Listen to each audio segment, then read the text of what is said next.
What's your name? What? What's your name? Tony. Fuck Tony. What's your name? Xiao Feng. Fuck Xiao Feng. Bang! With a crisp gunshot, Xiao Feng, who was away from home, returned to his hometown.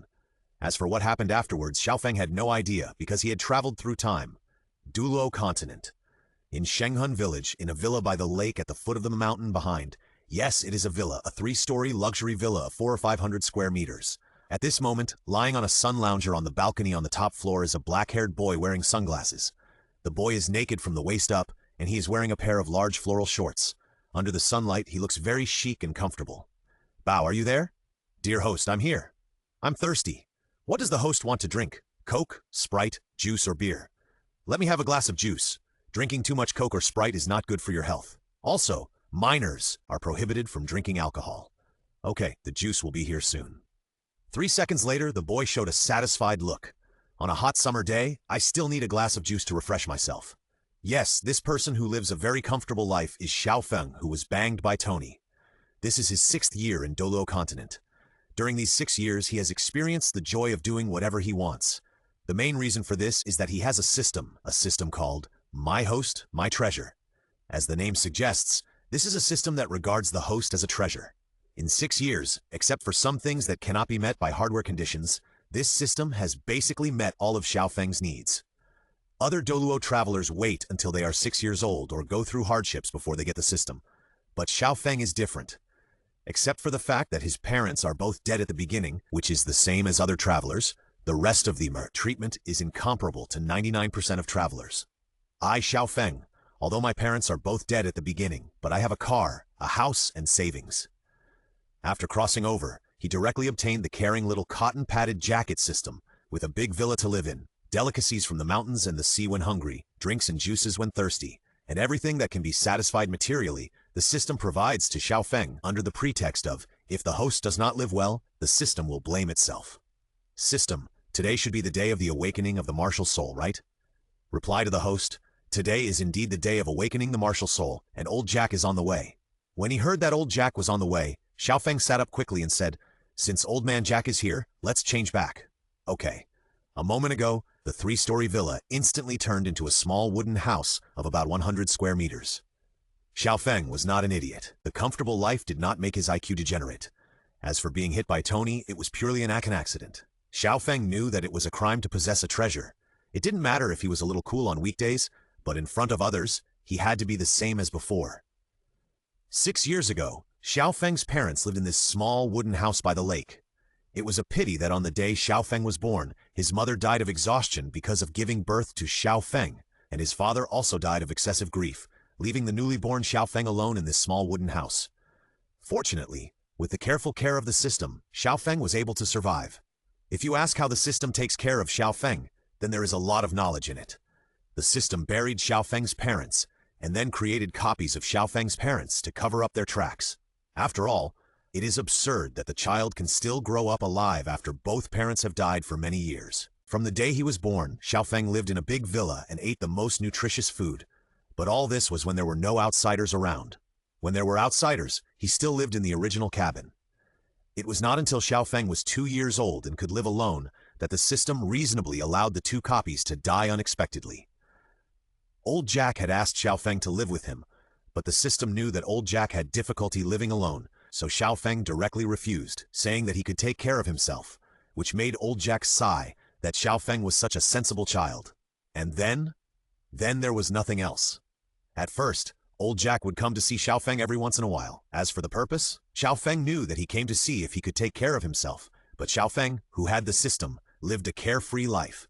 His body was much stronger than other children of the same age. Seeing Xiao Feng growing up, old Jack basically stopped coming. A few minutes later, an old Jack in simple clothes slowly walked along the mountain road to the door of the cabin. Xiao Feng, are you home? An old voice sounded, and the door of the cabin opened. Grandpa, what's the matter? What do you want to talk to me about? Xiao Feng smiled and motioned old Jack to come in and sit down.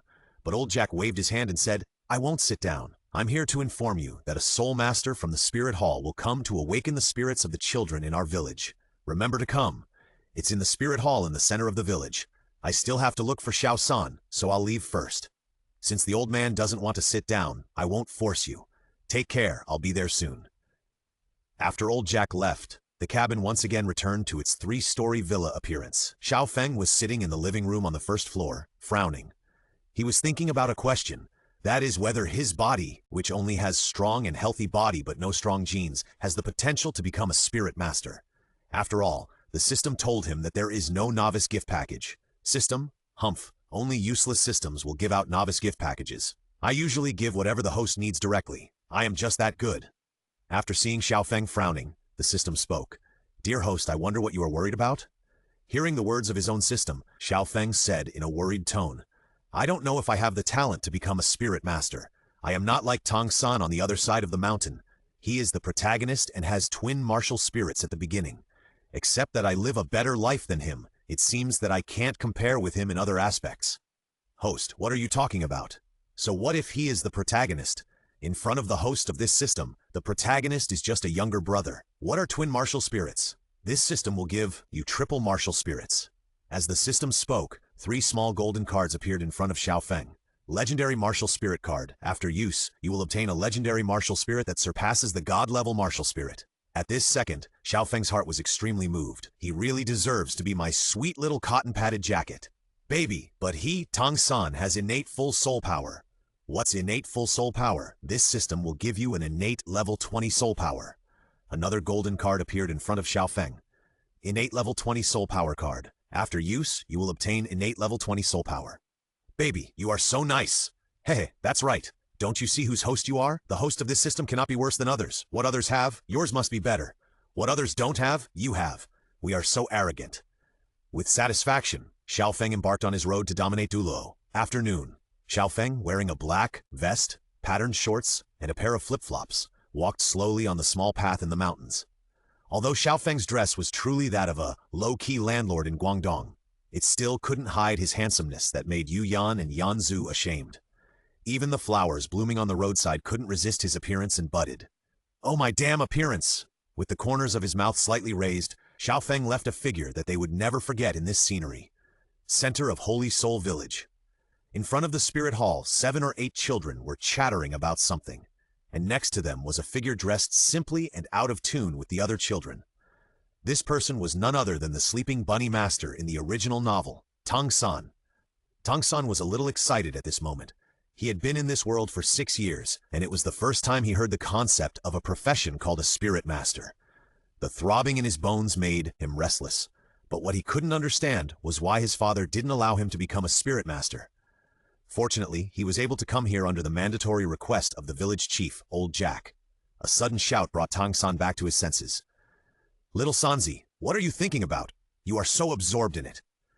Tang San looked back and immediately showed a helpless smile and said, Brother Xiao Feng, can you please stop calling me Little Sanzi? It always sounds a bit weird. That's right. The person who called Tang San was none other than Xiao Feng. In fact, Xiao Feng and Tang San were good friends who could get along well. Logically, the two of them would not get along well, but because Tang San would go to the lake to take a bath after sweating from physical training on weekdays, with Tang San's initiative, they became familiar with each other after a few visits. After all, it's a good idea not to hit a smiling person. Although Xiao Feng was a fish that escaped the 12-year compulsory education, he still had the necessary etiquette, and when Tang San found that Xiao Feng's thinking was even more mature than his own, he also willingly called Xiao Feng brother. After all, Xiao Feng was the first person he recognized when he came to this world, except for his father and old Jack. That can't be done. How well does Xiao Sanzi fit your temperament? Tang San had no way to deal with Xiao Feng's ridicule. He couldn't just pin him to the ground, beat him up and say, will you change, and besides him, could not beat Xiao Feng. You know, Xiao Feng has been taken care of by the system over the years, and his physical fitness has improved. With one punch, a 500-pound pig would be killed. It is no exaggeration to say that he is born with supernatural power and superb quality. Helplessly, Tang San looked at Xiao Feng's outfit and asked curiously, Brother Xiao Feng, why do you feel that there is an indescribable temperament in your outfit? Hey, you have good taste. Mine is called low-key without losing connotation, unlike those little brats next to me who don't have any artistic cells. It was another word that he had never heard of before, but Tang San had gotten used to it, and this was also what Tang San admired about Xiao Feng. He was different, mature, unique, and handsome. It was hard not to be conquered by this invisible charm. Just as Tang San was about to say something with a smile, a man with average looks and wearing a silver suit came in front of everyone under the leadership of Old Jack. Children, let me introduce you. This is the steward from the Spirit Hall of Notting City. Next, he will lead you to open your own spirits. You must cooperate well and awaken your spirits. Grandpa is looking forward to one of you becoming a spirit master. Hearing Old Jack's words, except for Xiao Feng, the other children showed excitement. Even Tang San showed some expectation in his eyes, but the man didn't think so. He just waved his hand impatiently and said, "Okay, you said the same thing last year. Do you think it's really that easy to become a spirit master? I've been to 6 villages, and there's not a single person with the potential to become a spirit master."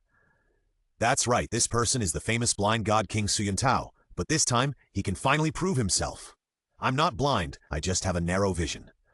After that, Suyuntao pushed open the door of the Wuhun Hall and walked in. "Come in, children. Grandpa is waiting for your good news." Then a group of children also entered the Wuhun Hall. Xiao Feng, who was walking at the end, patted Old Jack on the shoulder and said, "Grandpa, don't worry. It won't be long before the Holy Soul Village will be renamed the Title Village." Under the astonishment and relief of Old Jack, Xiao Feng closed the door of the Wuhun Hall, inside the Dar Hall. "My name is Suyuntao, a level 26 Great Soul Master, and I am the guide of your Soul Master career. Of course, the premise is that you have the potential to become a Soul Master. Now I will awaken your martial souls one by one. Remember, don't be afraid no matter what happens." As he spoke, Suyuntao opened his bag and took out 2 things from it, six shiny black obsidians and a blue crystal ball. He placed the 6 obsidians on the ground, and then arranged them in a hexagon, and then motioned the first child on the right to stand in it. "Don't be afraid. Close your eyes and feel it carefully." The next second, Suyuntao's eyes suddenly lit up. In the horrified eyes of the little kids who had never seen the world, he whispered, "Lone Wolf, possessed!" A faint green light lit up in the center of his brows, and his black hair instantly turned gray and grew longer. At the same time, his body seemed to have swelled a lot more than before, and his whole body was full of muscles. Even his pupils became much smarter. At the same time as the little kid in the obsidian hexagram screamed out of fear, a laughter that was the opposite of it sounded. Poof! Xiao Feng burst out laughing when he saw Suyuntao possessed by his martial spirit. He thought to himself, "Fuck, isn't this just a husky and a lone wolf? Look at the eyes that are so full of wisdom. I finally know how he got the title of Blind God King. It's true, 24-inch titanium alloy dog eyes." Xiao Feng's smile immediately attracted everyone's attention. Even Suyuntao and the frightened little kid were stunned. The kid said, "I'm almost scared to death. You actually laughed?" But Suyuntao quickly came back to his senses and said, "This is my martial spirit, Lone Wolf. If you have the opportunity to become a soul master, you will have the same abilities as me." Suyuntao glanced at everyone and said, but when he looked at Xiao Feng, he always felt a strange feeling, as if he was a fool and was being mercilessly laughed at. "This is weird. Who is this kid?" While remembering Xiao Feng, he also remembered Tang San, who was standing aside with no fear in his eyes, and also had a calm expression. Could it be that the Holy Soul Village will really produce 1 or 2 children with the potential to become spirit masters this year? With some expectation, Suyuntao continued his actions, but with the sound of useless spirit, no spirit power, Suyuntao set his sights on the last 2 people, Xiao Feng and Tang San. "I may be crazy. I actually have the idea that a spirit master may be born in such a small village." However, what he didn't know was that what happened next would allow him to brag for 1,000 years. "Back then, I was the man who awakened the spirit for God." Of course, the premise is that he has to survive the 100-year-old chop and not be killed by someone along the way. In the spirit hall, Suyuntao looked at Xiao Feng and Tang San and said, "Who of you will go first?" Xiao Feng and Tang San looked at each other, and Xiao Feng spoke first. "Xiao Sanzi, you go first." "Okay." Then Tang San walked into the hexagram array under the gaze of everyone, and Suyuntao didn't waste any words, and the soul power in his hands surged and poured into the obsidian. With the emergence of a dazzling golden light, Suyuntao's eyes suddenly lit up. Is this the rhythm of gold coming out? He vaguely felt that it seemed that a very powerful martial soul was about to appear. At this moment, Suyuntao was very excited. He had already thought of the scene of himself reaching the peak of his life and marrying a white, rich, and beautiful woman. However, reality gave him a big slap in the face. After the golden light dissipated, Tang San subconsciously raised his right hand, and a young blue grass appeared in his hand. Yes, blue silver grass, exactly the same as the girl whose martial soul awakened last time. Useless martial soul, blue silver grass. Seeing this, Suyuntao's excitement suddenly disappeared, and he sighed helplessly. "Hey, why is it another useless martial soul?" At this moment, Su Yuntao wanted to cry in his heart. He clearly felt the extraordinary contained in the gold, but what's the point of giving him a blue-silver grass now? Are you kidding me? And he can only put the last bit of hope on Xiao Feng. Okay, it's your turn. At the moment when Su Yuntao called Xiao Feng, Tang San asked doubtfully, "You haven't tested my spirit power yet." In response to Tang San's doubts, Su Yuntao just waved his hand and said, "No need to try. I've never seen anyone with spirit power like blue-silver grass, a standard useless spirit. Okay, next one." However, Tang San said again with a firm look, "Let me try." And Xiao Feng also smiled and said, "Let him try." Tang San looked at Xiao Feng and smiled slightly, shook his head helplessly and said, "Okay, then you try it, but don't have too high expectations."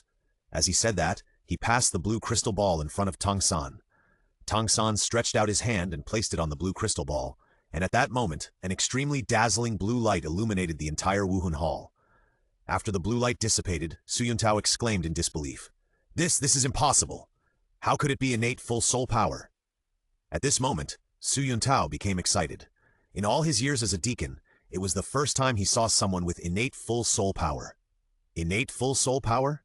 Tang San was a little confused, and Xiao Feng's words cleared his confusion. Innate full soul power is the highest soul power a soul master can reach before obtaining a soul ring. The higher the innate soul power, the better the cultivation talent. Su Yuntao was a little surprised by Xiao Feng's words. He didn't expect Xiao Feng to know all this. For a moment, he had higher expectations for Xiao Feng. At the same time, he looked at Tang San with regret and then looked at Xiao Feng. He's right. Although you have full innate soul power, your martial soul is a useless martial soul like blue-silver grass. It's a pity for your talent. Okay, the last one, it's your turn. Tang San was silent. He walked aside silently, while Xiao Feng walked slowly into the six-pointed star formation. Su Yuntao injected soul power into the obsidian with some expectation, and Xiao Feng made a move, pressing his hand on his forehead, and then his lips moved, as if saying something. How to use the card? Place it on the forehead to merge. Suddenly, after a short silence of 2 seconds, the 6 obsidian stones suddenly burst out with unprecedented light, directly blinding everyone's eyes. Kacha! With a crisp sound, the 6 pieces of obsidian cracked directly. After the light disappeared, Su Yuntao looked at the 6 pieces of obsidian cracked on the ground in a daze. His heart ached. My obsidian, I bought it with half a year's salary. But when he saw Xiao Feng, it seemed that it was all worth it. Heh, it seems not a loss. Xiao Feng was standing there with an unknown thing in his mouth, and in his right hand was a silver long knife with a red handle. Finally, there was a heroic and wise lone wolf husky lying at his feet. Congratulations to the host for obtaining the legendary martial spirit's eternal lollipop, immortal killing sword, and special legendary martial spirit purebred husky. Su Yuntao felt that Xiao Feng was full of style at the moment, especially the knife in his hand, which gave people an extremely dangerous feeling. Secondly, there was the lone wolf that was very similar to his martial spirit. He felt inexplicably afraid, as if it came from the suppression of blood. It's a success! It's a success! This time it's really a success. If I can get him to join the Spirit Hall, I will fly up 1,800 degrees on the spot.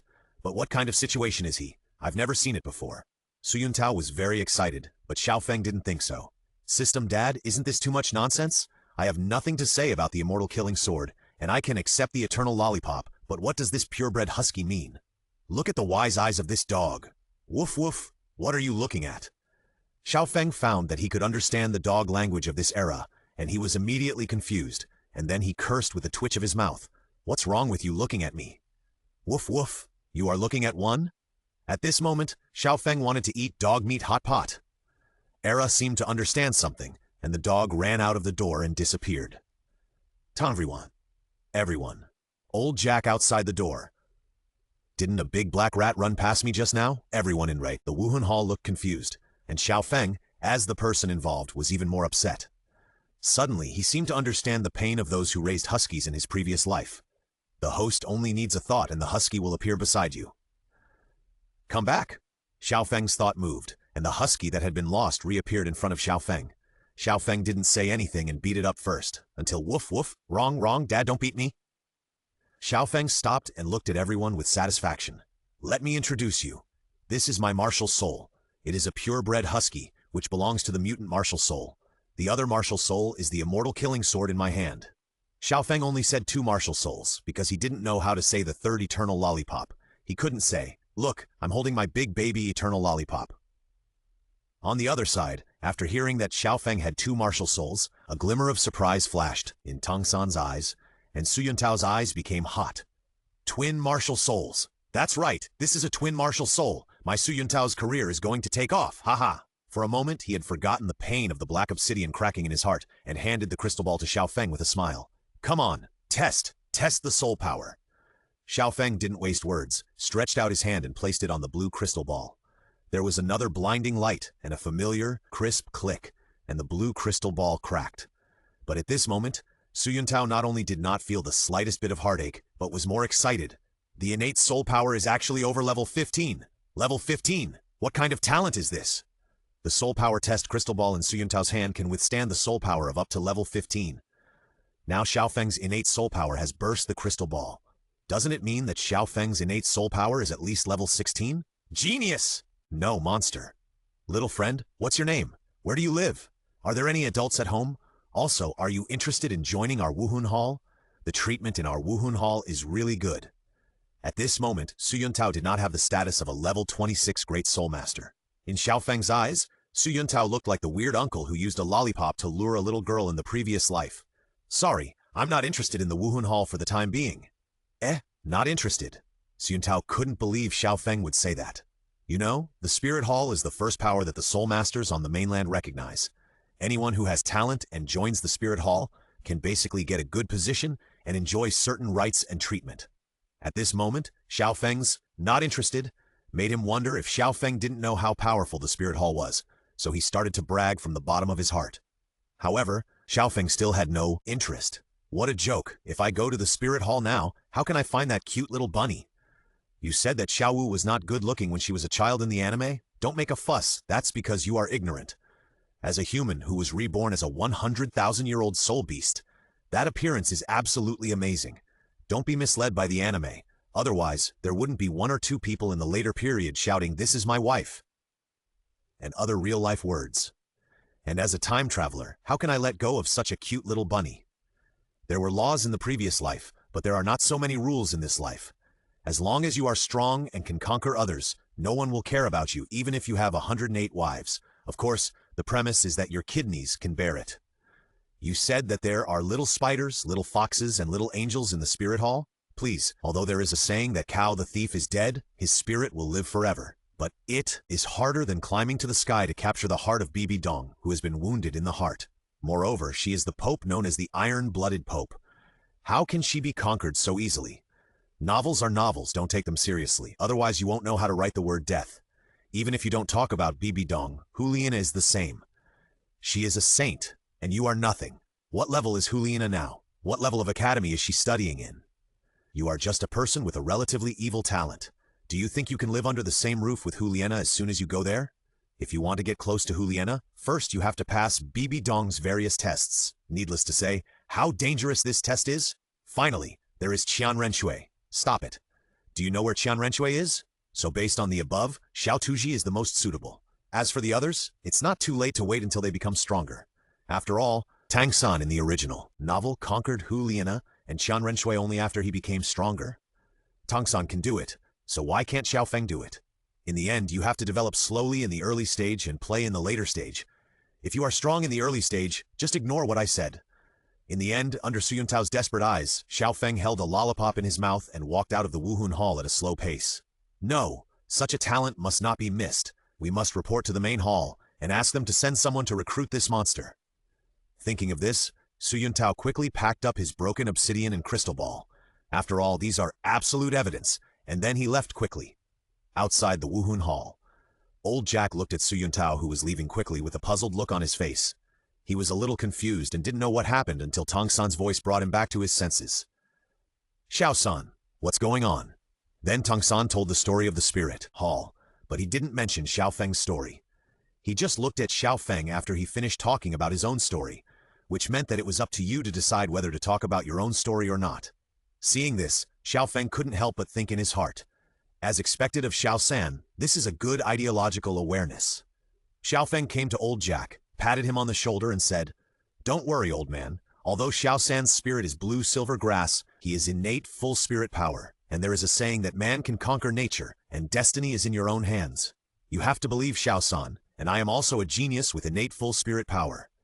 Xiao Feng was too lazy to say that he was innate level 20. After all, Old Jack had never heard of this thing, so it would be better to say innate full spirit power. Anyway, the effect is the same. When he heard that Xiao Feng was also innate full spirit power, Old Jack immediately showed an expression of Holy Soul Village finally has a chance to change its name to Title Village. Xiao Feng, Grandpa believes in you. You can definitely do it. At this moment, Old Jack has already thought of the beautiful scene in the future, and his complexion has become much rosier. Xiao Feng waved his hand, then looked at Tang San and said, Xiao Sanzi, we have known each other for so long, but I have never been to your house to play. Why not do it today? In fact, to put it simply, Xiao Feng just wanted to see what the Japanese Grassmaster looked like. After all, this was the first man on the continent to attack soul beasts, and plant-type soul beasts. As a junior, he naturally had to go to Tanghao to learn. Okay, as long as you don't despise it, after all, you know the situation of my family. Don't worry, I'm not one of those little brats in the village who despise the poor and love the rich. Let's go. Afterwards, the two said goodbye to Old Jack, and his figure disappeared at the end of the mountain path. The other children in the village had already left, leaving Old Jack alone in a trance for a long time. Our village has hope. No, we must get 2 work-study places this year to send Xiao Feng and Tang San to the Spirit Master Academy. I have to go find those old guys to show off, to discuss. Then Old Jack also walked out of the village with a triumphant step. On the mountain path, Tang San was somewhat puzzled. He asked Xiao Feng, Brother Xiao Feng, is the blue silvergrass martial soul really a useless martial soul? In response to Tang San's doubts, Xiao Feng smiled and said, From the common theory, blue silvergrass is indeed a useless martial soul, and it is a martial soul that cannot be more useless. But that is only common sense. These theories do not make sense for monsters like us. Xiao Sanzi, you should have another martial soul, right? As soon as Xiao Feng said this, Tang San's heart tightened, but then he seemed to think of something and his brows relaxed again. He just asked with curiosity in his eyes, Why did Brother Xiao Feng say that? Because the quality of the martial soul is proportional to the innate soul power. The blue silvergrass martial soul is absolutely impossible to have innate full soul power. 99.9% of people who have the blue silvergrass martial soul will not even have soul power. Even if they do, it is only level 1 at best. That's why I said that you should be like me, both with twin martial souls. You don't have to tell me if you will be an exception. I can tell you very clearly that it is impossible. As a twin martial soul, I have absolute say. Listening to Xiao Feng's words, Tang San fell into silence. When Xiao Feng said that he had twin martial spirits, he was very confused. He couldn't understand how Xiao Feng could tell that. But now he understood, but he was even more confused. How did Xiao Feng know these things? Xiao Feng seemed to see Tang San's doubts and spoke again. Xiao San, some things are not as simple as you see. In this world, there are 4 types of people. One is a commoner, one is a noble, one is a powerful person, such as the Spirit Hall in the Empire, and the last type of people are the people of the sect. Tang San seemed to understand and asked, Brother Xiao Feng, what do you mean? Yes, I belong to the last type of people, but I only knew it on the day my parents died. When saying this, Xiao Feng looked a little sad, but he quickly concealed it and smiled. I know all this knowledge from the ancient books left by my parents. Otherwise, how do you think I, a person in a small mountain village, know this knowledge? Sorry, Brother Xiao Feng, I reminded you of sad things. It's okay, I'm used to it, but can you let me see your second spirit? Looking at Xiao Feng with a sincere face, Tang San nodded and said, Okay. Next second, a small silver hammer quietly appeared in Tang San's left hand. Looking at the clear sky hammer in front of him, Xiao Feng nodded and said, I haven't seen your hammer spirit yet, but my initial feeling is that your spirit is definitely of the top quality. But now I have a question that I can't figure out. Ancient books say that most of a person's spirit will inherit his parents' spirits when he awakens, but our situation is obviously extremely inconsistent. As far as I know, my parents should not be spirit masters, and your father is just a blacksmith, so how did our twin spirits come from? This sentence also stunned Tang San. Could it be that the content of the book is wrong? But your situation just now proves that the content of the book should not be wrong. For a while, Tang San fell into silence. In his mind, his father's daily alcoholism and what he said to him today emerged. Could it be that my father was once a spirit master? Then, why would my father, a spirit master, drink every day?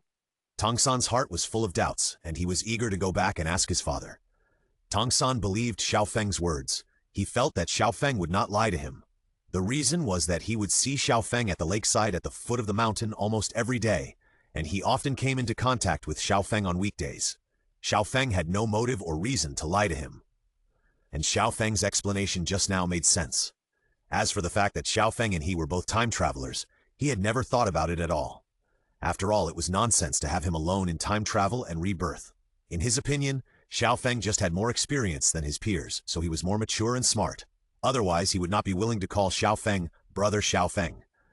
Not long after, Tang San returned home with a heart full of doubts, and Xiao Feng also looked at the blacksmith shop in front of him, curiously.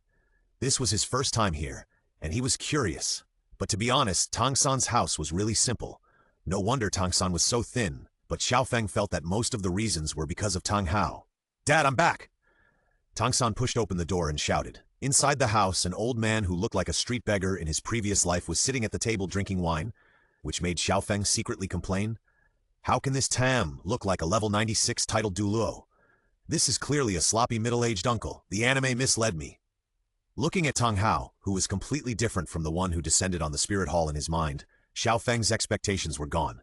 Tang Hao, who was drinking, just glanced at Tang San and ignored him, but when he saw Xiao Feng behind Tang San, his eyes suddenly showed dissatisfaction. Obviously, he was very unhappy that Tang San brought people to his house without permission, and Xiao Feng was also very unhappy to see this look. Damn, such a bad character, not even trying to hide it, so straightforward. How can you treat your son's friend like this? Although thinking so in his heart, on the surface, Xiao Feng still pretended to shout, "Hello, uncle." However, Tang Hao ignored Xiao Feng, which made Tang San a little embarrassed, and quickly apologized and said, "Brother Xiao Feng, my dad is in a bad mood, sorry." It's okay, I understand. No wonder you lost Ai Yin with your bad character. You deserve it, bringing a 100,000-year soul beast that is about to give birth to run under the nose of the spirit hall. What else is this? In the end, you put the responsibility on Xiao Sanzi. Bah, you are not worthy of being a father. At this moment, Xiao Feng's impression of Tang Hao has been extremely bad for a long time. If it weren't for Xiao Sanzi's good relationship with him, Xiao Feng would have turned around and left on the spot. What spirit did you awaken? At the table, Tang Hao asked decadently while drinking. Blue-silver grass. Hearing Tang San's words, Tang Hao's drinking action froze for a moment, then walked to Tang San's side and said, "Release it and show it to me." "Okay." Then, a small blue grass emerged from Tang San's left hand, and after seeing the blue-silver grass, Tang Hao's body trembled noticeably. His lips moved slightly, and it was unknown what he was saying, but from that pair of vicissitudes of life, Xiao Feng saw a flash of longing. Then Tang Hao staggered back to his room, saying as he walked, "Blue-silver grass, it's just a useless martial spirit. From now on, you should stay here honestly and be a blacksmith. Don't even think about being a spirit master." "Dad, but I have another martial spirit." Suddenly, the air was silent for 2 seconds, and Tang Hao suddenly walked out of the room, looking at Tang San in shock. "Brother Xiao Feng said that my situation is that I have twin martial spirits, and I am also born with full spirit power." Hearing Tang San's words, Tang Hao secretly flashed a trace of suspicion, and he set his eyes on Xiao Feng. Xiao Feng's scalp was also numb by this look. "Ahem, that Xiao San, I'll leave first if there's nothing else, and I'll talk to you later." With that, Xiao Feng pushed the door open and ran away without looking back. Seeing Xiao Feng leave, Tang San was also full of displeasure, and couldn't help but blamed. "Dad, what are you doing?" Tang Hao ignored his son's blame, but said seriously, "Show me your second martial spirit." With dissatisfaction, Tang San released the clear sky hammer in his left hand, and the moment Tang Hao saw the clear sky hammer, the whole person squatted down and held Tang San's left hand. This is... Tang Hao's breathing was a little short, and then he asked hurriedly, "Who has seen this martial spirit of yours?"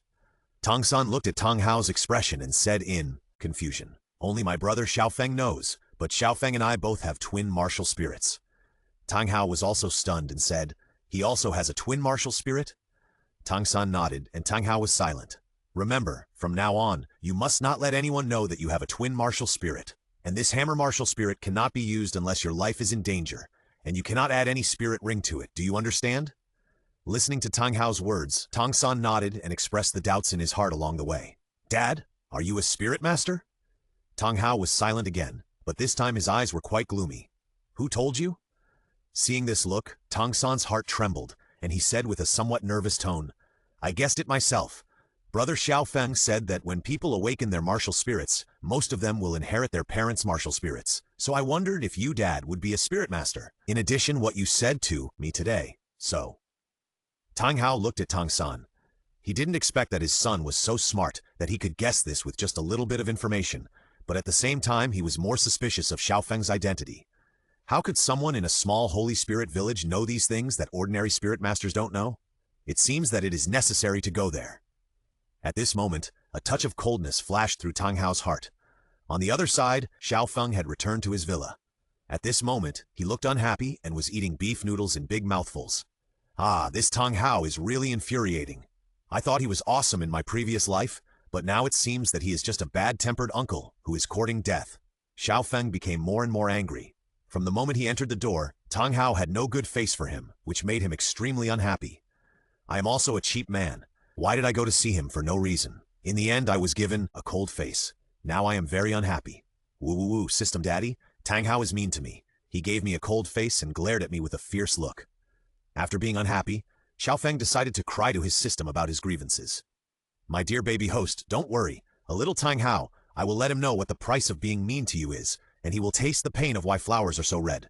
Dare to be mean to my baby host. Never let him go easily. Time passed and night fell. Tang Hao, wearing a cloak, stood on the top of the mountain. He looked at the cabin by the lake below with vigilance in his eyes. Suddenly, he felt an unprecedented crisis, as if he was being stared at by a prehistoric beast. His body was tense, as if he was facing a great enemy. You have to know that he is a level 96 title Douluo, and the person who can bring him this sense of crisis must be a strong man who is not inferior to him. The next second, a black-robed man with endless, cold eyes fell from the sky. Who are you?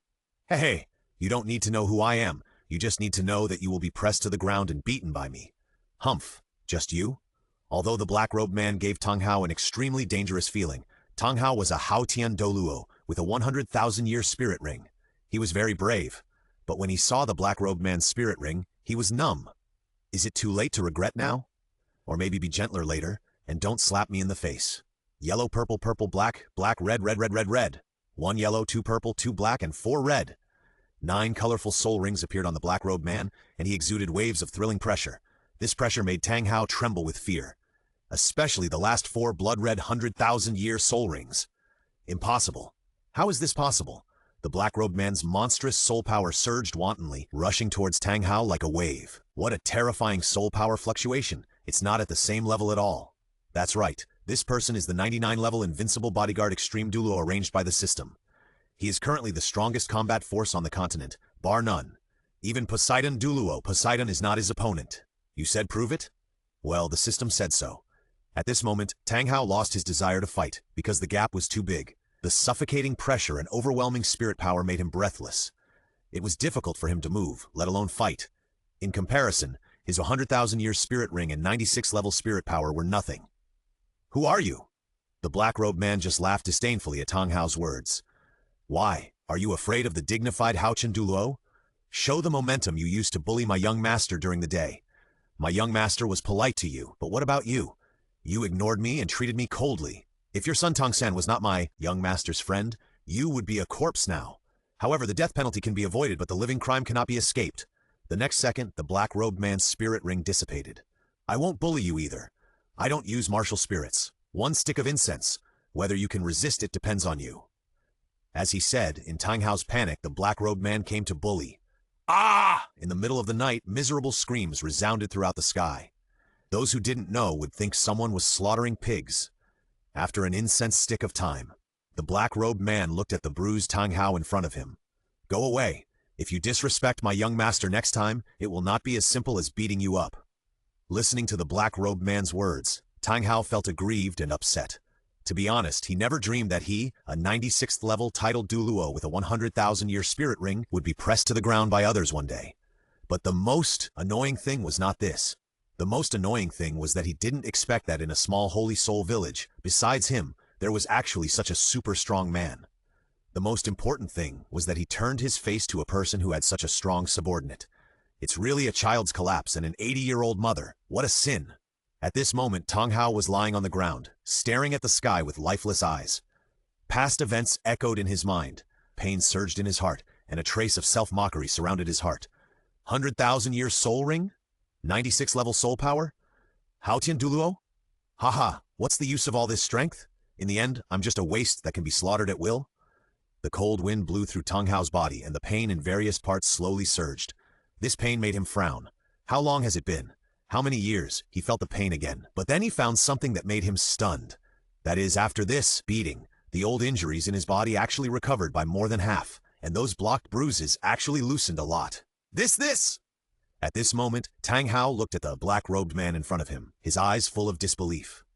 During the day, he not only treated his son's friends coldly, but also suspected the identity of others, and even had the idea of killing them to silence them. Fortunately, the system didn't know that he had this idea. Otherwise, the system will let Tang San of the same day next year pay homage to his father. Senior, what are you doing? At this moment, Tang Hao's address has become senior.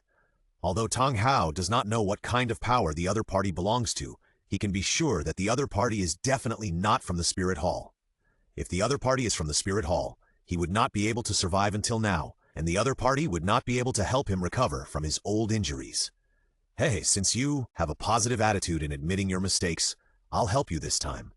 But you have to remember, if there is a next time, I promise that the grass on your grave will be at least 3 feet high, and no one will burn incense for you. He was beaten for an incense stick without resistance. Also, don't compare me with those garbage in the Spirit Hall. If I want to, I can destroy the entire Spirit Hall overnight. Even Chandalu can be beaten to death. Tang Hao understood the hidden meaning of the black-robed man's words, so he climbed up from the ground with a guilty look, supporting his aching body, and said, "Thank you, Senior. I understand. I will come to your house in person to apologize tomorrow. It's up to you." After that, the black-robed man disappeared into the night. It's so powerful that it destroyed the Spirit Hall overnight? What kind of terrifying force is this? Tang Hao's heart was very uneasy. He had stayed in the Holy Spirit Village for 20 years and ignored the outside world for 20 years. He didn't expect that such a super-powerful person who defied the heavens would appear in the outside world. You know, this person has 400,000-year spirit rings. Regardless of the power, a family that can hunt 100,000-year spirit beasts is naturally extremely terrifying. However, the most terrifying thing is that this person who can absorb 100,000 years at the level of Soul Emperor is actually just a subordinate of one person? What kind of concept is this? This world is going to change. Xiao San became his friend. I don't know if it's good or bad, but I think it shouldn't be a bad thing. I still have to apologize tomorrow. At this moment, Tang Hao decided to let his son hold a thigh. Perhaps this can be an opportunity for him to take revenge on the Spirit Hall. Tang Hao sat cross-legged on the spot and began to circulate his soul power to recover from his injuries. He didn't need to worry about the external injuries, which would recover in a short time. The most important thing was the internal injuries. With the help of the black-robed man, he only needed to nurse himself for a period of time, and the injuries would definitely recover. But when the time came, he would definitely step onto the peak of his own strength. Haoqian Douluo, who had no internal injuries, felt great just thinking about it. And Xiao Feng didn't know all this yet. If he knew, he would definitely say, "Who cares?" With Tang Hao's bad character, Tui, he wouldn't even care about the dog. "I'm a dog? Then I'll leave?" However, as Xiao Feng's system, it felt that one more friend meant one more way. Although there was no need for this, in order to let its host experience life happily, it still had to have what it should have. The dignified Japanese grass Douluo came to ask for forgiveness? This scene was cool just thinking about it. The next morning, Tang San, who woke up from his dream, found something that confused him. At that time, he even felt that he was still in a dream. Early in the morning, Tang Hao tied his waist apron and stood in front of the kitchen making a series of breakfasts. Dad? Hey, Xiao San, you're awake. If you're awake, come and help me." Hearing Tang Hao's words, Tang San was even more confused, but when he saw Tang Hao with purple and blue spots on his face, he was stunned. The next second, an invisible murderous aura surged and he asked in a low voice, "Dad, who hurt you like this?" Feeling the murderous aura on his son, Tang Hao was also stunned and immediately smiled gently. "I did it myself." This was the first time Tang San saw his father smile, but for some reason, he looked at this smile, his heart was very sour, and he couldn't help but shouting in a more choked voice, "Dad!"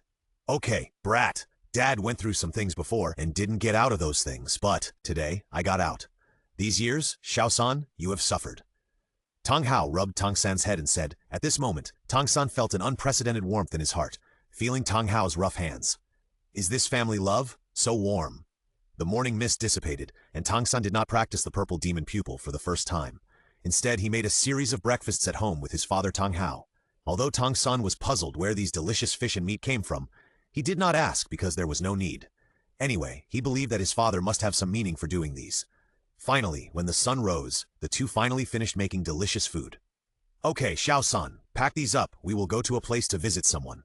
"Visit someone?" Yes, to visit a senior. Tang San was very curious about who the senior his father was talking about, so he quickly packed up the food in front of him and followed Tang Hao out of the house. On the way, as he walked, Tang San found something wrong. Isn't this the road I often take to the top of the mountain behind me? After a while, the two came to the place where Tang San often practiced. Tang Hao looked at the small wooden house by the lake below and showed a nervous face. Looking at his father's expression, Tang San couldn't help but think, the senior that my father mentioned lives in Brother Xiao Feng's house? But Brother Xiao Feng has always been alone. Could this senior be Brother Xiao Feng? Tang San felt that his idea was ridiculous, but according to his father's sight, the facts seemed to be so. The next second, Tang Hao walked towards the small wooden house by the lake at the foot of the mountain. Really? Tang San couldn't figure out the situation. Suddenly, he thought of what Xiao Feng said to him yesterday. Brother Xiao Feng was a member of the sect. After a while, when he saw that the small wooden house turned into an extremely luxurious building, he was dumbfounded. Father, this? Tang Hao himself was also very shocked. He had never heard of such a method before. After tidying up his clothes, he came to the villa and knocked on the door. Boy Tang Hao, I'm here to visit you. Is Master Xiao Feng at home? Hearing Tang Hao's words, Tang San was stunned. Master Xiao Feng? What's going on the other side? Xiao Feng, who was brushing his teeth in the room, was stunned when he heard Tang Hao's voice and suddenly asked, System, was there anyone talking outside just now? Yes, Tang Hao and Tang San are just outside the door. Isn't that exposing me? Reassured, Tang Hao is here to apologize. He was beaten by the people I arranged yesterday. Now he wouldn't dare to jump even if he had 10 guts.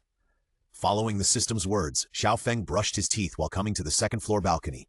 The door is not closed. Come in. Tang Hao and Tang San looked at Xiao Feng, who was still wearing the familiar patterned shorts. One was timid and the other was full of doubts. Why does Brother Xiao Feng not look like a senior? After getting Xiao Feng's consent, Tang Hao pushed open the door from the modern world. As soon as the two entered, they were shocked by the luxury. Yair, what is this? Just like Granny Liu entering a big manor, the two were shocked. They had never seen these things before them, especially the pile of bright night pearls on their heads, which were as big as 4 or 5 fists. It was a luxurious batch. At this time, Xiao Feng, who had finished washing up, also walked down the spiral staircase. Sit down. What do you want to drink? Xiao Feng walked to the refrigerator, opened it, and asked the two people who were restrained. Tang Hao and Tang San looked at each other, staring at each other. Tang San, father, you talk. I don't know what to say. Son, you talk. I don't know what to say. You are familiar with him, but I am not. Well, you two don't know what to drink. Xiao Feng took out a bottle of Iceland temperament and 2 bottles of peach-flavored soda from the refrigerator and then sat down on the sofa. Xiao San, don't be restrained. Just treat it as your own home. Uncle Hao, you sit down too. Xiao Feng motioned the two to sit on the sofa beside them, but when Xiao Feng said the word Uncle Hao, it was a bit weird, which made Tang Hao very embarrassed and also made Tang San realize something.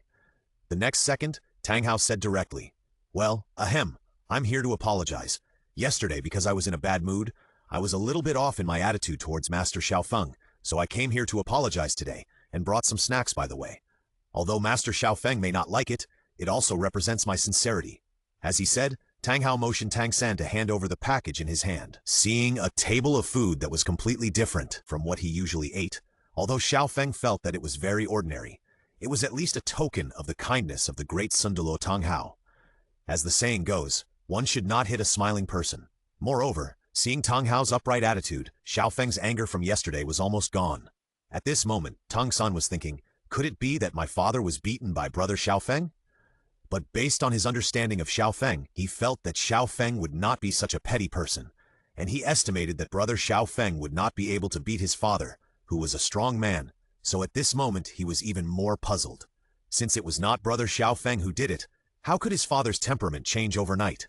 However, until the moment when a silver-haired woman in a black robe walked down the spiral staircase, he seemed to understand. When Tang Hao saw the silver-haired woman in black robe, he was stunned at first, and then he was extremely respectful. When he first saw the silver-haired woman in black robe, he didn't recognize her, but when he saw the black robe, he recognized her. The woman in front of him was the black-robed person who had 400,000-year spirit rings and helped him recover from his injuries after beating him up last night. But he didn't expect the black-robed person to be a woman. After all, the black-robed person's voice was obviously a man's voice yesterday. System, basic operation, just a trick to change the gender. Senior, hello, Kid Tang Hao is here to disturb you. Xiao Feng, who saw this, also asked the system faintly, "System, is this the invincible bodyguard you arranged?" "That's right. The 99th level invincible limit Douluo in the world. The strongest person with 400,000-year spirit rings under the god realm." Fuck, dear father. "System, you are my real father." "No, my real father is not as dear as you." Calm down. Just a trick." Tang San, who was watching his father's attitude, seemed to understand everything at once. Yesterday, Xiao Feng came to visit his home and was given a cold shoulder by his father.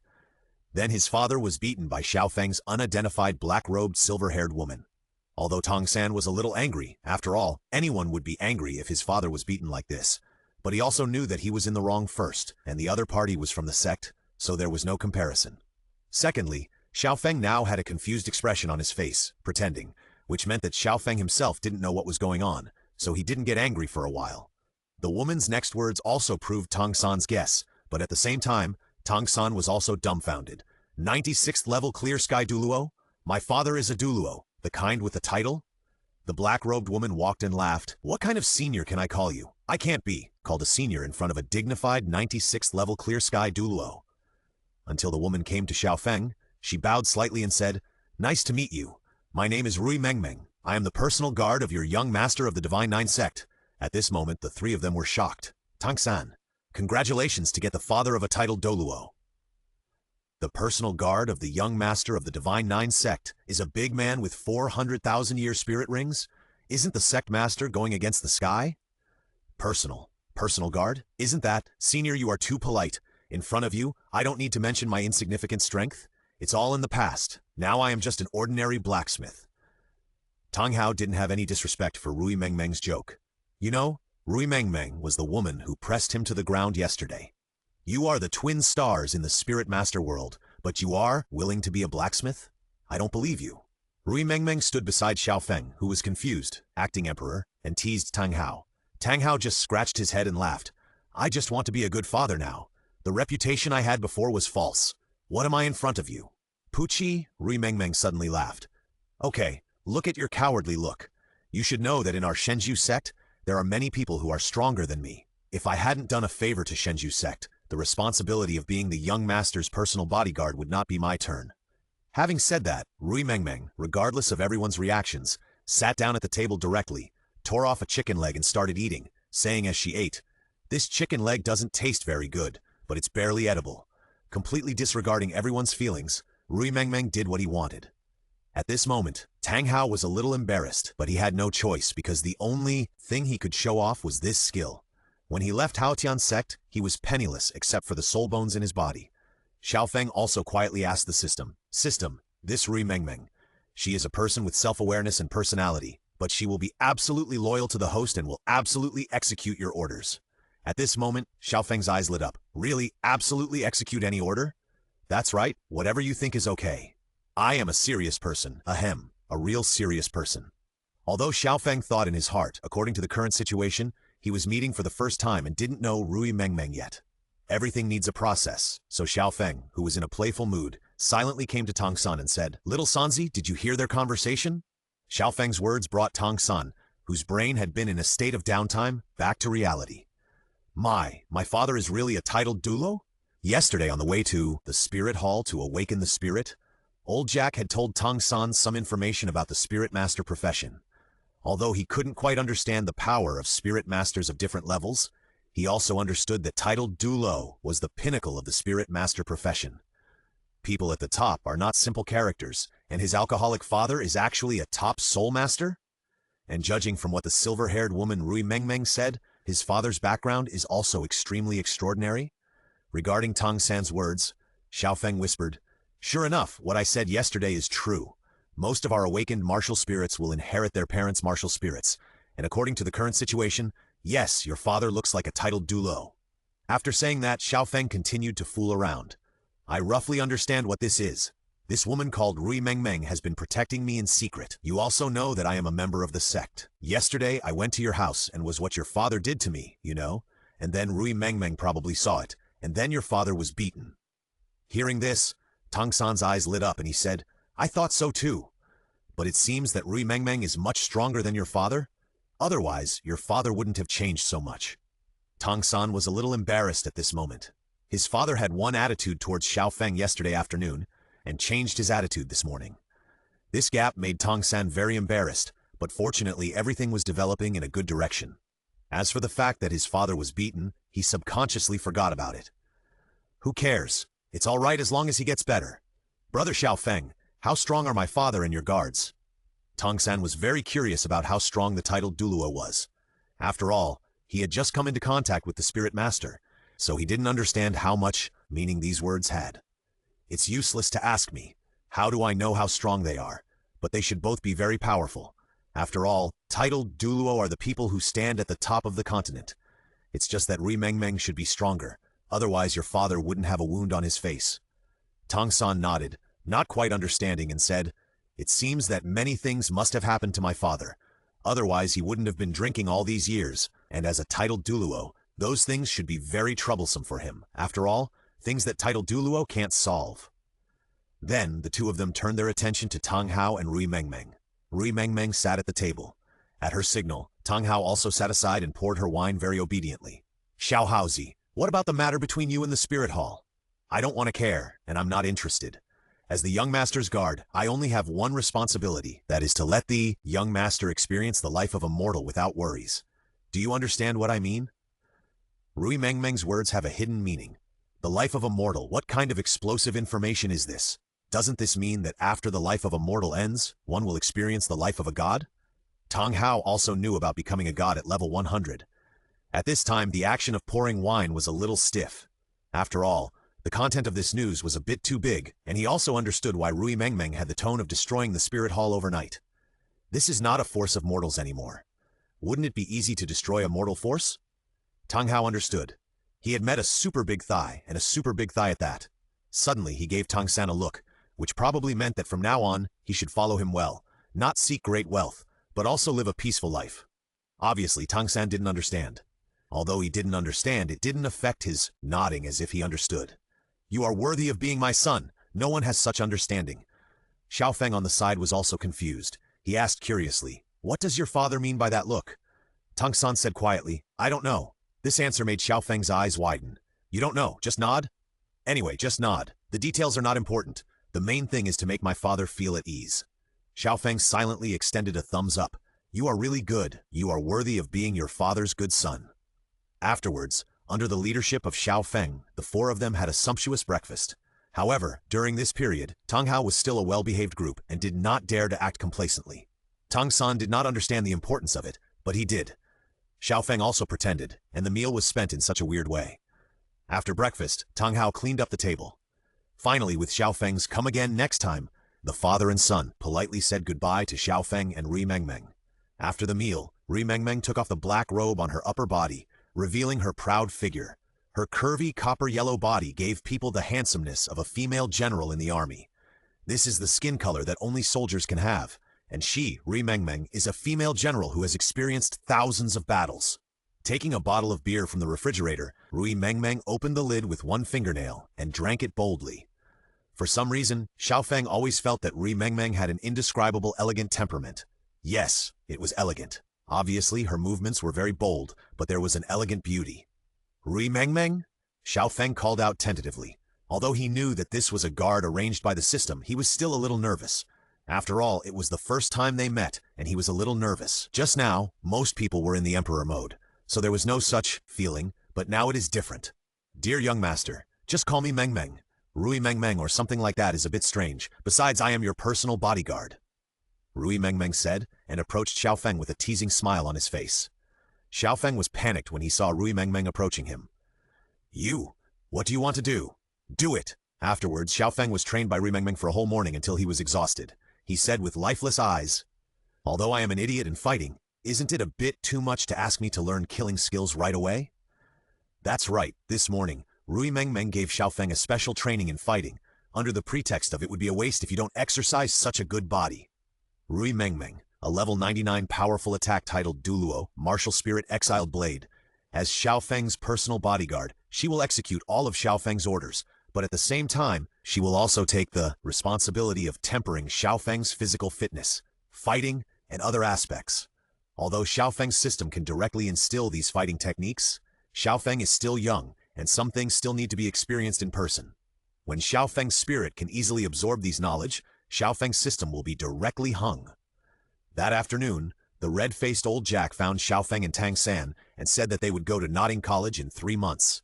So, the days fell into peace. Tang San still practiced the purple extreme demon pupil on the top of the mountain every day, while Xiao Feng was tempered by Rui Mengmeng by the lake every day. When it was time for dinner, Tang San would come to eat for free. Xiao Feng didn't say anything about it. After all, 2 people would eat anyway, so it didn't matter if there was 1 more person. He had unlimited food anyway. Of course, it was limited to the villa. If he left the range, the food would disappear. Later, under the instructions of his father and the deception of Xiao Feng, Tang San had changed from the cunning Tang San from another world to Xiao Feng's follower. Tang San vaguely remembered his father saying, "Xiao San, Daddy doesn't ask you to become a powerful spirit master. Daddy only hopes that you can live a stable life with your brother Xiao Feng. If you follow him, Daddy won't have to worry about you being killed by your father's enemies." After the words were finished, Tang San was silent. Later, Tang Hao simply told Tang San some of his own stories and experiences. He didn't tell Tang San about the grievances between him and the Spirit Hall, because in Tang Hao's opinion, it was a bit early to tell Tang San these. Now he just wanted Tang San to live a happy life. As for the hatred with the Spirit Hall, he, Hao Tian Douluo, would solve it. You know, Tang Hao's old injuries are slowly healing now. In the original novel, Tang Hao, who had not recovered, could beat the Spirit Hall to a pulp, not to mention Tang Hao after recovery. The scene is exciting to imagine. And what about Tang San? Listening to his father's story, he admired him and said that he wanted to be like him in the future. Tang Hao was very pleased with this, so he taught his chaotic cloak hammer method to Tang San. Tang San was also very diligent. Later, Tang Hao shouted, "San-er, you are a natural blacksmith." Fortunately, Xiao Feng didn't hear it, otherwise he would definitely say, "You two should just open a blacksmith shop. I'll pay for it and you two will work for me. I'll pay for you." As for a certain husky, since Xiao Feng let him go, he has never come back. Anyway, Xiao Feng is not worried at all. As long as he wants, this dog can come back to him instantly. Do you think the husky will be beaten to death? Please, this thing is Xiao Feng's legendary spirit. Can it die? It's good that it doesn't kill others. However, what Xiao Feng didn't know was that several villages near Shengun village, including the surrounding mountains, had all been attacked by it. The so-called era is dead, and nothing can grow. In the blink of an eye, 3 months had passed. Early in the morning, Xiao Feng stood on the roof of the villa. He looked at the lake beside him and the surrounding scenery surrounded by clouds and mist, and couldn't help but sighed. When it's time to leave, I still feel a little reluctant. I don't know if I will come back here in the future. In this place where he has stayed for several years, it is inevitable that he feels a little reluctant before leaving, but Xiao Feng is not a hesitant person. After sighing for a few seconds, he left without looking back. He walked slowly on the country road alone. You asked where Rui Mengmeng went? Xiao Feng didn't know. The system said that Rui Mengmeng went out to play. Xiao Feng didn't care about this. Anyway, the system told him that when he was in danger, Rui Mengmeng would naturally appear by his side. So Xiao Feng, who was resting on his laurels, left in a very casual manner.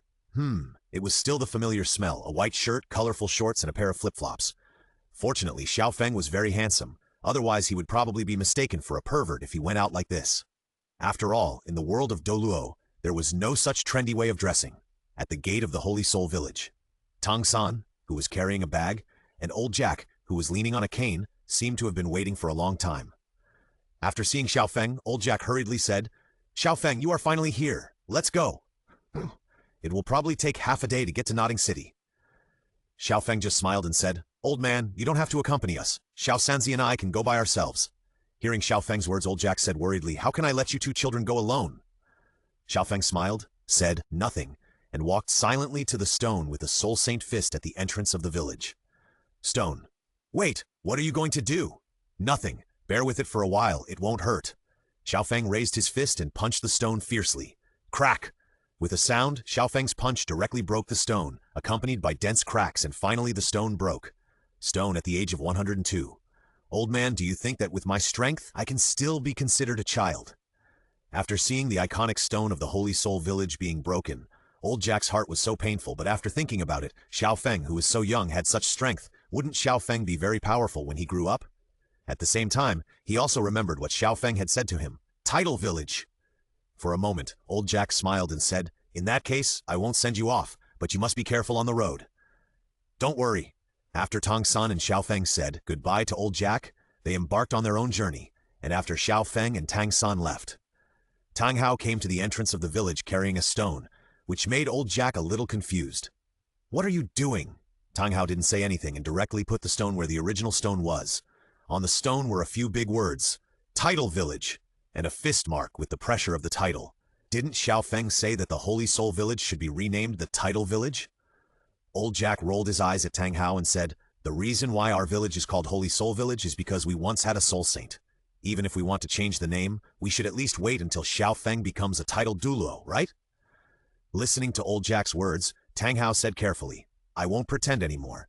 I'm going to show you my cards. I, Tang Hao, am a titled Douluo. You, a drunkard, are still a titled Douluo. If you were a titled Douluo, I would still be a Pao, Divine King." The next second, 9 colorful soul rings quietly appeared on Tang Hao's body. "Son, I'm really a titled Douluo." However, old Jack just glanced at Tang Hao's spirit ring and said, "That's it? I don't know where you learned this trick. Go away. Go away. Don't affect my thinking about the future of our Holy Soul Village. But to be honest, it's not impossible to change the name in advance, but I think it should be changed to God King Village." With Tang Hao's confused expression, old Jack patted his butt and left, leaving Tang Hao alone in the wind. No one believes the truth these days? Or is my identity as a drunkard too profound? However, what Tang Hao didn't know was that at the moment old Jack left, he whispered softly, "It's a small title, not worth mentioning, and this world is going to change." On the other side, the main hall of the Spirit Hall also received a letter from the Nodding City Spirit Hall Branch Hall, and this letter was about Xiao Feng's introduction letter. From tomorrow, 2 updates a day. 1 chapter at 10 a.m., 1 chapter at 2 p.m. Conditions for additional chapters: 1,000 recommendation votes plus 1 chapter, 5,000 favorites plus 1 chapter, 1 chapter for 1666 rewards, 1 monthly ticket. No upper limit. See if I can tire myself to death. I have a lot of manuscripts. Come as you please. Fearless. Ahem. If additional chapters are not enough, accumulate until the day of listing. When it is listed, the minimum is 20 chapters. Enough. This book contains 1.2.3, and that's all for the initial stage. This book has many female protagonists, but they are not brainless stallions, and the emotional drama is good. A stallion who has not obtained the body of another person is not called a stallion. The current female protagonists are Xiao Wu, Ning Rongrong, Juju King, Hu Liena, Qian Renshui, Bibi Dong to be determined. And you can decide the others, or it can be a supporting role. You write it. I will give priority to the good supporting roles. This book is an extremely refreshing article, funny, humorous, funny and stupid. Don't take it seriously. Then I'll stop here and add the rest later. To put it simply, come and read the book, the most enjoyable Douluo novel bar none. Please also vote for recommendations. Thank you all. Spirit Hall. In the Pope's Hall, a woman with a strong and noble aura sat on the top Pope's chair. She elegantly crossed her legs and gently rested her pretty face on her right fist. Her face was cold and her eyes were cold. The majesty on her body made people worship her. At this moment she was like a female emperor who had fallen into the world, cold, beautiful and majestic. She wore a black robe with gold patterns, a 9-curve purple gold crown on her head, and a purple gold royal staff leaning against her side. Yes, she is the current young pope of the Spirit Hall, Bibi Dong. You saying that a demon with twin martial souls and an innate soul power of at least level 16 appeared in a remote area of the Tiando Empire? Bibi Dong's cold tone was mixed with a hint of interrogation. Yue Guan, who was standing below, looked at the letter in his hand and said, "Yes, Your Holiness." The letter said that in a place called Holy Soul Village in the Phasno province of the Heaven Do Empire, there appeared a demon with twin martial souls and innate soul power of at least level 16. However, according to the information over there, this demon does not seem to have any interest in our Spirit Hall. Bibi Dong frowned slightly, thinking silently in her heart. The highest innate soul power can only reach level 10. Except for her innate level 20, it is the first time I have met someone above level 10, but he is not interested in my Spirit Hall? Thinking of this, Bibi Dong raised a sneer at the corner of her mouth and said, "Yue Guan, you go and recruit this person. No matter what method you use, you must recruit him for me. Such a demon is rare in 1,000 years. Of course, if he does not know the current situation, then kill him. After all, such a demon is not one of ours, and it is only troublesome to keep him in the world."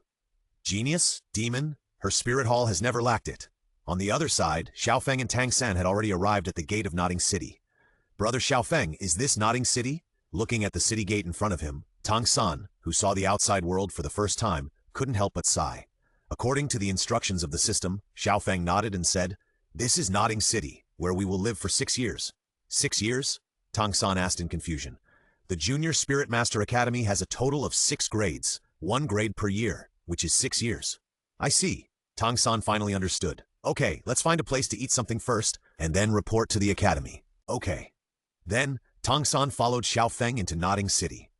Xiao Feng went directly to a roadside stall and had a meal at the roadside stall. You asked why you didn't go to a hotel or inn? Xiao Feng said that these were not as delicious as roadside stalls. Moreover, he felt that the food in the hotel and inn was unpalatable, not as good as the food at home. After dinner, Xiao Feng took Tang-san to a household goods store, and the two bought some daily necessities respectively. Of course, each of them paid for their own money. Since Tang-san's father stopped being decadent, his life became more comfortable, and naturally his wallet became more bulging. After the purchase, Xiao Feng asked the clerk to deliver it to Nodding College at noon, and then the two of them left, heading straight for Nodding College. However, before that, the two of them went to buy a set of neat clothes. As for the reason, Xiao Feng would not say that it was to give a certain rabbit a good impression, so that it would be easier for him to seduce. Ahem. It was easier for him to kidnap. Ahem. It was always like that. System, you have something exclusive to rabbits, you know? Great host, unlimited carrot space necklaces of all flavors are on the way. It's worthy of being my good system. And you still understand me. That must be. After a while, Xiao Feng and Tang-san came to the gate of Nodding College. After seeing the familiar guard in the original book, Xiao Feng secretly thought, this bee shouldn't make the same mistake, right? As the two approached, the guard called them, Who are you? This time, the guard's attitude was indeed much better than in the original book, and he didn't look down on people right away. We are freshmen of Nodding College, and we are here to report, Xiao Feng said. Upon learning this, the guard immediately smiled and said, Is that so? Can you prove it? After all, my job. Xiao Feng and Tang-san understood what the guard said, so they took out the martial spirit certificates that Su Yuntao had issued from their arms. When the guard took the certificate, his smiling face suddenly stopped. He looked at the certificate, then looked at Xiao Feng and Tang-san in front of him, and immediately sneered with disdain. Do you two think I'm a fool, or do you think I'm easy to fool? After the guard finished speaking, he threw the certificate in his hand to the ground, and said again with disdain, Blue silver grass with full innate soul power? Immortal killing sword with at least 16th level of innate soul power and mutated martial soul, husky? Twin martial souls? Are you two kidding me? Looking at the way you two are dressed, I thought you two were kids from rich families, but it turns out you are part-time students from the Holy Soul Village. How can a part-time student in a small village produce people like you? And can you afford such clothes? I think you stole it, right? You're killing me with laughter. Okay, get out of here quickly. You've tricked people here to cheat. These days, there are all kinds of people. As he said that, the guard began to drive people away impatiently. At this moment, Tang-san was stunned. Xiao Feng was also stunned. He really didn't expect that such a thing would happen. He was speechless. This person is really a dog-eye looking down on others. It's really terrible that he has no knowledge and no culture. This is just sitting in a well and looking at the sky. Alas. The next second, Tang-san was about to say something, but Xiao Feng stopped Tang-san. Xiao Feng didn't say anything, but just rolled up his sleeves silently, and without saying a word, he fired a fire flow root at the guard. After this combo, the guard finally realized that he was stupid, but it was too late. However, just when Xiao Feng was fighting, a deep and vicissitudes of stop made Xiao Feng sigh again. No way! I came early. How can I still meet Yu Xiaogang? Tang-san looked back and saw a man with short hair and a black robe walking from a distance. This man was the scumbag Yu Xiaogang, the first coward on the continent. However, Xiao Feng did not pay attention to Yu Xiaogang and continued to beat the guard, asking, Did you do something wrong? Will you keep talking back to me next time? I was wrong. I won't talk back to you next time. After getting a satisfactory answer, Xiao Feng was satisfied and let go of the guard's collar. At this moment, Yu Xiaogang finally came in front of the two of them. When the guard saw Yu Xiaogang, he immediately rolled and crawled in front of Yu Xiaogang, accusing Xiao Feng of violence, and Yu Xiaogang frowned and asked, Why did you hit someone? Xiao Feng glanced at him indifferently and said, What's the matter? Are you a teacher in the academy? Or are you his dog's master? I beat your dog, and you want to stand up for your dog? It's true that a dog has its master, a thing that looks down on people with dog eyes. Huh, Tui! Before Yu Xiaogang could finish his words, Xiao Feng interrupted him directly. What about me? Do you believe that if you say one more word, the fist that kills a 500 jin pig will fall on your kidney-deficient body? You! What do you mean by you? Haven't you seen someone as handsome as me? I know you are ugly. Although it's not your fault that you are ugly, it's your fault that you come out to scare people. So now, immediately, get out of here, disciple. Of course, if you are a teacher in the academy, then just pretend I didn't say these words. Looking at Xiao Feng, who was talking so much, Yu Xiaogong almost couldn't catch his breath. He swore that he just wanted to ask Xiao Feng why he hit someone, but Xiao Feng started with a friendly greeting, which made him so angry that he was autistic. He could only stare at Xiao Feng with big eyes. Why are you looking at your father? Look at your bastard appearance. Do you believe that I will cut you down too? Cut you down so hard that your mother won't recognize you. As soon as the voice fell, Xiao Feng directly took out the immortal killing sword. Tang San on the side. I think I roughly understand what Xiao Feng meant by friendly greetings. At the same time, Tang San secretly swore that he would never talk back to Xiao Feng in the future, otherwise he would not know how his father died. Suddenly, Yu Xiaogong spit out a mouthful of blood and stretched out his hand and pointed at Xiao Feng with trembling hands. In response, Xiao Feng said, "That's it?" At the entrance of Nodding College, Yu Xiaogong covered his chest, with blood spurting out from the corner of his mouth. His hand was still trembling as he pointed at Xiao Feng. He thought that after what he had experienced, he would be calm and composed in dealing with anything, but he did not expect to meet such an unreasonable person as Xiao Feng today. The way he cursed was so vicious. What was it that it was not my fault that I was ugly, but it was my fault that I came out to scare people? There was also a series of vicious words that he had never heard of before. This made him, a titled Douluo in the theoretical world, not know how to refute.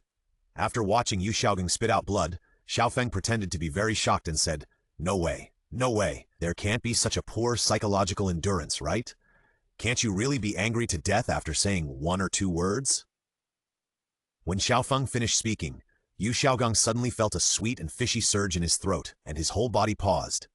After stumbling a few steps, he sat down on the ground, and it happened that he was sitting next to the 2 certificates on the ground. Inadvertently, Yu Xiaogong, who felt like he was going to be pissed off to death, saw these 2 certificates. It would have been fine if he hadn't looked at them. After seeing them, Yu Xiaogong's pupils instantly shrank a bit. Blue-silver grass with full innate soul power and twin martial souls with at least level 16 innate soul power, and one of them is a mutant martial soul? To be honest, although Yu Xiaogong's moral character is a bit poor and his cultivation is a bit rubbish, it must be said that he is quite good at studying martial souls. Although most of them are stolen from the Spirit Hall, he also has his own achievements. After seeing this certificate, the anger he felt from Xiao Feng immediately dissipated, and he quickly picked up the 2 certificates on the ground and read them. Seeing this, Tang San was a little confused, and Xiao Feng smiled disdainfully. "What's so good about it? These 2 certificates are fake, right?" As he said that, Xiao Feng looked at the guard on the side. The guard didn't dare to look at Xiao Feng's eyes, so he had to hide in fear. After all, the ruthless man in front of him was someone he couldn't afford to offend. Yu Xiaogong took these 2 certificates. He was sure that they were real because he would not mistake the seal of the Spirit Hall. When he heard Xiao Feng's words, he looked at the guard. At this moment, he seemed to understand why Xiao Feng beat him. The next second, he stood up from the ground and said to the guard with a slightly cold tone, "I roughly know what happened. I will not hold you responsible this time. If there is a next time, you can leave." After that, Yu Xiaogong looked at Xiao Feng and Tang San with a smile on his face. On the other side, the guard nodded in agreement and ran back to his position. After seeing Yu Xiaogong's face, Tang San looked at Xiao Feng with some confusion and asked, "Brother Xiao Feng, is he crazy?" You have to know that Xiao Feng made Yu Xiaogong vomit blood in the last second, but what does it mean to be smiling now? The weasel is paying New Year's greetings to the chicken, so it has bad intentions. After hearing Xiao Feng's words, Tang San looked at Yu Xiaogong with a little more vigilance, and the hidden arrow in his wrist was ready at any time. Just when Yu Xiaogong was about to say something, Xiao Feng swept the certificate in Yu Xiaogong's hand and then said lightly, "Little Sanzi, let's go. Don't pay attention to this guy." "Okay, brother Xiao Feng." After hearing Xiao Feng's words, Tang San hurriedly followed him, leaving Yu Xiaogong standing there like a clown. Just like that, before Yu Xiaogong could show off his proud theoretical knowledge, the 2 left, but it was obvious that Yu Xiaogong would not give up. After all, Tang San and Xiao Feng were the 3rd and 4th people with twin martial spirits in 100 years, and Xiao Feng was also a mutant martial spirit with great research value. He, Yu Xiaogong, would never give up. On the other side, on the road, Tang San asked again, "Brother Xiao Feng, do you know that man just now?" Xiao Feng shook his head and said, "I don't know him, but he gives me a very uncomfortable feeling. Anyway, just stay away from him. He is ugly, old, and has very weak strength. We have no common topics." Tang San still listened to Xiao Feng's words. He nodded silently and said, "I know, brother Xiao Feng, I will stay away from him." Soon the two came to the teaching department. After some formalities, under the contemptuous eyes of a certain teaching director, Xiao Feng and Tang San were asked to leave the teaching department because, in their opinion, the martial spirit certificate was too fake. But the two were just part-time students, the kind that could be ignored, so they simply didn't care. Just like the original novel, the two were assigned to Dormitory 7. As soon as they left the teaching office, Tang San shouted indignantly, "Brother Xiao Feng, what kind of eyes are they looking at? They really look down on people. Why are all the people in this academy the same? All right, do you want to bite the dog back if it bites you? This group of losers will never live like that. Don't worry about it. Let's go. Our dormitory is Dormitory 7. I want to have a good rest after the arrangement."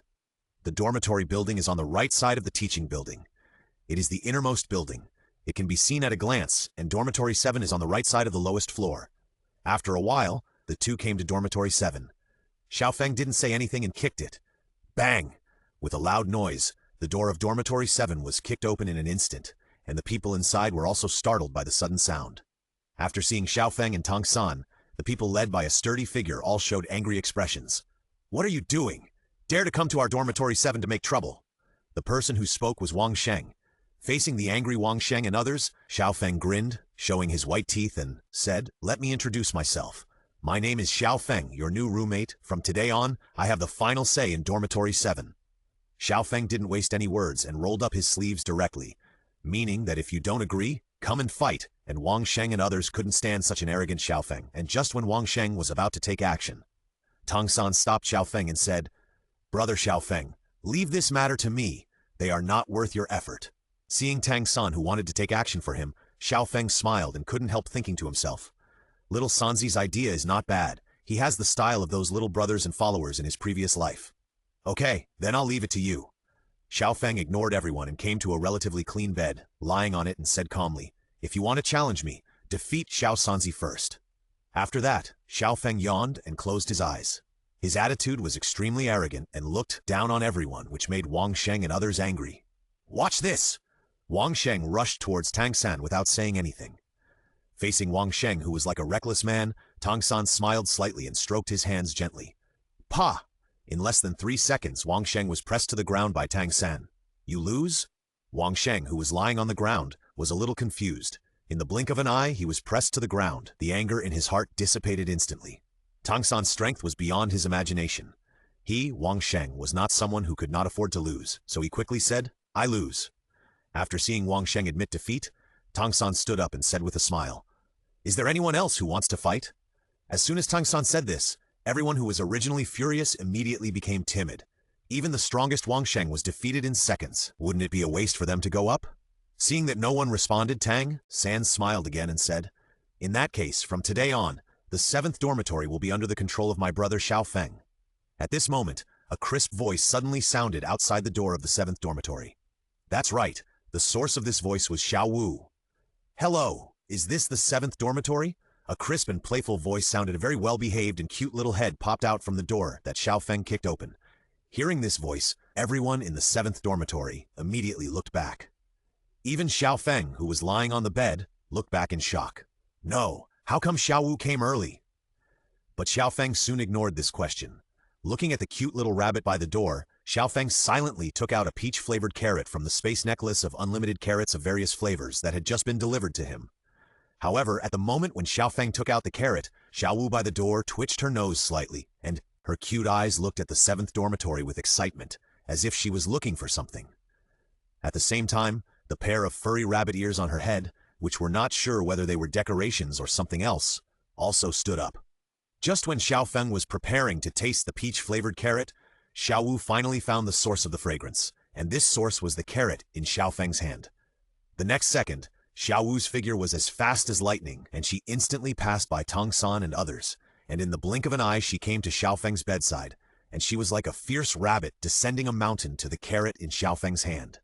However, before Xiao Wu's hand touched the carrot, Xiao Feng held Xiao Wu's head with one hand and said with a smile, "Want to eat?" Xiao Wu looked at the carrot in Xiao Feng's hand, nodded with stars in her eyes, and seeing Xiao Wu being so loving, he smiled again and said, "If you want to eat it, you have to let me get to know you first, otherwise no way."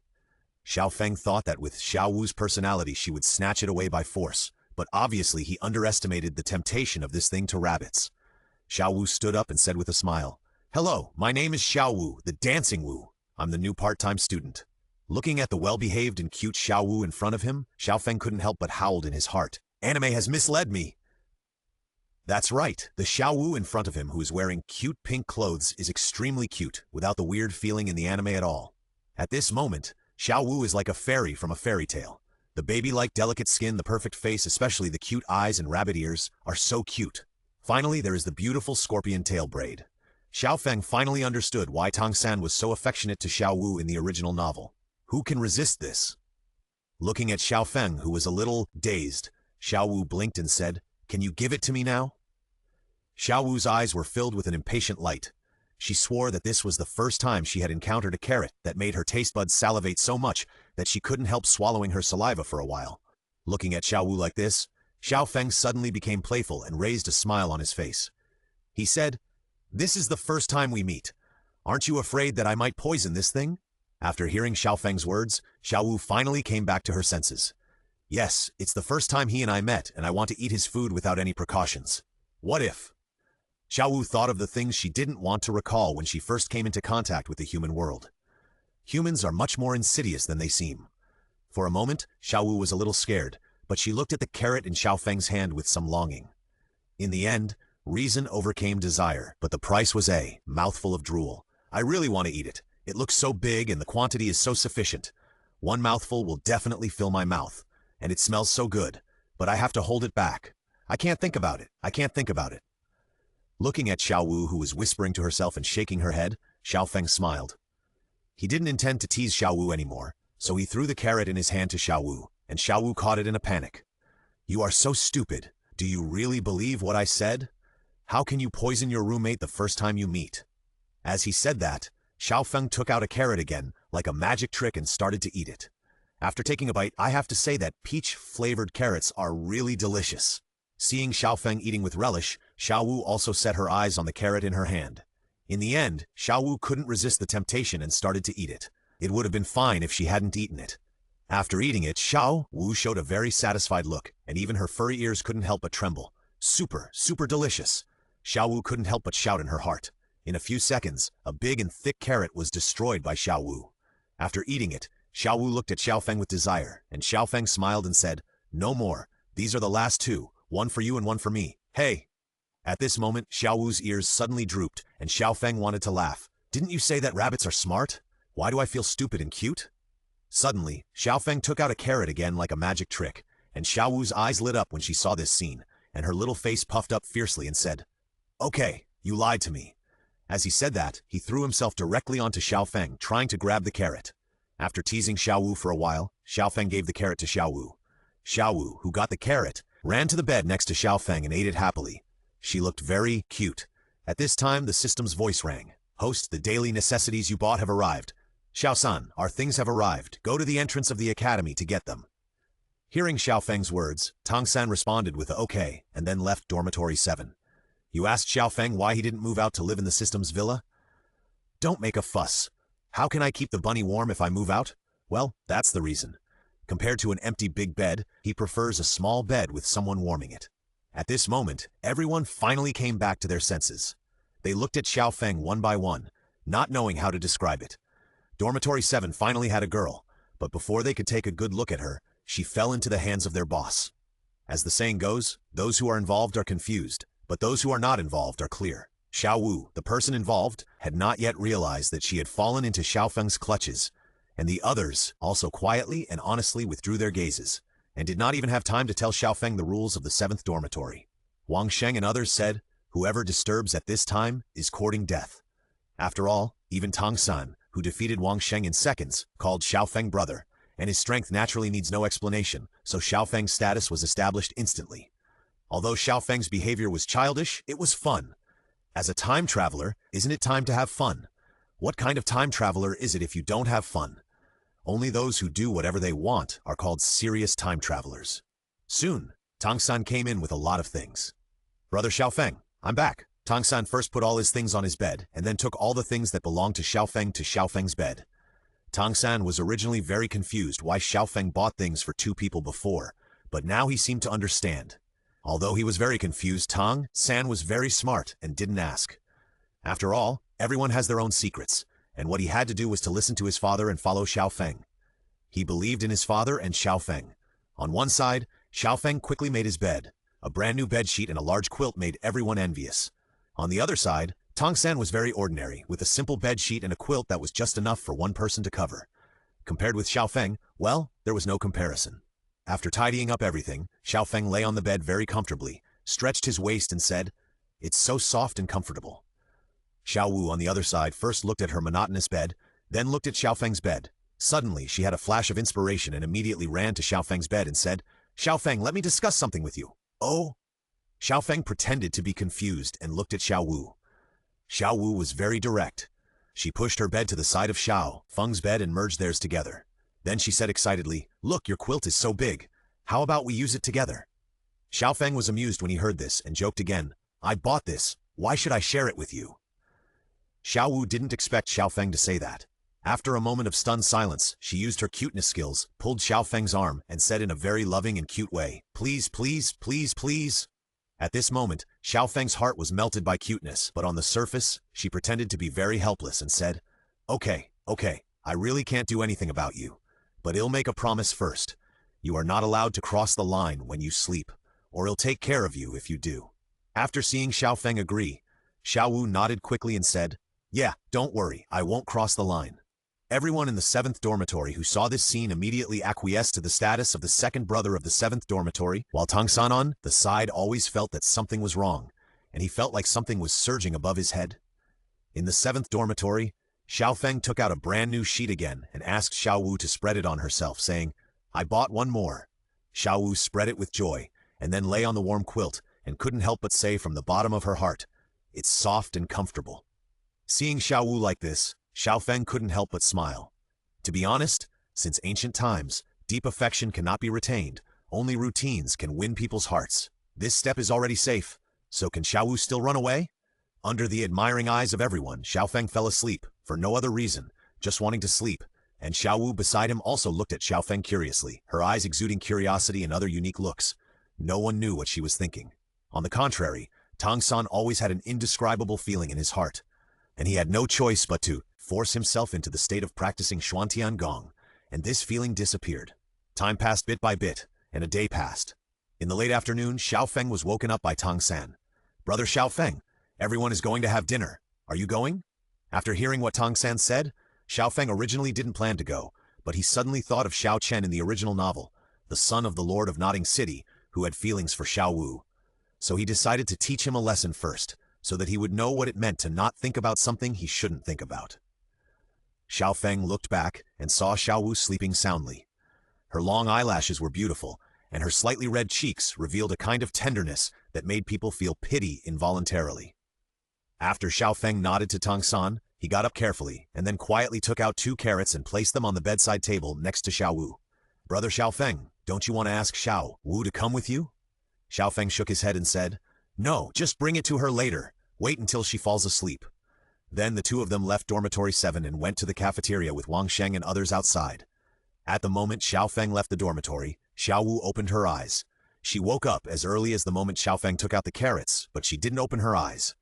After hearing Xiao Feng's words, she felt warm in her heart. Apart from her mother, Xiao Feng was the first person she met in the human world who was so gentle to her. She looked at the carrots on the bedside table and took one of them with a smile, but she didn't eat it. Instead, she just looked at the carrots and was so absorbed in it that no one knew what she was thinking. On the other side, led by Wang Sheng and others, the group came to a 2-story building. "Brother Xiao, third brother, this is our cafeteria," Wang Sheng said with a smile, like an extremely sensible little follower. Looking at the building in front of him, Xiao Feng said calmly, "It looks quite similar, but I don't know if the food is delicious. What do you think, Xiao-san?" Hearing Xiao Feng's voice, Tang San said faintly, "Anyway, it's definitely not as delicious as the ones we usually eat." Tang San was talking about the delicacies in the villa before. Xiao Feng nodded in agreement with Tang San's words and said, "Forget it, let's try it since we are here." Then, a group of people walked into the cafeteria, and just when Xiao Feng and others walked into the cafeteria, a mocking voice came from the 2nd floor. "Hey, isn't this Wang Sheng's group of poor ghosts? From the looks of you, it seems that you have a new boss." But Dormitory 7 is Dormitory 7, the world of poor ghosts. I'm afraid you can never eat on the second floor. Xiao Feng looked in the right direction and saw a boy with an average appearance and disdain standing at the entrance of the stairs on the second floor. When the people behind him heard his words, they immediately laughed unscrupulously. For some reason, Xiao Feng looked at the man in front of him and always felt that he deserved a beating, and this man was Xiao Chen. Seeing Xiao Feng frowning slightly, Tong San whispered, "Brother Xiao Feng, in 1 minute, I will make him realize his mistake." However, Xiao Feng stopped Tong San and said with a smile, "Let me do it, just treat it as a pre-meal exercise." Hearing this, Tong San did not say anything, but just quietly stepped aside, but stared at Xiao Chen and others with a cold look. "I heard from Wang Sheng that you are the boss of the entire Nodding College?" Xiao Feng smiled. "Why, you want to follow me? It's not impossible to follow me. If you beat Wang Sheng up, I will let you follow me. How about it?" Xiao Feng was happy to hear what Xiao Chen said. "Follow you? Haha, I'm afraid you are not qualified." Xiao Feng sneered, and without saying anything, he started to fight directly. He exerted force on his legs and jumped up instantly, jumping directly from the first floor to the second floor, looking at Xiao Chen and others with excitement. "From today on, I have the final say in Nodding College." After 3 months of training with Rui Mengmeng, Xiao Feng's physical fitness has been very strong. Even without a spirit ring, he can fight against spirit masters below level 25, not to mention the rubbish that is not a one-ring spirit master except Xiao Chen. Xiao Feng's punch with exaggerated power was aimed directly at Xiao Chen. The speed was so fast that Xiao Chen had no time to dodge and could only raise his arms to block it. Crack! Bang! With the sound of crisp bones breaking, Xiao Chen was directly knocked from the second floor to the first floor by Xiao Feng's punch. Yes, it was the kind that broke through a floor and fell to the first floor. Xiao Feng used 3/10 of his strength in this punch, but only 3/10 of his strength broke Xiao Chen's arms. Xiao Chen lay on the cracked ground on the first floor and couldn't help spitting out blood, then looked at Xiao Feng with fear. "That's all the strength you have? I thought you were that strong. Why do you still want me to follow you?" Xiao Chen's appearance at this moment was completely different from his usual appearance. At this moment, Xiao Feng was very arrogant and domineering. He stepped on Xiao Chen's chest with one foot and looked at Xiao Chen. "Of course, you can find someone to retaliate against me afterwards, as long as you are not afraid that the Lord of Nodding City will be replaced because of an accidental death." Only Xiao Chen heard this sentence. When he heard this sentence, his eyes exuded a stronger fear. He understood what Xiao Feng said because the Lord of Nodding City was his father, and he couldn't afford to offend someone who had the ability to cause his father's accidental death. Just based on Xiao Feng's strength in this life, he was not someone he could afford to offend. In fear, Xiao Chen nodded quickly. "From today on, I have the final say in Nodding College. Does anyone have any objections?" Xiao Feng looked around at the people around him, but no one dared to respond to him wherever Xiao Feng looked. It was a joke. Xiao Chen and the others couldn't afford to offend him, not to mention Xiao Feng, who knocked Xiao Chen down with one punch. Seeing that no one had any objections, Xiao Feng looked at Xiao Chen at his feet and smiled with satisfaction. "In the future, in the academy, I don't want to see you or your people being arrogant, understand?" Looking at Xiao Feng's devilish smile, he nodded quickly. "Okay, I'll let you go this time. I didn't use much force, and your hand was just broken. But before you leave, remember to pay the cafeteria's loss fee and my meal fee." Xiao Feng pointed to the second floor with a hole in it and said, then he walked in front of Tong San and the others calmly. "Today, we'll have dinner on the second floor. Our boss Xiao will treat us." Immediately, the people in the 7th dormitory laughed. They all knew what boss Xiao was talking about. Then a group of people went straight to the second floor. Xiao Chen left 10 gold soul coins for his lackey and left alone. On the other side, Yu Xiaogang, who had been observing at the door, also had shining eyes because he saw that Xiao Feng's strength was simply too terrifying. So, his mind surged. After seeing the 2 proofs at the entrance of the academy this morning, Yu Xiaogang was very excited because he knew that in addition to Xiao Feng, the other Tong San also had twin martial spirits. Although he had no actual evidence, he believed in his theoretical guess. In addition, he didn't know why Xiao Feng was so hostile to him, but he thought it might be because geniuses have their own unique personalities, and Xiao Feng was such a unique person. After all, no one would have strong hostility towards others when they first met. As a friend of the Dean of Nodding College, Yu Xiaogang found the Dean and said that he wanted to become the teacher of the theory class of Xiao Feng and Tong San's class, and his goal was to conquer Tong San and Xiao Feng with rich theoretical knowledge so as to achieve the goal of accepting both of them as apprentices. However, How could Yu Xiaogong know that Xiao Feng was a traverser from another world? So he naturally couldn't know that Tang San, who also came from another world, would listen to Xiao Feng and his father so much. Then, of course, it was a waste of effort. That day, Xiao Feng and others returned to the 7th dormitory after dinner, and Xiao Wu was very satisfied with Xiao Feng bringing her vegetables and rice. At the same time, Xiao Feng didn't realize that Xiao Wu's eyes were different from when he just saw, as if there was something more.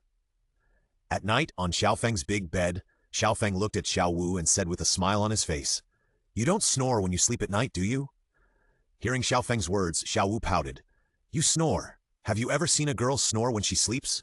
Xiao Feng raised his mouth again and said, "I haven't seen it, but I might see it tonight." Xiao Feng's words were undoubtedly a slap in her face. She was so cute, how could she snore when she slept? For a moment, Xiao Wu pretended to be fierce and said, "Do you believe I will bite you?" "Oh, where?"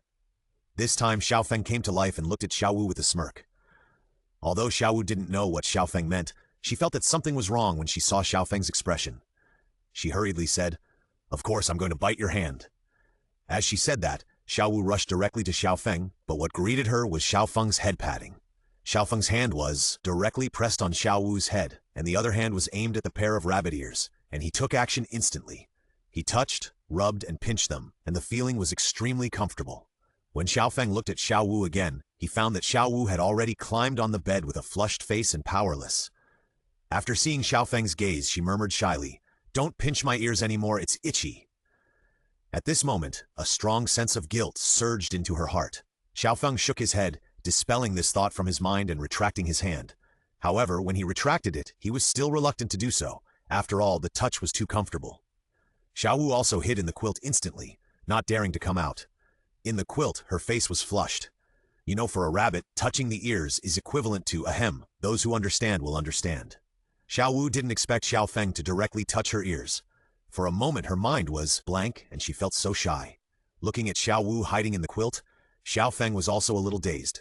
For a moment, he couldn't help but think of the scene in the original novel when Tang San touched Xiao Wu's ears. Is it true that rabbits' ears cannot be touched? After thinking about it, Xiao Feng didn't get a satisfactory answer, so he just went to sleep. The other people in the 7th dormitory also fell asleep as night fell. Even Tang San did the same. Although he could rely on cultivation instead of sleeping, it was completely unnecessary. At night, Xiao Feng had a dream. He dreamed that he was caught by an octopus, and then the octopus was tightly entangled and stuck to him. No matter how he struggled, he couldn't get away. In the end, he had no choice but to let the octopus do whatever it wanted. The next morning, Xiao Feng woke up from his dream. After opening his eyes, he suddenly found that his hand seemed to be entangled by something.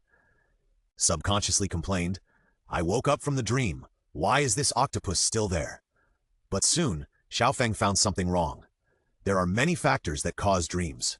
It may be because of thinking too much before going to bed, which leads to dreams about what you think, or it may be because of external environmental factors.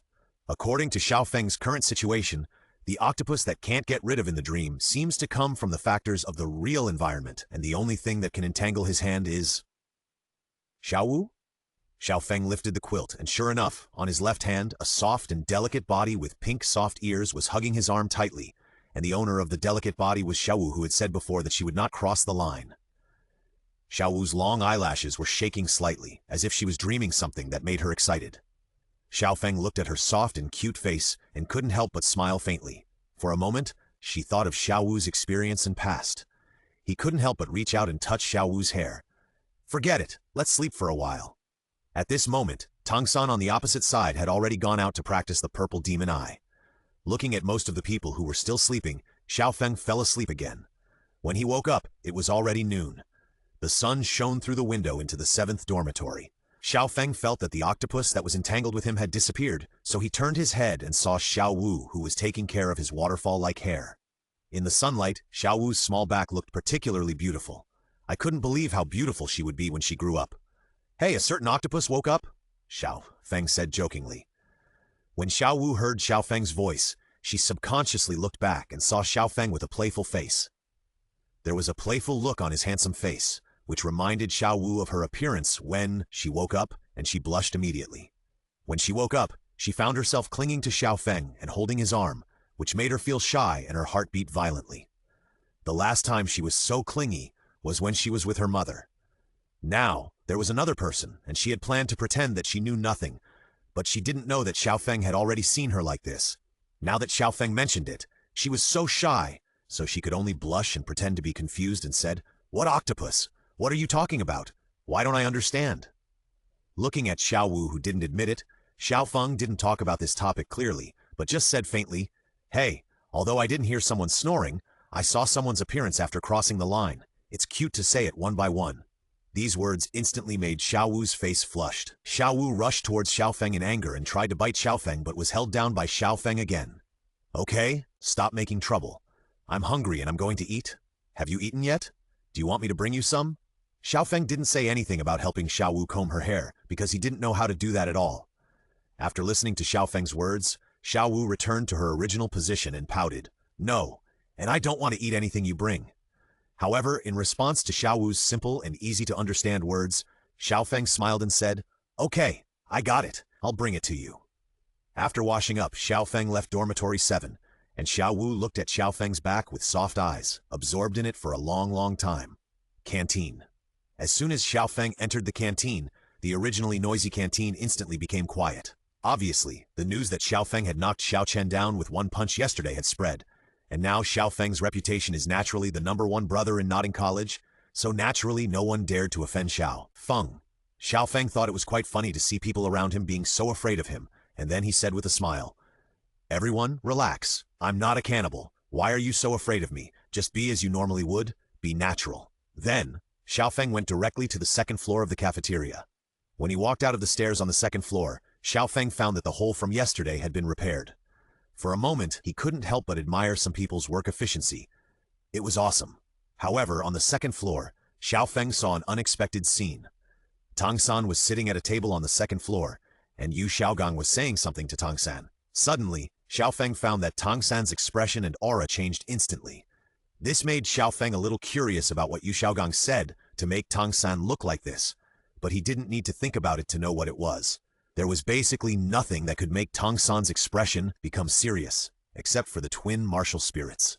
So Xiao Feng ordered a few dishes that Xiao Wu liked, and then walked towards Tang San's seat. Tang San, who saw Xiao Feng, immediately showed a flustered expression. Tang San seemed to be afraid that Xiao Feng would misunderstand him. Xiao Feng had clearly told him yesterday to stay away from Yu Xiaogang. When Xiao Feng approached, Tang San immediately prepared to explain, but Xiao Feng spoke first. "It's okay, I know what this is about." Xiao Feng sat down next to Tang San, looking at Yu Xiaogang with a somewhat intriguing look, and Yu Xiaogang was also looking at Xiao Feng finally. Before Yu Xiaogang could finish his words, Xiao Feng interrupted him directly. "Who are you? What do you want to do? What is your purpose in approaching Xiao San?" Xiao Feng asked 3 questions in a row. Yu Xiaogang saw the displeasure in Xiao Feng's eyes, and he was very embarrassed, but he didn't want to lose an opportunity to prove his theoretical knowledge because of this embarrassment. "Well, let me introduce myself. My name is Yu Xiaogang, and I am your instructor. I don't have any purpose, but I have something to prove."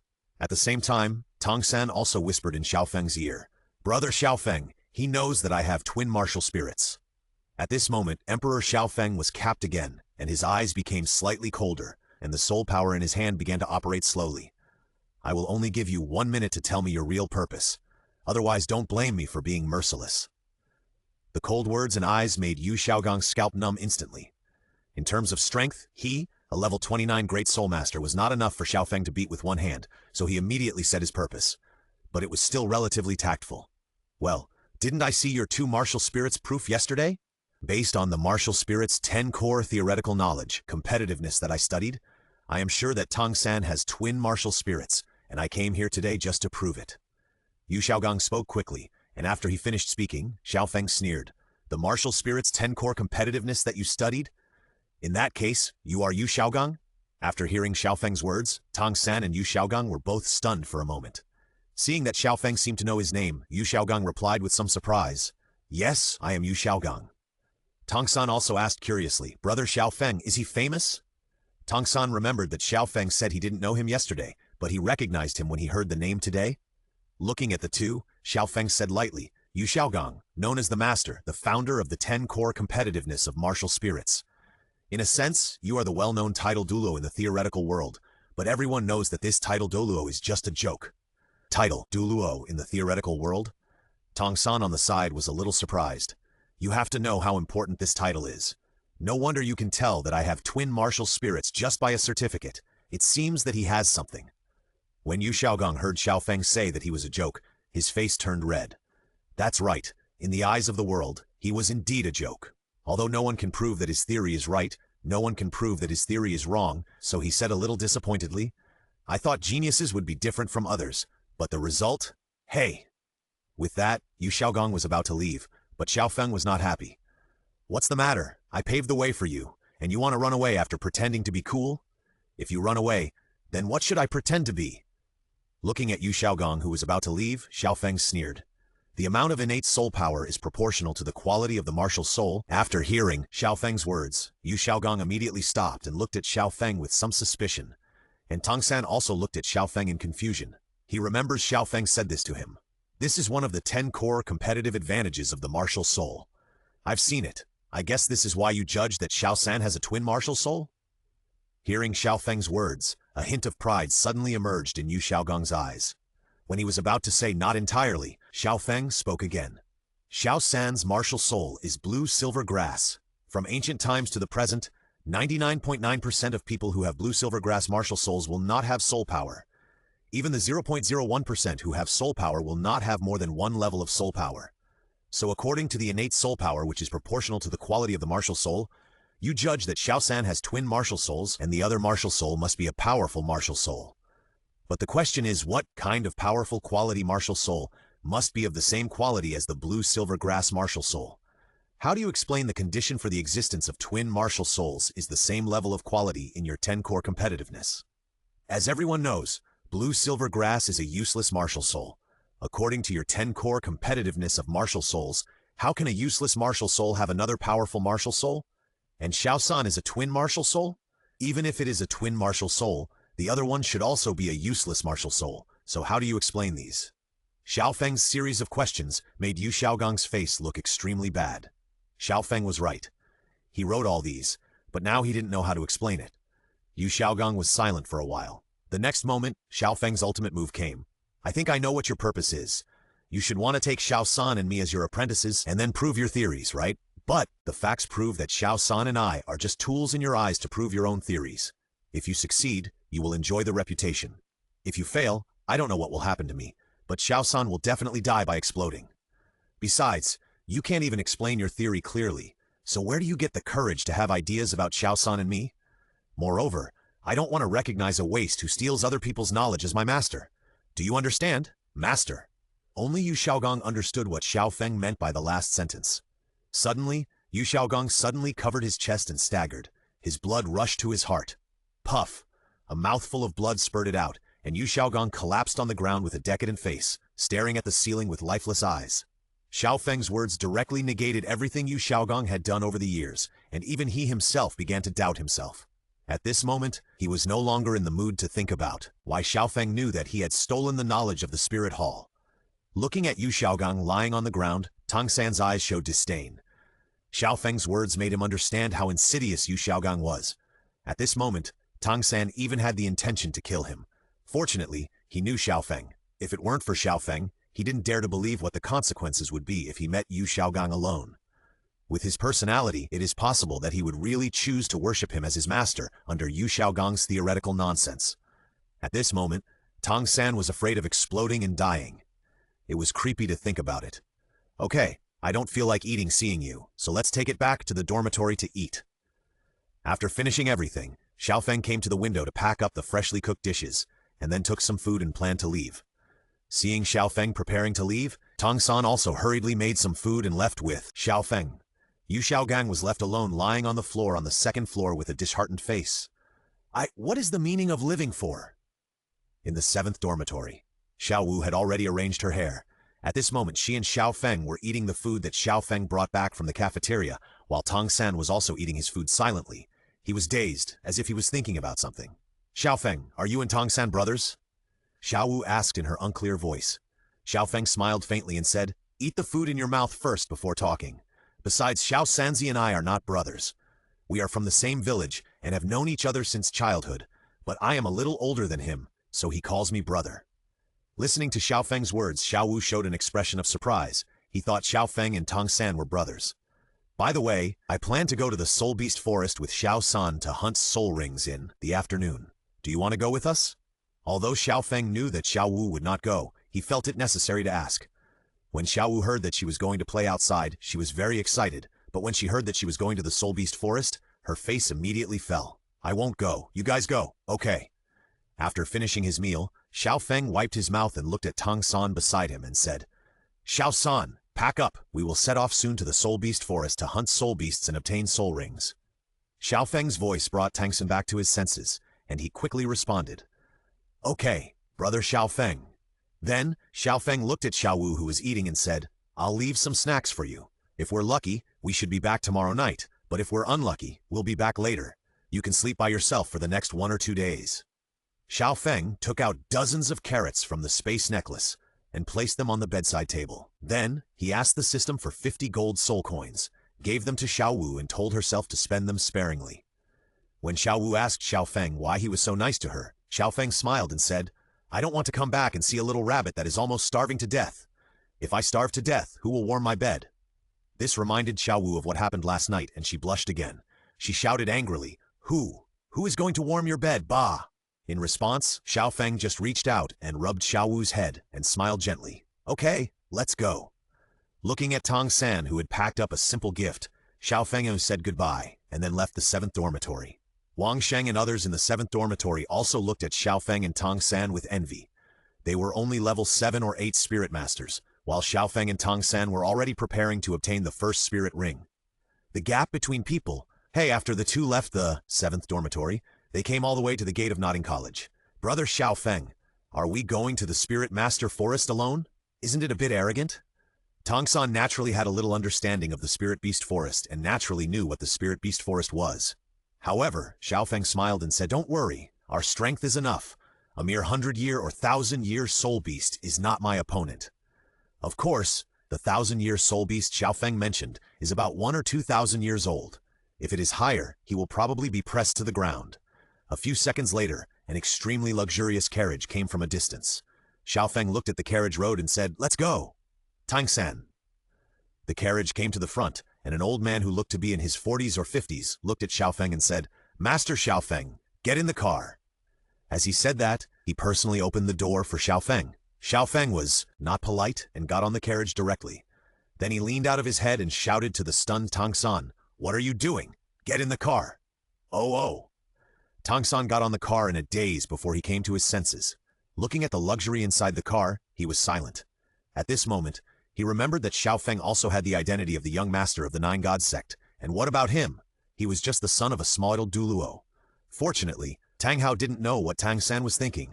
Otherwise, he would definitely press Tang San to the ground and said, What's wrong? Is it embarrassing for you that your father is a 96th level titled Douluo? You were pressed to the ground and beaten. Then I'll leave?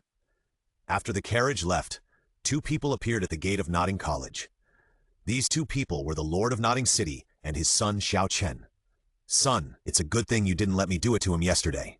If I really did it to him, I guess you wouldn't see your father anymore. Xiao Chen looked at his father and was also scared. Fortunately, he tried his best to stop his father yesterday, otherwise his father's days would be over. Not to mention this extremely luxurious carriage, even the driver, I can't see through his cultivation. You know, I'm a 47th level soul sect, and that carriage gave me an extremely dangerous feeling. Secondly, did you hear the carriage address that person? Xiao Chen nodded seriously. Young master? I heard it. Xiao Chen's father shook his head and said, From now on, you should keep a low profile. Such a force is not something we can afford to offend. I know, Dad. However, what they didn't know was that all this was arranged by the system. The carriage was created by the system, and the driver with a soul power of 87 was also created by the system. Host, how do you feel? Xiao Feng, lying in the carriage, silently gave the system a thumbs up. It really deserves to be my little cotton-padded jacket system the best. Heh, that's it. The carriage arranged by the system was very fast. In just one afternoon, the 2 arrived in front of the Soul Beast Forest town more than 400 kilometers away.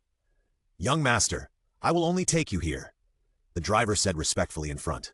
Okay, then let's go here. Tang San, who had withdrawn from the cultivation state, followed Xiao Feng out of the car. After the 2 said goodbye to the driver drove the carriage and disappeared not far away. Driver, who can imagine that I, a soul master of level 87, am just a tool for traveling? Stop talking nonsense, I am not. Looking at the town ahead, Xiao Feng showed an excited expression. This was his first time to come to the land of soul masters. Although it was just a small town, it also made Xiao Feng very excited, and Tang San was in a similar state. As soon as the two entered the town, they were infected by the noise of the town. In the town, there were people coming and going, and there were people in different clothes, both men and women. Some were tall, and some were thin. The only thing in common was that these people all exuded a faint soul power fluctuation. That's right, they are all soul masters. Tang San and Xiao Feng walked in the town curiously, and the people around them were also full of curiosity and confusion, and even a hint of intrigue. After all, it was a very strange thing for a pair of children without adults to appear here. Although most people were just curious, there were also many people with malicious intentions, and secretly, someone had already set their sights on Xiao Feng and Tang San. On the other side, just as Xiao Feng and Tang San entered the town, a charming man came to Notting City. Behind him, there were 3 black-robed men. The 4 of them went directly into Notting City, and their goal was the Wuhun Hall of Notting City. That's right, this man was Yue Guan, who came to recruit Xiao Feng. In the Wuhun Hall of Notting City, Yue Guan looked at Vickers, the master of the Wuhun Hall branch of Notting City, and his face looked a little bad. You mean he left Notting City to go to the Soul Beast Forest to get a soul ring? Seeing Vickers' face darken, he replied with a cold sweat. Elder, I just found out that at noon today, he and Tang San from the same village left the academy and said they were going to the Soul Beast Forest to get a soul ring. Who took them there? Yue Guan was in a bad mood because he felt that in such a small place, if some mediocre teachers took Xiao Feng and other talents to get soul rings and then got a 10-year soul ring, it would be a big joke. As for Tang San, a blue-silver grass was not worth his attention. Elder, I heard from his roommate that it seemed that there were only 2 of them. After hearing Vickers' words, Yue Guan was stunned for a moment. Going to the Soul Beast Forest without anyone accompanying him? Isn't this obviously seeking death? He couldn't help but curse inwardly, then looked at the 3 people behind him and said, Go to the Soul Beast Forest as quickly as possible. If they are alive, we must see them. If they are dead, we must see their bodies. Yes! In response, the 3 people turned around and left, rushing to the Soul Beast Forest at a very fast speed. According to the fluctuations of their soul power, it can be confirmed that the 3 people are Soul Saint-level masters. On the other side, Yue Guan left the Wuhan Hall alone, because just now he felt a strange breath, which was a bit like the breath emitted by soul beasts after they transformed into humans. So Yue Guan felt it necessary to investigate. That's right, the breath Yue Guan felt was Xiao Wu, who was out shopping.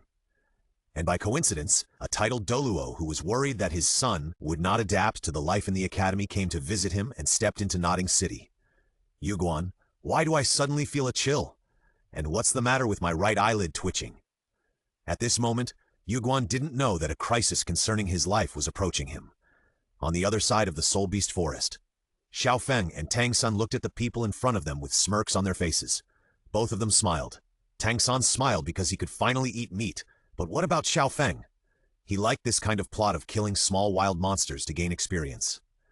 After learning from the system's exploration information that the 4 people in front of him were just scum who were not even level 19, Xiao Feng smiled and said, Xiao Sanzi, how about 2 each?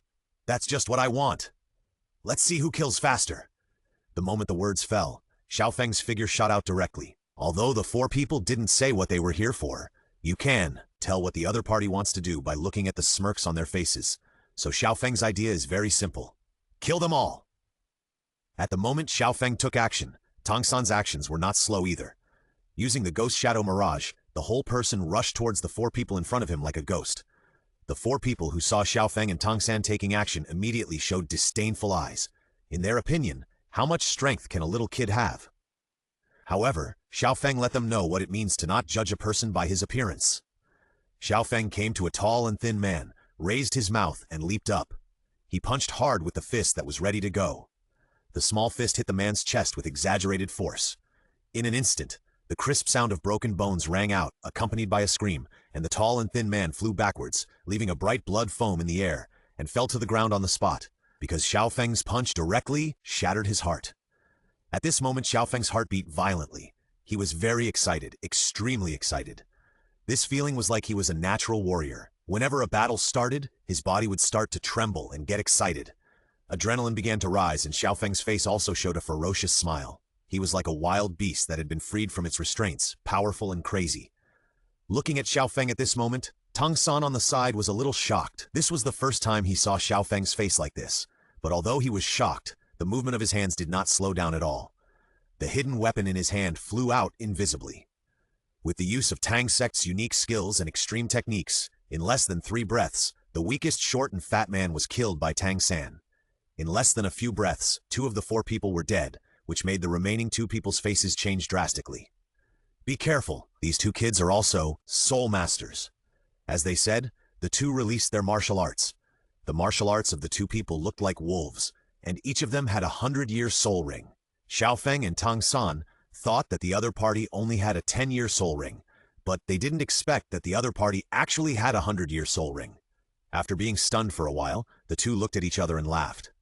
For them, what's the matter with a 100-year soul ring? You know, geniuses can fight across levels. And not to mention Xiao Feng, who is a monster at level 20. Xiao Feng didn't say anything and took out the immortal killing sword directly. The blade of the red-handled silver knife without a scabbard exuded a hint of coldness, and a blue grass appeared in Tang San's hand. Although the 2 had no spirit skills, they had rich combat experience. One was a former Tang Sect disciple, and the other was Xiao Feng, who had spent 3 months under the guidance of the guy 99-level titled Douluo Mengmeng. The 2 did not speak, but rushed out one after the other in tacit understanding, aiming directly at the last 2 people. First spirit skill, Swift Wind Blade. First spirit skill, Swift Wind Blade.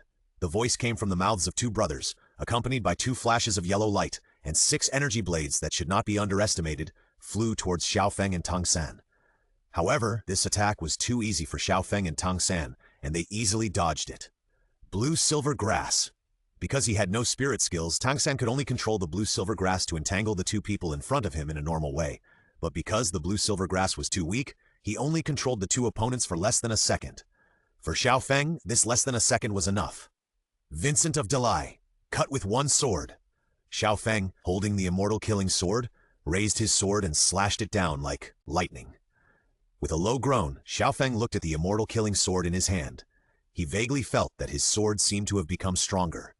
The immortal killing sword, a legendary martial spirit, is the exclusive weapon of a certain ancient god named Wen. Special effect, permanent superimposed damage. Every time a person is killed, a little damage can be added.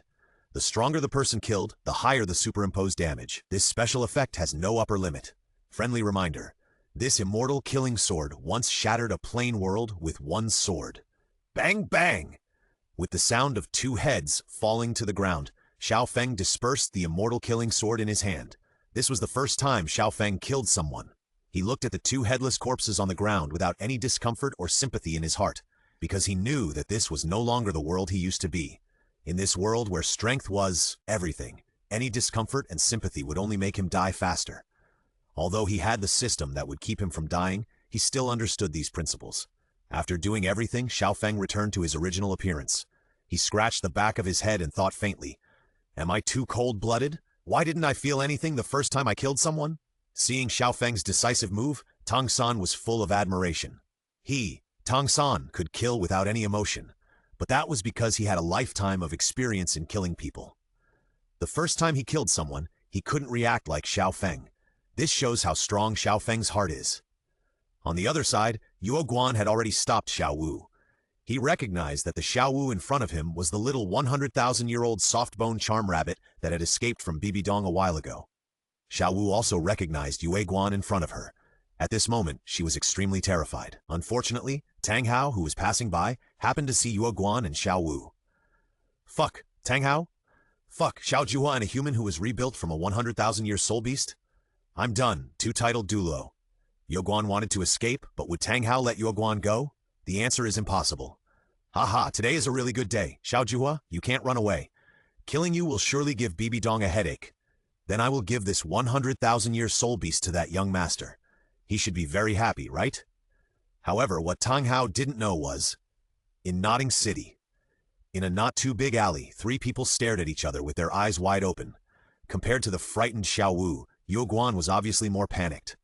Although the human who was rebuilt from a 100,000-year soul beast was good, he had to be alive to get it. With his strength, if he met Tang Hao alone, he would only be doomed. At this moment, he was thinking about how to escape. On the contrary, Tang Hao had a wicked smile on his face. He didn't expect that today he would meet one of the murderers who forced his wife to death, and a human who had been rebuilt as a 100,000-year-old soul beast in this small nodding city. Today, no one can save you. As early as when he saw Yue Guan, Tang Hao's mental power was released. When he found that there was only Yue Guan and no other strong men within a few miles, he decided to bury Yue Guan here today. Tang Hao's soul power surged. He first imprisoned Xiao Wu and then rushed towards Yue Guan.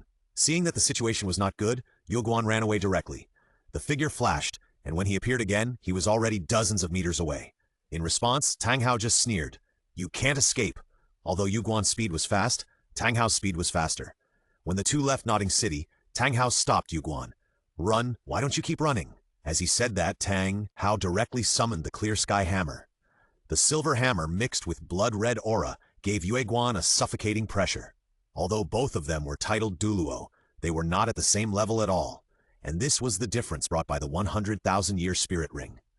Seeing Tang Hao's murderous intent, Yue Guan's face changed drastically, and he couldn't help but curse in his heart. "If I had known that I would meet Tang Hao in this small place, I would have brought the old ghost with me. Even if I couldn't kill Tang Hao, at least I could escape." Obviously, this was just his idea. If he met Tang Hao, who already had internal injuries, he might be able to escape, but the current Tang Hao? It can only be said that buy one get one free. Tang Hao said nothing, swung the hammer and did it. Facing Tang Hao's attack, Yue Guan's face changed again. His soul power surged, and his spirit ring emerged. Yellow, purple, black, black, black, the first soul ring lit up, and a protective shield with the aura of the strange velvet chrysanthemum appeared around Yue Guan. This was Yue Guan's first soul skill, the strange velvet body protection. However, it was obvious that such a soul skill was completely unable to resist Tang Hao's pure power attack. With a simple hammer, his shield was instantly broken. The Clear Sky Hammer smashed into Yue Guan's chest, and the whole person flew backwards dozens of meters. Looking across the gully on the ground, Yue Guan half knelt on the ground, holding his chest, with a trace of blood at the corner of his mouth, his eyes full of fear. Just one hammer had beaten him to this point. If he had been hammered down again, wouldn't he have died on the spot? The next second, his seventh black soul ring flashed. Seventh soul skill, Qirong True Body. Under this soul skill, his various attributes will get 80% amplitude, but unfortunately, this 80% amplitude cannot make up for the gap between him and Tang Hao. Seeing Yue Guan ready to fight, Tang Hao also had a sneer on his face. First soul skill, Titan's Hammer. The yellow soul ring lit up, and the blood-colored silver hammer flew towards Yue Guan with an unstoppable force like Mount Tai, and Yue Guan's soul ring also flashed. Eighth soul skill, Stream of Light. The petals of the huge Qirong Tung Tianju instantly dispersed into a bunch of small and sharp daggers, and finally rushed towards Tang Hao like a rain of water. However, these attacks seemed vulnerable in front of Tang Hao's absolute power.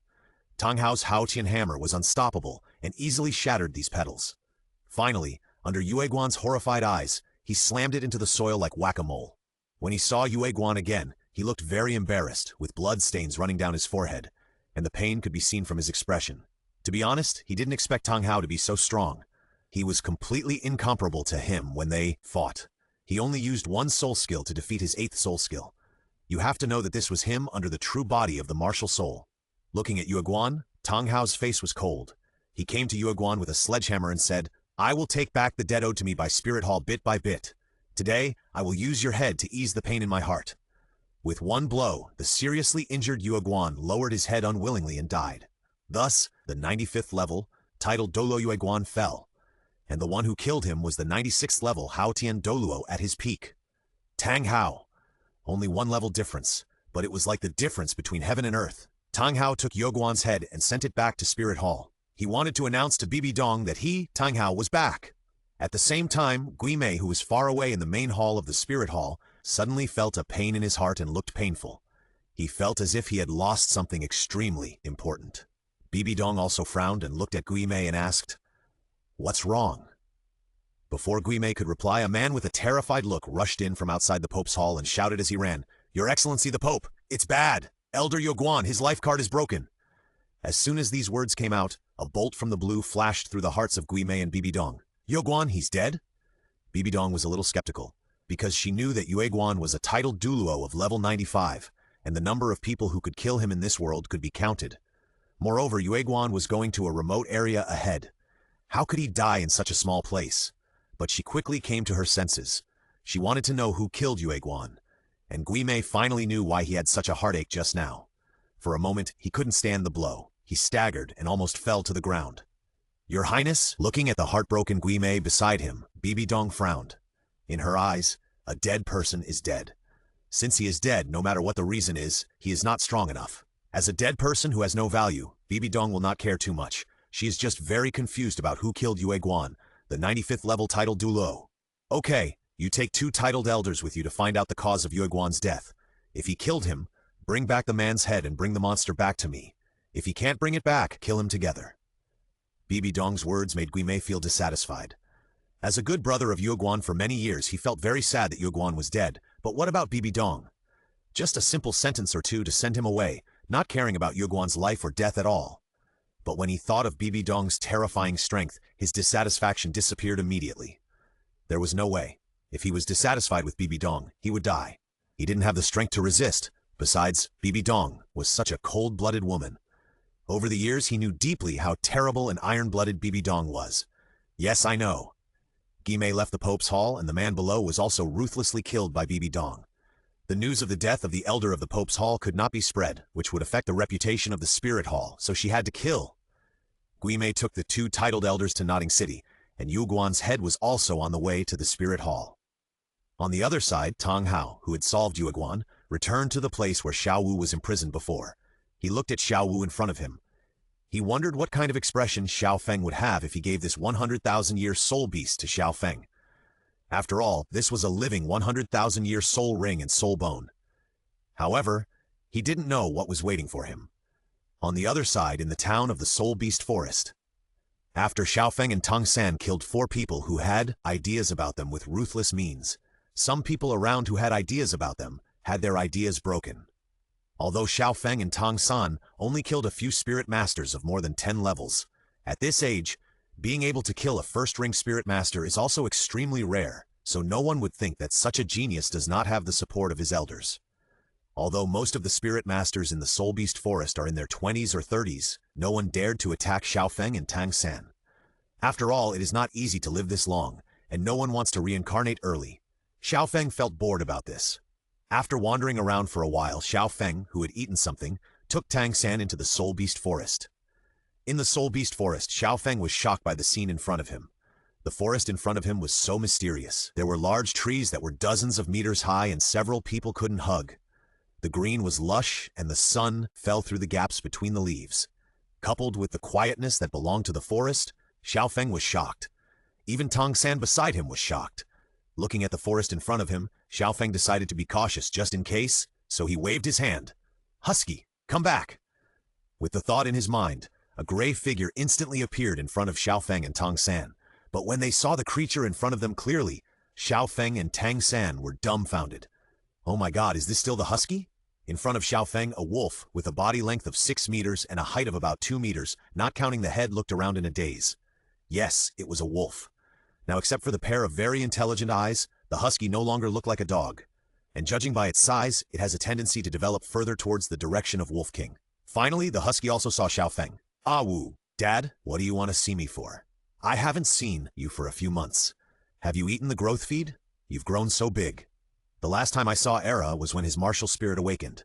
At that time, Era was only the size of an ordinary dog. Now it has become the kind that can be ridden, which makes Xiao Feng a little excited. "Awu, I didn't eat the feed, but I did a lot of soul beasts." "Ah, now I can beat a 1,000-year-old soul beast. Woo! As long as I keep eating, beating 100,000 years is not a dream." Yes, this husky is a purebred husky, but it has some awesome kras in its blood. Purebred husky, legendary martial spirit, contains devouring blood in the body. As long as you eat, you can become infinitely stronger. At the same time, you can also condense pure soul power through the food you eat to achieve the purpose of transmitting it to the host to enhance the soul power. The host does not need to capture soul rings for it. As long as the host's soul power meets the standard, the husky can automatically condense soul rings. Speciality: an independent individual with self-awareness can be used as a summoned beast. Friendly reminder: if your strength improves too slowly, be careful of being surpassed by your own martial spirit, otherwise you will be strongly despised by it. Xiao Feng said that he would never be surpassed by a creature like this husky, and he didn't want to be looked at by a dog with the same eyes as a weak chicken. "Stop talking nonsense. Hand over the pure soul power." "Ah, why give it to you? This is what I saved with great effort. Don't think that I will compromise just because you are my father. Even if I die today, I will never. Ow! Tang San looked at Xiao Feng, who was beating up the husky in front of him, and couldn't help but wiped his cold sweat silently. Although he didn't know what happened between Xiao Feng and Era, he was sure that the dog was a jerk. After a while, Era sat in front of Xiao Feng with a very upright attitude. Ow, Dad, just put your hand on my forehead.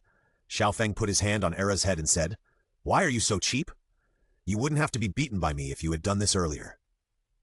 At the moment when Xiao Feng put his hand on Era's forehead, a pure and surging soul power began to flow into Xiao Feng's body. And Xiao Feng's soul power also soared from level 21, 22, 23 until it was almost level 24. The soul power growth in Xiao Feng's body stopped. Xiao Feng patted Era's head and said, Not bad, you have this ability. Era raised his head proudly, which probably meant, Of course, don't you see who I am? What Xiao Feng didn't know was that he had gathered these soul powers by destroying many villages around the Holy Soul Village and soul beasts outside the Stardew Great Forest. Okay, you go ahead and explore the way. Ah. After responding, Era turned and disappeared in the forest in front. At this moment, Tang San finally came back to his senses. Xiao Feng's soaring soul power just now made him dumbfounded. It was the first time he saw this way of improving soul power, and he was really shocked. Xiao Feng could completely not cultivate soul power, and directly let Erha go out to play, and when Erha came back, he would directly let Erha transfer soul power, and then continue to send it out after the transfer. In this way, cultivation is very simple. I didn't cultivate a single drop of soul power myself, and that's a wonderful feeling. Then, the two of them walked in the direction Erha left. To be honest, Xiao Feng didn't need to come to the Soul Beast Forest at all, because if he wanted, he could get a soul ring from the system, and it was a perfect soul ring with excellent configuration.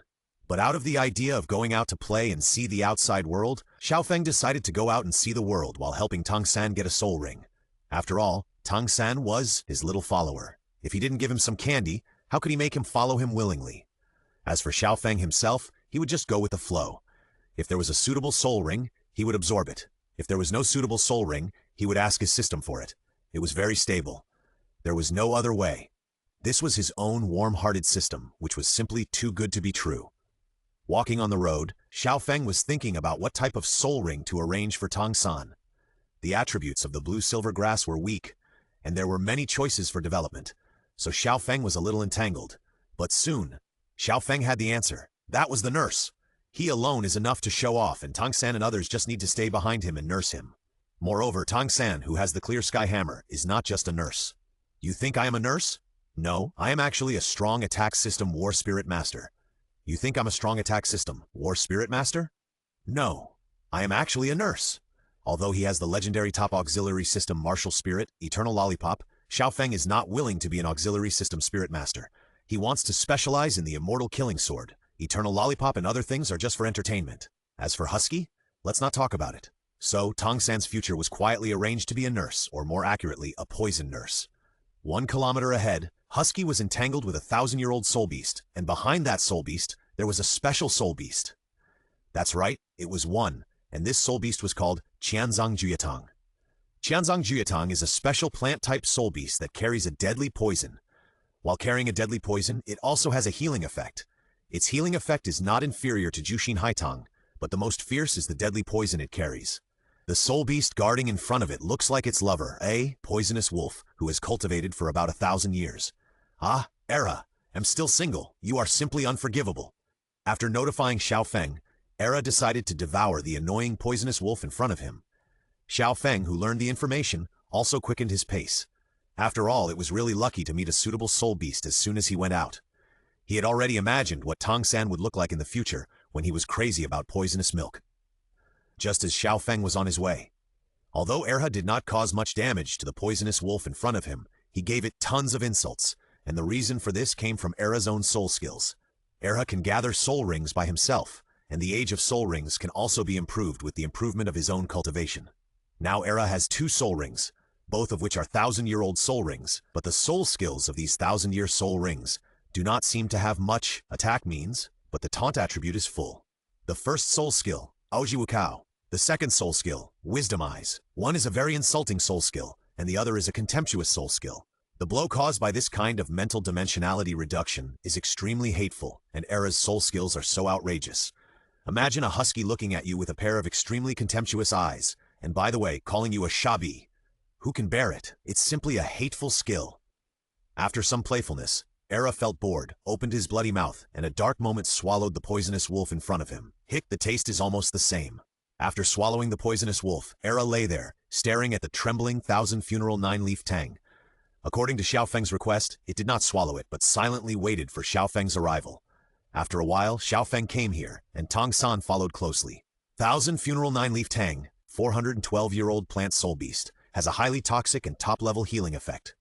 Xiao Feng looked at the thousand-funeral nine-leaf tang, turned to Tong San and said, Xiao San, this plant soul beast is very suitable for you. After obtaining its spirit ring, you should develop into a poisonous milk soul master. Poisonous milk soul master? It was the first time Tong San heard this term, and he was a little confused for a while. The poison healing system means that the main occupation is to be a poison soul master and also a healing system soul master. You can heal your teammates or poison your opponents. You can develop the blue-silver grass spirit in the direction of the healing system. On the one hand, you can assist yourself and your teammates. After all, you have twin spirits, so you don't have to worry about being bound by one direction. Listening to Xiao Feng's explanation, Tang San roughly understood what the poison healing system soul master meant. To be honest, he was a little tempted. As a Tang sect disciple, he was already a master of playing poison. Now, the development of the poison healing system seemed to suit him very well. The thought of being able to heal teammates and poison enemies at the same time made him feel good. In addition, the Tang sect's hidden weapon technique made killing people invisible and safe. Moreover, he had another spirit, so he didn't have to worry about becoming a pure poison healing system soul master. How is it? Okay. Tang San agreed very straightforwardly. So under Xiao Feng's command, the thousand-death nine-leaf tang, which was only more than 400 years old, was slapped to death by Erha, and then brought to Tang San. Although the thousand-sang nine-leaf tang has a strong poison, Erha's devouring blood is immune to all poisons, the kind that completely ignores it. Finally, under Xiao Feng's guidance, Tang San used the white knife in and the red knife out, and then a yellow spirit ring slowly floated out. Brother Xiao Feng, then I will absorb it first. Under Xiao Feng's protection, Tang San began to absorb the spirit ring. The time to absorb the spirit ring was long.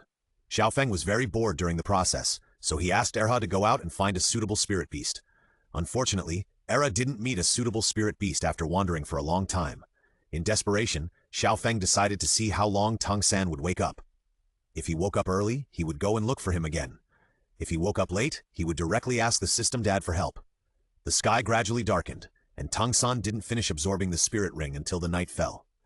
At the first moment, Xiao Feng asked curiously, Xiao San, what is your first soul skill? After Tang San felt it, he said excitedly, my first soul skill is called Blue-Silver Sorrow. This soul skill can heal or poison people within 10 meters of my blue-silver grass according to my own will. The poisoned people will lose consciousness at the lightest and die on the spot at the worst, and the healer will get a great degree of recovery effect. As he said that, Tang San released his first spirit skill towards the tree in front of him.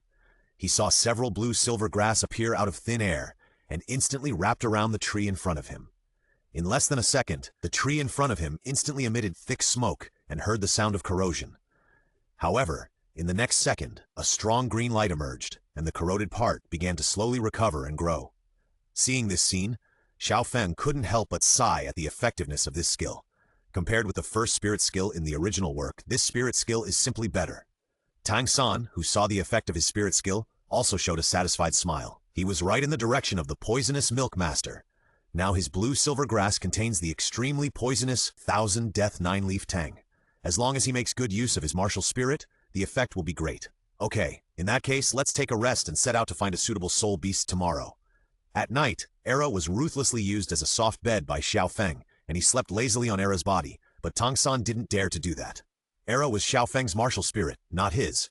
In fact, the main reason was that he was timid and Era's personality made him feel guilty. What if this guy had a nervous breakdown and bit him? That would be a big joke. The next morning, Xiao Feng began his journey to find soul beasts, but he didn't know if his luck had run out, and he didn't encounter any soul beasts that were suitable for him. So, system, I understand, my baby. 1 kilometer ahead, a seriously injured 1,500-year-old golden claw cracked armor bear quietly appeared. Soon, Erha discovered this thing, and Xiao Feng and Tang San soon came in front of the golden claw cracked armor bear, and the golden claw cracked armor bear stared at Xiao Feng with its small eyes. The general meaning is, hurry up, give me a quick death. I'm still busy getting another seriously injured soul beast. System, is this it? Yes, the best soul ring in the best age. Perfectly meets all the host's requirements. Now Xiao Feng's body can withstand a soul ring of up to 2,000 years, but because the golden attributed golden claw split armor bear was very powerful in the past, Xiao Feng was afraid that he couldn't bear a soul ring of 2,000 years, so he lowered the age of the soul ring to 1,500 years, which was just perfect for Xiao Feng. Xiao Feng didn't waste any words. He took out the immortal killing sword and slashed it directly, and soon, a purple soul ring emerged. Tang San on the side asked with some concern, "Brother Xiao Feng, the first soul ring is directly 1,000 years. Are you sure you can absorb it?" Tang San, who had just absorbed a soul ring, naturally knew the pain of absorbing a soul ring. Just 400 years made him uncomfortable. If it was 1,000 years, he couldn't believe the pain. However, Xiao Feng just smiled and said, "Little Sanzi, you don't understand my world." As he said that, Xiao Feng began to absorb the spirit ring, and Tang San was ready to protect Xiao Feng. But what confused Tang San was that the 1,000-year spirit ring merged into Xiao Feng's body in an instant. In less than a breath, the spirit ring was absorbed. He didn't even have time to sit on the ground, and the spirit ring was absorbed. This confused Tang San and also shocked him deeply. "No, brother Xiao Feng, what's going on with you?" "Little Sanzi," I said, "you don't understand my world." Looking at the 1,000-year spirit ring on his body, Xiao Feng found that his spirit power increased by 2 levels, directly reaching the level of level 26. Xiao Feng couldn't help but sigh. "It's worthy of being the perfect spirit ring given by my system. The effect is awesome." However, the most awesome thing is not this, but Xiao Feng's first spirit skill. Age, 6 years and 3 months. Height, 1.259, 99, a little bit behind Peng Yuan who is here. Personality, changeable, commonly known as a bit of everything. Martial Soul, Immortal Killing Sword, Eternal Lollipop, Purebred Husky. Soul Ring, Immortal Killing Sword, Purple, Eternal Lollipop, none, Purebred Husky, Purple. Soul Skill, Immortal Killing Sword, First Soul Skill, Dark Harvest, Eternal Lollipop, none, Purebred Husky, First Soul Skill, Ao Cow, Second Soul Skill, Wisdom Eyes. Owned items, unlimited carrot space necklaces of all flavors. Xiao Feng looked at his basic information and felt pretty good. At a glance, it was simple and clear, especially his first soul skill of the Immortal Killing Black Sword. It was so cool. The skill is as its name suggests, Dark Harvest. Every time a person is killed, this soul skill will absorb the soul of others and provide the host with a permanent dark passive of 10% of the strongest single attack of the deceased before his death. This passive has no cooldown CD. Perhaps this soul skill does not have a large amplitude for ordinary people, but it is different for Xiao Feng. Others can only defeat opponents of the same level at most, but he is different. With Rui Mengmeng, he can directly defeat the strong at the level of Title Douluo. Think about it, 1 layer of 10% of the damage of the strongest single attack of Title Douluo, 10 layers is 100%, which is simply invincible. However, it is obvious that Xiao Feng disdains to do so. Why do you ask? Xiao Feng, how lonely it is to be invincible. If you become invincible, life will be too boring. Anyway, I can't die with the system. Forget about invincibility. I'll talk about it when I'm done. However, for this soul skill, Xiao Feng thought of a place, that is, the Slaughter City. There he can brush the passive of this soul skill. Although there is a restriction that he cannot use soul skills there. Who is he? The son of a bitch with the system, the rules? He is the rule. However, it is a bit early to say these things. After all, Xiao Feng is only a 6-year-old kid. For now, just brush it casually. Anyway, he won't encounter any powerful enemies in a short time, so he is not panicked at all. Soon, Xiao Feng and Tang San set out on the journey to find soul beasts again. However, after walking more than 10 steps, a seriously injured, exploding earth armor tiger lay in front of him, looking at Xiao Feng with a frustrated look. The general meaning is, hurry up, give me another quick death, so I can rest after finishing work. Tang San on the side was also confused, but he soon convinced himself that the previous soul beast and the soul beast in front of him were both injured, which was reasonable. And Tang San did not think that this soul beast was sent to the two of them by someone else. The immortal killer black sword was swung again, and a purple soul ring emerged. This was a 3,000-year soul ring. After obtaining the amplitude of the previous soul ring, Xiao Feng's ability to withstand soul rings increased to 3,000 years, so there was no pressure to absorb it. This time Tang San also learned his lesson and did not prepare to protect Xiao Feng. As expected, in the same breath, the soul ring was absorbed. To this, Tang San could only say, "It's unfair. I'm so envious. It takes me a very long time to absorb a 400-year soul ring, but brother Xiao Feng absorbs a 1,000-year soul ring like a piece of cake. The gap between people is too big. There's no comparison. Who is the protagonist?"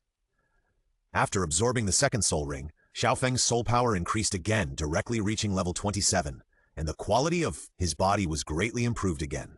Now Xiao Feng feels that he is invincible below level 30, and it is difficult to find an opponent below level 40. Xiao Feng's invincibility is not just talk, and this confidence comes from the second soul skill. Second soul skill, God's Collector. When the second soul skill is activated, his own attack will have a 70% armor breaking effect and a 20% critical strike effect. Imagine breaking armor with one knife and then launching a critical strike. Who can resist this knife? Pure defensive spirit masters can't handle it, let alone other types of spirit masters. The second most perverted thing is the passive effect of this spirit skill. For people with less than 5% health, the host's attack will directly kill the enemy. This passive effect does not give others a chance to counterattack with a little blood burst. As long as the life is less than 5%, it will be killed directly. Extreme reversal? It doesn't exist, and this is also the confidence that Xiao Feng dares to say that he is invincible in the low-end game. I have to say that the 2 spirit rings given by the system are really perverted. Xiao Feng was happy, and Tang San was numb and more determined to follow Xiao Feng. There is a future to follow brother Xiao Feng. At the same time, Xiao Feng, who had solved the spirit ring problem, also threw Husky back to its original position.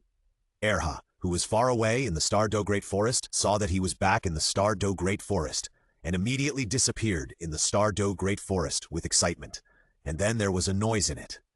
Tang San obtained the spirit ring and determined the future development direction, and Xiao Feng also obtained the spirit ring, which also laid the foundation for future invincibility. Then the 2 began to return.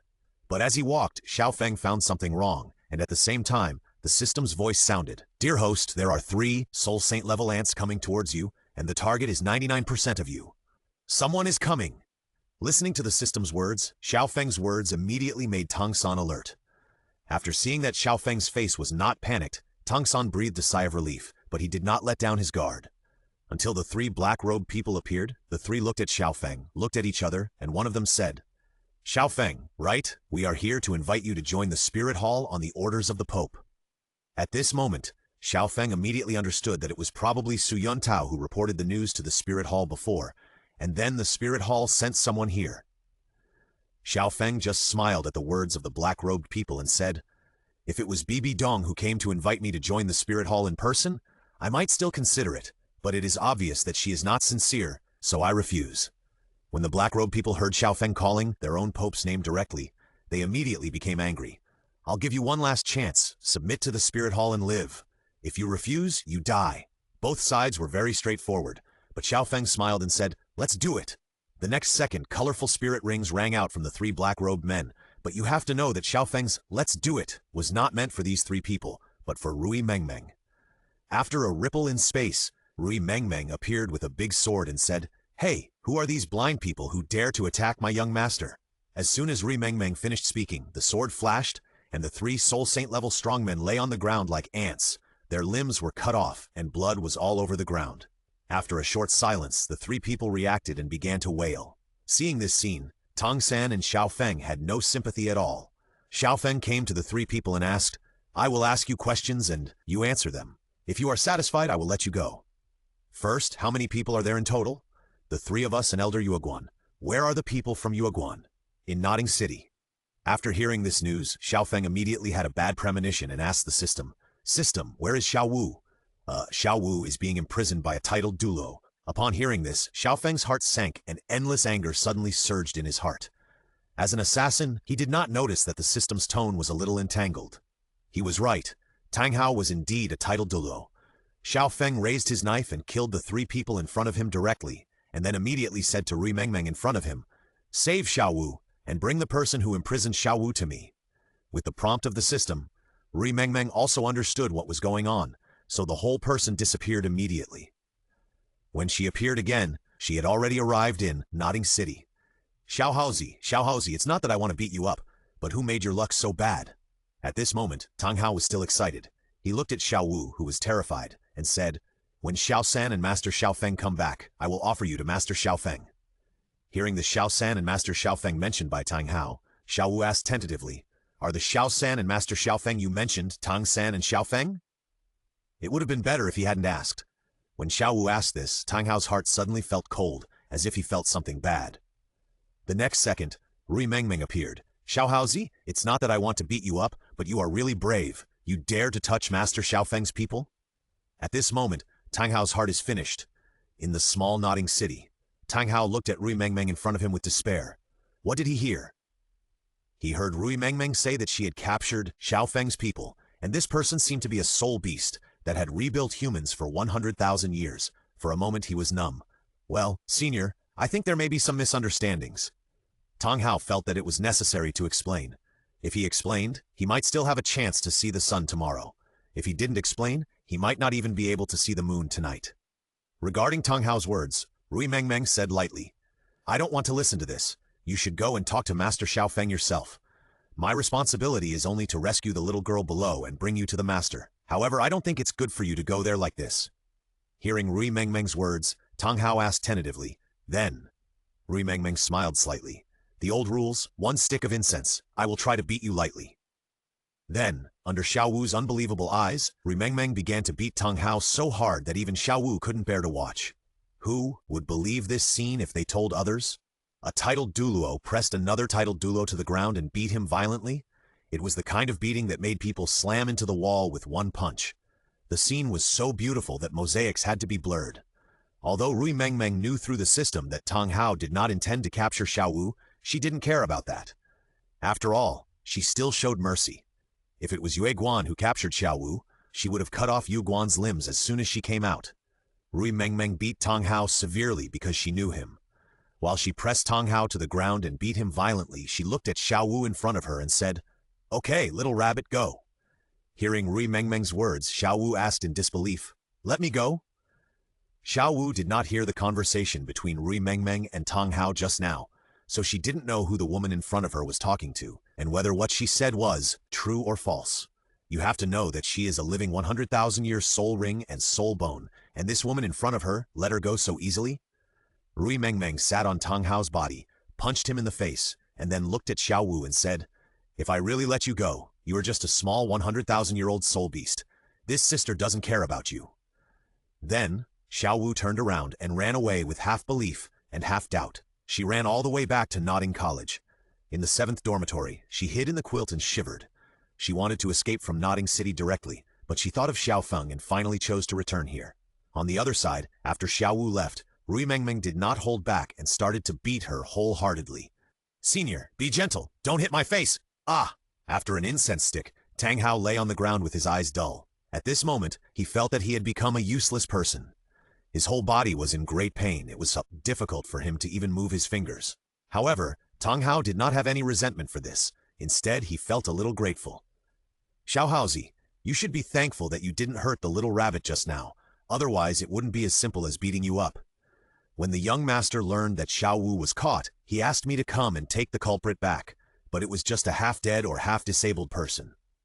Rui Mengmeng said this, so Tang Hao was very scared and fucked up at the same time. He thought that today was his lucky day, but who knew that he almost died?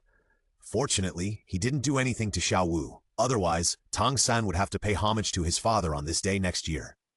After beating Tang Hao, Rui Mengmeng picked up Tang Hao and said, The final judgment is still up to the young master, but I don't think he should make it difficult for you. After all, you saved Xiao Wu to some extent. As he said that, the fluctuation of space emerged, and Rui Mengmeng disappeared instantly with Tang Hao.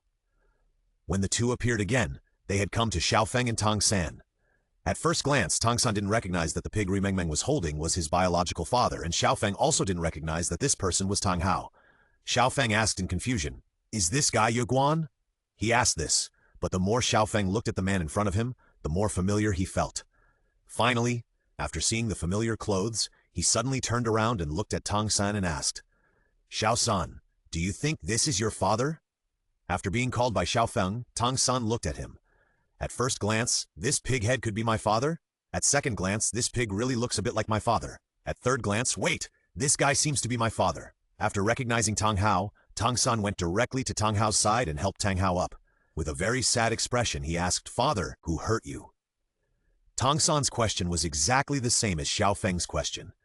He didn't expect that the titled Douluo who captured Xiao Wu mentioned by the system just now was Tang Hao, and naturally he didn't expect that Tang Hao's injuries were caused by Rui Mengmeng. The people from the Spirit Hall captured Xiao Wu, and Xiao Haozi saved Xiao Wu. Although he killed the opponent, he was injured. Rui Mengmeng's words were simple, but Xiao Feng didn't believe it at all, because with Tang Hao's strength, how could Yu Guan hurt Tang Hao? After thinking about it, Xiao Feng felt that Yu Guan should have died in Tang Hao's hands.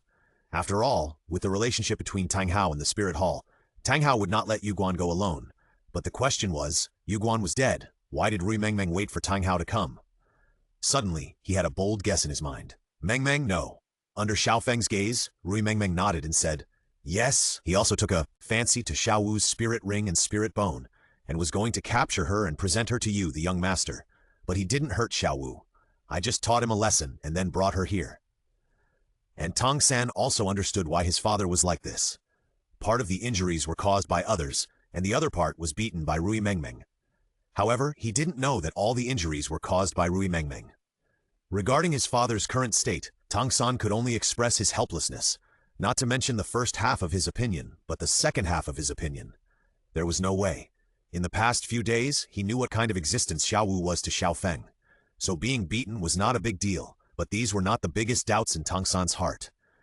The biggest doubt was what Xiao Wu's spirit ring and spirit bone meant, but he did not ask. Anyway, he thought Xiao Feng would tell him when he should know. Xiao Feng was speechless when he looked at Tang Hao, who was bruised and swollen in front of him. At the same time, he also felt alert in his heart, because what he did, things that did not appear in the original book appeared. For example, Yu Guan, who should not appear in Nodding City, and Xiao Wu, whose identity would not be discovered in the early stage. Although Xiao Wu was safe in the end, everything has changed, and the gears of fate seem to have deviated from the original track. In the face of these tracks, Xiao Feng felt that it was necessary to make some preparations. He didn't care about other people, as long as he cared about the people he thought were important. System, can you help me protect Xiao Wu secretly? No problem, dear host. The invincible shield has been arranged. Once Xiao Wu encounters an attack that she cannot resist, the invincible shield will be automatically triggered and rebound all attacks, and the amplitude damage is 1000%. You're welcome. I will respond to any request. This is my duty as a system. In the end, Xiao Feng did not embarrass Tang Hao. In view of the fact that ignorance is innocent, it was not his original intention, and Xiao Wu was saved to a certain extent, and Xiao Wu and Tang San were not injured. Xiao Feng asked Rui Mengmeng to let Tang Hao go. Although Tang Hao looked seriously injured, in fact, it was just some skin injuries that could be healed in a day or two. But Tang Hao's experience made Tang San deeply understand one thing, that he must not provoke Xiao Wu, otherwise his life would definitely be terrible. You ask why? I don't want to experience the appearance of my father. So Xiao Feng and his group set out on the road back to the city, and Rui Mengmeng left again. As for where to go, no one knew. In addition, Tang Hao stayed and chatted with Tang San. That night, when it was almost dawn, the three finally returned to Nodding City. Tang Hao said goodbye to Tang San and left, while Xiao Feng and Tang San returned to Dormitory 7. It was late at night. Xiao Wu curled up in the quilt alone. She was very scared. When she thought of what happened today, she couldn't help trembling in fear. Her mind was full of the scene of her mother being killed by Bibi Dong. In her dream, she saw that terrible woman walking towards her step by step. In the face of absolute strength, she could only escape. But no matter how she escaped, she found that she could not escape the palm of the woman's hand. Then the scene of her mother being killed emerged again and again. Despair and pain descended. Xiao Wu felt that she could no longer breathe, and at the moment when her vision blurred, a figure with a warm light fell from the sky, and in a moment, those painful scenes were dispelled. Xiao Wu looked at it blankly. Yes, that person was Xiao Feng. The dream transcended reality. Xiao Wu opened her eyes and saw the person who made her feel safe and missed. However, Xiao Feng just pulled her into his arms and said gently, "Go to sleep. Everything will be fine after you wake up." Feeling the warmth, Xiao Wu arched her back into Xiao Feng's arms again, and then fell asleep with a hint of dependence in the corners of her eyes. The next morning, Xiao Wu smelled an extremely strong fragrance. She couldn't help but open her eyes and found a pot next to her bedside table. She got up curiously and opened it, and found that there was a pot of mushroom, carrot, and pork rib soup in the pot that looked delicious. So she subconsciously looked around, but there was no figure she wanted to see. Suddenly, the door of the 7th dormitory was pushed open. Xiao Wu was stunned when she saw the visitor. It turned out that what happened last night was not a dream. Xiao Feng really came back. Xiao Feng came to Xiao Wu, put down the rice in his hand, and said with a smile, "Are you awake? If you are awake, try this mushroom, carrot, and pork rib soup specially prepared for you." Looking at Xiao Feng with a smile on his face, Xiao Wu's eyes were red. She didn't say anything, but just silently filled a bowl of rice and ate it. However, she swallowed more while eating, because she once again felt the warmth that she only felt from her mother, and the taste of this dish was exactly the same as her mother's. However, in fact, this dish was really made by Xiao Wu's mother, Wu Qingruo. Last night, Xiao Feng asked the system if Xiao Wu's mother could be resurrected, and the system's answer was yes. But there were a few conditions. First, Xiao Wu's mother's soul was needed. Second, Xiao Wu's mother's soul ring was needed. And third, a physical body was needed. The system can easily complete the first and third conditions. Xiao Wu's mother's soul is in Xiao Wu's comb, so this is easy to accomplish, and the system can easily provide a body for Xiao Wu's mother. The last is the soul ring, because the soul ring is in Bibi Dong. The system cannot perfectly revive Xiao Wu's mother, but can only pseudo-revive her. Xiao Wu's mother can only appear in the real world for 1 hour a day, and most of the rest of the time she can only sleep in Xiao Wu's comb. If you want Wu Qingru to be completely resurrected, you still need the 100,000-year soul ring on Bibi Dong. Of course, the system can create an identical 100,000-year soul ring for Wu Qingru, but you still have to rely on yourself to help your mother-in-law. Of course, if there is no other way, it's not too late for this system to help. Anyway, this system is invincible and omnipotent. The reason why the system said this and did this is definitely not because she is jealous. Absolutely not. At the same time, Xiao Feng also showed that he did not intend to tell Xiao Wu about this matter. He wanted to wait until Wu Qingruo was completely resurrected before telling Xiao Wu, and Wu Qingruo also cooperated and agreed to accompany Xiao Wu in secret. At that time, Xiao Feng suddenly frowned, because he felt several strong mental powers sweeping over him. Dear host, 4 Douluo people have come to Nodding City. It is initially determined that they are the elders of the Spirit Hall headed by Gui Mei, and they have already discovered you and Xiao Wu. In response, Xiao Feng just frowned and said, "Let Meng Meng go. Except for Gui Mei, kill all the others, and then let Meng Meng take Gui Mei to the pavilion outside the forest to wait for me." Although jealous, the business system is still very reliable. Okay, no one could have thought that a great soul master, with such a simple sentence, could actually decide the life and death of 4 titled Douluo. When the people led by Gui Mei found Xiao Wu, they all showed surprised expressions. They originally planned to use their mental power to find Xiao Feng and Yue Guan, but they didn't expect to encounter an unexpected surprise. For a moment, the 4 of them were excited. After all, it was a living 100,000-year soul ring and soul bone. However, just when they were excited, a silver-haired woman appeared behind them and smiled. "Yo, I don't know what you are laughing at. Can you share it with me?" This person was Rui Mengmeng.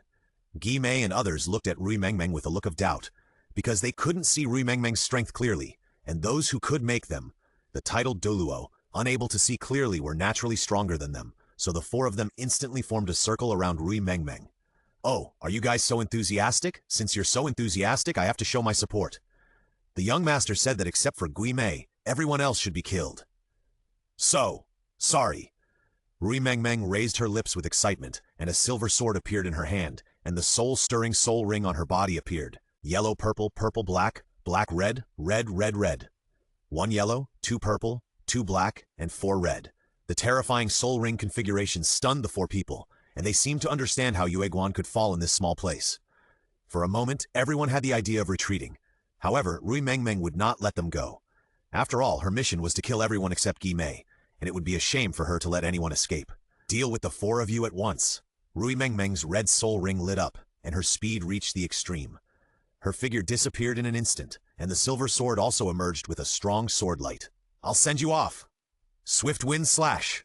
A slash that completely imprisoned the space around several people burst out from Rui Mengmeng's silver sword, and instantly killed the 3 titled Douluo in front of him, except Gui Mei.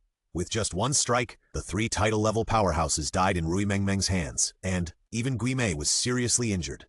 The aftermath of the swift wind slash directly injured Gui Mei.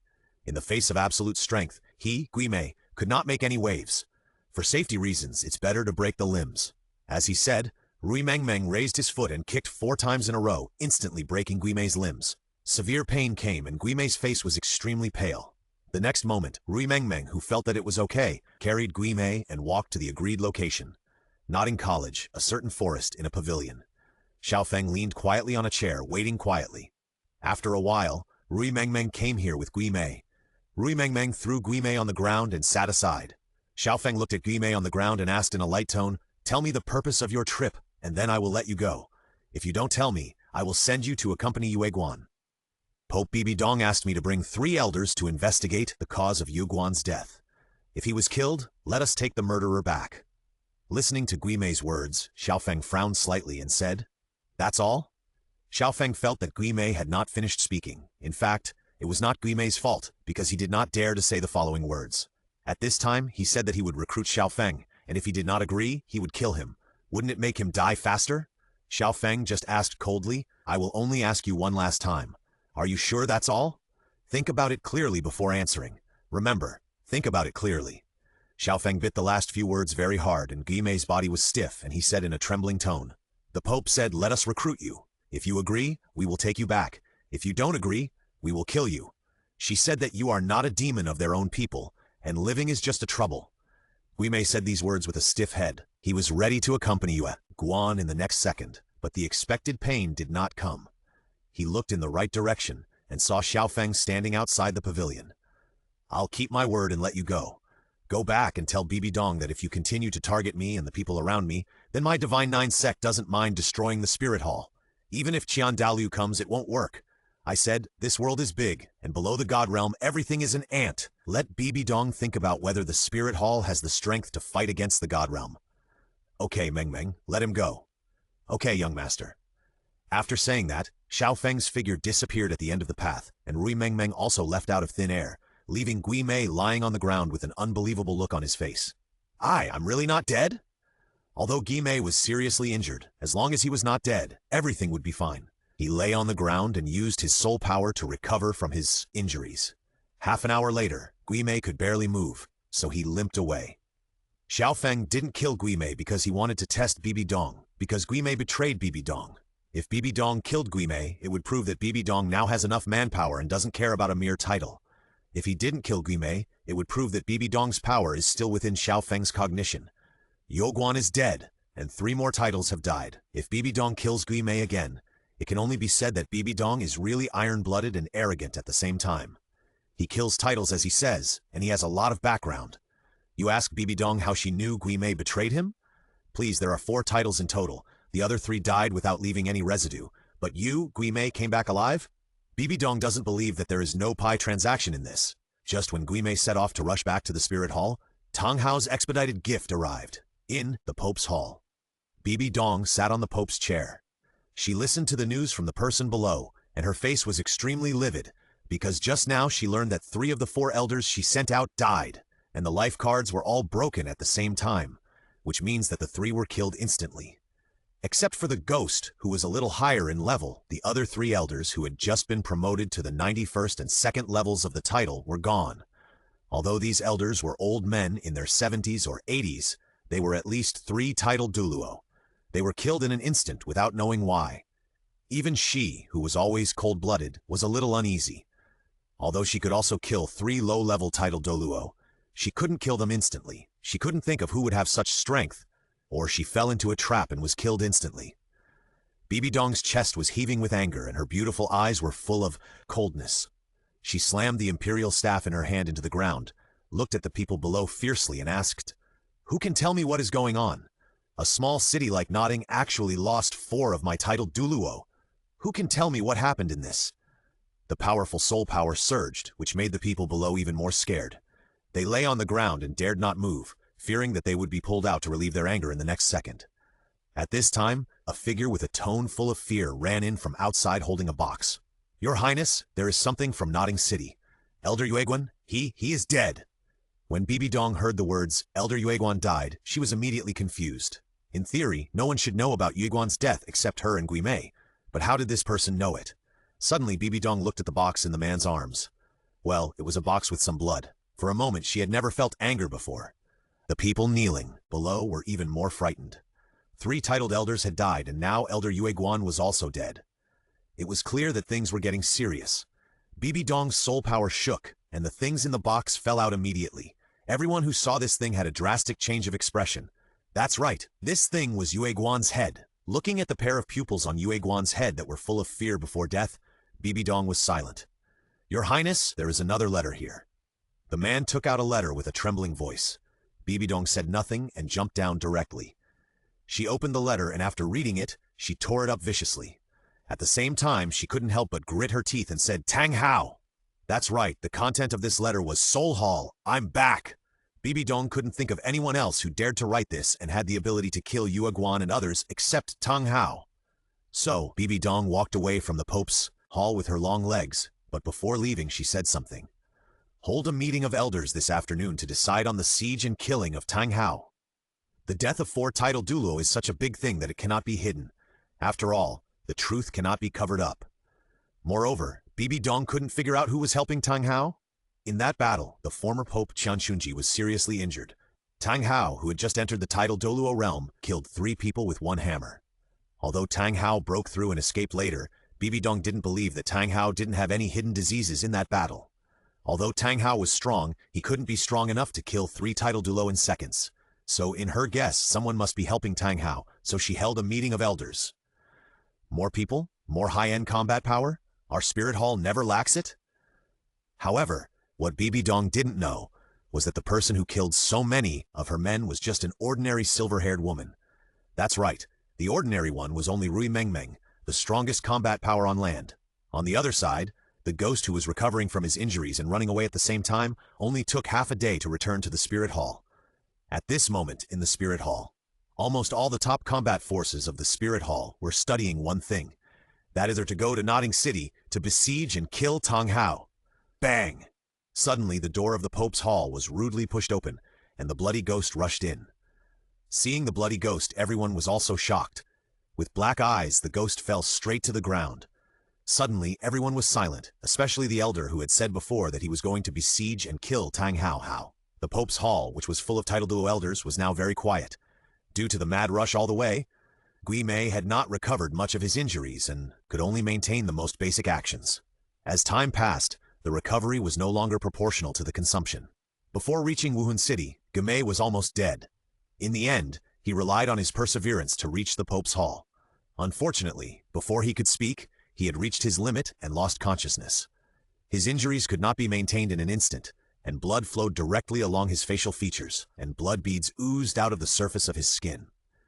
Seeing Gui Mei's miserable appearance, everyone present was silent. Bibi Dong's original intention was to lead people to surround and kill Tang Hao, so she asked several elders in the dark to take the lead and then go to surround and kill Tang Hao together. But the more fierce they jumped before, the more silent they were now. When they heard Bibi Dong say that Yue Guan and 3 titled Douluo died in a remote area, they didn't quite believe it, thinking that Bibi Dong was deceiving them and testing their loyalty. But now, they are silent. You know, Yue Guan is a titled Douluo of level 95, and even Gui Mei is also a titled Douluo of level 95. Titled Doulos of this level have 1 dead and 1 seriously injured. Then if they, who are not even level 94, go to find Tang Hao, aren't they courting death? For a moment they all became cowardly, and the elders who had previously unanimously opposed to besieging and killing Tang Hao were moved, because in their opinion, Tang Hao's strength has already threatened the Spirit Hall. And if it is not dealt with in time, it may bring another crisis to the Spirit Hall in the future. Bibi Dong, who was sitting on the Pope's chair, looked at the silent crowd and said, "Please stop the siege of Tang Hao for now, and listen to what Gui Mei has to say. Come on, I want to wake Gui Mei up in the shortest possible time." Bibi Dong's voice fell, and soon after, a healing soul Douluo came to the Pope's palace. The visitor was a woman. She didn't waste any words and directly released her martial soul, several soul skills in a row, and even used her 7th soul skill, the martial soul true body. Half an hour later, Gui Mei woke up from a deep coma, and her injuries were almost recovered, but the price was that the soul Douluo's soul power was almost exhausted. After all, to treat a seriously injured titled Douluo, the soul power consumed was too much. Bibi Dong waved her hand to signal for the people to be taken away. She just looked at Gui Mei coldly and asked, "Tell me what happened. Why were the other 3 elders killed in an instant, and you?" Bibi Dong didn't say anything else. Gui Mei naturally knew what it meant, and he didn't intend to hide it, so his face was genuine. On the contrary, the faces of the elders around were full of shock, because Bibi Dong didn't say before that the 3 dead title elders were killed in an instant. They were a little bit unbelievable. After all these years, they didn't expect Tang Hao's strength to improve to this point. For a while, their expressions became serious. After all, the strength to kill 3 title elders in a second was really too much. However, Gui Mei's next words made them all excited. Without exception, even Bibi Dong's face became excited. The ghost knelt down on the ground, lowered his head and said, "Your Holiness, I and the other three elders went directly to Notting City. We were planning to use our spiritual power to see if there was anything unusual in this place, but we found a human who had been rebuilt by a 100,000-year soul beast, and that person was still a child. At this moment, everyone present showed excitement. What does it mean for a human to be rebuilt by a 100,000-year soul beast? It means a living 100,000-year soul ring and soul bone. Although they can't use them, their descendants can use them. For a moment, everyone's thoughts surged. However, the ghost's next words gave them a cold shower. Their hearts instantly fell into an ice cave, and Bibi Dong's face became gloomy. Just when we were about to capture that human, a silver-haired woman suddenly appeared behind us. That woman's strength was very terrifying. The other three elders and I could not see through her cultivation at all, and it was she who killed the other three elders except me in an instant. And if that woman had not ordered not to kill me, otherwise I would have been killed together. At that time, I saw clearly that there were 4 blood-red 100,000-year spirit rings on that woman. The people present were shocked and their scalps numbed, and then they looked unbelieving.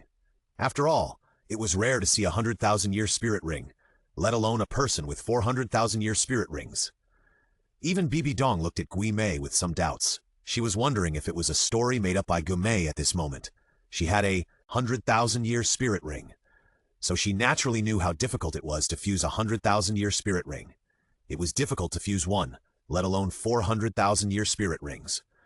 But based on her understanding of ghosts, they were not the kind of people who made up stories out of fear of being punished, and yet the ghost continued to speak. In that instant, the silver-haired woman holding a silver sword killed the 3 elders in an instant, and I was just shocked by the aftermath of the attack, and was instantly seriously injured and unable to move. Finally, I understood why the silver-haired woman didn't kill me, and she brought me to a young man. And that young man is the evildoer with twin martial souls and innate soul power of at least level 16, mentioned in the letter from the Notting City Wuhan Hall branch, the young master of the 9 gods, Xiao Feng. As soon as Gui Mei said this, everyone present was shocked. They were all shocked by the twin martial souls and innate soul power of at least level 16. Only a few people noticed Gui Mei's last words, the young master of the 9 gods. Bibi Dong was a little confused. The 9 gods? How come I have never heard of this force on the mainland? The golden crocodile, who had been silent from beginning to end, also looked at Qianjun and Jiang Mo beside him, and Qianjun and Jiang Mo also looked at the golden crocodile, and the confusion in each other's eyes could be seen. The general meaning is, what kind of sect is the 9 gods sect? At the end, Gui Mei looked up at Bibi Dong and said, Your Excellency the Pope, Xiao Feng also asked me to bring you a message.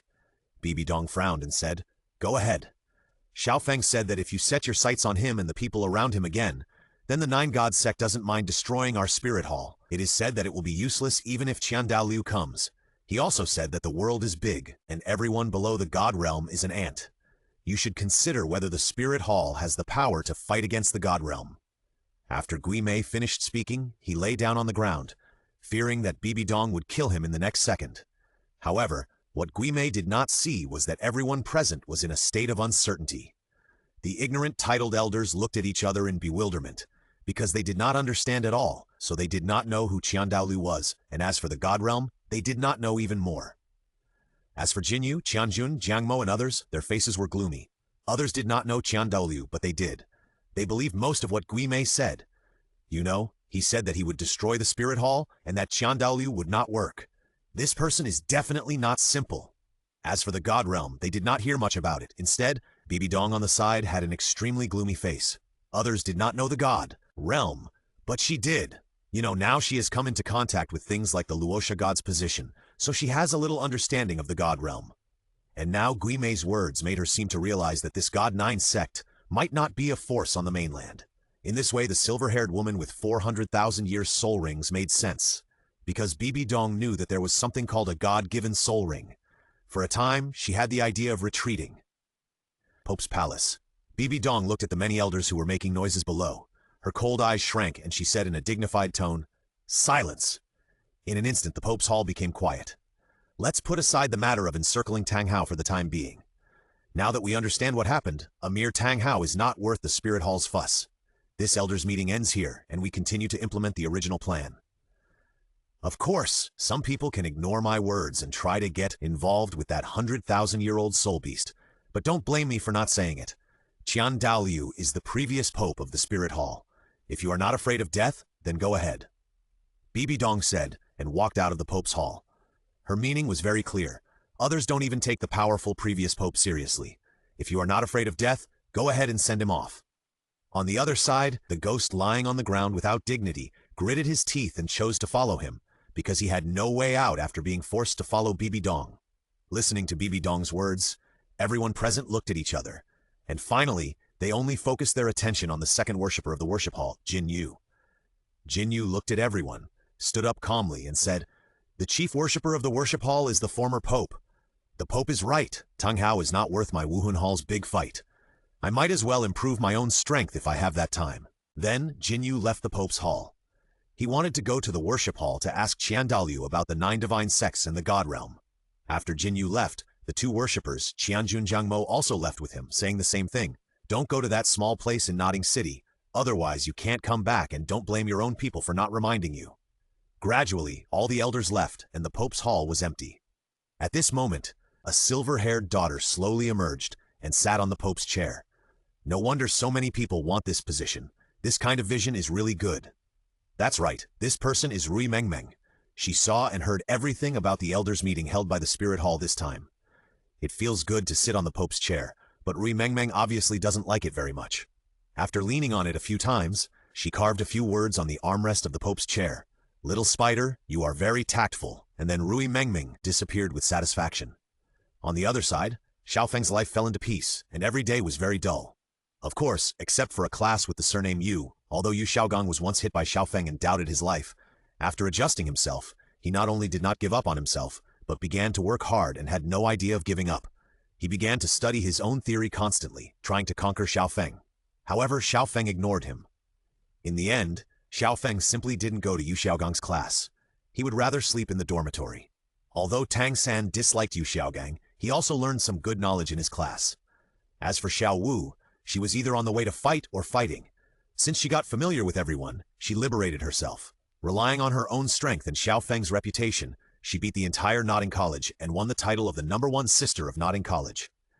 As for the one brother, it was Xiao Feng. In this regard, the people in the 7th dormitory also gained a lot of benefits, but they did not become arrogant because of these. Instead, they became humble, which made the reputation of the 7th dormitory soar. Many people wanted to come to the 7th dormitory, but were ruthlessly rejected by Xiao Feng. Even the teachers of the college didn't work. Later, Xiao Feng's daily routine was to get up, eat breakfast, go to class if he wanted to, and not go if he didn't want to, and then have lunch at noon. Of course, these meals were made in the villa, because the taste outside was too different and could not satisfy him. As for the afternoon, he would either go shopping or sleep in the 7th dormitory. At night, it would be interesting. He would either tease Xiao Wu or take Xiao Wu out to play. Those days were simply too cool. Of course, Xiao Feng did not fall behind in cultivation. Every month, he would call back the tool dog Husky to harvest pure soul power.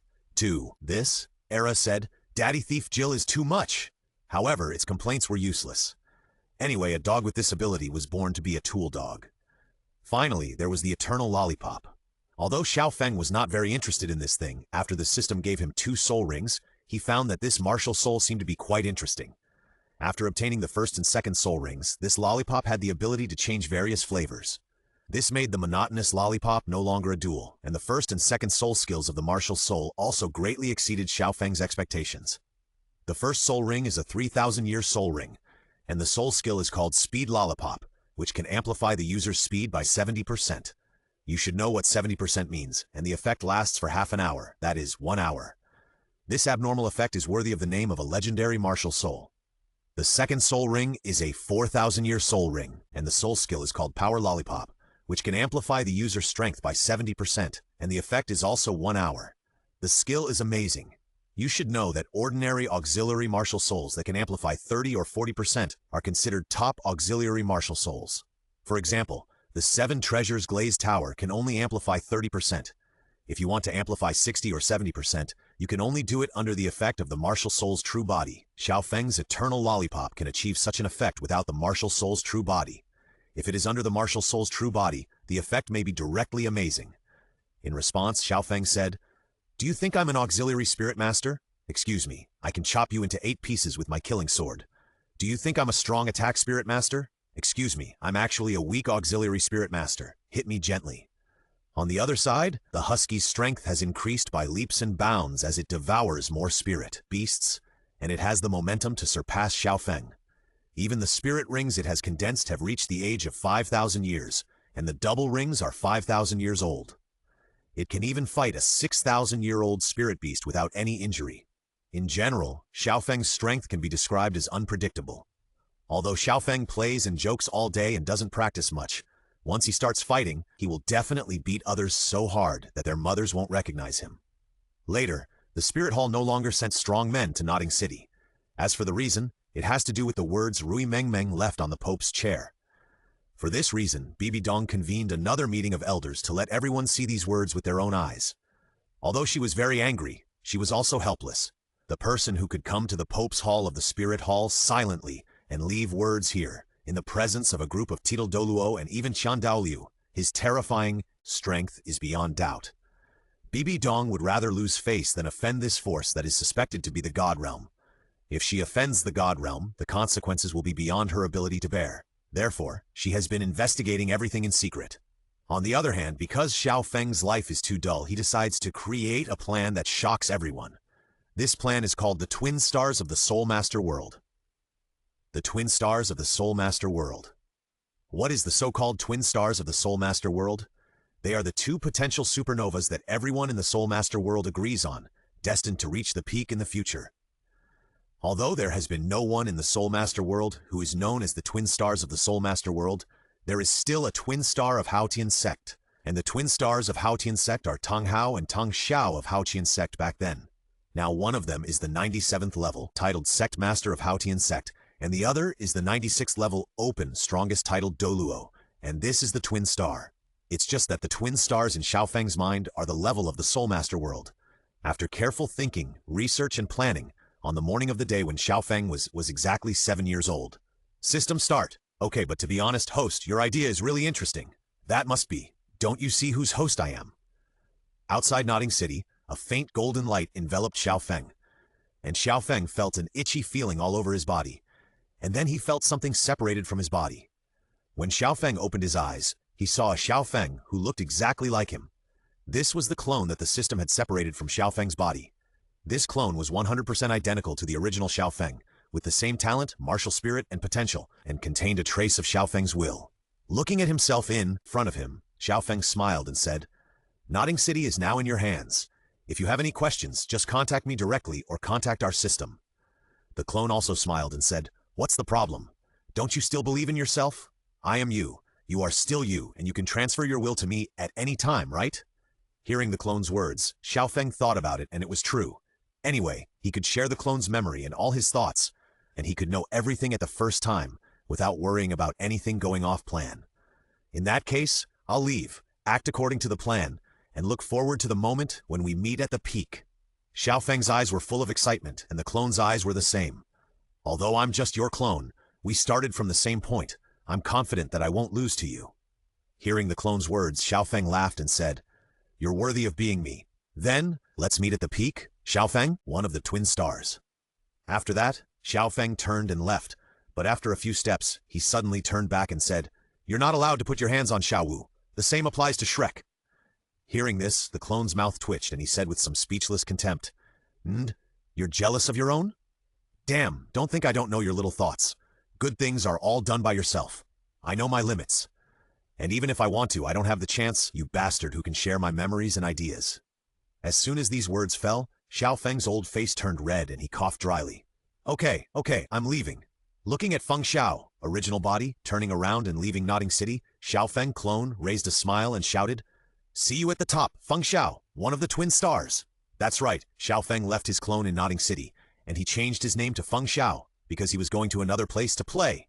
And the Twin Stars in Xiao Feng's Twin Star plan are him and his clone. In simple terms, they are all himself, and the place he is going to is the Wuhun Hall. After leaving Notting City, Xiao Feng went southeast all the way. After 2 days of full speed, he arrived at his destination at a location of 1,000 kilometers northeast of Qingdao Dakanlin. But at this moment, Xiao Feng was being held, to be precise, by a black-haired woman who was not in good health. The black-haired woman was wearing a black robe, which was already tattered. From the bloody wound under the torn clothes, It can be easily seen that this was an injury caused by a sharp weapon, and the woman's steps were staggering, and it was estimated that the injury she suffered was not optimistic. The woman held Xiao Feng in her arms and walked towards Wuhan City step by step. Her eyes were firm and cold. On her chest, there were two floating golden characters, Shenju. In her arms, there was a child wrapped in swaddling clothes, and this child was Xiao Feng. That's right, with the help of the system, Xiao Feng's body surface returned to the swaddling period of infancy, but in fact, Xiao Feng was a soul master with a 32nd level soul power. It's just that under the cover of the system, no one will find out. The black-haired woman came to the gate of Wuhan City and was immediately stopped by a group of guards wearing silver armor. One by one, they shouted in a cautious tone, "Stop!" There was no way. At this moment, the black-robed woman was covered in blood, and her eyes were like the cold ice of Jiuyou. It was hard not to be misunderstood, but the black-robed woman faced the guards in front of her, and she just shouted coldly, "Get out!" Then a power that did not belong to the mainland Soul Master surged out, and instantly shook the guards in front of her into blood foam. In an instant, the scene became chaotic. Some guards on the city wall also found that something was wrong and raised the alarm fireworks. A huge sound rang out over the entire Wuhan City. A firework with barely visible colors exploded. Wuhan City directly entered a state of combat readiness. Of course, this combat readiness only targets low and mid-level spirit masters and high-level spirit masters in charge of this aspect. As for most of the titled elders, they did not care about this matter, because in their opinion, if they dared to cause trouble for the Wuhan Palace, they would definitely be killed without them taking action. Only Bibi Dong, who was sitting at the gate of the Pope's palace, showed a look of doubt and uncertainty. She always felt that something big was going to happen. At the gate of Wuhan City, because of the performance of the black-haired woman, the people in Wuhan City had already closed the gate, but the next action of the black-haired woman directly stunned them. The woman holding Xiao Feng stepped forward directly, and an extremely terrifying momentum directly emerged from the woman's body. The next second, yellow, purple, purple, black, black, red, red, red, red, red, gold. 10 terrifying soul rings emerged, and the overwhelming divine power directly stirred the wind and clouds. The sky gradually darkened, which directly made everyone in Wuhan City look towards the direction of the city gate. The faces of the titled elders who had previously disapproved of it changed drastically because they clearly felt that in front of this power, they were like ants. Bibi Dong, who was in the Pope's palace, also had a different look on her face, but the reason for her change of face was that she found that the power emanating from the city gate was actually divine power. She had felt this power in the inheritance of the Luosha god's throne, and the condition for possessing this power was to become a god at level 100, and then transform soul power into divine power. For a moment, Bibi Dong disappeared, and she came to the gate of Wuhan City at the fastest speed. But at this moment, the city gate had already disappeared. The moment she saw the black-haired woman, she felt like she had fallen into the abyss of hell, and an irresistible force instantly surged towards her, causing her body to tremble uncontrollably. Fear! This emotion that she hadn't felt for many years suddenly surfaced in her heart again. When she saw the terrifying 10 spirit rings on the woman, her mind instantly went blank. At this moment, only one sentence echoed in her mind. The 10th spirit ring? She is a god! In front of Wuhan City, Bibi Dong's body trembled uncontrollably because of fear. She looked at the 10 spirit rings on the black-haired woman and was stunned. She looked at the black-haired woman, and the black-haired woman was also looking at her. Suddenly, cough, cough, puff! The black-haired woman suddenly covered her mouth and coughed violently. Blood flowed out from the gaps in her hands, and her divine power and soul rings also collapsed in an instant, and then she knelt on one knee on the ground with powerlessness. However, she also tightly protected the swaddling clothes in her arms, as if the things in the swaddling clothes were even more important than her own life. At the moment when the black-haired woman's power dissipated, Bibi Dong was also covered in cold sweat and gasped for breath. She looked at the black-haired woman in front of her with surprise. She didn't know what the other party's intention was. Suddenly, a strong voice and an even more terrifying breath sounded above the sky in the distance. "Qilin, you can't escape. Hand over Master Feng Xiao, and I will let you live." Hearing this voice, the black-haired woman below raised her head and shouted angrily with hatred. "Bah, you are worthy of calling me master? Master Wang sincerely treats you, but you betray Master Feng Xiao. Even if I die today, never let you take Master away." As she said that, the black-haired woman named Qilin endured the pain from her body and went directly into the Wuhan City. Seeing this scene, a blue-haired man with a naked upper body and a blue dragon tattoo finally walked out of the sky. There were also 10 soul rings on the blue-haired man's body. Although the soul ring configuration was the same as that of Qilin before, it was obviously much stronger than Qilin. Another god, Bibi Dong was so shocked that she couldn't speak at this moment. She could only stare blankly at the Qilin who came to her, and the blue-haired man in the sky. Qilin, this is not called betrayal. I just chose the right team. The overall situation in the Nine Divine Sect has been decided. Only by following the future Sectmaster Xiao Feng can you survive. I am not like you, who is like a fool and follows the young master Feng Xiao. The words of the green-haired man may not sound strange to others, but to Bibi Dong, it is like a bolt from the blue. Nine Divine Sect? Xiao Feng? At this moment, Bibi Dong remembered the evil Xiao Feng, who was suspected to be the young master of the God Realm in Nodding City, where 4 of his titled elders were killed a year ago. Are they the same person? Bibi Dong forced herself to calm down, while the green-haired man continued to talk. Most of the gods and elders in the Shenzhou sect support young master Xiao Feng to become the successor to the sect leader. No one is optimistic about young master Feng Xiao. Following young master Feng Xiao, there is only one way to die. Give up, Qilin. It's not too late to turn back now. If you give up, I can still save your life. However, Qilin's eyes were full of disdain. She wiped the blood from the corner of her mouth and said coldly, "You are young master Feng Xiao's people in life and young master Feng Xiao's soul in death. Only young master Feng Xiao can lead the Shenzhou sect to the peak. Xiao Feng? He is just a despicable villain." As she said, Qilin handed the swaddling clothes in her arms to Bibi Dong and said in a cold voice, "Keep an eye on my young master. If he loses a single hair, I will make you regret coming to this world." The next moment, the divine power in Qilin's body surged again, and the 10 soul rings reappeared. The determination in his eyes shocked even Bibi Dong. What kind of look was that, with determination in his eyes, and he was not afraid of death? The blue-haired man in the sky shook his head and said, "Qilin, you are no match for me. With your current physical condition, I can kill you with one hand." No more words, just do it. Just as the two were about to start, a sigh sounded in the sky above Wuhan City. "Stop, Qinglong!" At the same time, a humanoid figure with 12 wings appeared in the sky above Wuhan City. Looking at this figure, the man named Qinglong's face suddenly darkened, and he said coldly, "Angel God, are you sure you want to take care of the affairs of my 9 sects? Do you know what this means?" Qinglong's tone was full of threats, but it was not difficult to hear the fear in it. "Qinglong, although the 9 Divine Sect is the first force in the God Realm, my Angel Temple is not bad either, and I don't think the 9 Divine Sect will go to war with my Angel Temple for you. What's more, this is the territory of my Angel Temple." As he spoke, the angel's shadow gradually solidified. Seeing this scene, Qinglong's face became even uglier. "Angel God, are you sure you really want to stop me? You should know that your shadow alone is not my opponent." In response to Qinglong's words, the Angel God just sneered and said, "Feng Xiao's parents have been kind to me.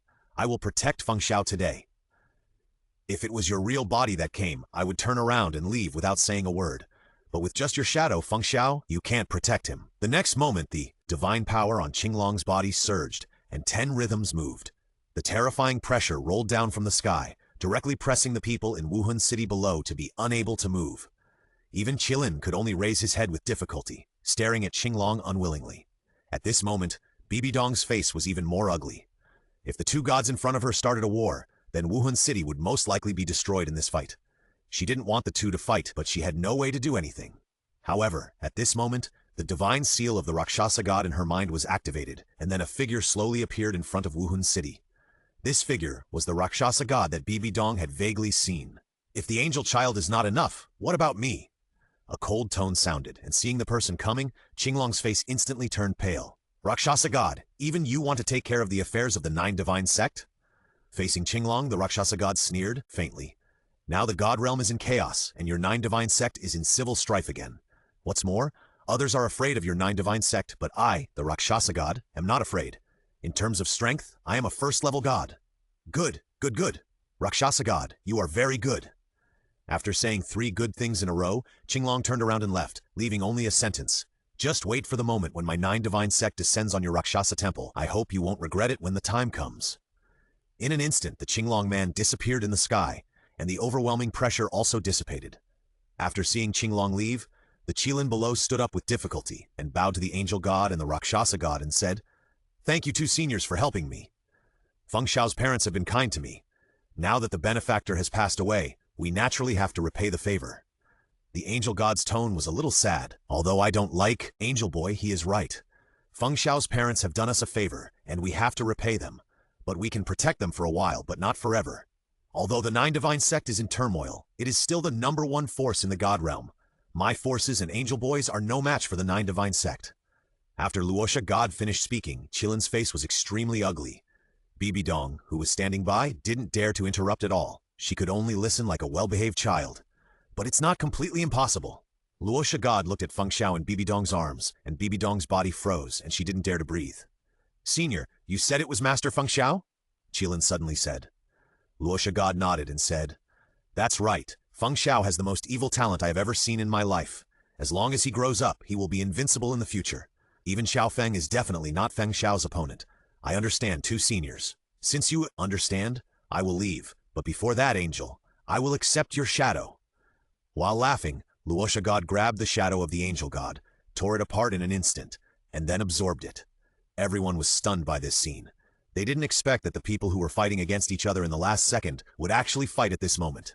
Not bad, Angel. Your shadow tastes very good. I look forward to the day when I can completely devour you. After saying that, Luosha God's figure disappeared instantly, and 2 seconds later, an angry voice came from the sky. "Rakshasa, you bastard, I'll fuck you. You and sent. I'm sent." A burst of telegrams shocked countless people in Wuhan City. It turns out that gods can also curse? Old Jack, who was far away in the God King village, looked at the horizon and couldn't help but sighed faintly. This kind of power from another world is really terrible. Even Luosha and Angel can't resist. I'm afraid I can't do anything either. That's right. Everything that happened in Wuhan City was performed by the deity himself.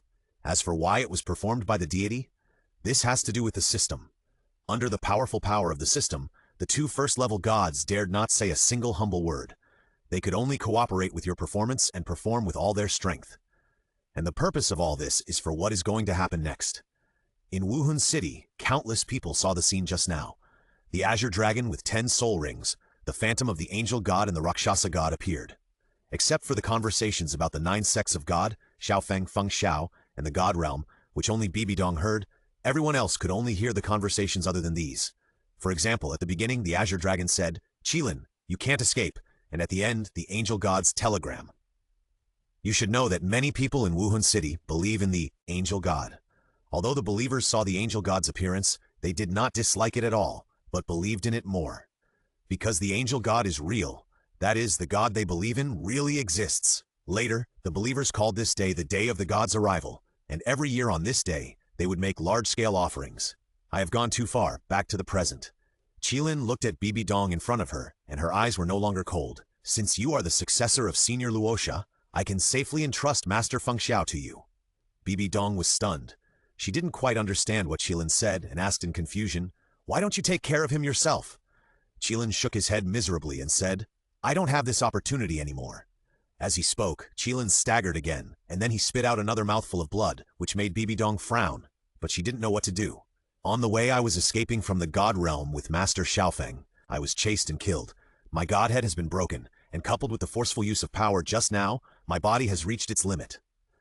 Looking at Qilin with a face full of unwillingness, Bibi Dong asked nervously, "Is there no way?" Qilin shook his head and said, "Once the godhead is broken, even a strong man like Senior Luosha can't do anything. I won't live long. You must remember the following words well."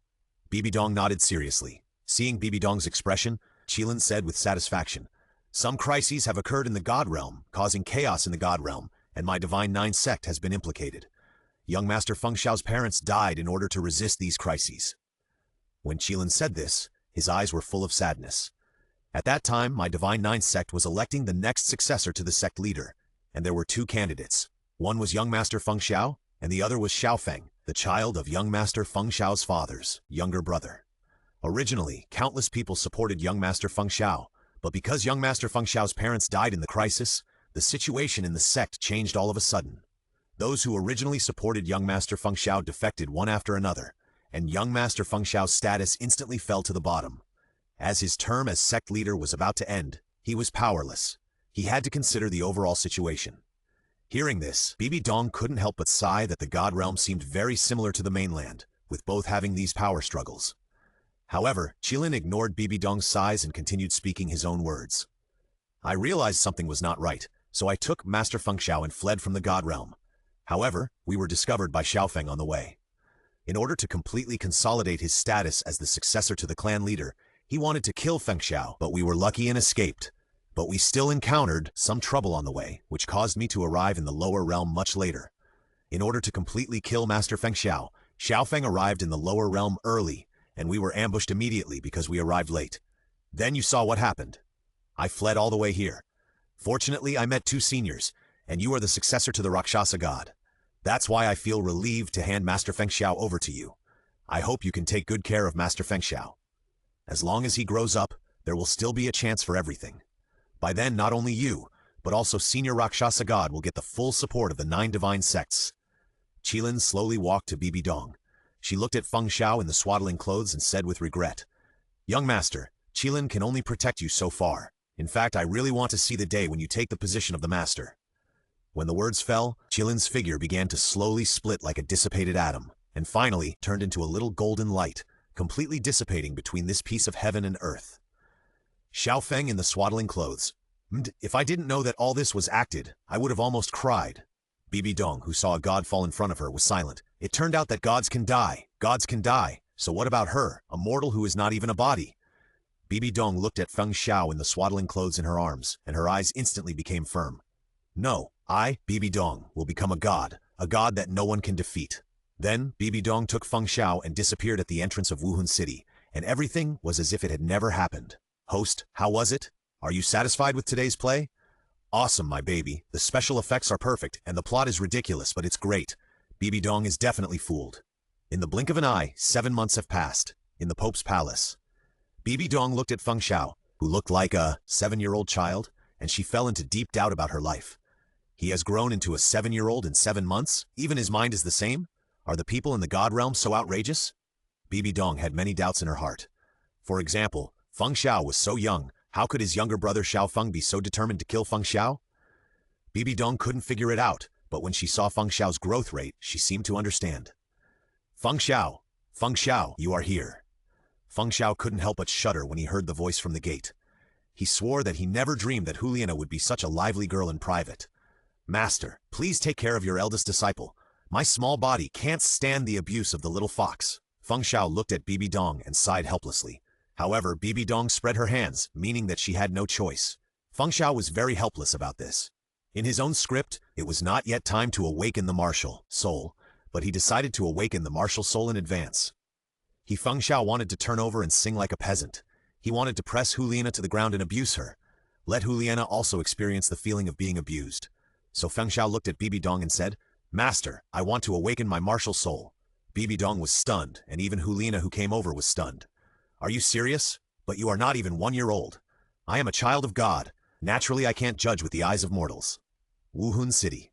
In the Wuhan Awakening Hall, Bibi Dong, wearing the majestic Pope's attire, stood aside. 2 people stood beside her. One was Juliana, and the other was Gui Mei. In front of the 3 people, in a large and complicated hexagram array, stood a little boy of 1.25 meters tall. This boy was Xiao Feng, or Feng Xiao to be exact. After all, this was his alias in the Spirit Hall. Looking at Feng Xiao in the hexagram array, the 3 people beside him had different feelings. Bibi Dong had never heard of the rule that one could awaken a spirit before the age of 6, while Juliana was curious and puzzled. In 7 months, she witnessed how Feng Xiao grew from a little baby to what he is now. She was puzzled. However, the most confused one was Gui Mei, because he had seen Xiao Feng with his own eyes, so he was very afraid of the Feng Xiao in front of him. Although he knew that this Feng Xiao and that Xiao Feng were not the same person, he was still very afraid, because he always had a feeling that the 2 were the same person, because they were too similar, almost like they were carved out of the same template. Others had never seen Xiao Feng, so they didn't have this feeling. "Master, I'm ready. Let's start." Feng Xiao raised his handsome face and said to Bibi Dong with a smile, "Okay." The next second, Bibi Dong's imperial staff gently hit the ground, and then a soul power rippled and a golden light instantly emanated from the lines of the hexagram array, and then the light slowly enveloped Feng Xiao. "Close your eyes and feel it with your heart." Bibi Dong's voice sounded. Feng Xiao in the hexagram array just faintly said in his mind, "Unseal it, my baby." Okay, suddenly, the light shrouding Feng Xiao began to surge and instantly burst out with an extremely dazzling light. "This is it." The 3 people on the side suddenly became uneasy because they had never seen such a dazzling light. Bibi Dong was very excited in her heart. She was looking forward to what kind of martial soul the child from the God realm would awaken, and Juliana was purely out of curiosity in the heart of a little girl. After a few breaths, the golden light dissipated, But when they saw Feng Xiao's appearance clearly, the three of them were directly stunned. Xiao Feng was holding a red-handled silver knife in his hand, which exuded a faint pressure that could not be concealed. Even Bibi Dong could not help but feel a little pressure. The second was the unknown stick in his mouth, and the 8-meter-long wolf with silver hair beside him. Xiao Feng, what is your martial spirit? Bibi Dong's pupils were filled with shock. With her knowledge, she did not understand what was going on with Feng Xiao's martial spirit. However, before Feng Xiao could speak, Huliana came to Erguzi and shouted with stars on her face, "What a handsome big wolf!" Feng Xiao was so upset. "Fuck you, wolf. This is a dog. It's a dog." Husky? Oh my god, someone finally thinks I'm a wolf. Dad, did you see that? This girl is conquered by my handsome looks. Erguzi's howl made Huliana even more excited.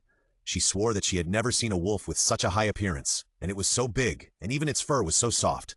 She thought it must be very comfortable to sleep on it. Erguzi seemed to understand Huliana's thoughts and lowered his head to show intimacy, which made Huliana instantly excited and forgot about Feng Xiao in an instant. Feng Xiao ignored this and said to Bibi Dong, "I have 3 martial spirits. One is the magic sword in my hand, and the other 2 are the holy candy I mentioned, and the silver moon wolf god beside me." For his own status, Feng Xiao changed Erguzi's name against his conscience. When Erguzi heard Feng Xiao's words, he looked incredulous. He couldn't believe that his father had given him such a cool name. Silver Moon Wolf God. This name sounds awesome, and it walks with the wind. It was very satisfied. For a moment, it made up its mind to work harder to save soul power and increase its father's strength. For a moment, it looked at Huliana in front of it with a little more disgust. Beauty will only affect the future of this wolf god? Looking at Erguzi, who suddenly changed his attitude towards her, Huliana was stunned. Her small eyes were full of doubts. She looked at Feng Xiao. Her face was full of confusion. Bibi Dong and Gui Mei on the side were already confused. "Xiao Feng, is this your 3-life martial soul?" Bibi Dong asked in shock after coming to her senses. "Yes, 3-life martial soul, and the quality is legendary." Hearing the new words, Bibi Dong murmured in confusion. "Legendary?" The ghost beside her was also full of doubts. "That's right, there are 8 grades of martial souls, namely trash martial souls, low-level martial souls, mid-level martial souls, high-level martial souls, top-level martial souls, top-quality martial souls, god-level martial souls, and my current legendary martial soul." This statement, that she had never heard of before, opened the door to a new world in Bibi Dong's heart. She never knew there were god-level martial souls and legendary martial souls. Today was really an eye-opener. Suddenly, Bibi Dong seemed to think of something and hurriedly said, "Quick, test your innate soul power." Bibi Dong's eyes were full of excitement. This martial soul is so awesome, then the innate soul power is not. Feng Xiao smiled faintly, walked out of the hexagram array, and came to a huge crystal ball. He put his hand on the crystal ball. The next second, a light that blinded the 24-inch titanium alloy dog's eyes lit up and then dissipated, and the number 32 was seen on the crystal ball. Innate soul power 32nd level? This. The people present instantly took a breath of cold air. What kind of ridiculous picture is this? Innate soul power 32nd level? This is definitely a unique existence in the history of Douluo. For a moment, the 3 people looked at Feng Xiao with dull eyes, and Bibi Dong also understood what happened that day 7 months ago when Luosha God said that Feng Xiao would be invincible in the future. With this talent, it would be difficult not to be invincible. However, the shocking things are not over yet. Feng Xiao sat cross-legged on the spot and said, "I am going to condense the soul ring, Erha." Hearing Feng Xiao's words, Erguzi beside him also understood, and for a moment he also sat cross-legged in a similar way, refer to Jiwei. This sentence and this action made the 3 people present confused again. What did they hear? Condensing soul rings? The next moment, Xiao Feng's body began to radiate divine power, and Era's body also radiated divine power.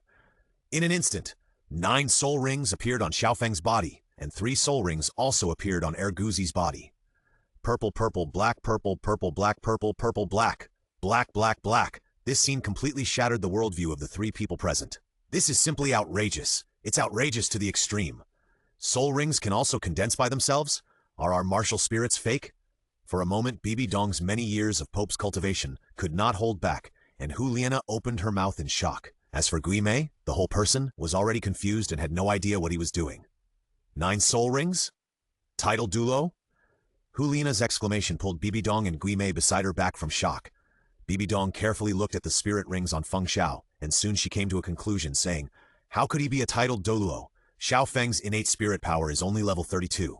If I'm not mistaken, they should be 3 spirit rings from 3 martial spirits." Bibi Dong was very curious about a question.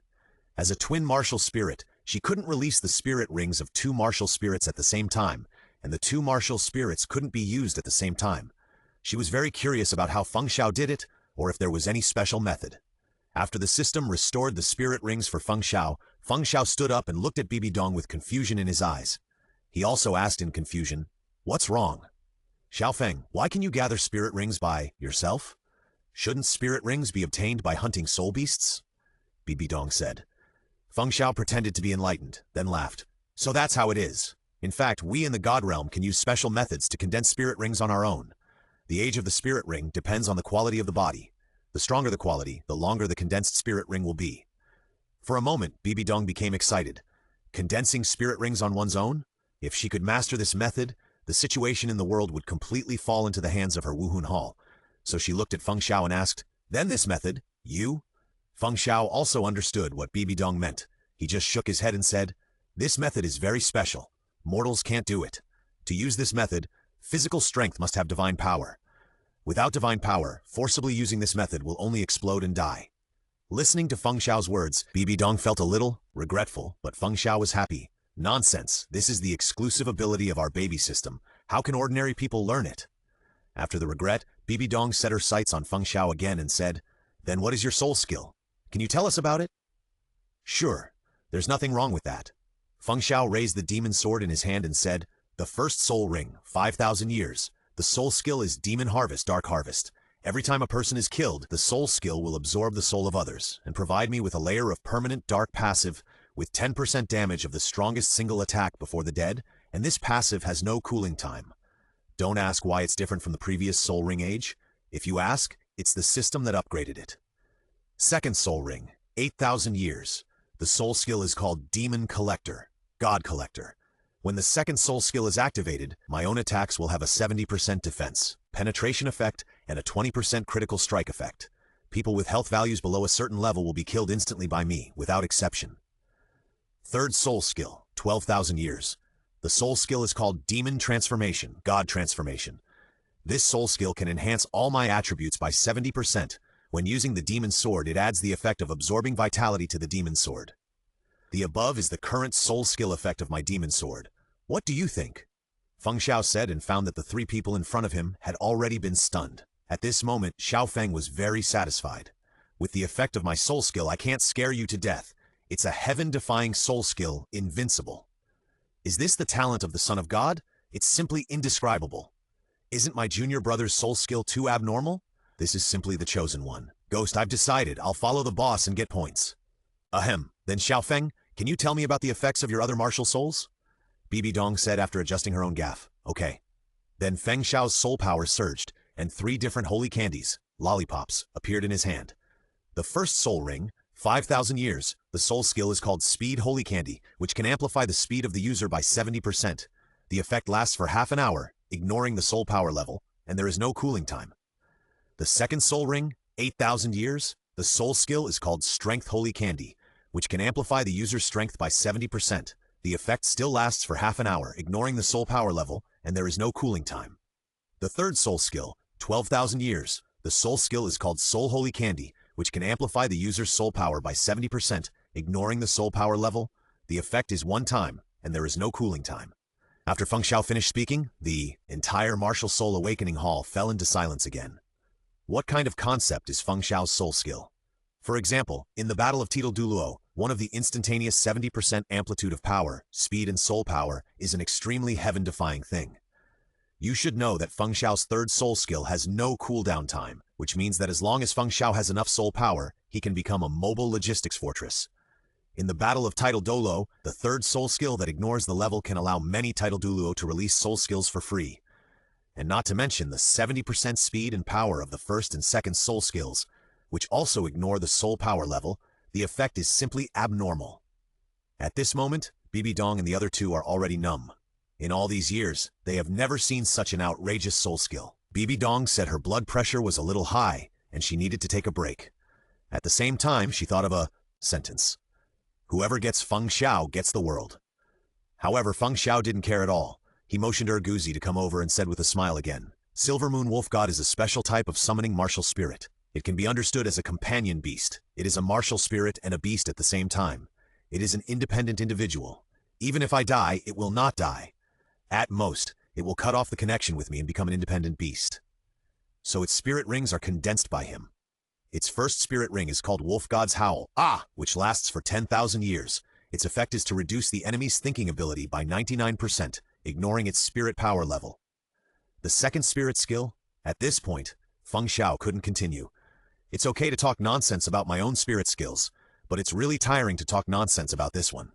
The second spirit skill, 11,000 years, is called Wolf God's Eye of Wisdom, which reduces the enemy's IQ by 99%, making it fall into a crazy state, ignoring its spirit power level. Xiao Feng's inner thoughts. What the hell? Speechless, what a fucking skill. The third spirit skill, 12,000 years, is called Wolf God's Claw, House Demolition Claw, which increases the sharpness of its claws by 99%. When targeting special items, furniture, the sharpness is increased to 100%. This time, Bibi Dong and the others were not shocked. Instead, they were all confused. The spirit skill of the Silver Moon Wolf God is to lower other people's thinking and IQ? Is this a dimensionality reduction attack? Although the effect is 99% and ignores the spirit power level? Wait, 99%? Ignore the spirit power level? Oh my god, isn't this a skill that defies the heavens? For a moment, Bibi Dong looked at Ergozi with a little more excitement, which made Ergozi shudder uncontrollably. This woman doesn't look like a good person. Stay away from her. The afternoon sun was particularly dazzling. Bibi Dong looked up at the sky, and a trance made her a little absent-minded. She looked at Feng Xiao beside her, and she felt indescribable in her heart. She used to think that she was also a genius and a demon, but in front of Feng Xiao, she found that she was nothing. She was deeply shocked by this. Even the she, who was unwilling to admit that she was her mother, was not as demonic as Feng Xiao, and she didn't even have the qualifications to compare. On the contrary, Juliana on the side did not have so many feelings. Her idea was very simple. The stronger her junior brother was, the better. Then no one could bully her. If anyone dared to bully her, she would beat him up. Anyway, to put it simply, she was happy. Feng Xiao, can you summon the big wolf to play with me? Juliana pulled Feng Xiao's arm and said, coquettishly. Feng Xiao looked at Juliana, who was 1 or 2 heads taller than him. In his heart, he thought, if Ergozi plays with you, who will be my free tool? You? It can let me absorb soul power. What else can you absorb from me? With a smile on his lips, Feng Xiao smiled and said, it's not impossible to want Ergozi to play with you, but you have to show sincerity. As for what sincerity is, it depends on your own understanding. After that, Feng Xiao ignored Juliana and walked towards Bibi Dong in front of him, leaving Juliana with a sullen face in the same place. And this is exactly what Feng Xiao did on purpose. It is impossible to say that he doesn't like Juliana. After all, who doesn't like such a silly and cute little fox? But the reason why he did this is, Lucian once said, in the world of love, mean and despicable means are shameful, but the law of attraction is innocent. If you can cleverly mobilize the other person's emotions and make her always think of you, then this is a good method. Juliana looked at Feng Xiao in front of her. She was thinking about what to take to show her sincerity, but she couldn't think of anything to take out for a while. But when she thought of what someone had said, her face turned red inexplicably. I got it! Feng Xiao in front of her didn't know what Juliana was going to do. At this moment, he was planning to tell Bibi Dong something, and that thing was that he was going to enter the Soulmaster Academy. Are you sure you want to join the Soulmaster Academy? But with your strength and knowledge, it seems completely unnecessary, Bibi Dong said after thinking about it. That's right, with Feng Xiao's strength, there is no need to join the academy, but he needs partners. You know, Xiao Feng, who is far away in Notting City, will meet a group of extremely reliable wives, partners in the future. And Feng Xiao naturally cannot fall behind. In this Wuhun Hall, where talents are emerging in large numbers, he also wants to build a talented team that is not inferior to the Shrek 7 Devils. He was very excited when he thought about competing with himself. This kind of battle, where they almost know each other, is the most exciting. Well, I want to join the Soul Master Academy because I need partners. No matter how strong I become in the future, I can't face a group of extremely powerful gods alone, so I need a group of partners with top talents. Listening to Feng Xiao's words, Bibi Dong was very pleased. Feng Xiao did not become proud of his own strength and talent. Instead, he still chose to believe in his partners. She felt much more relieved about this. Unknown to Bibi Dong, she subconsciously killed the idea she had insisted on for countless years. As long as I am strong enough, I can be invincible in the world. Okay, in that case, let's go to the Wuhun Intermediate Soul Master Academy with Nana. Almost all the geniuses in our Wuhun Hall are there. Listening to Bibi Dong's words, Feng Xiao nodded and said, Okay, then when can I enroll? Tomorrow, I'll have someone arrange something for you today. Okay. Then, Bibi Dong left, and Hulina didn't know when she had left, leaving only the ghost who was standing there, wanting to say something but stopping. Looking at the ghost in front of him, Feng Xiao felt a little funny, so he asked curiously, Ghost Elder, what's the matter? When he heard Feng Xiao say this, Ghost felt relieved for some reason, because he always felt that the Feng Xiao in front of him was the Xiao Feng he saw in Nodding City, so he was always afraid. But now, he was sure that this Feng Xiao was not that Xiao Feng, because he felt that the Xiao Feng who decided his life and death at the beginning would never wrong himself to call him the Ghost Elder. Fortunately, Feng Xiao didn't know what Ghost was thinking, otherwise he would definitely smile evilly. Sorry, I am really that kind of person, roar. It's okay, I was just shocked by the talent of young Master Feng Xiao, and I didn't come back to my senses for a while. Feng Xiao smiled at Ghost's performance, didn't care, and then left. Title Douluo? In front of the absolute power and strength, you have to bow your head. After Feng Xiao left the Wuhun Awakening Hall, he went straight back to his accommodation. As soon as he entered the door, he lay directly on the bed and began to close his eyes. Transfer of will. When he opened his eyes again, he had already entered the body of his clone, and the will of his clone temporarily entered his original body. At this moment, Xiao Feng was practicing in Dormitory 7, and Xiao Wu was sleeping beside him, looking even cute. After he gently touched Xiao Wu's hair, he got off the bed. Then he left Dormitory 7. You're back, are you used to it there? The person who spoke was Rui Meng, who saw at a glance that the Xiao Feng in front of her was the original Xiao Feng. Well, it's okay, it's all in plan, but can you be gentle with my clone? Xiao Feng couldn't help but shudder when he thought of how Rui Meng had been training his clone these days. Come on, if I'm soft on him, won't you, with the system, beat him in the future? If I don't let him work hard, how can he catch up with you? A wall hanger? Besides, isn't this the task you gave me? Can I not complete it? Listening to Rui Mengming's words, Xiao Feng also touched his nose in embarrassment. Rui Mengming was right. Although the clone had the same talent, potential, and martial spirit as him, Xiao Feng, but the clone didn't have a system father, so it was basically impossible to surpass Xiao Feng. The task he gave Rui Mengming was to make the clone stronger. By the way, where's Xiao Sanzi? He went to work. At this moment, Xiao Feng remembered that Tang San still chose to go to the forging shop as an apprentice to earn some pocket money, just like in the original book. What about you, Xiaogang? Where did he go during the time he disappeared? Xiao Feng could share the memory of the clone, so he knew that Yu Xiaogang had left the academy 3 months ago, so he asked Rui Mengming to investigate. That weakling went out for a walk. I don't know if it was luck or something else, but he met a genius with great talent in a small village. He is probably on his way back now. Rui Mengming's words made Xiao Feng stunned. Fuck? This? Nima? Are you kidding? Just as Xiao Feng was about to ask the system, the will of the clone from the spirit hall came with a voice. If you don't come back, your little fox will mess around. Huh? Through the clone's thoughts, Xiao Feng's face suddenly turned black.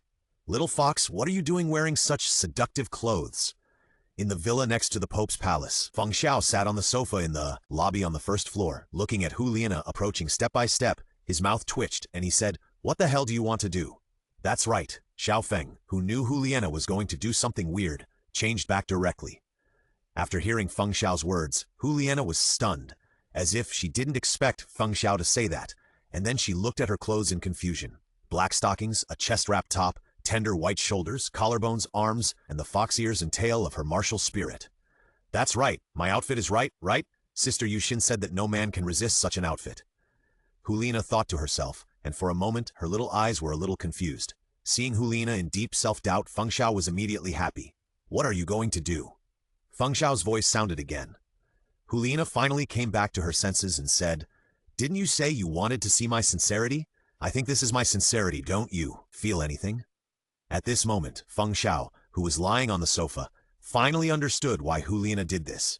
He couldn't help but laugh jokingly. What's going on in your head? Seducing a little boy who's less than 1 year old? Do you think I'm too manly? Or do you think I can do something? Or do you want to be done to something? Upon hearing Feng Xiao's words, Hulina's face suddenly flushed with shame and embarrassment, because Feng Xiao's appearance made it easy for people to ignore his real age. Secondly, she didn't think so much. She had never thought about what she wanted to be done to. Ahem, in that case, then I'm leaving. Juliana, who was muttering to herself that she looked like a fool, was about to leave. However, would Feng Xiao let go of the lamb that was delivered to his door? Bang! The door of the first-floor villa hall was suddenly closed, and at the same time, the curtains of the window were automatically lowered. Seeing this, Juliana panicked a little. She turned around and saw Feng Xiao standing up with a smirk on his face. She asked quickly, "Junior brother, what do you want to do?" Feng Xiao approached Juliana step by step, just like Juliana approached him just now. Feng Xiao took a step forward, and Juliana took a step back, until Juliana's body was pressed against the door. When she had no way to retreat, Feng Xiao also came in front of Juliana. Looking at Feng Xiao with strong ill intentions, Juliana's legs couldn't help but soften, and she slowly sat on the ground against the door. Coming up to her, Xiao Feng propped one hand on the door behind Juliana and gently lifted her chin with the other hand, saying, "Senior sister, I come here when I want, but I can't leave when I want, and I'm very sincere to you, so you can stay tonight?" At this moment, Juliana's face instantly blushed. She naturally knew what it meant to stay here overnight, so she stammered and said, that. However, before she could finish her words, Feng Xiao directly pinched her mouth and said, "Senior sister, do you think I would say that? What are you thinking? You are a silly fox with no breasts and no figure. If you want to seduce me, go and grow up for another 2 years." As he said, under Juliana's exclamation, he picked up Juliana by the waist, then raised his foot to move the door open and threw her out directly. Coincidentally, this scene was seen by Bibi Dong, who was standing at the window on the second floor opposite and drinking tea. Puff! Bibi Dong burst out laughing when she saw this scene. She couldn't help but widen her eyes and said to herself, "What is Nana doing wearing such a sexy outfit? And why was Xiao Feng thrown out again?" For a moment, Bibi Dong was a little confused. On the other side, Juliana, who was thrown out, was still in a daze. Do I have breasts? Do I have a good figure?" At this moment, Juliana was furious, stretched out her hand and looked at her stature. Although she was only 12 years old, she was not young. Why do I have no breasts? Why do I have no figure? Aren't my legs long? Aren't my black stockings black? I don't have any temptation at all? Stinky junior brother, you wait for me. Sooner or later, this senior sister will smother you to death with a bear. After leaving a cruel word, Juliana left angrily, while Feng Xiao in the villa wanted to cry, but had no tears. Wow, it's not that I'm not moved, but my feelings are useless. A shotgun is not a cannon. It's not good looking and useless. Wow. Feng Xiao recalled Juliana's enchanting and couldn't help but feel absent-minded. When I grow up, the little fox won't be able to run away. In the villa, Feng Xiao spent a sleepless night in tears. The next morning, the door of Feng Xiao's villa was pushed open, and the person who walked in was Bibi Dong. Bibi Dong walked to the refrigerator very skillfully, opened it, took out a bottle of cocktail, sat on the sofa, poured it into the cup on the coffee table, and drank it with satisfaction. Sure enough, this tastes better. Hey master, you're up so early? Feng Xiao's voice came from the second floor. Bibi Dong looked up and said, "You're just drinking too much. I feel weak all over after not drinking for a day. By the way, what happened between you and your senior sister last night?" Upon hearing this, Feng Xiao, who was about to wash up on the second floor, staggered and asked embarrassedly, "Master, did you see it?" Bibi Dong shook the wine glass in his hand, nodded and said, "I saw you throw Nana out." Feng Xiao covered his face instantly. "Master, do you believe me when I say that it was senior sister who did that?"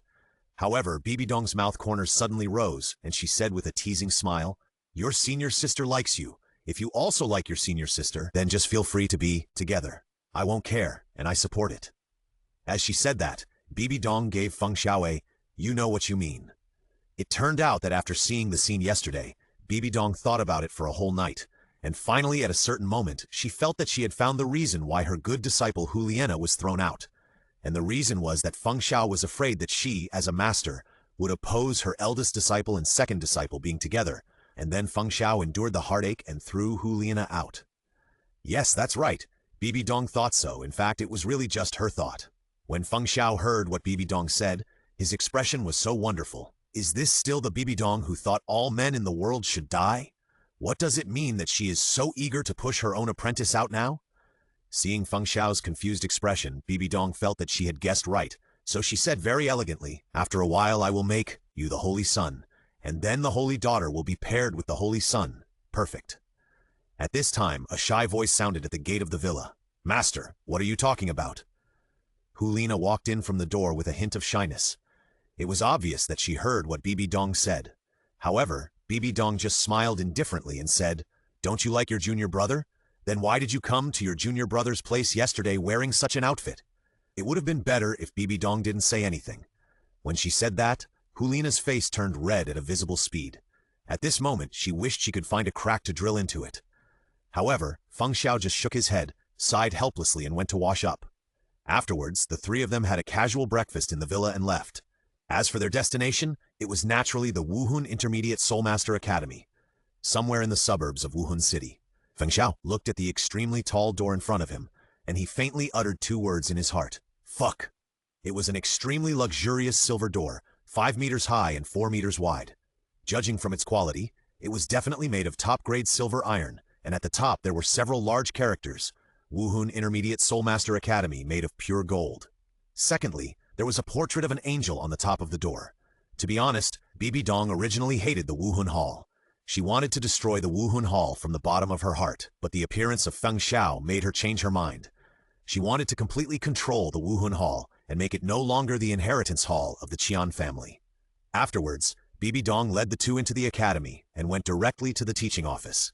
On the door plate above the door was written the words, Dean of Teaching, Yu Yuxin. Bibi Dong was very straightforward and did not knock on the door. She pushed the door open and walked in. The people inside seemed very dissatisfied with this behavior. As soon as Bibi Dong stepped in, a dissatisfied female voice sounded inside. Get out of here. Knock on the door before coming in. When Hulina heard this voice, she immediately showed a helpless expression, and Feng Xiao was also extremely shocked. He thought to himself, Fuck, who is this fierce man? How dare he ask Bibi Dong to get out and then knock on the door before going in? How dare you ask me to get out with such a big mouth? There was only a crisp sound similar to falling, and the female voice said again, It turned out to be my sister Dong, who I was wondering who it was. Come on, sit down. Come in. After getting Bibi Dong's consent, Feng Xiao and Hulina walked in. As soon as they entered the door, Hulina rushed directly to a young woman with purple hair. This young woman was Yu Yuxin, the only person Bibi Dong had a very good relationship with during the academy, and no one knew about it. Now she is a level 87 strong attack soul Douluo, and the hidden ruler of the Wuhun Intermediate Soulmaster Academy. Sister Yuxin, you lied to me. Hulina's tone full of coquettishness and dissatisfaction made Yu Yuxin stunned. What did I lie to you about? Then Hulina blushed and whispered something in Yu Yuxin's ear. After hearing it, Yu Yuxin laughed without hiding it and said directly, Nana, I'm not saying it, you poo, ha! This ruthless laughter instantly made Hulina feel ashamed. She shouted in shame and anger, Ah, Sister Yuxin, you are so annoying, I will ignore you. Hulina ran out, leaving Yu Yuxin and Bibi Dong, the master and apprentice, who were still laughing heartily. Feng Xiao carefully looked at Yu Yuxin in front of him. He found that this woman exuded an invisible charm. This charm was very unique. It was not like the temptation of a little woman, but a domineering and boldness of a woman who was not inferior to a man. Apart from anything else, just from the bold clothes that didn't care about her spring light, Feng Xiao almost knew what kind of person she was in front of him. Does it look good? Yu Yuxin's voice rang out, and Feng Xiao subconsciously replied, Not bad. A first-class figure. After he finished speaking, Feng Xiao realized that Bibi Dong and Yu Yuxin in front of him were looking at him with strange eyes, and he felt a little embarrassed for a moment. So Xiao Feng, you like women with this kind of figure? I finally know why you threw that little girl Nana out. Compared to what I thought, she really has no breasts and no figure. After a brief embarrassment, Yu Yuxin smiled and said, Sister Dong, is this your new disciple? Not bad, a funny little guy. I like him. Facing Yu Yuxin, Bibi Dong also smiled and said, Since you like him, put him in your class. When Bibi Dong said this, Yu Yuxin was obviously stunned for a moment and said, Sister Dong, are you sure? You should know that my class is basically above level 30, and my teaching method. There was no way, because Feng Xiao looked only 6 or 7 years old, and her class was basically made up of 14 or 15-year-old boys, and her teaching method was extremely cruel, so she was afraid that Feng Xiao could not bear it. However, Bibi Dong just smiled faintly and said, Xiao Feng, he is a demon that only appears once in 10,000 years. Popular science, Feng Xiao is the son of God. Only she, Guimei, and Hulina know that Feng Xiao is a new disciple of Bibi Dong. Bibi Dong said this, and Yu Yuxin became interested. Demon, or a demon that only appears once in 10,000 years? Interesting. Sister Dong, you know I always like to speak with strength, you see.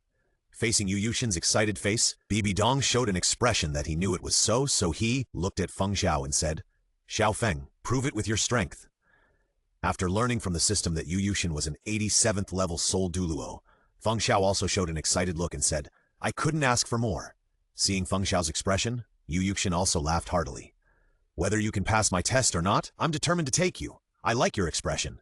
Let's go to the actual combat training ground. As she said that, Yu Yuxin pulled Bibi Dong to walk in front, and Feng Xiao, who was walking behind her, was also full of emotion. Sure enough, this is the real world. In the original book, how could Bibi Dong have such a good friend? In the original book, with Bibi Dong's personality, who would dare to put her arm around her like this? On the way, the three of them met Huliana. When she heard that Feng Xiao was going to fight Yu Yuxin, she immediately came to Feng Xiao and told Feng Xiao the basic information about Yu Yuxin. She looked like a young wife, which made Feng Xiao feel warm and want to laugh. The four of them went directly to the actual combat training ground, which was empty at the moment. Yu Yuxin didn't waste any words and jumped directly to the extremely wide training ground. Feng Xiao didn't waste any words, took off his coat, and jumped down directly. Little guy, my name is Yu Yuxin, a level 87 strong attack soul master. With the Spirit Sky Holy Dragon, I will only use 30% of my strength. If you can last for a stick of incense in my hands, you will pass my test. Facing Yu Yuxin's extremely generous tone, Feng Xiao just raised the corners of his mouth and said excitedly, my name is Feng Xiao, a level 32 strong attack soul master, with the Spirit Demon Sword. Oh, level 32, at this age, you can have such soul power. You are indeed a monster that is hard to come by in 10,000 years. Yu Yuxin was very shocked in her heart. She really didn't expect Feng Xiao's talent to be so monster, but compared to this time, she was more looking forward to it. She looked forward to whether Feng Xiao could show the strength that made her feel worthy of this talent. The battle was about to start. In the huge actual combat training field, the completely different figures of Feng Xiao and Yu Yuxin stood in the center. Yu Yuxin's face was filled with strong confidence and a hint of anticipation, and Feng Xiao was staring at Yu Yuxin with his eyes full of fighting spirit. Facing the Soul Douluo, he was under great pressure but also very excited. The wind slowly swept over, and a leaf was rolled up and then fell quietly. At the moment the leaf fell to the ground, Feng Xiao moved. Purple, purple, black. 3 soul rings appeared instantly. First soul skill, Holy Candy of Speed. Second soul skill, Holy Candy of Strength. 2 lollipops suddenly appeared in Feng Xiao's hands, and he threw them gently, and they fell into his mouth and melted in an instant. The next second, a strong breath burst out of Feng Xiao's body, and Yu Yuxin was shocked when she saw this scene. Of course, most of this was due to Feng Xiao's soul ring configuration. She finally understood why Bibi Dong commented on Feng Xiao like this. Feng Xiao's speed suddenly increased by 70%, and his figure turned into a stream of light and rushed towards Yu Yuxin, while the fist with 70% of the power was mercilessly blasted into Yu Yuxin's face. Feeling the fist when coming towards her, Yu Yuxin smiled and said, "You really don't show any mercy at all." While laughing, Yu Yuxin easily took Feng Xiao's fist. Although Feng Xiao's power was much more powerful, it was still too weak to face Yu Yuxin, who was a strong attack type and whose martial soul was still a dragon type. The premise of showing mercy is that you have to have strength to show mercy. With a punch, Feng Xiao raised his leg and hit across the air with a fierce sidekick. His offensive was extremely tricky, and this series was learned under Rui Mengmeng's teaching. "Come on!" Yu Yuxin shouted excitedly, stretched out her arm and blocked Feng Xiao's sidekick. Bang! A deep impact sounded, and Yu Yuxin was stunned because she actually felt a little pain. She knew how strong her body's defense was, but she didn't expect that a small level 32 Soul Master could actually make her feel a little pain. Not bad! The force is very strong. This blow is too much for an ordinary Soul Master to handle. Yu Yuxin raised her fist and smiled and hit back, but Feng Xiao reacted quickly. After 2 unsuccessful attacks, he instantly retreated. However, Yu Yuxin didn't intend to let him go. She approached and came to Feng Xiao's side in a blink of an eye. The fist with terrifying power reflected in Feng Xiao's pupils. What a fast speed! Feng Xiao raised his arms without time to dodge. The dull sound sounded again, and Feng Xiao's figure flew out directly. After flying more than 10 meters, Feng Xiao fell to the ground. The corners of his mouth twitched slightly because his arms were shaking because of this punch. I was too arrogant. I didn't expect the difference to be so outrageous. Just a random punch can have such power. How terrifying will it be when I use all my strength? At this point, Feng Xiao was no longer arrogant. The 3 soul rings appeared again. Demon God Sword! He clenched his right hand into the air, and a red-handled silver knife appeared in his hand. Feng Xiao's entire aura changed in an instant and became sharper. Xiao Feng inserted the Demon God Sword into the ground and shouted coldly, "Third soul skill, Demon God Transformation!" The black soul ring flashed, and a dark aura surged out of Feng Xiao's body. Demon God Transformation. The amplitude of all its attributes is 70%, coupled with the effect of the Holy Sugar. The speed and strength are 140. Second soul skill, Demon Collector.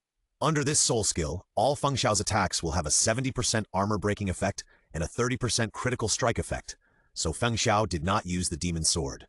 First, under Yu Yuxin's release, he was afraid that he would accidentally break the defense and kill Yu Yuxin in seconds. Secondly, because when using the demon sword under the third soul skill, the demon sword will have the effect of absorbing vitality. So Feng Xiao did not choose to use the demon sword.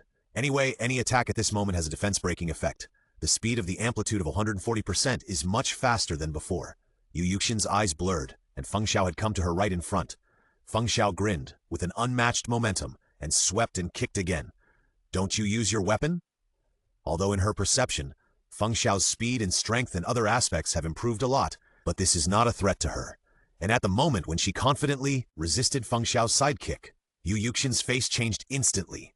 A crisp sound of click. This also made Bibi Dong, who was watching the battle, stunned, because this sound was clearly the sound of a bone breaking.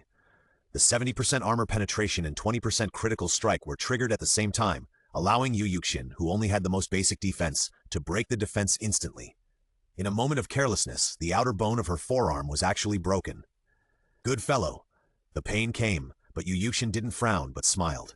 The next second, a terrifying momentum burst out from Yu Yuxin's body and 8 perfectly configured soul rings appeared instantly. Yellow, yellow, purple, purple, black, black, black, black. Sky Holy Dragon, possess! Yu Yuxin's body slowly floated up, and then a golden dragon with an aura that looked down on the world descended from the sky, instantly including Yu Yuxin. At this moment, Feng Xiao's mouth twitched again. Do you have to be so scary? Under this powerful aura, Feng Xiao's bones were pressed and cracked. To be honest, Feng Xiao had learned a lot today. What it means to overwhelm others with momentum. After the momentum dissipated, Feng Xiao looked at Yu Yuxin in the air and said a few words. Fuck, Dragon Goddess! At this moment, Yu Yuxin's purple ponytail had spread out, and her hair was dancing in the wind like a waterfall. On her head, there was a golden crown, and on both sides of the crown were 2 golden domineering dragon horns. Under her white neck was a layer of golden dragon scales, and golden ripples covered Yu Yuxin's body. Then there was a pair of extremely round and slender thighs, which made Feng Xiao's eyes straight. What made Feng Xiao's eyes widen the most was the slender dragon tail behind Yu Yuxin's hips. At this moment, Feng Xiao suddenly didn't want to fight anymore. System Dad, what do you think my chances of winning now are? Well, 0%, but I can give you a Contra experience card, so that you can also have the same level of strength. Do you want to try? After thinking for 0.01 seconds, Xiao Feng gave up, because he knew that his soul skills were all killing skills. It was fine to use them for sparring, but if he used too much power, he might accidentally kill this dragon girl, Ba, the dragon goddess. He also planned to use the dragon's tail as a pillow to try it out. However, he, Feng Xiao, did not have the word surrender in his dictionary. So, he, Feng Xiao, decided to do something bad. System Dad, give me an invincible one-finger paralysis skill. By the way, turn on the teleportation sheet. The next second, Feng Xiao's figure disappeared instantly, and when he reappeared, he had already come behind Yu Yuxin, which made Yu Yuxin terrified. What? Hey, I'm poking. Xiao Feng's finger quickly poked a certain part of Yu Yuxin's body as fast as lightning. Suddenly a very tingling feeling surged directly into Yu Yuxin's brain, which made her moan involuntarily. Then she felt a blank in her brain, and then she lost consciousness, recovered from the possession of the martial spirit, and finally fell from the air. Feng Xiao, who knew the result in advance, hugged Yu Yuxin by the waist and landed steadily on the ground. This test of Yu Yuxin against Feng Xiao ended dramatically. Such a result made Bibi Dong and Huliena, who were watching the game, a little confused. Bibi Dong, did I hear that moan just now wrong? Wuhun Intermediate Soulmaster Academy. In the infirmary. Yu Yuxin was lying on a white bed, and Bibi Dong stood beside the bed, looking at her good friend in front of her with a puzzled look. As for the culprit Fu Fengxiao, he and Huliena were sitting on the sofa next to them and playing. Bibi Dong couldn't figure out how a level 87 soul Douluo could be knocked unconscious by a level 32 soul master. She had witnessed the entire battle with her own eyes. In her perception, Feng Xiao's last move was very ordinary, but it was just such an ordinary move that knocked her good friend unconscious. She hasn't woken up yet. Who would dare to believe this? After her examination, she found that Yu Yuxin was just fainting, and the rest was fine, so she turned her attention to Feng Xiao, who was standing aside. Xiao Feng, what happened to your last finger? Why did she faint in an instant? Listening to Bibi Dong's words, Feng Xiao held down Huliena, who had been moving closer to him, and said, Master, this is a special finger technique, called the Finger of God. The principle behind it is too complicated to explain, but its function is to paralyze a person instantly. As long as it is poked, even a titled Douluo will faint. As soon as Feng Xiao finished speaking, before Bibi Dong could speak, Juliana, who was standing beside her, covered her mouth in shock and said, "Junior brother, then aren't you invincible? A titled Douluo will also faint if he is hit." In response to Juliana's words, Feng Xiao pinched Juliana's face and said faintly, "The skill is indeed invincible, but in a real battle with my strength, do you think I can get close to a titled Douluo? Not to mention a titled Douluo, even a soul emperor or a soul sage can easily pinch me to death." After that, Feng Xiao pinched Juliana's face again. It must be said that Juliana's face was really comfortable and soft to pinch. Juliana was lying on the sofa in a very ungraceful manner, staring with her beautiful eyes and letting Feng Xiao do whatever he wanted. Looking at the two of them, Bibi Dong felt a little funny.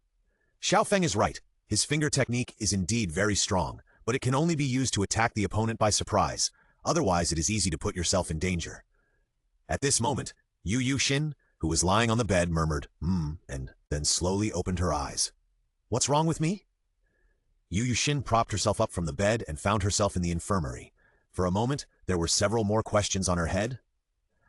Seeing Yu Yuxin woke up, Bibi Dong immediately joked, "Hey, a dignified 87th level Soul Douluo was knocked unconscious by a finger of my apprentice. If this matter gets out, I don't know how many people will drop their jaws." Finally, Yu Yuxin also remembered what happened before. A sense of embarrassment flashed across her mind. She touched her nose and smiled nonchalantly. "Sister Dong, your apprentice is quite something. I still remember that finger clearly. At that moment I just felt that the soul power in my body directly lost contact with me, and I fell into paralysis and couldn't move. Then I fainted. This young man is really formidable." Yu Yuxin didn't care about these things at all. Compared to losing face, she was more surprised in her heart, because she finally met a little guy whose personality and appearance she liked very much. Yu Yuxin walked down from the bed and came to Feng Xiao. She stretched out her hand happily and said, "Feng Xiao, very good. You passed my test. From now on, you are my student, Yu Yuxin." "Sister Yuxin, please give me more advice in the future," Feng Xiao said, holding Yu Yuxin's hand. "You are quite sweet, but you have to call me teacher in the academy." Bibi Dong, who was standing aside, looked at Yu Yuxin and Feng Xiao, who got along very well, and she also smiled. "Yuxin, Feng Xiao will be left to you. I'm leaving." Listening to Bibi Dong's words, Yu Yuxin nodded and said, "Don't worry, Sister Dong, leave it to me." Then, Bibi Dong left.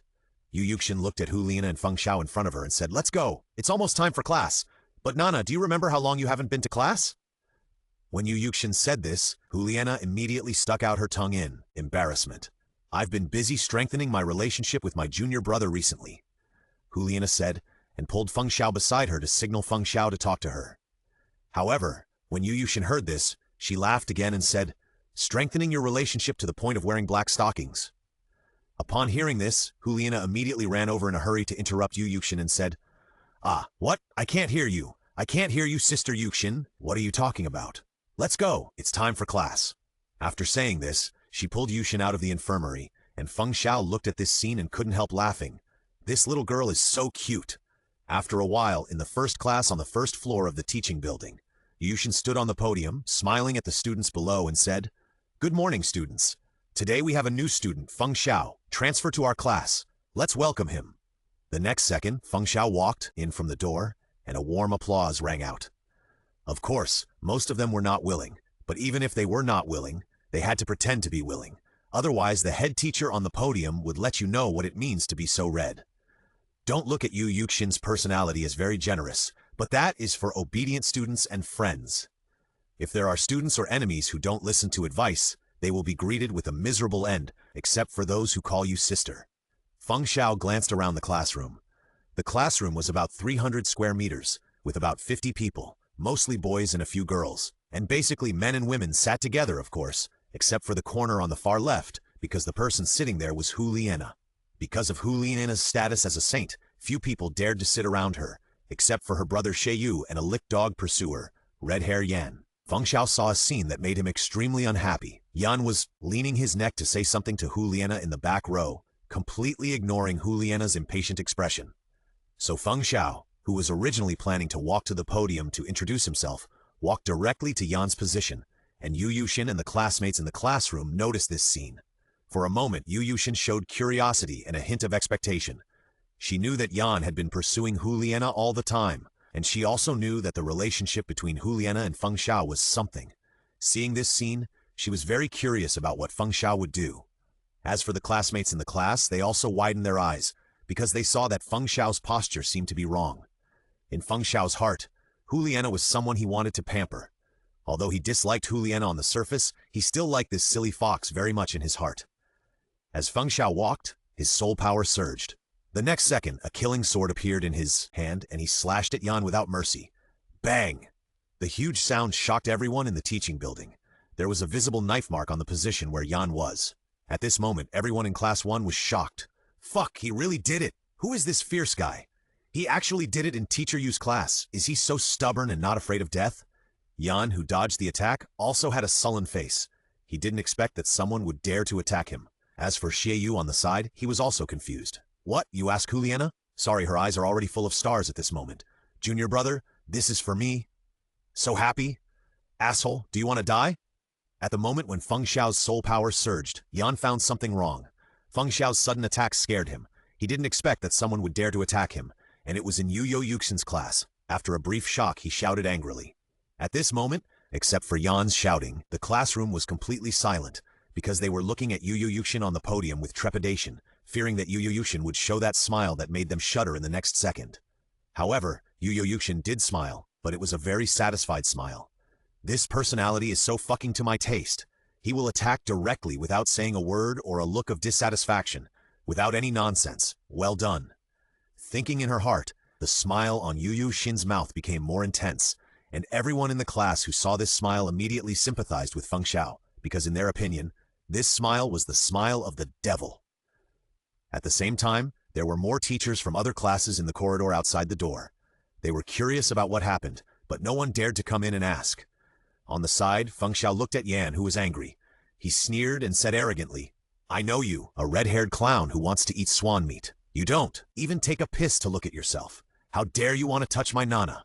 When Feng Xiao said this, everyone understood it immediately. Even Xiao on the side showed an expression of sudden enlightenment. Isn't this just that when rivals meet, they are particularly jealous? For a moment, everyone's gossip heart suddenly became strong. Junior brother said that I am his Nana? Hearing this, Hulina's face instantly turned red. Could it be that the junior brother actually likes me? Did he just say that when he saw me being entangled by Yan? But looking at the expression of the junior brother, he obviously knew Yan. But how did he know Yan? He has never been to the academy. Could it be that junior brother knows me privately? Does he know that I have such an annoying suitor?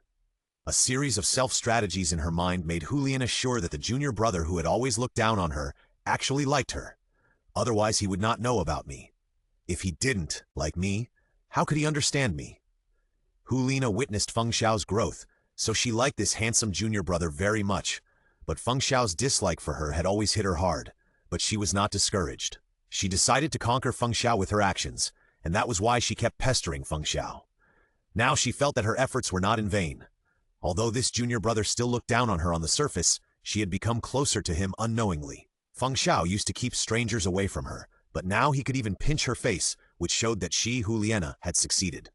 For a moment, Juliana's red face was full of joy and happiness, which made the onlookers think that she was happy about Feng Xiao's actions, and in fact, this was the case. And what about Yan? After hearing Feng Xiao's words, he saw Juliana's face blushing, and the meaning was self-evident. At this moment, Yan's heart was broken, and his heart was bleeding. How long had he been chasing Juliana? Everyone knew that he was chasing Juliana, and he also regarded Juliana as his woman. With his identity and Juliana's identity, who else would dare to pursue Juliana except him? But after not seeing each other for a long time, the woman he regarded as his own was taken by someone else? This made him angry instantly. The surging soul power surged, and he was going to take action. Oh, is this angry out of shame? The clown was angry. Seeing Feng Xiao's killing and heartbreaking behavior, Yu Yuxin said that she felt very happy. There was no reason, she just felt very happy. At the same time, Yu Yuxin, who knew Feng Xiao's strength very well, also wanted to see what Feng Xiao would do when facing the angry Yan, whether to teach him a lesson or... Then she shook the soul power in her hand, and directly pushed the people in the classroom aside, leaving an empty space, and used soul power to create a protective shield, saying, "Continue." And her operation directly shocked all the students. You know, Yu Yuxin is not like this at ordinary times, and the only reason they can think of is Feng Xiao. For a while, they speculated about Feng Xiao's identity. Seeing Yu Yuxin's operation, Yan's face also became embarrassed. He had planned to be stopped by Yu Yuxin and then prepared to be punished, but he didn't expect Yu Yuxin to actually let him and the person in front of him fight in her class. For a while, he was also afraid of Feng Xiao's identity. What? You don't dare to do it. Since you don't do it, then I will do it. By the way, I tell you that I will not show mercy. Because it's garbage, it should stay in the garbage dump. With a flick of the killing sword in his hand, 3 heaven-defying soul rings emerged directly. Purple, purple, black. What? This is impossible, Yan exclaimed directly, and the others and the people outside the corridor exclaimed at the same time. However, Xiao ignored the shocked Yan and rushed towards Yan like a ghost. Today, I will make you the first passive dead soul under my killing sword.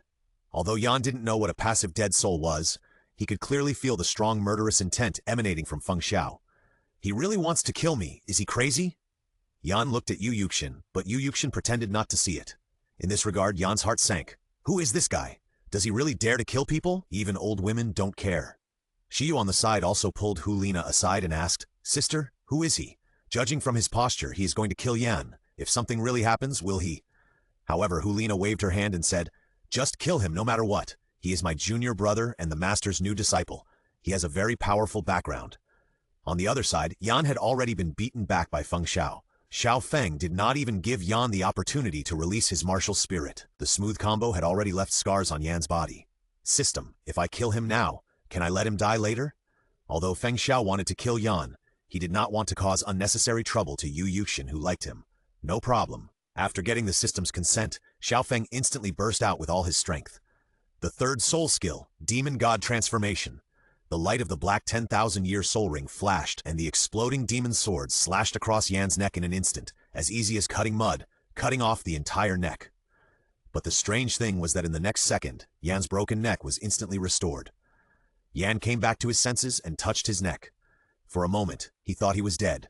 You've already lost, red-haired clown. From now on, if you have any ideas about Nana, you must first consider whether you have the strength. Listening to Feng Xiao's words, Yan wanted to refute. But when he thought of the feeling of death, just now, he immediately became cowardly. After just a cold snort, he left the classroom with a sullen face.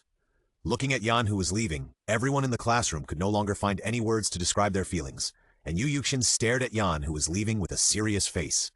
In that instant, she clearly saw that Feng Xiao's knife had clearly cut off Yan's neck. Just when she was confused, she saw Qiao Xiao put his hand to his mouth to indicate not to make a sound. Suddenly, she understood everything. And in an instant she, Feng Xiao, liked him even more. Who doesn't like a little guy who can think of herself like this? In the Pope's palace. Bibi Dong was a little dazed listening to Guimei's report. She had just returned to the Pope's palace not long ago, and her butt hadn't even warmed up yet, and Xiao Feng did something shocking.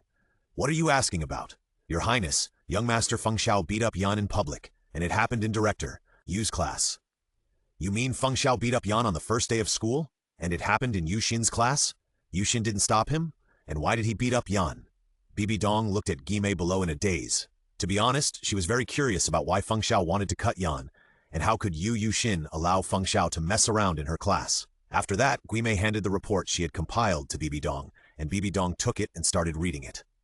After a long time, Bibi Dong put down the report in her hand, and then she showed a relieved smile, thinking to herself, this little guy is really two-faced. If you like it, just say it directly. It's not like Nana doesn't like you. However, just when Bibi Dong was thinking about how to reconcile the two, a man in a black robe ran into the Pope's palace. Reporting to His Holiness, Yan is dead, and his body was separated at home. Judging from the wounds, he was cut off with a knife. The murderer is unknown, and there is no clue at all, as if he was cut off out of thin air. Listening to the words of the man in black, Bibi Dong was silent. She seemed to think of something, and then looked at the report in her hand again. This time, she found some details. At this moment, she felt something vaguely in her heart. She thought about why Yu Yuxin did nothing, so she asked, what is Yan Xiao's attitude towards this? Reporting to His Holiness, Yan Xiao is very angry and swears to dig 3 feet into the ground to find the murderer. In response, Bibi Dong just sneered. Dig 3 feet into the ground? I'm afraid you have grown wings and forgotten who is the master of the Spirit Hall. Pass the order down that the Yan family colluded with the Xingluo Empire behind the scenes and leaked the secrets of our Spirit Hall, and the evidence is conclusive. Ghost, you should know what I mean, right? I understand. Then go ahead, be clean and neat. Then the 2 people below left the Pope's palace. Bibi Dong leaned back on the Pope's chair, crossed her legs elegantly and murmured softly, the Yan family has no need to exist. For Bibi Dong, A small Yan family that doesn't even have a title Douluo is dispensable. Not to mention that the Yan family is not loyal enough and has great ambitions. For such a family, it's better to destroy it, and by the way, use it to deter those who have ulterior motives. That night, the blood dyed the sky over the entire Wuhan city red. None of the 108 people in the Yan family survived. The next morning, the news that the Yan family was destroyed overnight spread throughout the Wuhan city. This made many family members smell the crisis of blood and rain, and they all became cautious. After much investigation, they still found the source of the incident. Bibi Dong's new disciple, the evil Feng Xiao, beat up Yan, and then the Yan family was gone. For a while, everyone told their own kids that whoever offended Feng Xiao would voluntarily cut off their relationship with him.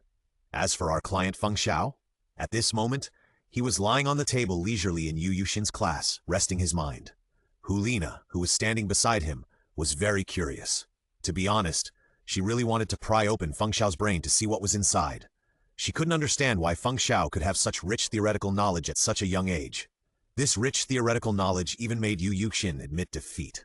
At first, Yu Yuxin planned to test Feng Xiao, but after asking for trouble, she decided to let Feng Xiao go. There was no other way. This theoretical knowledge was more solid than hers, and she seemed to have to save face in other ways, such as practical classes.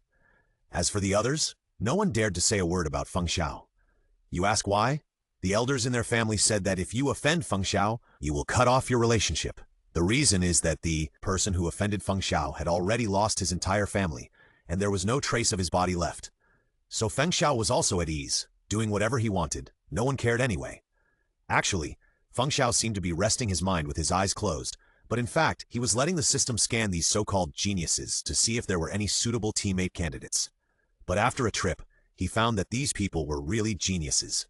For example, the first one on the right in the first row.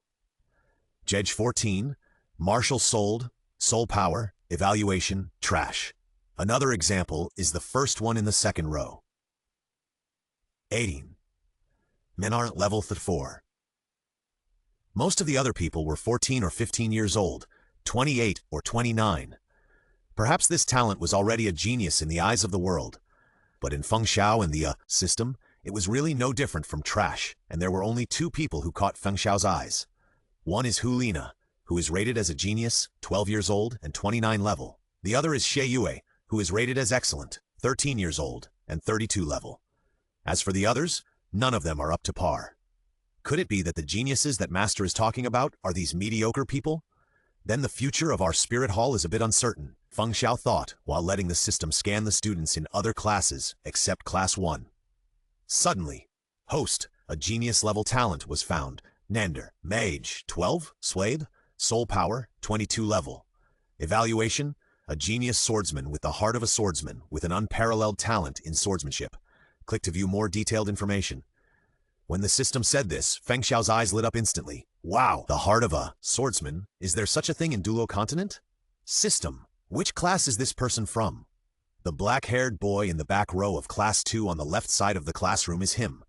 At this moment, Feng Xiao's heart was burning, but at the same time he had a question. System, what's the matter with his soul power level 22 and 29? He hid his soul power, and it looked like he only had level 22, but he actually had level 29.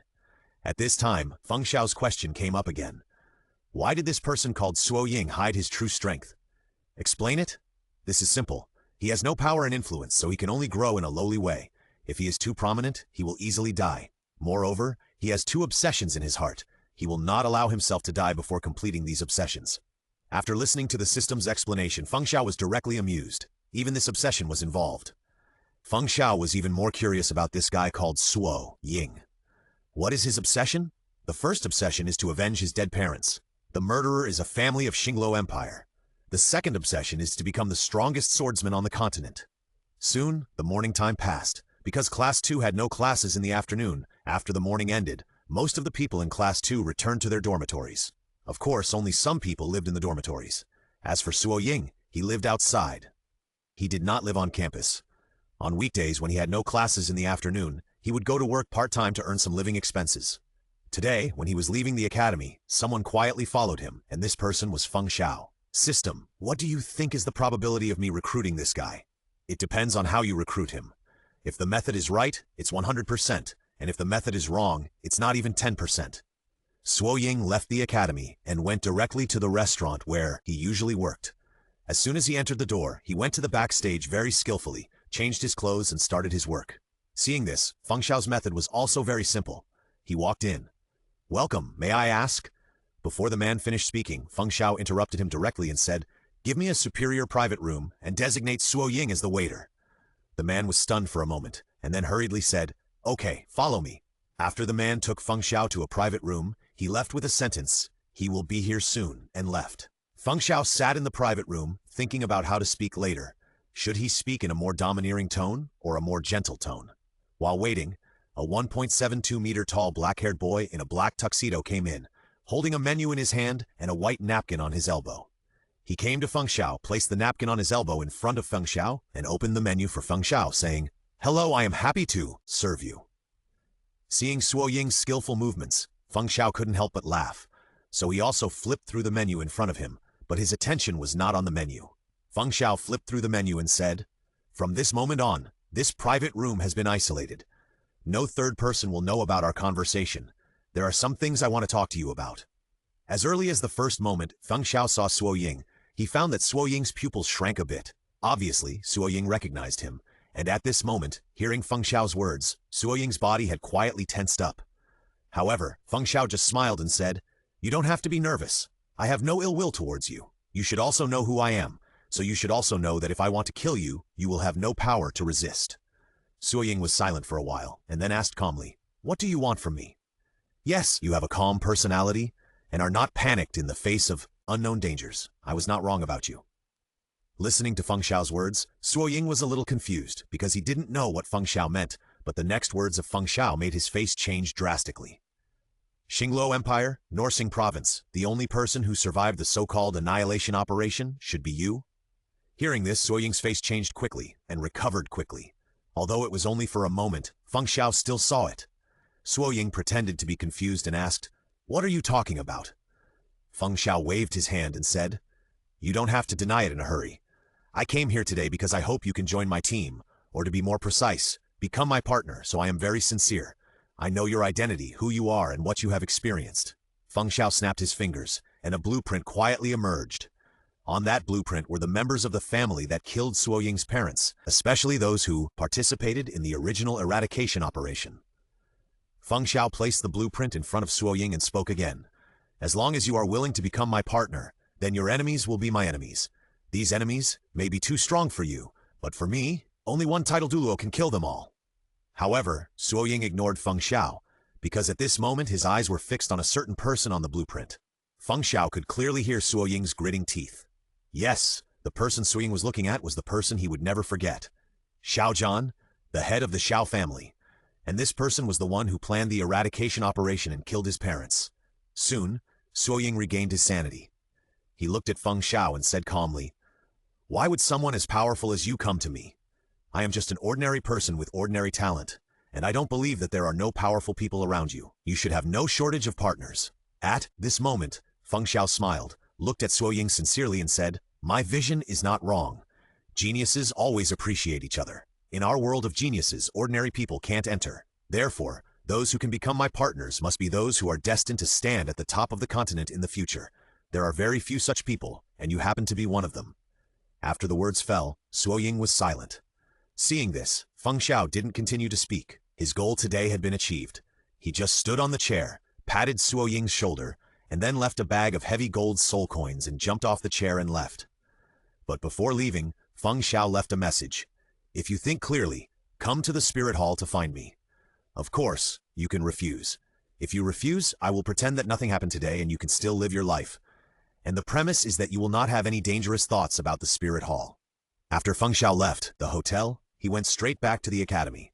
Although he didn't have to go to class, he still had to go to Yu Yuxin's class, even if it was just to sleep.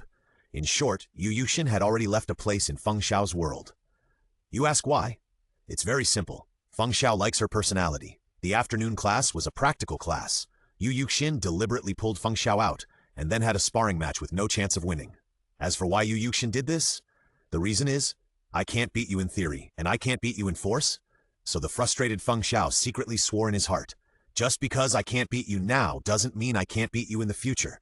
Sooner or later, I will press you to the bed, to the ground and rub you. The students in Class 1 also refreshed their understanding of Feng Xiao's strength again. They were deeply shocked because the strength Feng Xiao showed was really terrifying. Just based on that momentum, he directly crushed them by 100 streets. There was no comparison at all. Then the next 1 or 2 days became dull, and Feng Xiao was waiting for Suo Ying. Just when Feng Xiao thought that he had failed to recruit him, Suo Ying came. I have 2 obsessions. One is to destroy the Xiao family and avenge my parents. The other is to become the strongest swordsman on the continent and help me avenge.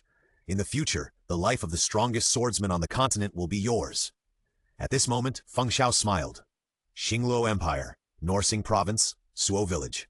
On weekdays, the village of Suoji is filled with an extremely peaceful atmosphere. The people in the village are friendly, kind, and gentle, and the scenery is also very beautiful. Such a place can almost be described as a peach blossom spring. But tonight, the village of Suoji is no longer as peaceful as before. At this moment, smoke is rising from all directions in the village of Suoji, is flashing everywhere.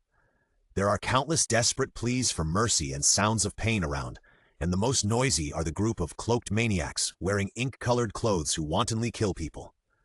In a corner of the village of Suoji, a middle-aged man and a younger woman looked at the black-haired boy in front of them with reluctant eyes. Xiaoying, listen carefully. Wait a minute.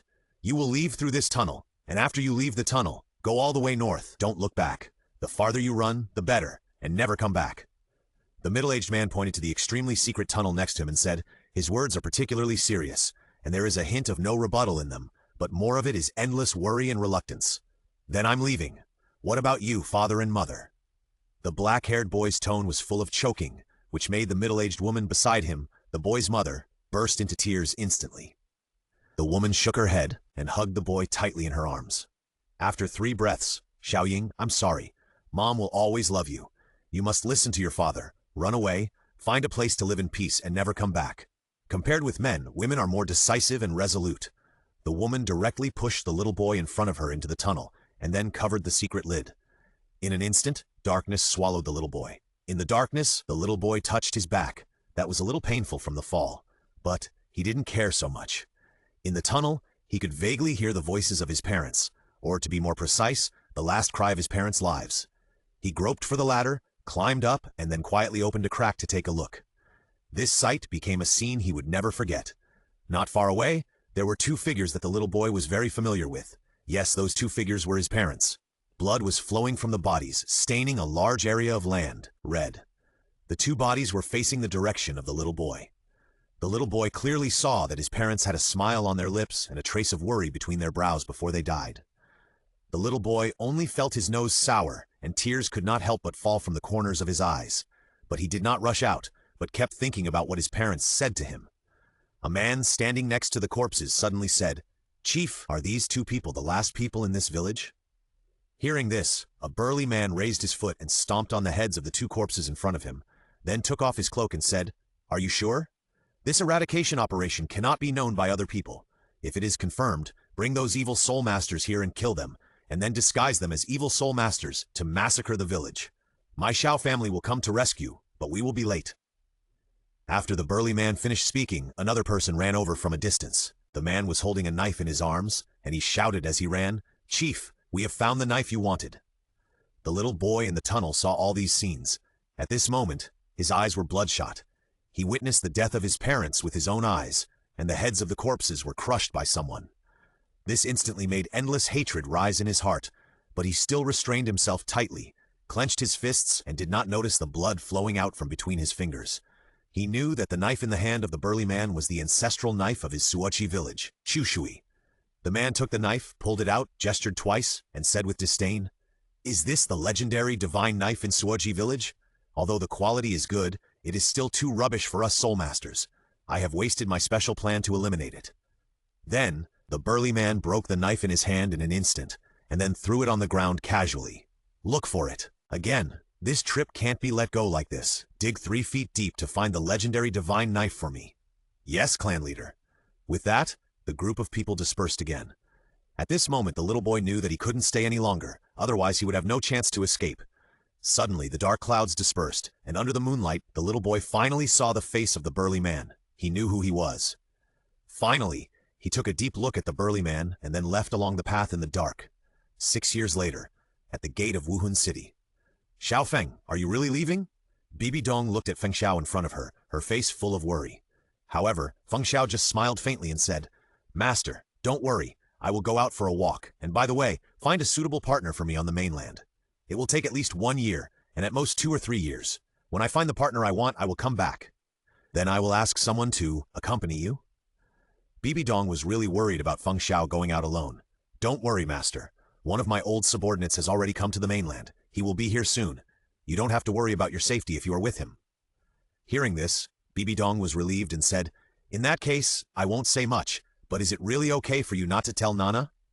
Feng Xiao shook his head and said, Forget it. If I tell her, she will either refuse to let me leave or follow me. As a saint, it is better for her to stay in the spirit hall. Okay, then you have to take good care of yourself. Yes. Suddenly, a flute full of sorrow sounded in the bamboo forest not far ahead. The flute sound gradually came from far away, accompanied by a golden dragon shadow wind passing by, and a 7-foot-tall black-haired swordsman with golden hair quietly appeared. The swordsman's face was full of vicissitudes. He had a mixed beard and his eyes were filled with indescribable depth. There was a knife mark on his nose that was precipitated by the years. At his waist there was a long sword with a red handle and a golden sheath. He walked slowly and steadily towards Feng Xiao. Follow the wind and be careful behind you. I'm late. That's right, this person was the guard arranged by the system for this trip. A level 3 god with 100 levels, the dragon rider, Feng Yu. Looking at the handsome man in front of him, Feng Xiao nodded lightly and said, It's not too late. The time is just right. At this moment, a black-haired boy walked out of Wuhan City, and this man was Suo Ying. He raised his head, looked at the sky, and thought silently in his heart, It's been 6 years, father. Mother, I'm sorry for not listening to you. I'm going home back for revenge. Suo Ying, this way. Feng Xiao shouted to Suo Ying, then looked at Bibi Dong and said, Master, everyone is here, then we'll go. Bibi Dong was stunned, he thought. Feng Xiao was the only one. But she didn't expect there was another person. But she didn't ask much, just looked at Feng Xiao silently with her eyes and said, Be careful, Nana and I will wait for you to go home. Okay. When the newborn light shone on the earth, Feng Xiao and his 3 companions set out on the journey. Feng Xiao and his group of 3 set out on their journey. They headed south, aiming for the province of North Sing, 5,000 kilometers away. Along the way, Feng Xiao, who was leading the way, stopped and started, and his life was very carefree. He didn't look like he was going to seek revenge at all. Suo Ying was not in a hurry either. He had waited for 6 years, so he didn't need this little time. When he was on the road, he focused on the road. When Feng Xiao was resting, he quietly honed his swordsmanship. 7 days later, the 3 of them came to the outskirts of the Qingdao Great Forest. They had to pass through the outskirts of the Qingdao Great Forest to enter the border of the Xinglu Empire. Take a break. I'm starving after walking all morning. Feng Xiao came to a piece of grass and fell directly on it. Feng Yu, who heard that Feng Xiao wanted to eat, nodded lightly and said, 3 seconds. In the first second, Feng Yu's figure disappeared. In the second second, the most tender soul beast within a radius of 10 kilometers had been killed by Feng Yu. In the third second, Feng Yu's figure appeared, holding a 100-year-old fire phoenix chicken in one hand. Seeing this, Suo Ying consciously went around to find firewood, and then made a fire on the spot. Don't ask him why he was so skilled. Just get used to it these days. After Suo Ying made a fire, the fire phoenix chicken in Feng Yu's hand had been cleaned up by the power of the wind. He skillfully slit the fire phoenix chicken's intestines and put it on the rack to roast. At this moment, Feng Xiao and Suo Ying knew that it would take a long time before they could enjoy it. So Feng Xiao lay down on the grass, and Suo Ying summoned his martial spirit and began to hone his swordsmanship. Suo Ying's basic swordsmanship moves are very solid, and it can be seen that they have been cultivated through thousands of hammers and tempers. However, his body muscles do not look strong. He looks thin overall when wearing clothes, but what others don't know is that under those clothes, there is a lot of explosive power. Shua, shua.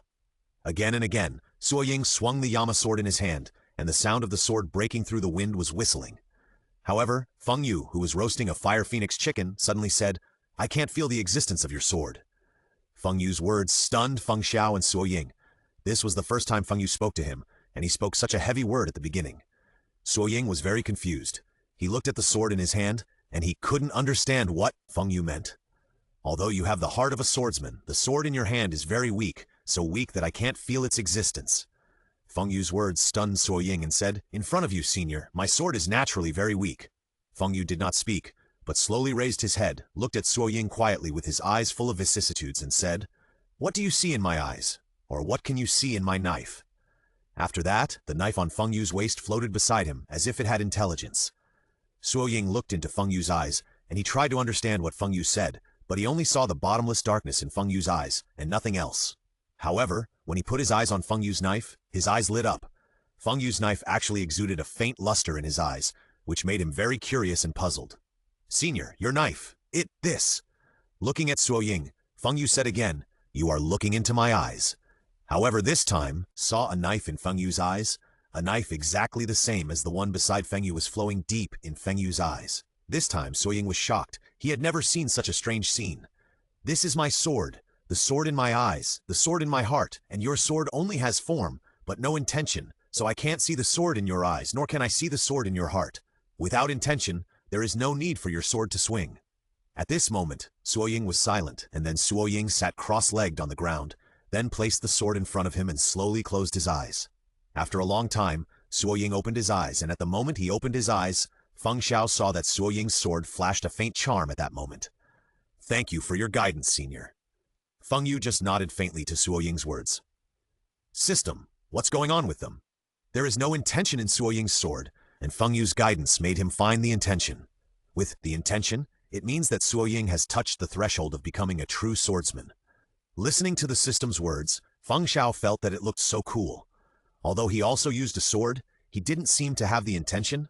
However, what he didn't know was that his intention had already been integrated into his sword, and his intention was invincibility. The intention of invincibility. The intention of invincibility that was free and easy all the way. Finally, after Feng Yu sprinkled the seasoning on the Fire Phoenix chicken, the enjoyment of a small barbecue in the wild began. However, at this moment, the voice of the system rang out. "Host, a person with a genius level is detected. 3 kilometers ahead, he is running here at a very fast speed. Behind him, there are 3 Soul Kings who are level 58, level 59, and level 59 respectively."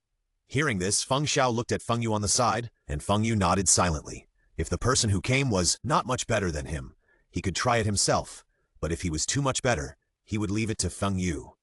After a while, a light blonde woman wearing an off-shoulder top and light gray shorts, to be more precise, a light blonde girl ran towards the location of Feng Xiao and others. On the right arm of the light blonde girl, there was a wound that was oozing blood. When the pale blonde girl saw Feng Xiao and the others, her panicked face showed a hint of joy and cunning. At this moment, Feng Xiao also got the information of the girl in front of him. Gender, female, height 167 centimeters, martial soul, weather wand, evaluation, a professional thief genius. Feng Xiao was immediately happy.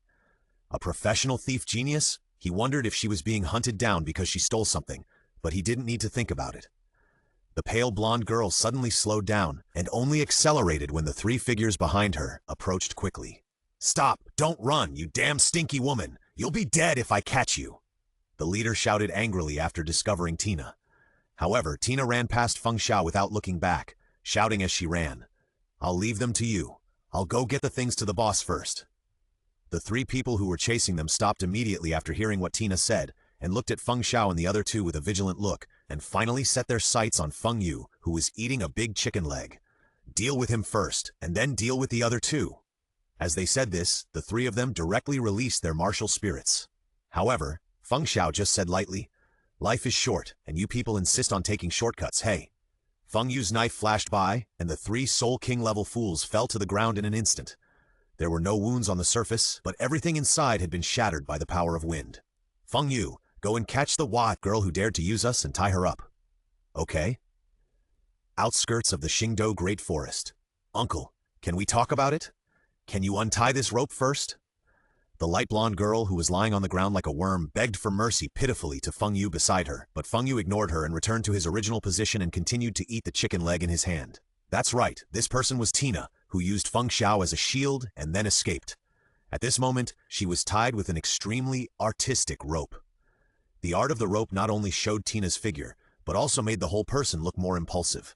It's a pity that everyone present was a guy without desire in his heart, of course, except Feng Xiao, but he was not that kind of old pervert. The reason why he asked Feng Yu to tie her up like this was just to punish Tina and satisfy a little bit of bad taste. Tina saw that Feng Yu ignored him, and then she set her sights on Suo Ying. But Suo Ying ignored him directly. There was only a knife in his heart, not a woman. However, at this moment, Feng Xiao slowly sat down in front of Tina and said, "Don't waste your energy. Without me, they won't pay attention to you. Besides, your look is outrageous enough. Can you use us?" At this moment, Tina finally discovered that this handsome-looking kid was the leader of this group of people. For a moment, she had a plan in her mind. She looked at Feng Xiao with her pitiful eyes and said aggrievedly, "I'm sorry, I was wrong. I shouldn't use you as a shield." However, how could Feng Xiao not know what she was thinking? He just said lightly, "Don't even think about running away. See that guy? He's the one who caught you. He is a titled Douluo. In front of a titled Douluo, you don't think you still have a chance to escape, do you?" As soon as these words came out, Tina's face sank, and her whole body suddenly wilted. She knew that Feng Xiao's words should not be false, because she herself didn't know how she was caught and tied up just now, and it only took a moment for her to come back here from a long distance. Feng Xiao did not say that Feng Yu was a god-level expert, because if he did, people would not believe him. After all, on the mainland, the most powerful people known to everyone were still titled Douluo. "Okay, just tell me the truth about what happened. Who are you and why are you being hunted down?" As he said that, Feng Xiao came to the fire and tore off a wing of the fire phoenix chicken and started eating it. After a few seconds of silence, Tina began to talk about her experience. But fortunately, Feng Xiao had the system's information. Otherwise, she might have been fooled by Tina's exquisite acting skills and the story that seemed like a real experience. "That's what happened, and then I was hunted down, and as for what happened next, it's now." After telling the story, Tina's eyes were red, but Feng Xiao just looked at Tina with a smile, and the meaning in his eyes was to continue. "What I said is true, I swear. If I tell a lie, I will be struck by lightning." The next second, the sky, which was originally cloudless and sunny, suddenly flashed with lightning, followed by rolling thunder. At this moment, Tina's face twitched slightly. "No way, a bolt from the blue? Are you kidding me? Oh my, it seems that you don't even say half a true word."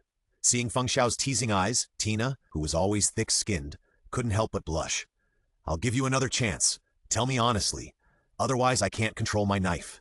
As he said, Feng Xiao took out a small knife from his arms, and then slowly dropped it down along Tina's white neck, and the numbness through the clothes flowed into Tina's mind. And just as he was about to cross the collar and touch the upright legs, I'll tell you. Looking at Tina's slightly red face, not knowing whether it was because of shame or anger, Feng Xiao smiled and put away the knife in his hand. Then, Tina honestly told everything. It turned out that Tina was chased by someone sent by a nobleman because she stole something.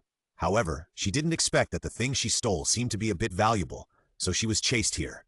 Coincidentally, what Tina stole was the thing of Xiao Huo, the young master of the Xiao family, and this Xiao Huo was the son of Xiao Zhan of the Xiao family. Through the system's information, it was learned that the reason why Xiao Huo appeared here was to obtain the third soul ring. Then Feng Xiao looked back at So Ying and said, "So Ying, do you want to hear some good news?" So Ying was a little confused and said, "What good news? Do you know Xiao Huo?" In an instant, So Ying's eyes turned cold and said, "Xiao Huo? Humph, how could I not know him? It is because of him that my village will." Xiao Huo brought 6 people to the Xingdou Great Forest to obtain the third soul ring. Among them, 3 soul kings have died, and the remaining 3 are 2 primary soul emperors and high-level soul emperors. "What are you going to do?" Feng Xiao said this with a cruel smile in his eyes, and the meaning was very clear. "I will kill him with my own hands, and then throw his head in front of Xiao Zhan. I want him to experience the pain of losing his loved ones." At that moment, a strong murderous aura burst out from Suo Ying's body, making Tina's face pale. She had never felt such a terrifying murderous aura before. Even Feng Xiao was stunned. It was the first time he felt such murderous aura. However, Feng Yu seemed to have known it for a long time, and had no expression on his face. Then, Feng Xiao looked at Tina on the ground again and said, "The person you stole, if not unexpectedly, should be the young master of the Xiao family in North Xing province. As a professional thief, you should know, right? His father is a soul saint." At first, Tina just felt that the names Xiao Huo and Xiao Zhan were very familiar.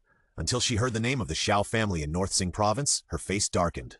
The reason was that she knew this Xiao family. This Xiao family might not be very famous outside, but it still had a resounding notoriety in the small North Xing province, and the head of the Xiao family was a soul saint.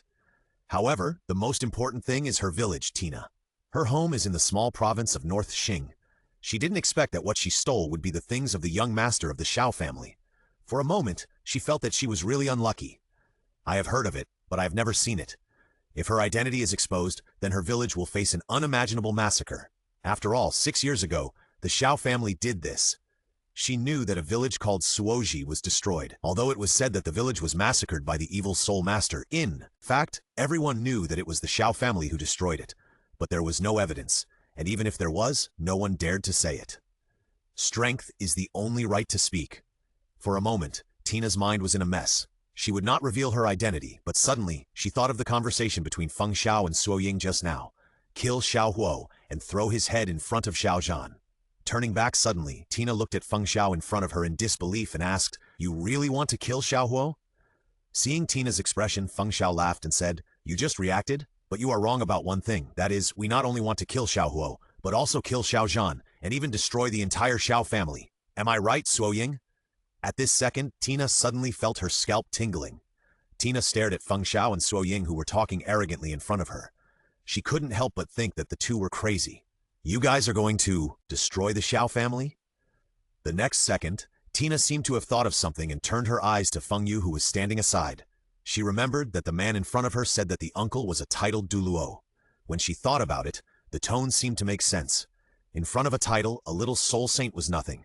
For a while, Tina had many more ideas in her mind, and she decided, can you let me go? I swear I will never run away." Hearing Tina's words, Feng Xiao laughed happily and said, "You look pretty like this. I don't think there is any need to untie you. Please, I will never run away this time. Really, more real than real gold." At this moment, Tina's eyes were full of sincerity. "Watch it." Feng Xiao was silent for 2 seconds, then said, "Forget it. Anyway, I already know what I should know. You are just an insignificant passerby to me. After I untie you, you can go." As he said that, Feng Xiao untied the ropes tied around Tina, but in the process of untying them, he would touch Tina's body from time to time, especially when untying the ropes on her chest and inner thighs. To be honest, Feng Xiao really didn't want to take advantage of her, and the main reason was that the ropes Feng Yu tied were too technical. Without some basic skills, it was really impossible to untie this knot full of artistic content. After untying it, Feng Xiao sighed, wiped the sweat from his forehead and said, "Okay, you can go." However, Tina, who was untied, just looked at Feng Xiao with a pair of tears and resentful eyes, which probably meant, "I took all the advantages for you, and you let me go after you're done? No, what's that look in your eyes? You're taking advantage of me." Facing Tina's words, Feng Xiao's mouth twitched slightly. Although the touch was indeed quite good, and the process was quite complicated, he really didn't want to take advantage of her. "You think too much. This is the inevitable contact when untying the rope. And with your figure, I don't have time to dislike it. Your skin is not as smooth as my senior sister's, and your figure is not even half as good as my master's. As for taking advantage of you, I think too much, so just leave quickly." After these words came out, Tina, who had been thinking about not leaving, pouted her lips and puffed up her face. She won't leave. I won't leave." Seeing this scene, Feng Xiao smiled, but what Tina didn't know was that her not leaving was already in Feng Xiao's plan. Really not leaving? Not leaving. Suo Ying on the side was very confused. She couldn't figure out what Tina was thinking. She was obviously thinking about escaping before, but now she didn't leave when she was asked to leave? This made him very confused. "Since you're not leaving, you won't be able to leave even if you want to. Do you think I don't know what you're thinking? Judging from your previous expression, you should know the Xiao family, and not just a little bit. If I'm right, your family or the place where you live should be within the sphere of hegemony of the Xiao family, right?" Feng Xiao said this with a smile. Tina's eyes flashed with horror, and then quickly disappeared, but Feng Xiao continued to speak. "In theory, you should have been able to escape at the speed you ran at. As long as you escaped, no one would know your identity. But who told you to use us? You wanted to use us to stop the enemy so that you could escape smoothly, but you didn't expect that our strength was beyond your expectations. We directly killed the people who were chasing you, because we killed the Xiao family. When we left, the Xiao family would definitely conduct a thorough investigation. Once they find out your identity and can't find you, they will put their anger on your family. And now that you heard that we wanted to take action against the Xiao family, you couldn't help but have some thoughts in your mind. Under the power of the title, a small Xiao family has no power to resist, and you planned to follow us. First, if we really have the strength to destroy the Xiao family, then you and your family will be safe. Second, if we are just bragging, then you can also escape in the chaos, right? But you seem to have forgotten one thing. You don't know anything about us. What kind of people do you think we are? With every word Feng Xiao said, Tina's face turned a little paler. At the end of the words, Tina's face was already extremely pale, with beads of sweat on her forehead. There was nothing she could do, because Feng Xiao's words were too accurate. She felt like she was naked in front of Feng Xiao, being seen through, and even her thoughts were grasped tightly. Looking at Tina's pale face, Suo Ying on the side widened his eyes. You guessed so many things just by your expression? I seriously suspect that my brain is a decoration. Looking at your expression, I should have guessed everything, right? Facing Feng Xiao, who was talking with a smile, Tina couldn't help but feel scared. At this moment, in her opinion, Feng Xiao's handsome, smiling face was as terrifying as a demon. This was the first time she felt fear for someone whose name she didn't even know. People with strong strength are not scary, but people who can see through people's hearts and thoughts are scary. You. Who are you? Looking at Tina in front of him, Feng Xiao raised his mouth slightly and said in a very confident tone, the second disciple of the current Spirit Hall Pope, Feng Xiao. When Tina heard the words, the second disciple of the current Pope of the Spirit Hall, she covered her mouth in disbelief, her eyes full of shock and shock. This really shocked her. She never thought that she would meet someone with such a terrifying identity and background. I asked you to leave before, but you refused to leave. Now you know my identity, but you can't leave even if you want to. Looking at Feng Xiao with his eyes narrowed slightly, Tina asked in a somewhat nervous tone, Then are you going to kill me? Suddenly, Feng Xiao laughed, which made Tina unable to figure out what Feng Xiao was thinking. Now, there are only two choices in front of you. Either you become my maid. Although your figure and appearance are not good, you are still interesting. If you don't become my maid, then in order not to expose my identity, I can only let you leave this world. Feng Xiao's words were very tactful, but they made Tina feel terrified. At this moment, she regretted it so much. If she had known, she would have left just now. But now she had no choice. Then, if I become your maid, can you guarantee my safety? Looking at Tina, who had already accepted her fate, Feng Xiao smiled and said, Aren't you curious about why I want to destroy the Xiao family? You can stabilize Suo Ying. After saying that, Feng Xiao ignored Tina and walked directly to Feng Yu's side and started to eat Fire Phoenix chicken. Tina, who was a little confused, came to Suo Ying's side and asked. As they chatted, they found that the other party was not only an acquaintance but also from their respective neighboring villages. That's right, Tina's village was next to Suoshi village. Moreover, the two had played together when they were young, but now they had changed so much that they could not recognize each other at all. In Tina's cognition, no one survived in the Suo village back then, so she did not recognize Suo Ying. However, Feng Xiao already knew all of this. You ask why? The answer is that the system father said so. Just like that, Feng Xiao's team has one more person, but it is a part-time maid job. All the way to the southwest, Feng Xiao's team has one more person, Tina. Although this quirky girl added some fun to the team, it was inevitable that the novelty would disappear. After walking and stopping all the way for 7 days, Feng Xiao and his team finally left the Xingdou Great Forest, but Feng Xiao, who had replaced them, felt very bored. Every day, he was either on the road or resting and eating. Such a boring life was not the kind of life he wanted. As the 7 days passed, he could not help it. It was really too boring, super boring. So he made a decision, which was, System, I have a question for you. What's the matter, my dear? Can you scan all the talented monsters on the entire continent in one go? We don't want the geniuses anymore. Actually, I've thought about this question for a long time. Why didn't you let me do this before? Now I understand. It turns out that you didn't expect it. Listening to the system's words, Feng Xiao's face was full of black lines. Miscalculated, miscalculated. Scanning, scan completed. Captured a talented demon level, 1. Name, gender, female. Martial soul, 6-winged angel. Soul power, evaluation, a rare demon in 1,000 years, except you. After getting the system's answer, Feng Xiao couldn't help but be stunned and said, No way, in such a big Douluo world besides me, there is only Qian Renshui who is a talented demon level? This is a bit too much, right? Normal, the Douluo plane is just a small low-level plane and it is normal to lack talents. At this moment, Feng Xiao suddenly felt how lonely Wudi was. How many people are there at the genius level? Well, after scanning, there are not many, only about 20, including the Shrek 7 Devils and Hu Liana, Xie Yue, Suo Ying, Tina, and the rest are distributed in various corners of the continent, only more than 10 people. For a moment, Feng Xiao felt bored. He couldn't help thinking, why would I find teammates? I was thinking of learning from Luffy and finding teammates to become a king. But these rookies are the best. It's better for my own system to create them for me. Feng Xiao said directly, why don't you just let the system create them for me? Create a few talented friends. Okay, no problem. How many do you want? Not many. Just form a Soul Master team. Okay, no problem. It's being created. It's successfully created. It's on its way to the Spirit Hall. I'm just waiting for you to sign for it.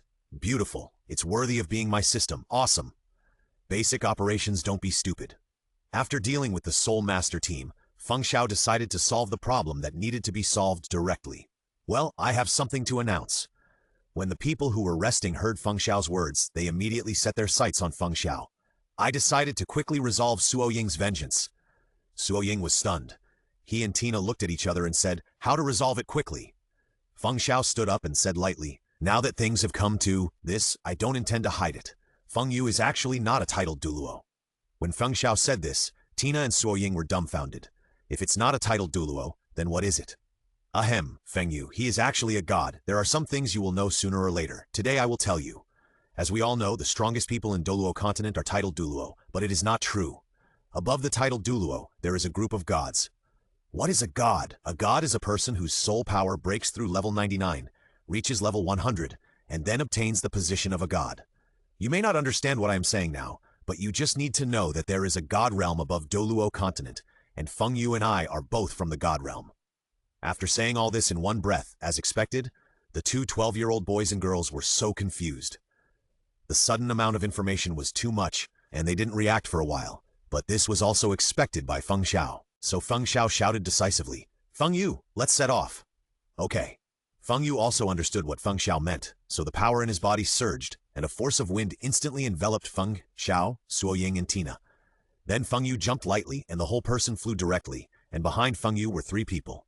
In an instant, the four of them arrived at an altitude of 7,000 or 8,000 meters, and were flying to the North Xing province at a very fast speed. This operation directly shocked the two people who had never seen the world. This is simply unbelievable. Is this still human power? Flying people at an altitude of 7,000 or 8,000 meters. Feng Xiao's leisurely voice sounded in the sky. It's too boring to rush every day. I decided to solve everything quickly this way.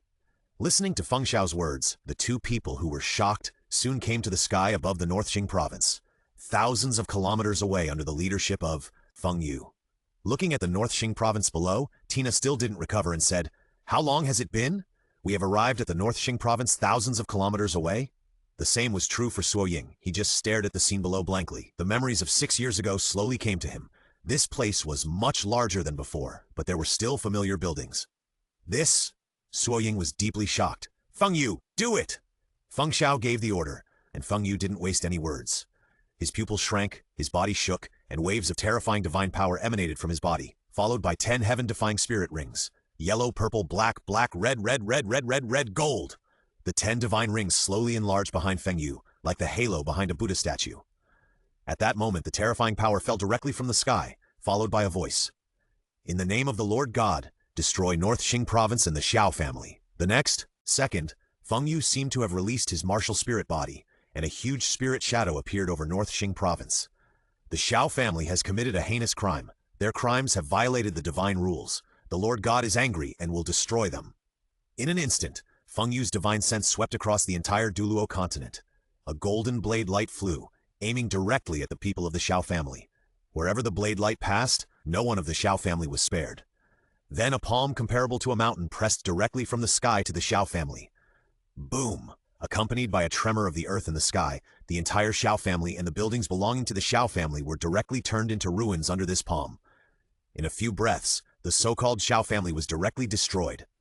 On the ruins of the former Xiao family residence, there was only a huge palm print left. Suo Ying and Tina, who witnessed this scene, were deeply shocked. This kind of exaggerated power, this kind of terrifying power, deeply broke their cognition of the world. However, Feng Yu ignored them. After doing everything, he lightly withdrew his divine power and grabbed the void. About 20 people appeared out of thin air in front of Feng Yu, and these people were all the members who massacred Suoshi village 6 years ago, including Xiao Zhan, who he did not kill according to Feng Xiao's idea. Done! The next second, the space fluctuated and flickered, and all the people present disappeared directly. When they appeared again, they had returned to the outskirts of Xingdou Great Forest. In front of this group of people, there was a boy who was at a loss. Around the boy, there were 3 bodies separated from their bodies, and this boy was Xiao Zhan's son, Xiao Huo. Feng Xiao's purpose was very simple.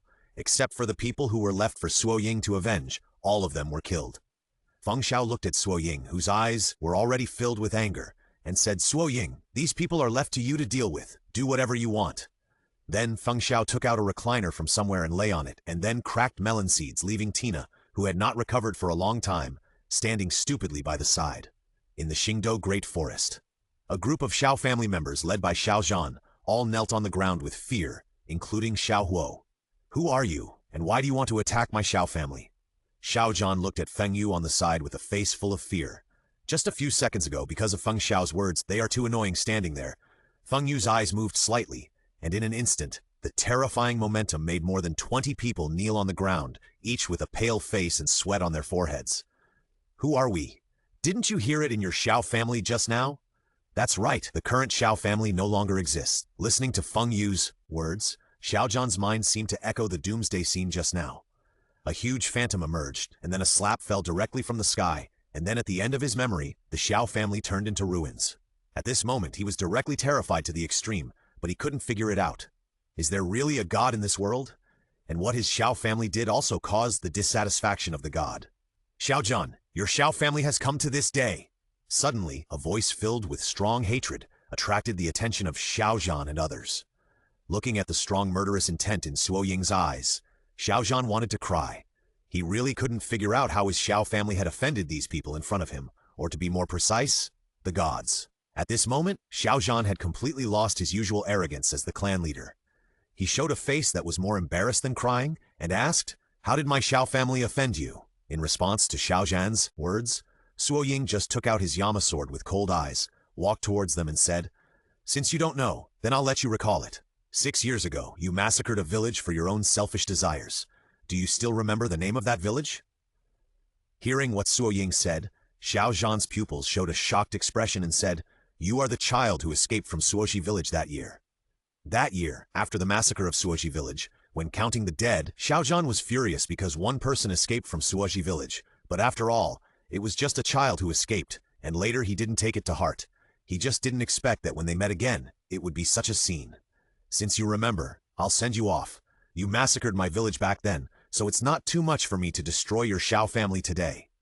At that time, Xiao Zhan showed a dead look on his face, but then he seemed to have thought of something, and knocked his head to the ground, saying, "Please let my child go. The child is innocent. I made the decision alone back then." However, Suo Ying just said disdainfully, "Innocent? Then weren't those children you killed innocent?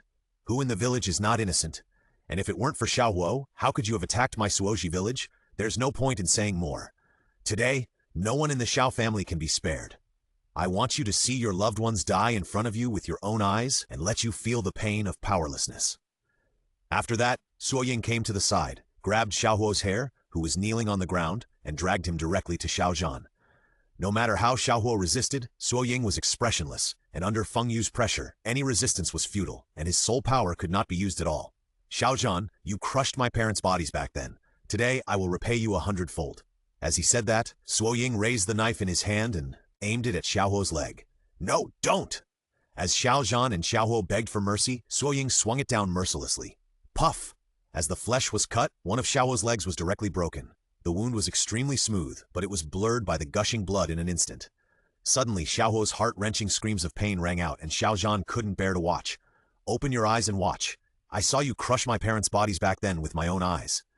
At that time, I was as painful as you, even more painful than you."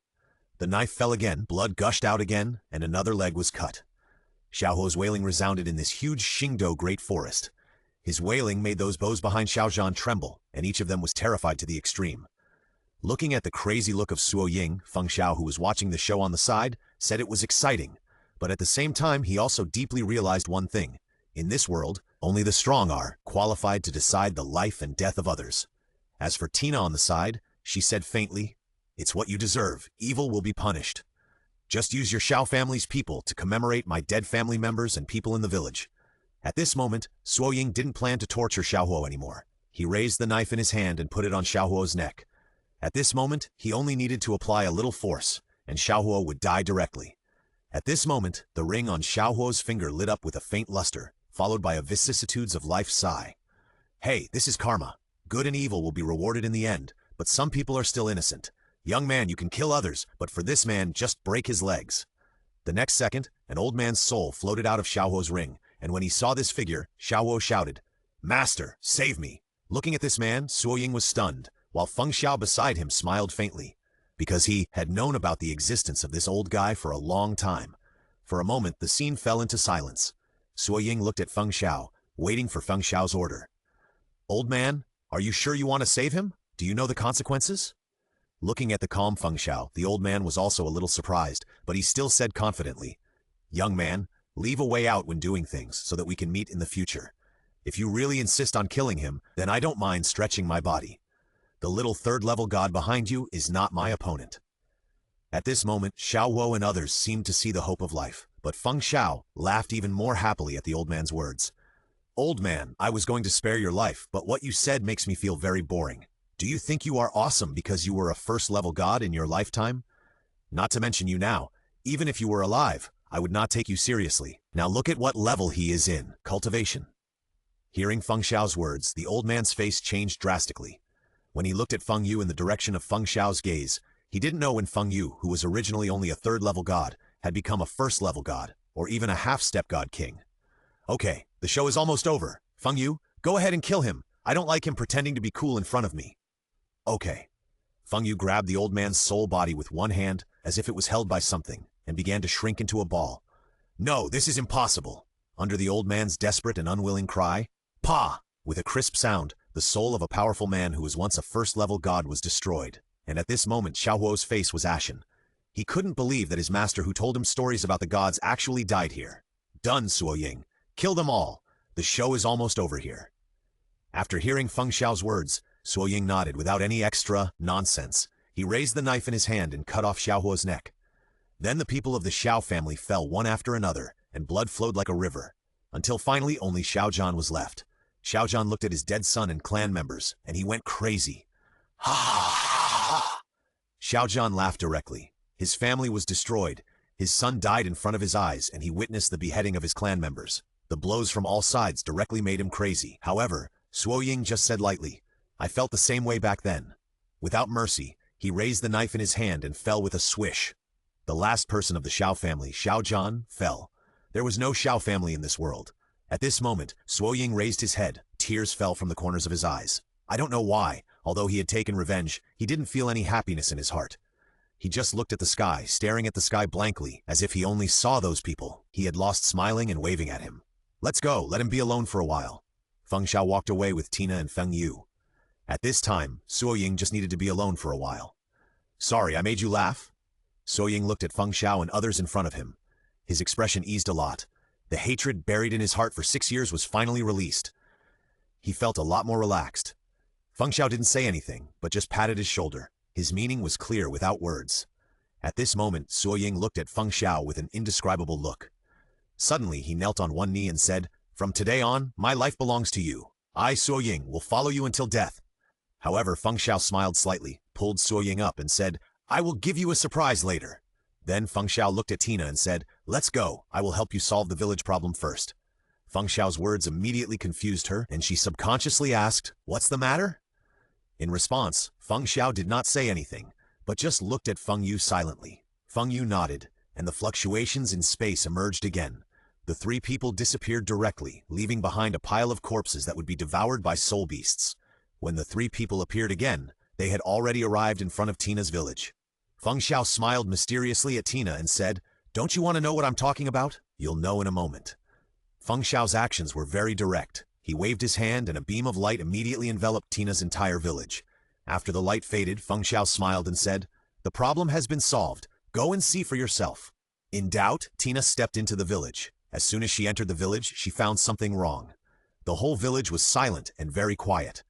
Just when she was confused and anxious, the various buildings in the village suddenly rang with surprises. Bang! Bang! Bang! A series of door-opening sounds, and one after another people with excitement and joy on their faces rushed out. Among these people, there were children, middle-aged people, and old people. When they saw Tina, they excitedly rushed to Tina. Suo Ying at the entrance of the village looked at the scene in the village and was a little confused. "What's going on?" Feng Xiao smiled as he listened to Suo Ying's subconscious question. "You may not know yet, but 6 years ago, a strange disease appeared in Tina's village. This disease can cause part of a person's body to die. Except for Tina, almost everyone was infected with this disease. In order to prevent the disease from spreading and to find a cure, the village chief sealed off the village and asked Tina to leave the village to find a cure. But Tina never found a cure, and the villagers were not allowed to go out or enter the village because of the closure of the village. So life in the village became difficult all of a sudden. The reason why Tina became a thief was because of this. She used the money from the stolen items to buy supplies and then gave it to the villagers to live on. This is how the people in the village have survived to this day, so she would do anything to survive, because behind her there is a group of people who raised her. By the way, Tina is actually an abandoned baby and was raised by the villagers. After listening to Feng Xiao's explanation, Suo Ying finally understood everything.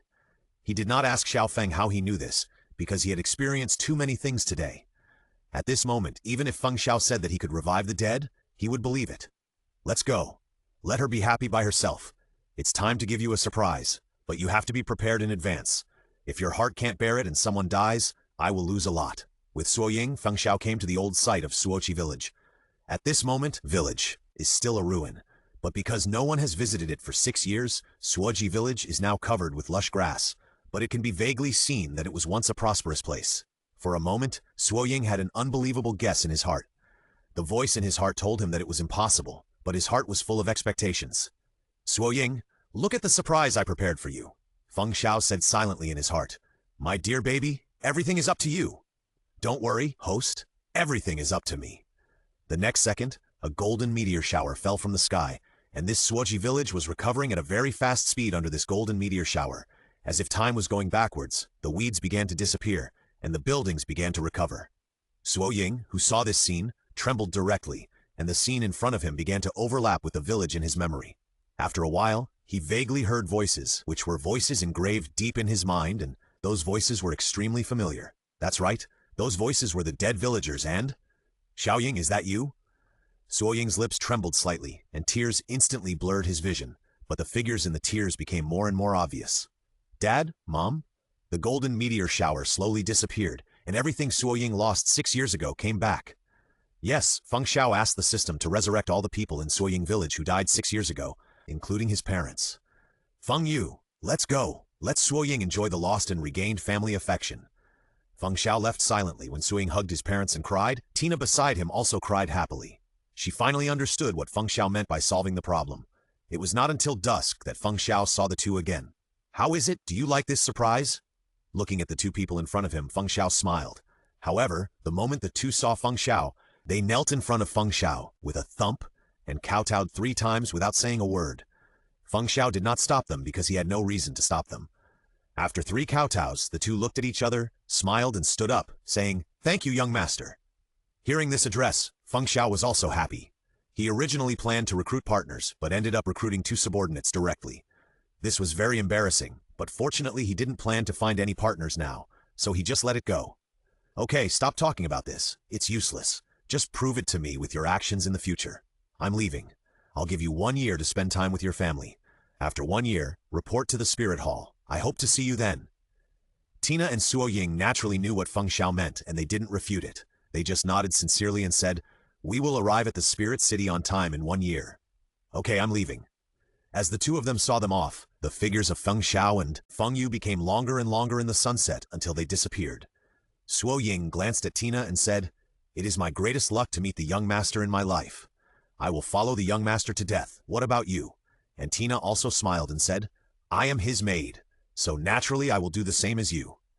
Both of them understood that everything they had won was given to them by Feng Xiao, and they naturally had reasons and beliefs to follow Feng Xiao. As for our client Feng Xiao, he was walking slowly towards the Xingluo Empire.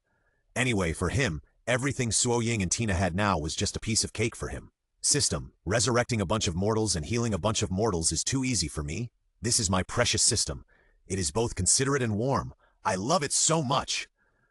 Let's go to the Xingluo Empire to find Huiomao, the outer periphery of the Xingluo Empire's royal family.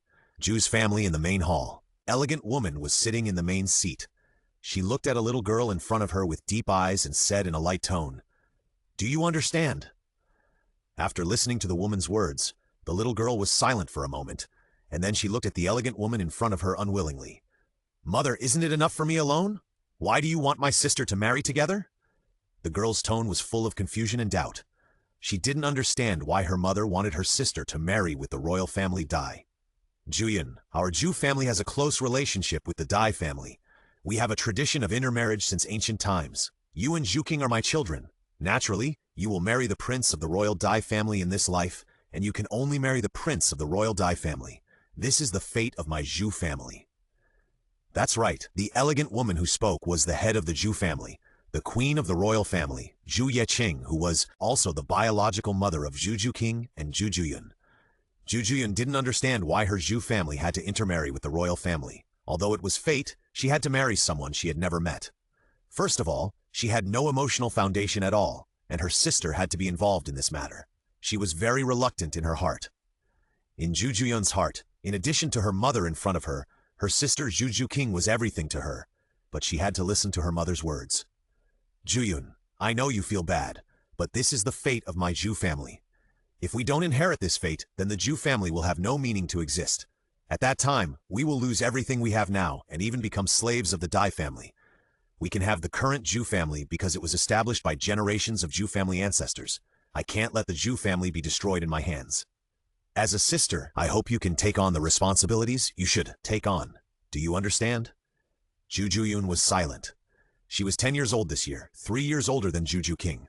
As a sister, she would be the first choice for the next head of the Zhu family, so she understood how cruel the competition between the royal families was, so she didn't want her sister to get involved. At this moment, she hated the royal family, Dai Lumao, Emperor Xingluo, and Dai Mubai. If there was only one prince in the royal family, she could let herself take on everything and let her sister choose her own life. But the reality now made her understand one thing. If she really married with the Dai family, then according to the rules of the royal family, only one of her and Zhu King could survive. But when Zhu Juyun thought of her gentle sister, she couldn't bear it. She remembered that her mother's sister was killed by her mother herself, so she made a decision. She couldn't let her sister just wait to die. I understand, mother, then. Juyun will leave first. With Zhu Yiqing's nod, Zhu Juyun left the main hall and went directly to Zhu Qing's back garden. At this moment, Zhu King was lying on a hanging chair. When she saw Zhu Juyun, a very happy smile suddenly appeared on her little face. Sister, you are here. Zhu Qing missed you so much. As she said that, Zhu King ran to Zhu Juyun. However, her sister, who was always very gentle to her, did not take her into her arms as usual. Instead, she pushed Zhu King away very rudely. Ouch! Zhu King fell to the ground. She touched her sore buttocks and said to Zhu Juyun with an aggrieved tone, Sister, you hurt Zhu King. Seeing this, Zhu Juyun's heart ached, but she had to do it. She took a deep breath and said coldly, From today on, I am no longer your sister. To be precise, I have never regarded you as my sister. Hearing Zhu Juyun's ruthless tone and cold eyes, Zhu King was a little bit unbelievable. She couldn't believe that her sister, who doted on her very much, would say such a thing. Sister, you are joking with Zhu King, right? But this joke is not funny at all. Zhu Qing's eyes were red, which made Zhu Juyun feel very painful. Oh, you are too naive, sister. From the moment you were born, I never treated you as my sister. I even wished you would die. Do you know why? Originally, without you, I could become the next empress of the empire without any hindrance, and the heir to the Zhu family. But you were born, which means I am no longer the only one. That's why I hate you. I want you to die. But due to royal rules, I can't kill you directly. That's why I treat you well, dote on you in every way, and have always played the role of the sister in your mind. The purpose was to test your potential, and now I have the answer. You are no threat to me. Zhu Juyun had a ferocious look on his face at this moment, and Zhu Qing's little face was full of disbelief and fear.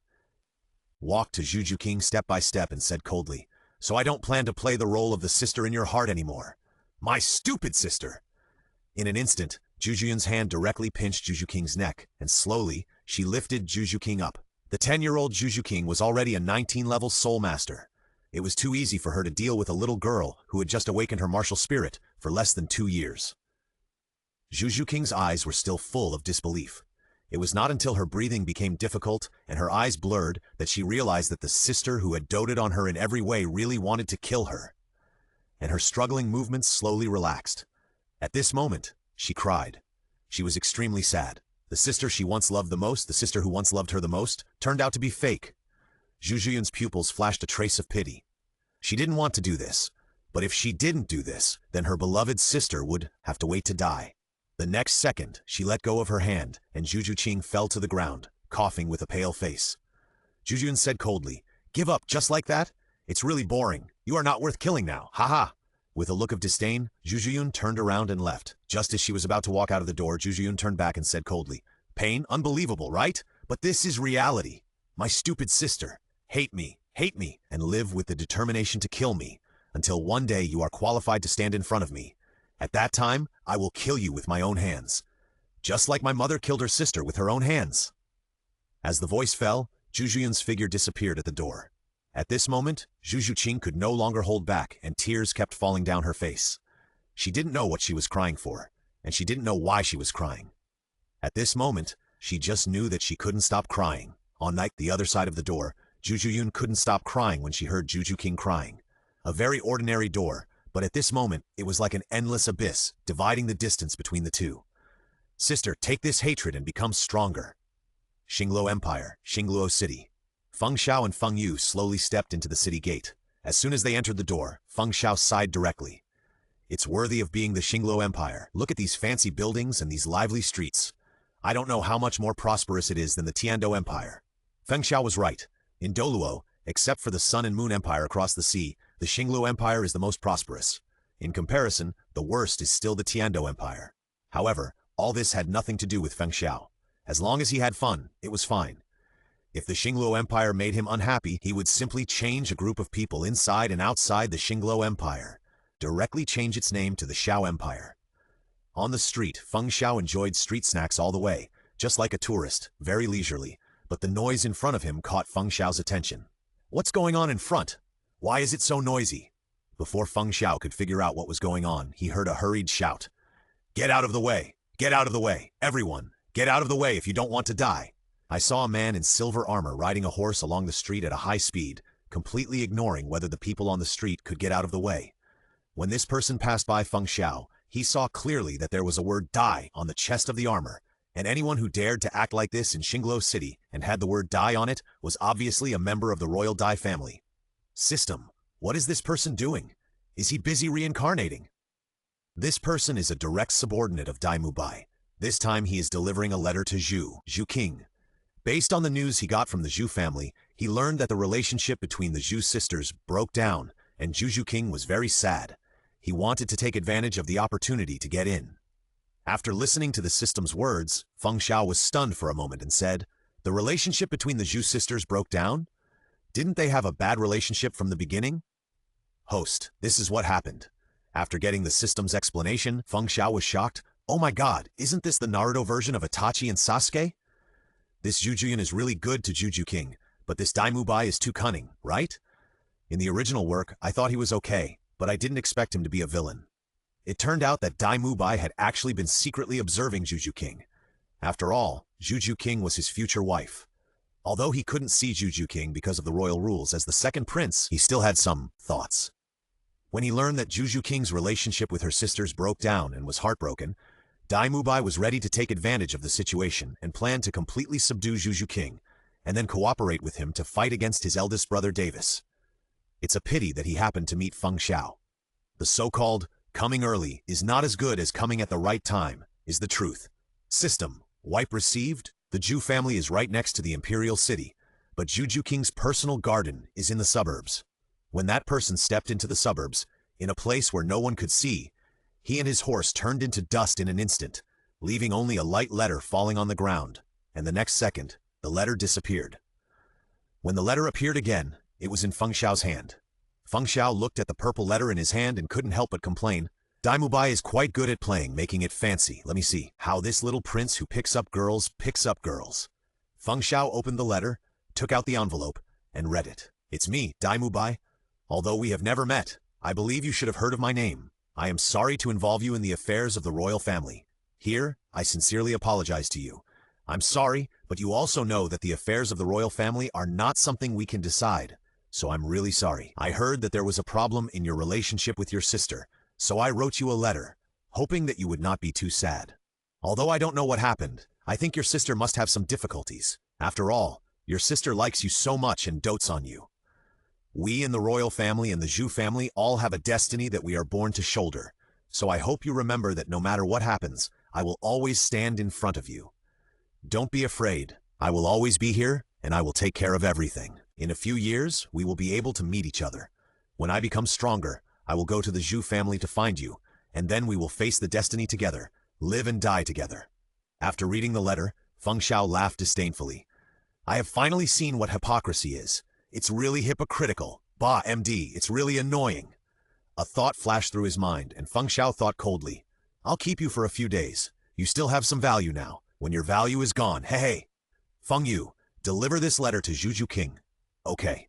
Holding the letter, Feng Yu disappeared instantly. At this moment, Feng Xiao had an idea in his mind. He wanted to use Daimu Bai's letter to expose Daimu Bai's true face and achieve his own goal at the same time. The next second, Feng Yu's figure appeared again. Delivered. Okay. Feng Xiao raised a smile at the corner of his mouth. Next, wait until the evening.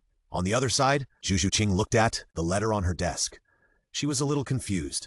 She remembered that there was nothing on the desk before, but now there was suddenly a letter. Out of curiosity, she opened the letter on the table, took out the letter, and sat on the chair to read it. When she saw the letter for the first time, she felt uncomfortable and wanted to throw it away, but her upbringing made her resist the urge. After a while, she finished reading it. After reading the letter, she felt a little warm in her heart. She knew about the family marriage. She was originally resistant to it, but she thought that her sister would accompany her, so even if she married into the royal family in the future, she would be able to find a harbor of her own. But now her sister is no longer her sister, so she is very resistant to the marriage. Since the incident a few days ago, she often locked herself in the room, thinking about the good memories of the past, and now Daimu Bai's heart, your sister must have some difficulties, made her feel confused. After calming down, she thought carefully, maybe there is really something unknown in it. She didn't believe that her sister, who doted on her in every way, would be such a person, because acting could not be so realistic, and the warmth she once felt could not be acted out. Zhu King looked at the letter in her hand, and for a moment she had a slight liking for this fiancé whom she had never met, and she silently vowed to find out why her sister treated her so badly. However, all this only lasted until the next morning. That night, Zhu King fell asleep with hope and warmth in her heart. On the other side, Feng Xiao, who knew that Zhu King was asleep, silently said in his heart, System, Dreammaker start. Feng Xiao is going to enter Zhu King's dream and create a dream. Where is this? In the haze, Zhu King found herself in a white fog. Looking around, everything was white. Couldn't feel the direction. She didn't know why she was here, nor did she know why she came here. The surroundings were extremely silent, without a trace of sound. An inexplicable depression surged into her chest. Zhu King felt a little breathless. This atmosphere made her feel very uncomfortable. However, in the next moment, Zhu King found that the white mist around her was slowly dissipating. When she blinked again, she found that the surroundings had changed into a scene, and this scene was very familiar to Zhu King. The scene was the small garden where she lived, and she was standing at the outer gate of her small garden. Zhu King stared at the door blankly, and suddenly a temptation came from inside the door, as if asking her to push the door open and enter. With this feeling, Zhu King stretched out her hand to the door, but at the moment she touched the door, her hand went straight through the door, as if her body was illusory and non-existent. What's going on? The unknown situation made her feel a little uneasy, but she was eager to understand what was going on. Finally, she endured the uneasiness in her heart and tentatively entered the door. At the moment she entered the door, Zhu King saw Zhu Yun standing at the door of her small garden not far ahead. After seeing Zhu Yun, Zhu King was stunned for a moment, because since that day, she had never seen her sister Zhu Yun again. At this moment, many questions emerged in her heart, and she wanted to ask Zhu Yun. Suddenly, Zhu Yun turned around and leaned against the door panel. Zhu Yun's sight was right on Zhu King. Sister? Zhu King's voice sounded, but Zhu Yun seemed not to see or hear Zhu King's words. Zhu Yun took a deep breath, turned around, pushed open the door of the small garden and walked in. Zhu King always felt that this scene was familiar. With this feeling, she followed Zhu Yun in. After entering the small garden, Zhu King was stunned, because what was happening in front of her was exactly what happened between her and her sister a few days ago. In the small garden, Zhu King shouted sister and ran towards Zhu Yun happily, but Zhu Yun pushed Zhu King away very roughly and then said those words. What happened to her was like a memory playing out in front of her eyes. Now Zhu King was like a passerby who could not see anyone, staring at this thing happening in amazement. Zhu King looked at Zhu Yun with a vicious expression, and her heart was in pain. Is my sister really that kind of person? At the end of the matter, she stayed where she was and cried very sadly, while her sister Zhu Yun walked out of the door. Zhu King looked at everything that had happened and felt very uncomfortable. Just when she was heartbroken, she vaguely heard a choking sound.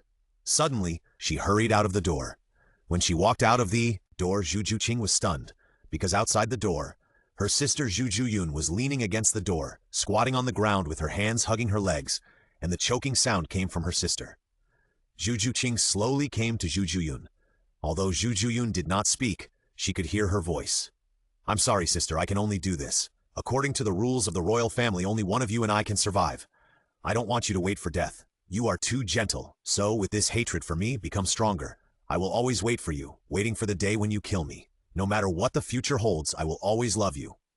Tears covered Zhu Juyun's cheeks, but she bit her lips tightly to prevent herself from making any sound. Seeing this scene, at this moment, Zhu Juqing understood everything. It turned out that her sister really had her own difficulties. Her sister actually always loved her. It was never a lie like she said. Her sister always loved her. When Zhu Juqing understood all this, the scene around her turned again. When she saw the environment around her clearly, she was a little confused because she had never been here before. In front of her sat a blonde and handsome boy, and in front of the boy stood a man in silver armor. For a moment, Zhu Juqing couldn't help but think of the three words Dai Mubai. Could he be Dai Mubai? The two people in front of her spoke with doubt. "Master Mubai, according to the information you planted in the Zhu family, the relationship between Zhu Juqing and Zhu Juyun has broken down." Hearing this, Zhu Juqing was stunned. Planted in my Zhu family? She had a bad premonition in her heart. Dai Mubai, who was sitting on a chair, smiled and said, "Everyone knows that the relationship between the two sisters of the Zhu family has been very good since childhood, but now it has suddenly broken down. There is no need to guess the reason. The Xingluo royal family is destined to have only one heir to the throne, so only one of me and Davis can survive. And as my fiancé, naturally only one of them can survive." As he spoke, Dai Mubai asked the man to find a pen and a piece of paper, and said as he wrote, "Zhu Juqing should be heartbroken because of this matter now, and this is a good opportunity for me to take advantage of the situation. As long as I grasp it well, she will be mine, and then I can completely use her to fight against Davis with me." Just as Dai Mubai was writing something, Zhu Juqing walked to his side, and when she saw the contents of the paper, a disgust and nausea that she had never felt before surged into her mind. Yes, this piece of paper was the letter he saw today. Dai Mubai finished writing the letter and handed it to the man in silver armor, saying, "Send it to Zhu Juqing as quickly as possible." Yes. After the man left, Dai Mubai smiled with a successful plot. The scene ended here and began to dissipate, leaving Zhu Juqing standing there with a complicated mood. She had seen what a hypocritical villain was. The scene turned again, and she came to a new scene. This one was in a forest. In the forest, there was a blond boy running away in a panic. This man was Dai Mubai, but he was a little older. Dai Mubai's face was very embarrassed, and he had a lot of injuries on his body. When Zhu Juqing saw Dai Mubai, she heard Dai Mubai's thoughts. "Damn it, how could Davis be so strong, and that Zhu Juyun too? The two of them, Zhu Juqing and I alone, can never be their opponents. I don't want to die yet. I can't die, I have to escape. As long as I escape far away, I can avoid Davis's killer." "But Dai Mubai, if you escape, what about Zhu Juqing? She trusts you so much. Are all those sweet words and vows in your letter false?" "Nonsense, isn't it true or false? To me, she is just a dispensable tool. What do I care about her life or death? Now I can't even protect myself. Why should I care about her? If she dies, she dies. At this point, I just want to live. Listening to Dai Mubai's voice, Zhu Juqing's heart turned completely cold. What a great Dai family. What a great Dai Mubai. Such a Dai family, such a royal family is so disgusting. It's not worthy for me to marry, nor for my sister to marry. Such a disgusting royal family, it's better to destroy it. With this thought, her consciousness slowly dissipated. When she woke up, it was already the next morning. But the moment she opened her eyes, her pupils exuded an unprecedented determination. She, Zhu Juqing, wanted to save her beloved sister and then destroy this disgusting royal family. But the question is, how should she do it? In the small garden, Zhu Juqing sat in her hanging chair with a sad face. At this moment, she was thinking about what to do. Although what she saw in her dream yesterday was not necessarily true, she had a strong and real feeling, as if it were real. Obviously, reality told her that this was just a dream, but consciousness told her that this was real. She vaguely remembered that a few days ago, when she was crying very sadly, she did hear a little bit of other movement, and that movement told her instinctively that it was her sister Zhuyun's sobbing. So this made her more certain that this was true, but she needed something to confirm it. But she couldn't think of any good way now, and she was in trouble for a while. Feng Xiao, who created this dream, was happily lying in the mobile villa and leisurely eating breakfast. He had carefully crafted last night's dream, and the result achieved the effect he wanted. "Feng Yu, do you think we should just destroy the entire Xingluo Empire?" Listening to Feng Xiao's words, Feng Yu, who was drinking, said lightly, "As long as you give the order, these people will not survive for more than 3 breaths, no matter who they are." Yu's words were simple and rough. With his current strength as a half-step god king, it would be too easy to sweep across a mortal empire. However, Feng Xiao was just talking about it. It has not come to this point yet. If it really comes to that time, he doesn't mind letting Feng Yu destroy this disgusting Xingluo royal family. But before that, he has to think of a way to get the best of both worlds to deal with Zhu Juqing's living environment. He will not take direct measures unless he has no choice. However, if he still needs to use violent means with an omnipotent system, then he is too useless. While eating breakfast, Feng Xiao thought about how to create the subsequent dream. After breakfast, Feng Xiao lay in the villa and watched a movie. He watched it all day until night fell, and then he began to dream again. After Zhu Jing fell asleep at night, she came to the white fog again. "Is this the fog in my dream yesterday?" When the fog dissipated, an illusory figure appeared in front of Zhu Juqing and said, "Do you still have a little doubt in your heart? If you have doubts, then find the real answer yourself." The figure dissipated, and Zhu Juqing came to the familiar small garden again.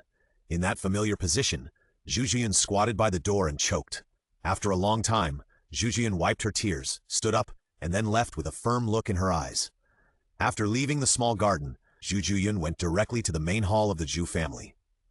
At this moment, Zhu Yeqing was sitting in the main seat, frowning slightly, as if thinking about something. Zhu Juyan walked directly from the gate into the main hall and said, "Mother!" After seeing Zhu Juyan, Zhu Yeqing raised his eyebrows and asked, "Juyan, what can I do for you?" Zhu Juyan knelt on the ground without saying a word and said with a begging tone, "Mother, I hope you can support the second prince Dai Mubai." When Zhu Yeqing heard this, she was stunned for a moment. She didn't expect Zhu Juyun to say this, so she asked in confusion, "Juyun, do you know that your fiancé is the eldest Prince Davis?" After Zhu Yeqing finished speaking, Zhu Juyun said with a firm look in her eyes, "I know." "Then do you know the consequences of my supporting Dai Mubai? If he really gets the throne, do you know what the consequences will be for you at that time?" In response to Zhu Yeqing's words, Zhu Juyun smiled and said, "I know that according to the rules of the royal family, only one of my sister and I can survive. But I don't want my most beloved sister to die in my hands, so I choose to die in her hands. For this, I am willing to take on everything." Hearing this, Zhu Yeqing's eyes were filled with heartache and reluctance. She walked to Zhu Juyun's face, gently pulled her into her arms, and said softly, "I am really sorry for you sisters for being born in the Zhu family." Looking at her mother, Zhu Juyun smiled. "It's okay, mother. My sister has a gentle personality. If she doesn't stay strong and become stronger, she will definitely die. As a sister, I will not allow it, so I am willing to give up everything I have to create a chance for her. I have already torn my face with my sister and lied to her. She must hate me very much at this moment, so I want her to grow up with this hatred until the day of the competition for the throne comes. By then, I will die at all costs and take Davis with me. At that time, my sister can live, but I hope that mother will not tell my sister about this matter, and let this matter be buried forever." Listening to Zhu Juyun's words, Zhu Yeqing's eyes were full of reluctance. Finally, she sighed and said, "I know." After seeing her mother agree, a smile appeared on Zhu Juyun's face. Then, after thanking Zhu Yeqing, Zhu Juqing, who had watched the whole process, had already burst into tears because this was her sister, the sister who was willing to give up her life for her. She was really sad about what happened that day, but compared with her sister in front of her, the pain in her heart was really nothing. She couldn't imagine how much pain her sister Zhu Juyun had endured to make such a choice, and she couldn't imagine how sad her sister was when she lied to her. At this moment, Zhu Juqing was more determined in her heart. She not only wanted her sister Zhu Juyun to live, but also wanted her sister to live happily with her. However, at this moment, Zhu Yeqing spoke lightly. "Jun, you don't understand the principles of the royal family. Positioning is an extremely dangerous thing. If there is a slight mistake, even if I am the queen of the Xingluo Empire, I will die without a burial place. Alas, I can only hope that Juqing can grow up as you want. If not, I can't do this for you." At this moment, Zhu Juqing was silent. She once again understood the cruelty of the royal family. She didn't expect that her mother, who was above 10,000 people and below one person, would say this. At the same time, this made her determination to destroy the royal family more determined.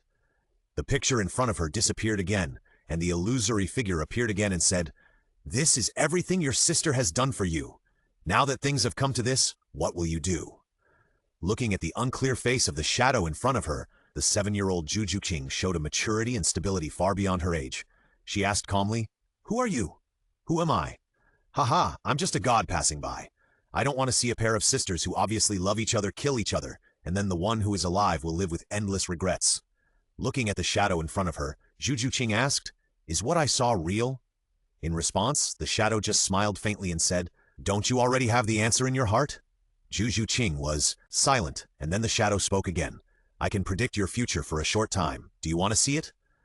Zhu Juqing raised her head and asked in disbelief, "Predict the future? Is this possible?" "Haha, I'm a god." The scene turned again, and Zhu Juqing found that she had come to Zhu Zhuyun's room.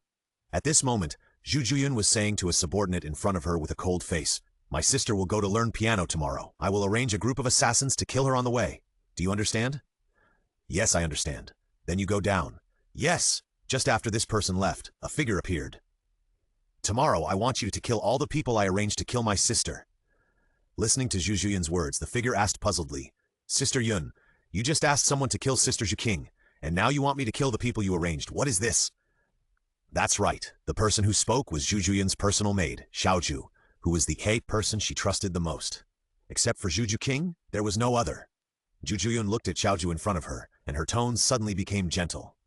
"Juqing is my most beloved and doted sister. How could I possibly do anything to her? All this is just for outsiders to see. The rules of the royal family are very cruel.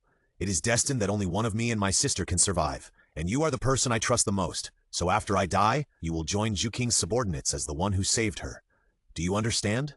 Xiaoju naturally knew what Zhu Zhuyun meant, but how could Zhu Zhuyun not be the person she trusted the most?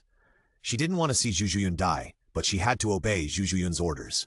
She could only look at Zhu Zhuyun with red eyes and said, "Sister Yun, I can't bear to leave you." In response, Zhu Zhuyun smiled. She rubbed Xiaoju's head and said gently, "I'm not dead yet. I can still accompany you for a few more years. It's okay. Remember what I said? Go, and be sure to protect Juqing's safety." "Yeah." Then Xiaoju left, and Zhu Zhuyun walked to the window, her eyes full of doting and reluctance. Zhu Juqing understood that it was her sister's doting and reluctance to her.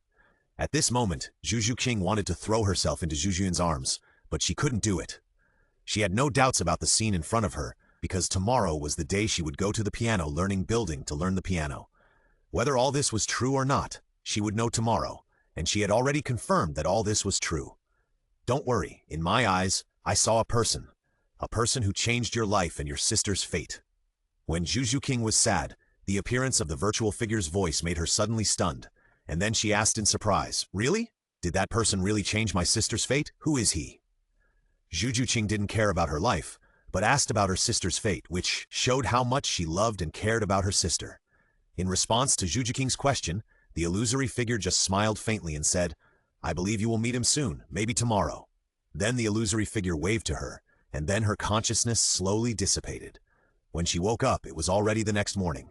After opening her eyes, Zhu Juqing's heart was full of expectations. On the other side, Feng Xiao was eating breakfast while asking himself, "System, are you sure that dream is true? Will these things really happen today?" Sad, my precious host doesn't believe me. Feng Xiao was a little embarrassed at this moment, and couldn't help but smile, saying, "I'm just worried. What if my future wife is gone?" "Humph, what are you afraid of? It's just a wife. At worst, I can create one for you." Whispering, "I'll give you myself." Hearing what the system said, Feng Xiao couldn't help but feel ashamed. In this day and age, can you still create a wife? It's worthy of being my precious system. I don't know if my body can handle having too many wives. Just after breakfast, Feng Xiao calculated the time and went out. The low temperature in the early morning dissipated, and the rising sun brought some warmth to people. The streets with stars bid farewell to the quietness of the night and opened a lively day again. Zhu Juqing was walking alone on the street, without anyone by her side, because in the past she was always accompanied by Zhu Zhuyun. So she didn't have any servants on weekdays, and she always relied on her sister. However, she was only 7 years old, but she didn't have the slightest fear that her sister was not around today. Instead, she was full of expectation and peace of mind, because she knew that although her sister was not by her side on the surface, she knew that she was always there. Following the road in her memory, Zhu Juqing walked on the way to the Qin Tower. Along the way, she was a little nervous, and even slowed down her pace a little, fearing that what she knew in her dream would not happen. Finally, at a corner, several people in unusual clothes came in front of Zhu Juqing. The person walking in front suddenly bumped into Zhu Juqing as if on purpose. Zhu Juqing was distracted and didn't react, and was knocked to the ground all of a sudden. Before Juju King could see who was coming and what they were talking about, the person who knocked her down yelled, "Little girl, don't you look at the road when you walk? You bumped into me." Juju King rubbed her forehead, which was a little painful. She looked up and saw the person in front of her. The domineering person in front of her was a young man who looked about 20 years old. According to the decoration, he should be a rich kid. However, Juju King didn't want to pay attention to him, because at the moment, she was thinking about her sister Jujuyun. She had no time to pay attention to other people. She just wanted to get rid of this person quickly so that she could wait for her sister to kill her. "Sorry, I didn't notice. Sorry." After apologizing, Juju King wanted to leave, but the other party refused to give in and said, "What? You want to leave after bumping into me? How can there be such a good thing in this world? Pay the money, 10,000 gold soul coins, but you don't look like a child from a rich family, but you are good looking and I just happen to be short of a maid. You can use you to pay off the debt." Listening to the young man's words, Juju King looked at the young man with disdain. For this kind of stupid young man, she really didn't care at all, so she took the opportunity when the young man was not paying attention and slipped away. After seeing Juju King slipping away, these people immediately chased after her with angry curses. Seeing these people entangled, Juju King was also annoyed. She ran the wrong way without paying attention and went directly into the sparsely populated suburbs. "What do you want to do? I've apologized, and it was obviously you who hit me." Zhu Qing looked at the young man in front of her and was speechless. The young man ignored Juju King's words and just looked around. After finding that there was no one, he no longer concealed his intentions. One by one, they showed their killing intentions. These people were the ones arranged by Zhu Yun. "What do you want to do?" "Nothing. I just killed you on someone's request." Hearing this, Juju King's eyes lit up and asked directly, "Did my sister send you here?" At this moment, the expressions of the other party changed obviously, and their worries were quickly covered up. They said coldly, "You don't need to know. Kill her." The next moment, the people around the young man rushed directly towards Juju King. Xiao Zhu, who was hiding in the dark, was about to take action when he heard a lazy voice. "Tsk, look what I saw. A few grown men bullying a little girl. I don't know if it's dangerous or not. How about I come and play with you?" Juju King and Xiao Zhu in the dark immediately looked in the direction of the sound and saw a handsome and elegant young man leaning on a building with a smile on his face, looking at the people below. This man was Feng Xiao, who had been waiting here for a long time according to the system message. Seeing Feng Xiao, Juju Qing and Xiao Zhu had different feelings in their hearts. Juju Qing, could he be the one the person in the dream said? Who is he? Xingluo City inner suburbs. Feng Xiao's face was filled with a calmness and indifference from the bottom of his heart.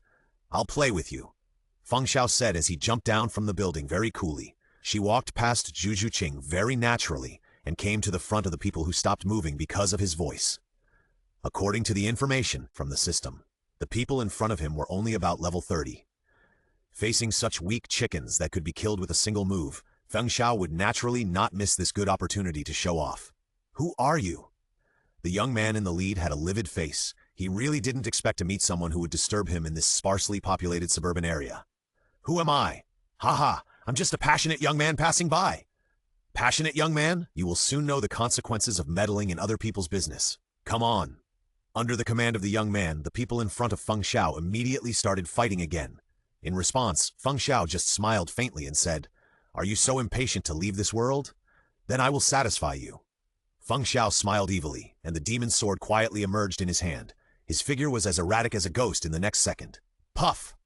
Between the flashes of swords and shadows, Feng Xiao easily killed the people in front of him as if he was torturing a chicken. A touch of red light flashed on the demon's sword, and Feng Xiao felt that the demon's sword had become a little stronger. When the young man saw Feng Xiao's strength, he turned around and ran away without saying anything. However, Feng Xiao just smiled faintly and said, "Feng Yu, he will be handed over to you." Feng Xiao's voice fell, and a figure flashed in the distance. A figure appeared beside the young man. In an instant, the young man was blown away by the wind like dust. After doing a series of things, Feng Xiao put away the demon's sword, turned around and looked at Juju King and smiled. "Little sister, are you okay?" Feng Xiao's figure was taller than Juju King, so there was no problem at all to call her sister.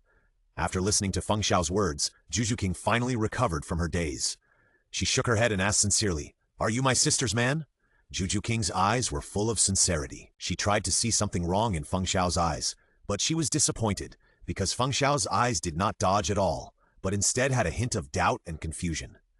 Your sister? Looking at Feng Xiao's expression, Juju King knew that the handsome young man in front of her was not her sister's man, so she adjusted her collar, then showed Feng Xiao a grateful smile and said, "Thank you." Feng Xiao smiled, waved his hand and said, "You're welcome, it's just a small favor, but who are they? Why did they attack you? And it seems that they want to kill you." Juju King was silent for a moment, then smiled with a complicated expression. "I can't explain what happened, but thank you very much. Is that so? Then I'll leave?" Juju King had an indescribable feeling about Feng Xiao. She remembered what the person said in her dream last night. She felt that the person in front of her was the person in the dream was talking about, so she wanted to contact this person. Can you take me to a place?" Juju King looked at the expression in Feng Xiao's eyes and her face suddenly turned red. "Although I'm embarrassed, I want to go somewhere. Can you help me? I'm afraid those people have other companions." Looking at the little Juju King in front of him, Feng Xiao was amused and immediately joked, "I'm a stranger. Are you sure you want me to take you there? Aren't you afraid that I will have some bad intentions?" However, in response to Feng Xiao's words, Juju King just looked at Feng Xiao silently and said, "I don't think you are a bad person." At this moment, Feng Xiao's heart almost melted. "Do you have to be so cute? Where's the agreed high and cold goddess kitten?"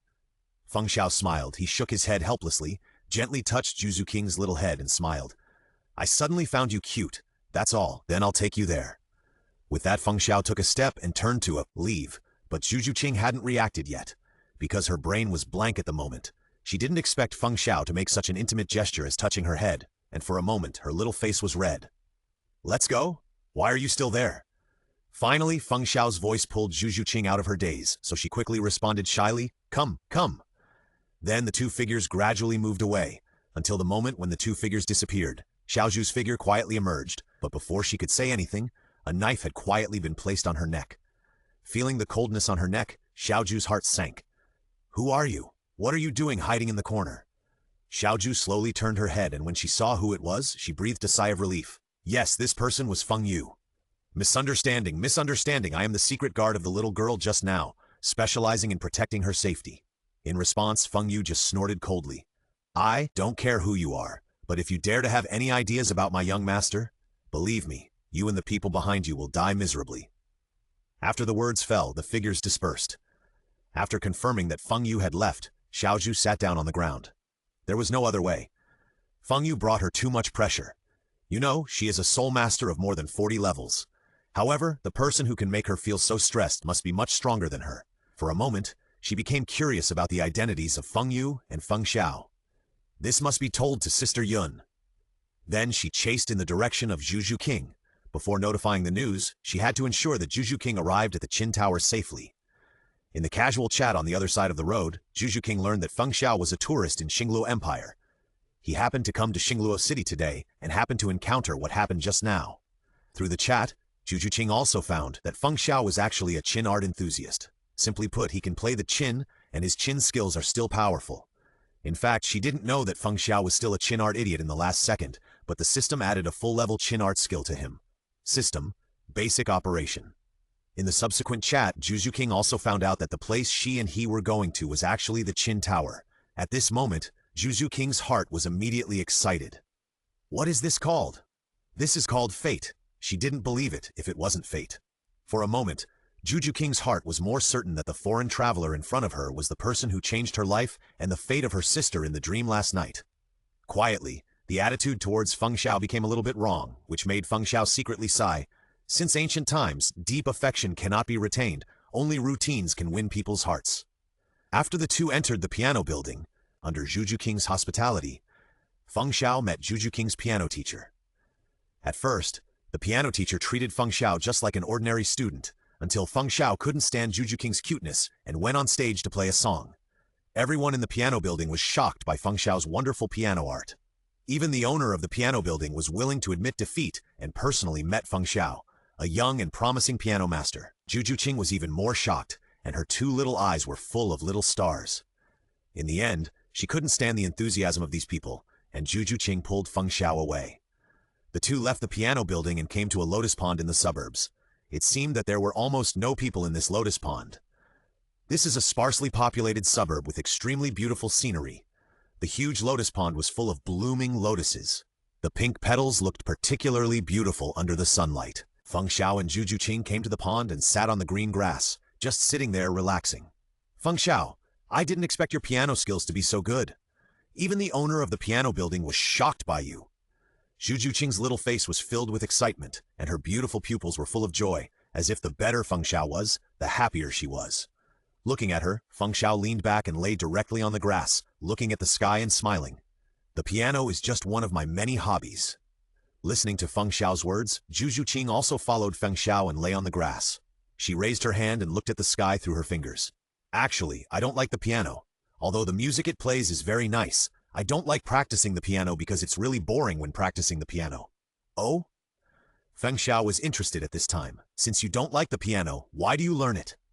Feng Xiao looked at Juju Qing beside him, curiously. Under Feng Xiao's gaze, Juju Qing showed a sweet smile and said, "Because my sister likes it. My sister asked me to learn the piano. In the past, when I practiced the piano, my sister would be by my side, so even if it was boring, I would feel happy looking at my sister. But since my sister is not around, I began to dislike practicing the piano." Feng Xiao naturally knew what the sister Juju Qing was referring to, but still pretended not to know and asked, "Is your sister away from home?" When Juju Qing mentioned her sister, her mood suddenly lost a little. From the side, Feng Xiao could clearly see the sadness in Juju Qing's eyes, but the next moment, he saw a hint of determination. Juju Qing suddenly tilted her head and asked with a hint of desire in her eyes, "Feng Xiao, if one of your friends suddenly told her that she was actually from a powerful family, would you stay away from her because of her identity?" Hearing Juju Qing's question, Feng Xiao was amused. He also tilted his head and smiled. "Why stay away?" Looking at Feng Xiao with a calm face, Juju Qing expressed her doubts. "Because I have seen a pair of good friends alienate their friends, because one of them was a child of a powerful family." Juju Qing was talking about herself. When she was studying at the Soul Master Academy, she could still play with her classmates when she first entered school. But when those people knew her identity, they all stayed away from her. She couldn't figure out why, and this was why Juju Qing liked to be alone later. Looking at Juju Qing, Feng Xiao pondered for 2 seconds and gave his answer. "This question is actually very simple. Because of the difference in status, let me tell you that the living environment and education methods of an ordinary family and a powerful family are different, so naturally their concepts are also different. Children of large families can play together, and children of ordinary families can also play together. But people from large families and ordinary families cannot play together. Because some children of large families look down on children of ordinary families, and most ordinary families have a fear of children of large families, because they know that they can't afford to offend children of large families. If there is a conflict because of something, they can't bear the consequences, and they can't bear it, so naturally, they will stay away from children of large families." Listening to Feng Xiao's words, Juju Qing finally understood why her classmates were like that before. That's right, because she was from the Zhu family, and she was the second daughter of the current queen. No one from a family that was second only to the emperor would be willing to contact her, except for some forces that wanted to curry favor with them. "Feng Xiao, what about you?" Juju Qing's eyes were filled with expectation and curiosity. In response, Feng Xiao just smiled faintly and said, "It's good that they don't stay away from me. Why should I stay away from them? In terms of background, I don't believe there is anyone in the world who can be as big as me." The strong confidence and calmness in Feng Xiao's tone made Juju Qing very curious. She didn't expect Feng Xiao to be so arrogant. She immediately asked excitedly and curiously, "Then can you tell me about it?" However, Feng Xiao just looked at Juju Qing with a smile and didn't say anything. This made Juju Qing anxious. Her little hand immediately pushed Feng Xiao's shoulder. "Tell me?" "No, I'm afraid you won't believe me if I tell you. And what if I tell you and you stay away from me? You are my only friend in Xingluo City." Looking at Feng Xiao, Juju Qing suddenly came up, with unparalleled sincerity in her eyes and a subtle expression hidden under this sincerity. "I believe what you said, and I promise that I will not stay away from you because of my identity." However, looking at Juju Qing, who was so close, Feng Xiao's heart was immediately tempted. The cherry-like mouth, the delicate nose, the extremely delicate skin, and the extremely cute appearance almost destroyed Feng Xiao's psychological defense. At this moment, Feng Xiao ignored her words, because at this moment he had a bold and punishable idea in his mind. He suddenly stretched his head forward, and his lips kissed Juju Qing's face directly. After staying for a second, he rolled to the left, then stood up and ran. For a moment, Juju Qing's little head was buzzing. She didn't expect Feng Xiao to kiss her suddenly, and her brain suddenly went blank. but she soon reacted, and her little face swish turned red. At this moment she felt both angry and happy, very conflicted. When she looked at Feng Xiao, who had done something bad and was running away in a panic, she couldn't help but blush and shyly muttered, "Bad guy." Perhaps it was because of her dream last night, or perhaps it was because of the handsomeness and charm that Feng Xiao showed today. She, Zhu King, was very happy with Feng Xiao's behavior just now. As for the reason, she wanted to know. On the other side, Feng Xiao stopped, turned around and looked at Zhu King, waved his hand and shouted, "I think I will stay in Xingluo City for a while. As for your question just now, I will tell you the answer tomorrow." As he said that, Feng Xiao's figure slowly disappeared from Zhu King's sight. Looking at Feng Xiao, who was leaving, Zhu King suddenly pouted and said faintly, "But you didn't say where to meet." However, she didn't know that her little expression at this moment had been seen by Feng Xiao, who had returned secretly. "This expression is really cute, as if I pinched it, but this kind of thing has to be done slowly." Then Zhu King sat by the pond for a while and left. She didn't go anywhere else, but went directly back to her small garden.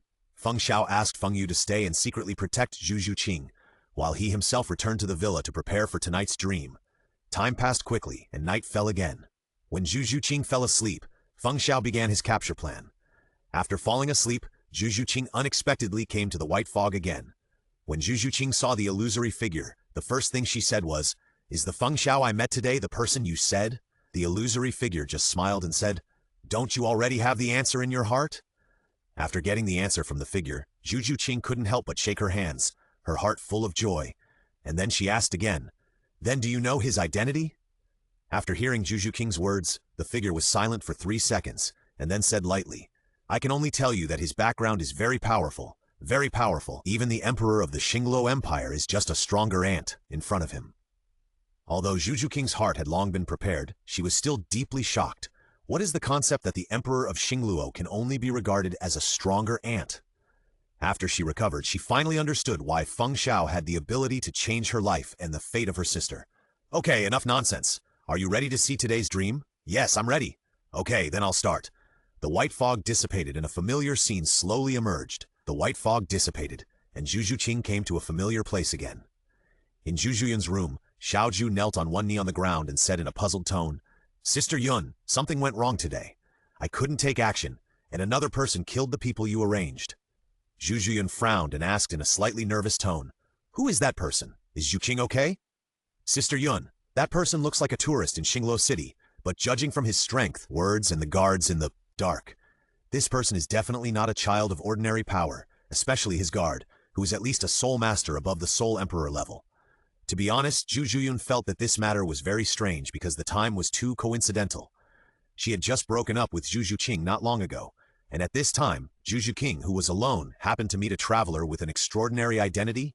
It was hard not to suspect that there was something wrong. "Xiaoju, go check the identity of this person, send someone to secretly monitor his whereabouts, and arrange some people to protect Zhu King in secret." "Yes, Sister Yun." Immediately, Xiaoju left, and Zhu Yun came to the window again. Her eyes looked through the distance, looking at the direction of the small garden where Zhu King was with worry. "Sister, you must be strong." Then the scene in front of Zhu King slowly dissipated. Now she has calmed down a lot when watching these scenes, because she has made up her mind to relieve her sister of these burdens. The next second, the scene around her appeared again, this time in Daimubai's room. At this moment, Daimubai was sitting on a chair with a gloomy face, and in front of him was a man in black clothes. "You mean Zhu King was assassinated today, and then was saved by a child? And later she went to the Qin Tower with that man, and the child's piano skills even alarmed the owner of the Qin Tower?" "Yes, young master. And the owner personally met the boy. He looks to be about the same age as the young lady, and he is very handsome." The man in black was trembling in his heart when he said this.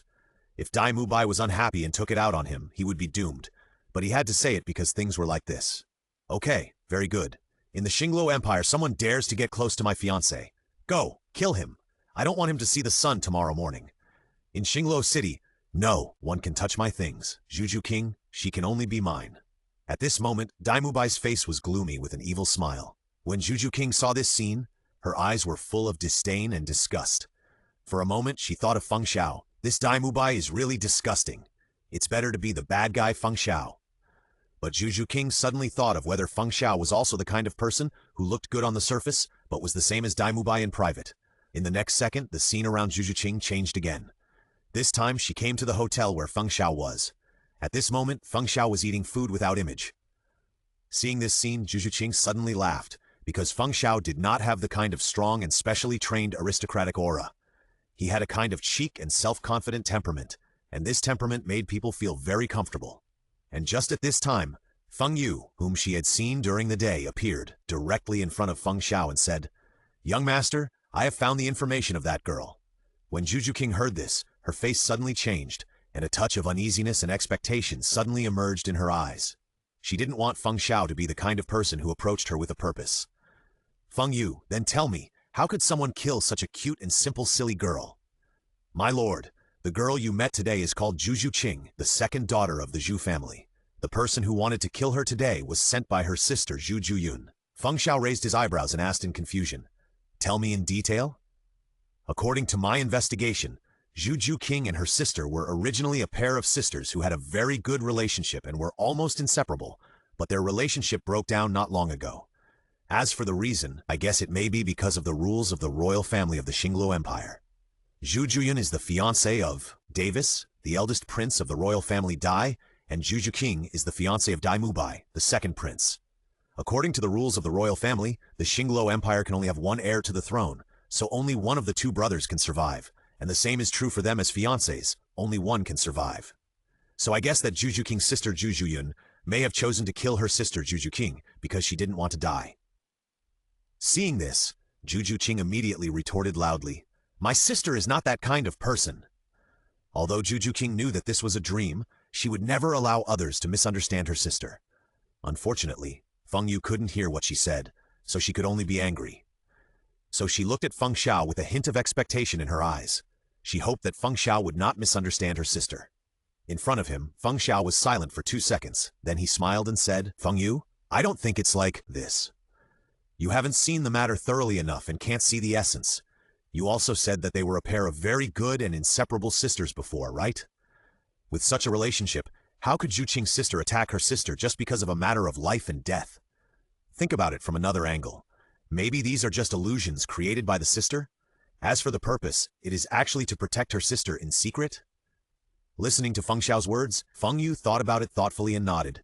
Then what the young master means is that today's ambush is actually just a show for outsiders to see, and the woman hiding in the dark you found was sent by her sister to protect Zhu Qing. As for us just happening to encounter this incident, I think it should be like this. Zhu Qing is really lucky to have such a sister, so I decided to help them. At this moment, Zhu Qing's heart was filled with joy and an indescribable throbbing. She was happy because Feng Xiao saw through the truth of the matter at a glance. And the reason for the throbbing was that she felt that Feng Xiao was like someone specially arranged by God for her, coming to her side when she needed help the most. When she heard that Feng Xiao wanted to help them, her heart trembled slightly. To Feng Xiao, she was just an ordinary girl who met by chance, but Feng Xiao was willing to help such a girl, which showed how precious Feng Xiao's character was. So Zhu Qing was looking forward to what Feng Xiao was going to do. Feng Yu looked at Feng Xiao and asked with some entanglement, "Then what do you mean, young master?" "It's very simple. Just solve the problem from the root. The root problem is the rules of the royal family. What way can we solve these royal rules? The answer is to directly destroy the entire royal family. As long as this royal family that makes me feel a little unhappy is destroyed, the problem between Zhu Qing and we, her sister, will be solved." When Feng Yu heard Feng Xiao's words, his face suddenly became tangled again, and he said faintly, "Young master, have you forgotten what happened when we came to Douluo Continent from the God Realm? We agreed not to interfere with Douluo Continent easily, and you just came up and destroyed an imperial royal family. Isn't it too much? Why? Can't I be unhappy with him? And as a god-level powerhouse standing above the title Douluo, wouldn't it be easy for you to destroy a small imperial royal family? The strong will not care about the resistance of ants." Faced with Feng Xiao's calmness, Feng Yu was finally defeated. "Then when do we start?" "Well, let's wait for a while. Let me get some information from the silly girl first. What if there is someone she knows in the royal family? It would be bad if we kill the wrong person." At this moment, the scene disappeared, and Zhu Qing had already fallen into a circle of confusion. When Zhu Qing woke up, it was already the next morning. In her dream, she learned about the so-called God Realm from the illusory figure, and also understood why Feng Xiao dared to say that no one in the world had a background as big as his. The God Realm This world beyond the cognition of ordinary people is really shocking. For a time her heart was extremely uneasy, and at the same time she had more expectations. After washing up, Juju Qing came to her own small garden. She picked up a watering bottle and watered the flowers and plants in the small garden. Just as she was concentrating on it, a shadow suddenly enveloped her. She subconsciously looked up and saw a handsome and cool boy in the sun. Yes, Feng Xiao was squatting on the wall above her head with breakfast. "Hey, Xiao King, we meet again." Juju King was stunned for a moment, then smiled brightly and said, "Why are you here, and how did you find this place?" Feng Xiao jumped down, directly, and said as he walked, "Yesterday, I saw the attitude of those people in the Qin Tower towards you, and I knew that you were not an ordinary person. So I went to ask about it, and then I knew that the second daughter of the current queen of the Xingluo Empire, Xiao King. Am I right?"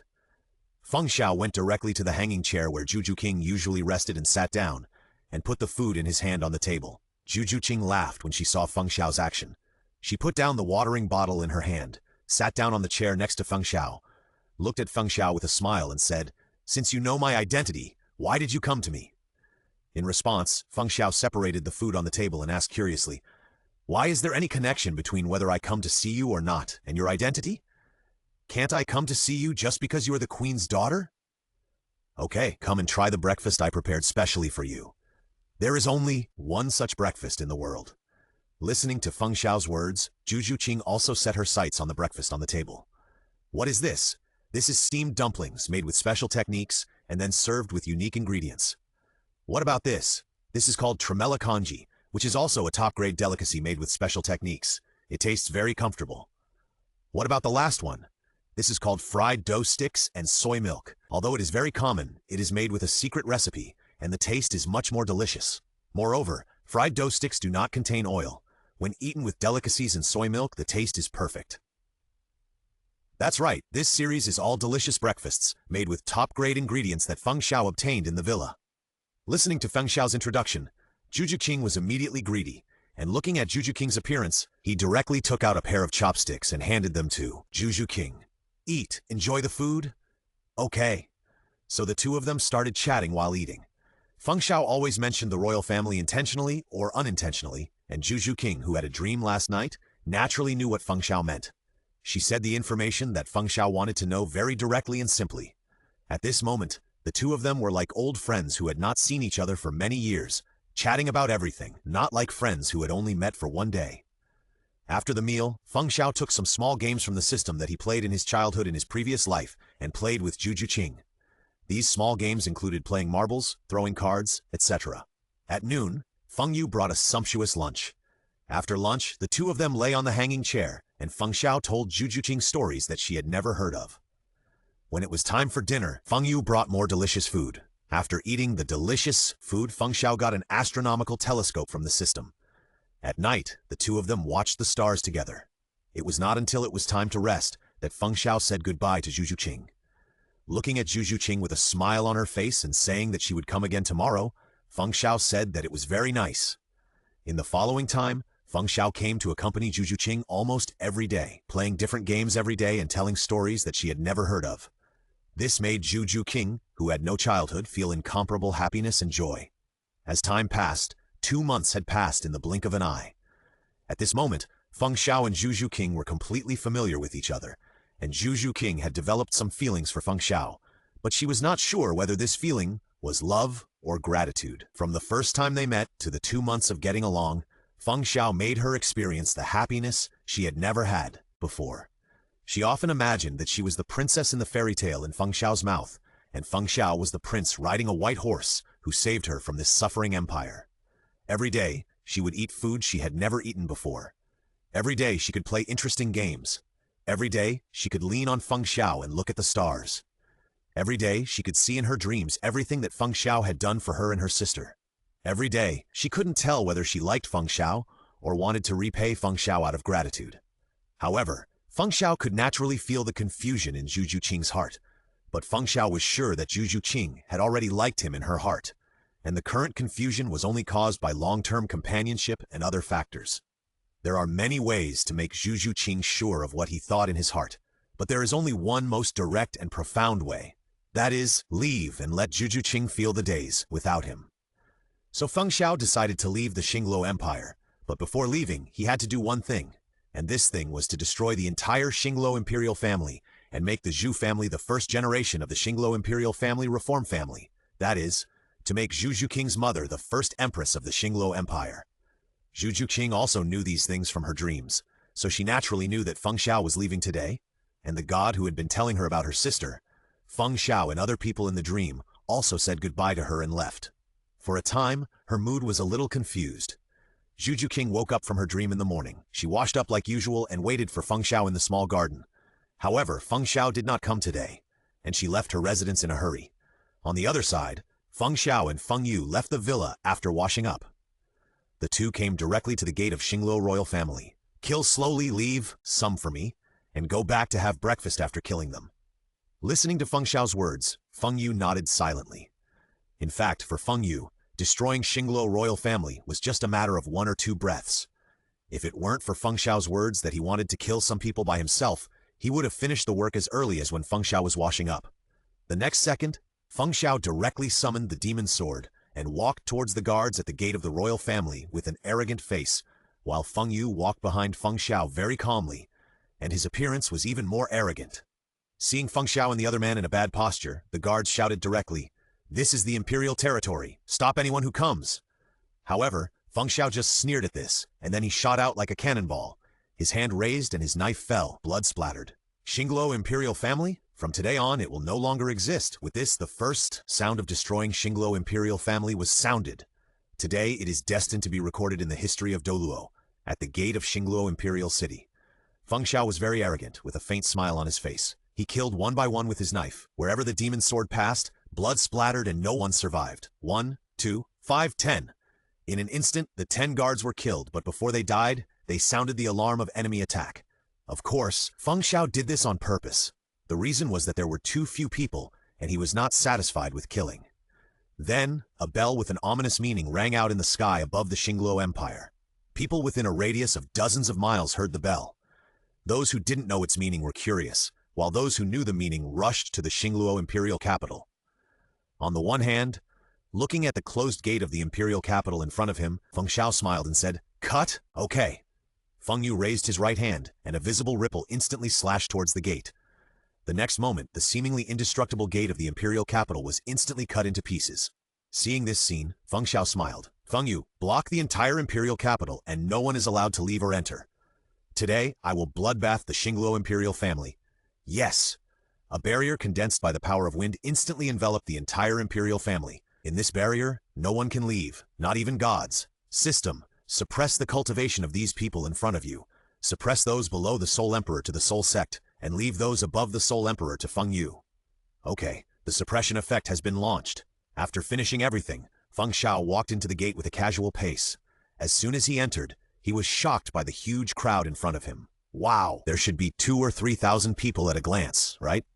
At this moment, in front of Feng Xiao and Feng Yu, there was a 1,000-man army with silver armor and neat formation.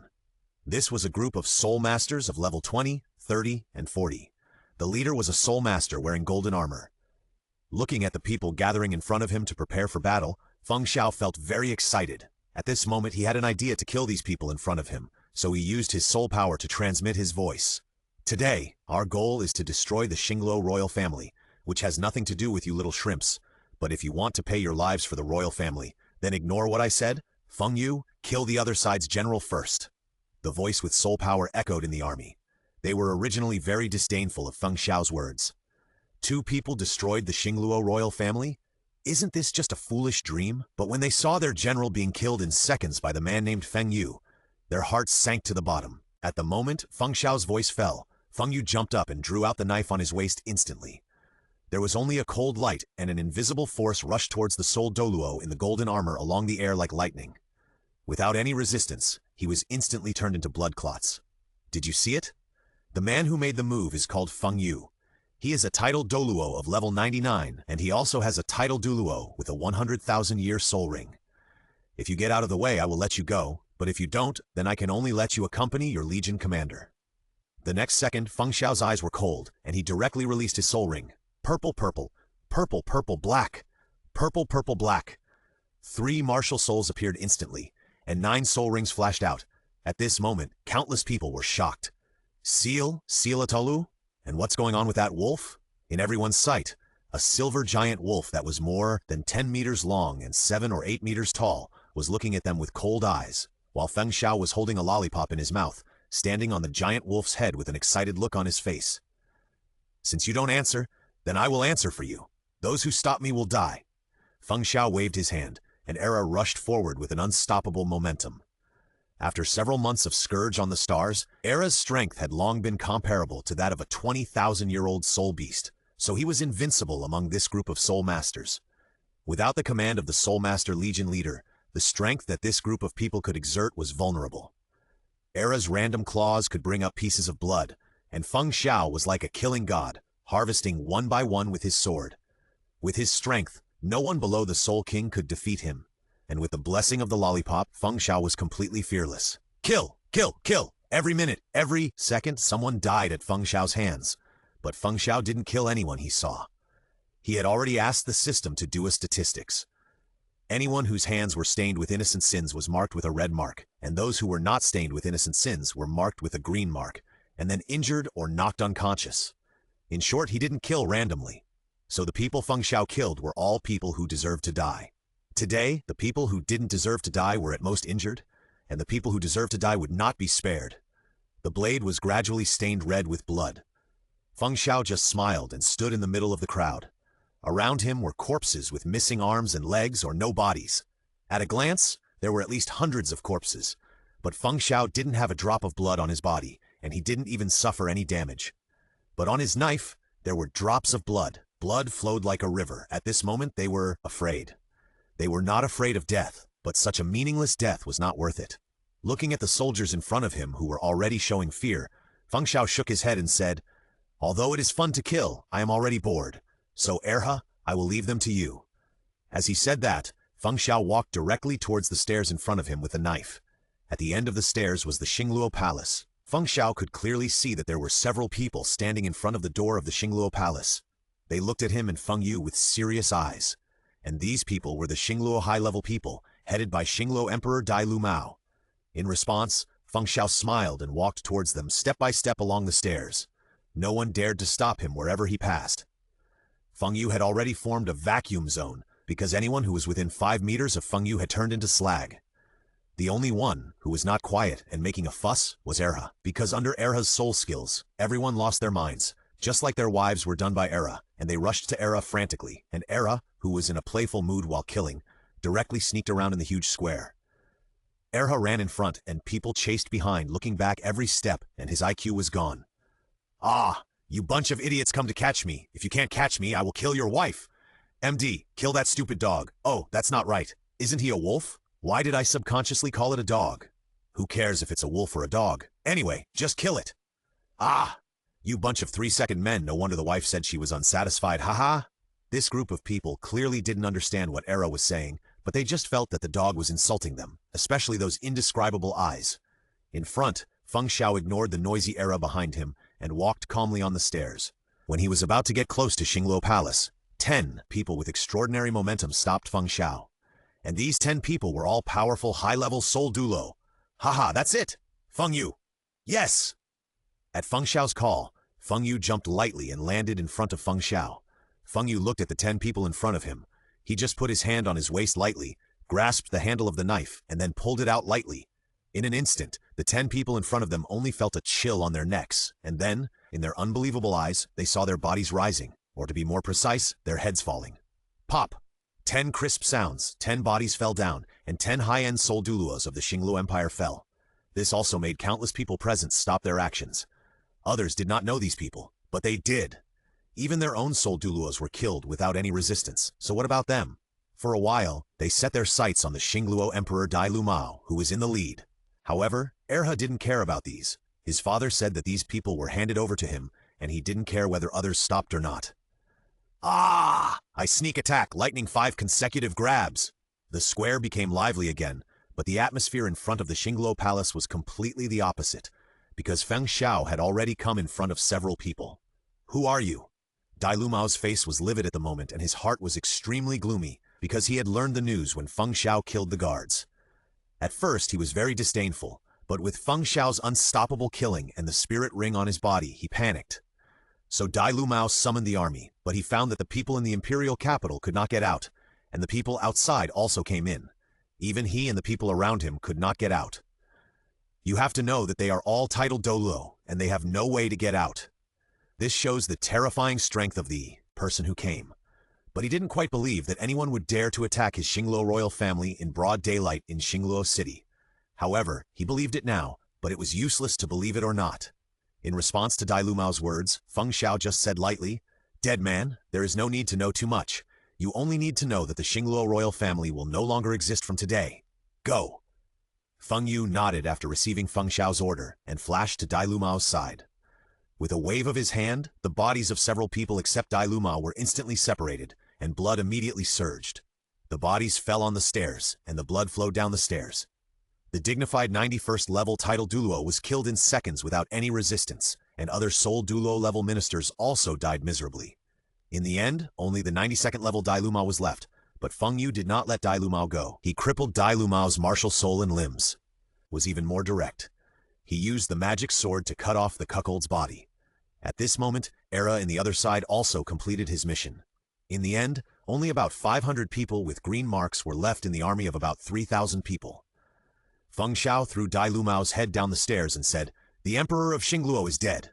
The guards who saw this scene put down their weapons. There was no other way. Their emperor was dead. They didn't need to pay their cheap lives for the dead. Feng Yu, kill everyone who should be killed. Feng Xiao left after he finished speaking. Under the guidance of the system, he came to a side hall in the imperial capital, and this side hall was exactly where Dai Mubai lived. Feng Xiao broke through the door with a knife, and then came to a cabinet and stabbed again. A secret room appeared in front of Feng Xiao. Feng Xiao walked in slowly. Not long after, he saw Dai Mubai hiding behind two guards and trembling. "Hey, isn't this the second prince who likes to send people to kill me? Why are you hiding in the secret room and trembling? But I'm not in the mood to talk nonsense with you. There's no need to say anything more to a dead person." Feng Xiao raised a knife and killed two guards in an instant. He came in front of Dai Mubai. He put the knife against Dai Mubai's neck and said, "Keep your eyes open in the next life. Not everyone can afford to offend you. No, don't kill me." Under Dai Mubai's pleading, Feng Xiao cut off his neck with a knife. With the sharpness of his body and corpse, Dai Mubai just died. After finishing a series of things, Feng Xiao left here and came to the outside of the palace. Feng Xiao found that the entire imperial capital had become extremely quiet, but then he thought about it and naturally knew what was going on. The next second, Feng Yu came to Feng Xiao and said, "There are a total of 4,500 people in the imperial capital, and there are a total of 3,000 people who deserve to die. They have all been killed, leaving only 1,500 people. Excluding the 500 green label guards, the remaining 1,000 green label guards are just maids and servants." Yes. Listening to Feng Yu's words, Feng Xiao dispersed the demon sword in his hand and slowly came to the front of Xingluo Palace. He looked at the blood-flowing imperial capital in front of him and stretched his body. "After this trip, my strength has at least increased by 2 major levels." Feng Xiao was right.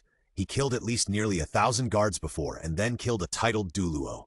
Although this titled Douluo was not very strong, he was still a titled Douluo after all. Under the effect of the first soul skill, Demon God Harvest, his Demon God sword gained 10% of the damage of Dai Lumao's strongest single attack. So now Feng Xiao's sword will kill even the Soul King. Okay, it's over and we should leave. With that, Feng Xiao dispersed Era and then left with Feng Yu. When they appeared again, they had already arrived at the Zhu family. At this moment, Zhu Yeqing in the main hall of the Zhu family was looking at the subordinate in front of her with a shocked face, as if she had heard some very shocking news. When the subordinate saw Feng Xiao and Feng Yu, he shouted in horror, "Master, it's them! It's them who made Xingluo Imperial City flow like a river of blood." However, Feng Xiao just said lightly, "Shut up. If you don't shut up, you will be the same as those people." Instantly, the man covered his mouth in horror. Feng Xiao didn't say anything nonsense. He looked at Zhu Yeqing and said, "You should know who I am. I have helped Zhu Qing to destroy the Xingluo royal family. No one from the Dai family is alive, so you Zhu family don't have to follow the previous rules. From now on, the Xingluo Empire belongs to your Zhu family. I will have people help your Zhu family manage the empire." "Okay, that's all I have to say. Goodbye. I'm going to find Zhu Qing." Then Feng Xiao disappeared again, and Feng Yu, who stayed behind, said lightly, "The royal family, Dai family, has been destroyed. The young master will send people to help your Zhu family control the empire, and make you the first empress of the Xingluo Empire. Of course, if you believe it. Feng Xiao didn't want to care about these things, and he was too lazy to care. But in order for Zhu Juqing to live a stable life in the Xingluo Empire after he left, he still asked the system to arrange some people to help the Zhu family manage the empire. After doing everything, Feng Xiao returned to the villa. After arranging breakfast, he brought breakfast to the outside of Zhu Juyun's villa. Yes, it was Zhu Juyun's villa, not Zhu Juqing's small garden. As for the reason, Zhu Juqing was here. Feng Xiao pushed open the door of the villa and saw two sisters hugging each other. Feng Xiao had just left when the news spread. After all, there were too many people watching. Although they could not enter the imperial capital at that time, they could see it.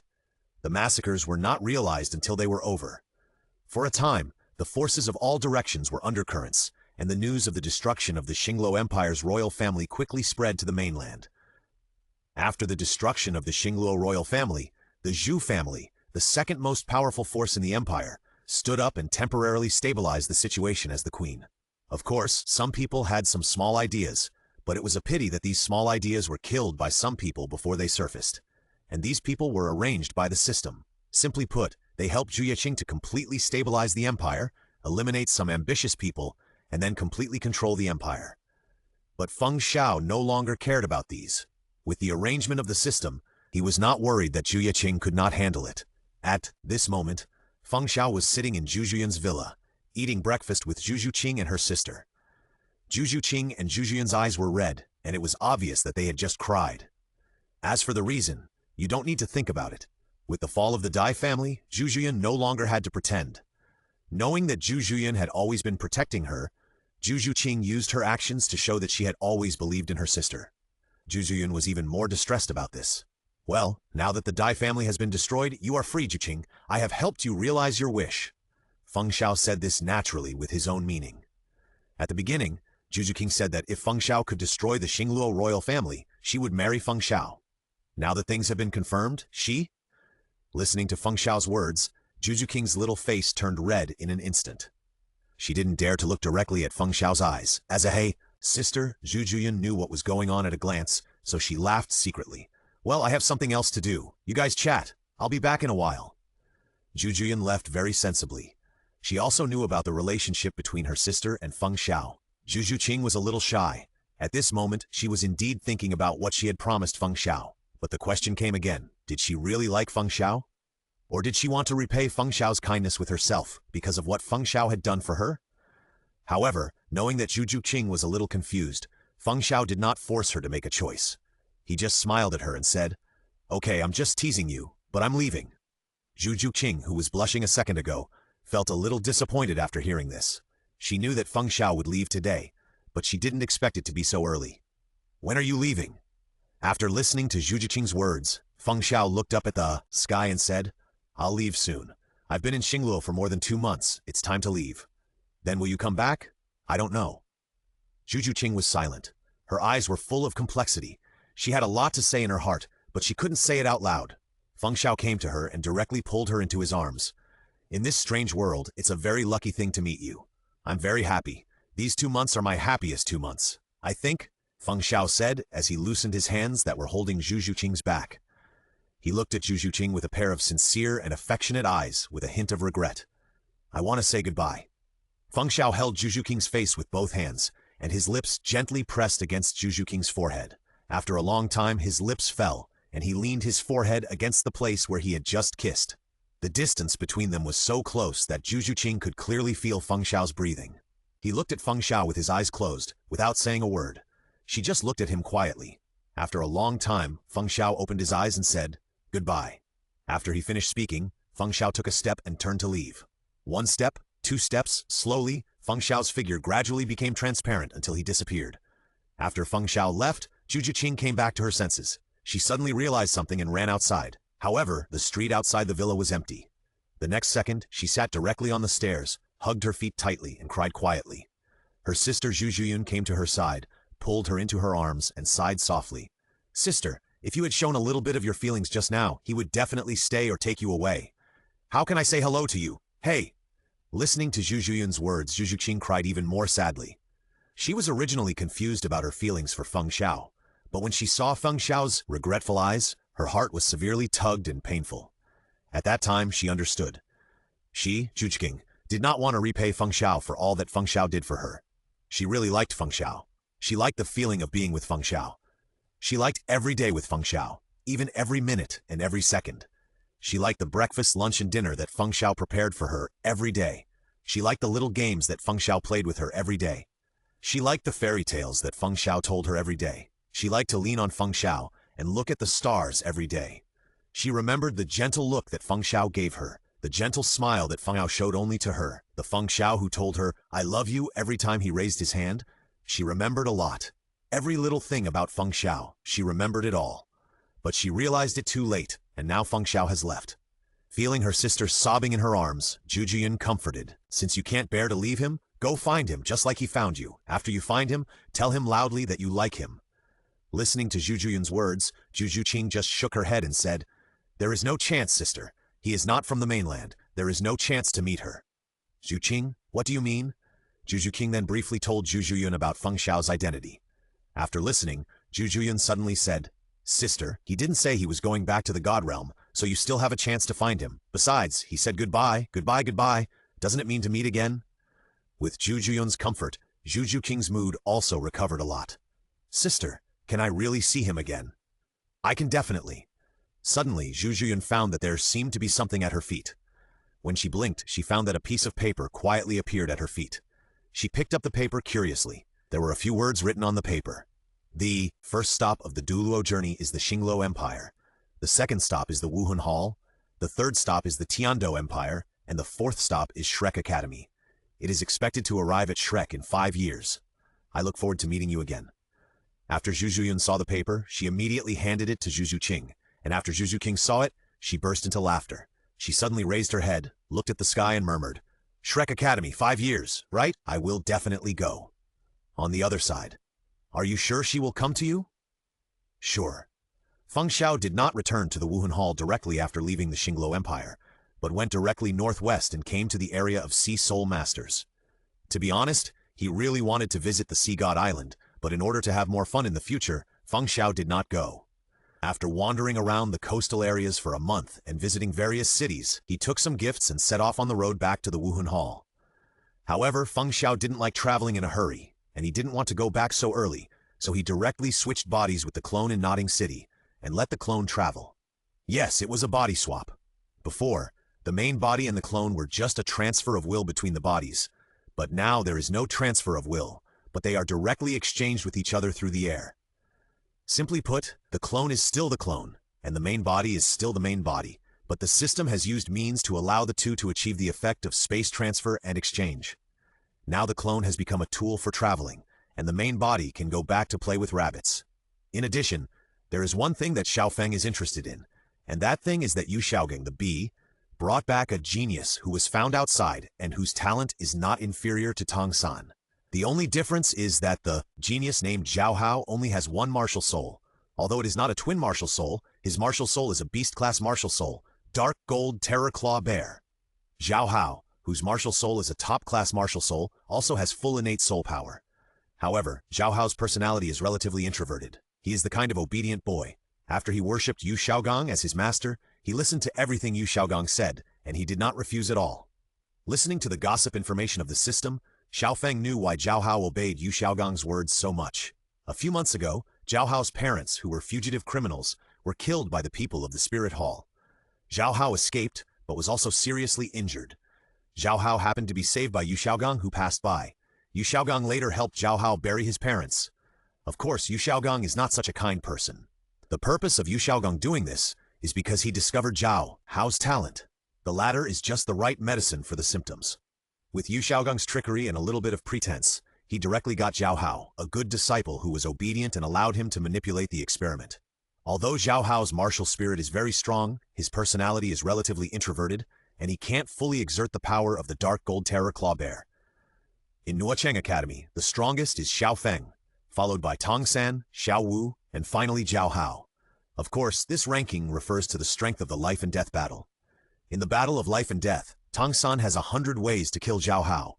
Although Zhao Hao's martial spirit is a group of strong, it is useless if he can't exert his strength. Therefore, Xiao Feng will naturally not pay too much attention to Zhao Hao, who can even kill Tong San. At most, he is just interested. As for this interest, it is to see how Yu Xiaogang destroyed such a genius. In the original work, Tongsan's martial spirit is the blue-silver grass of the plant system, and now Xiao Hao is the best martial spirit of the animal system.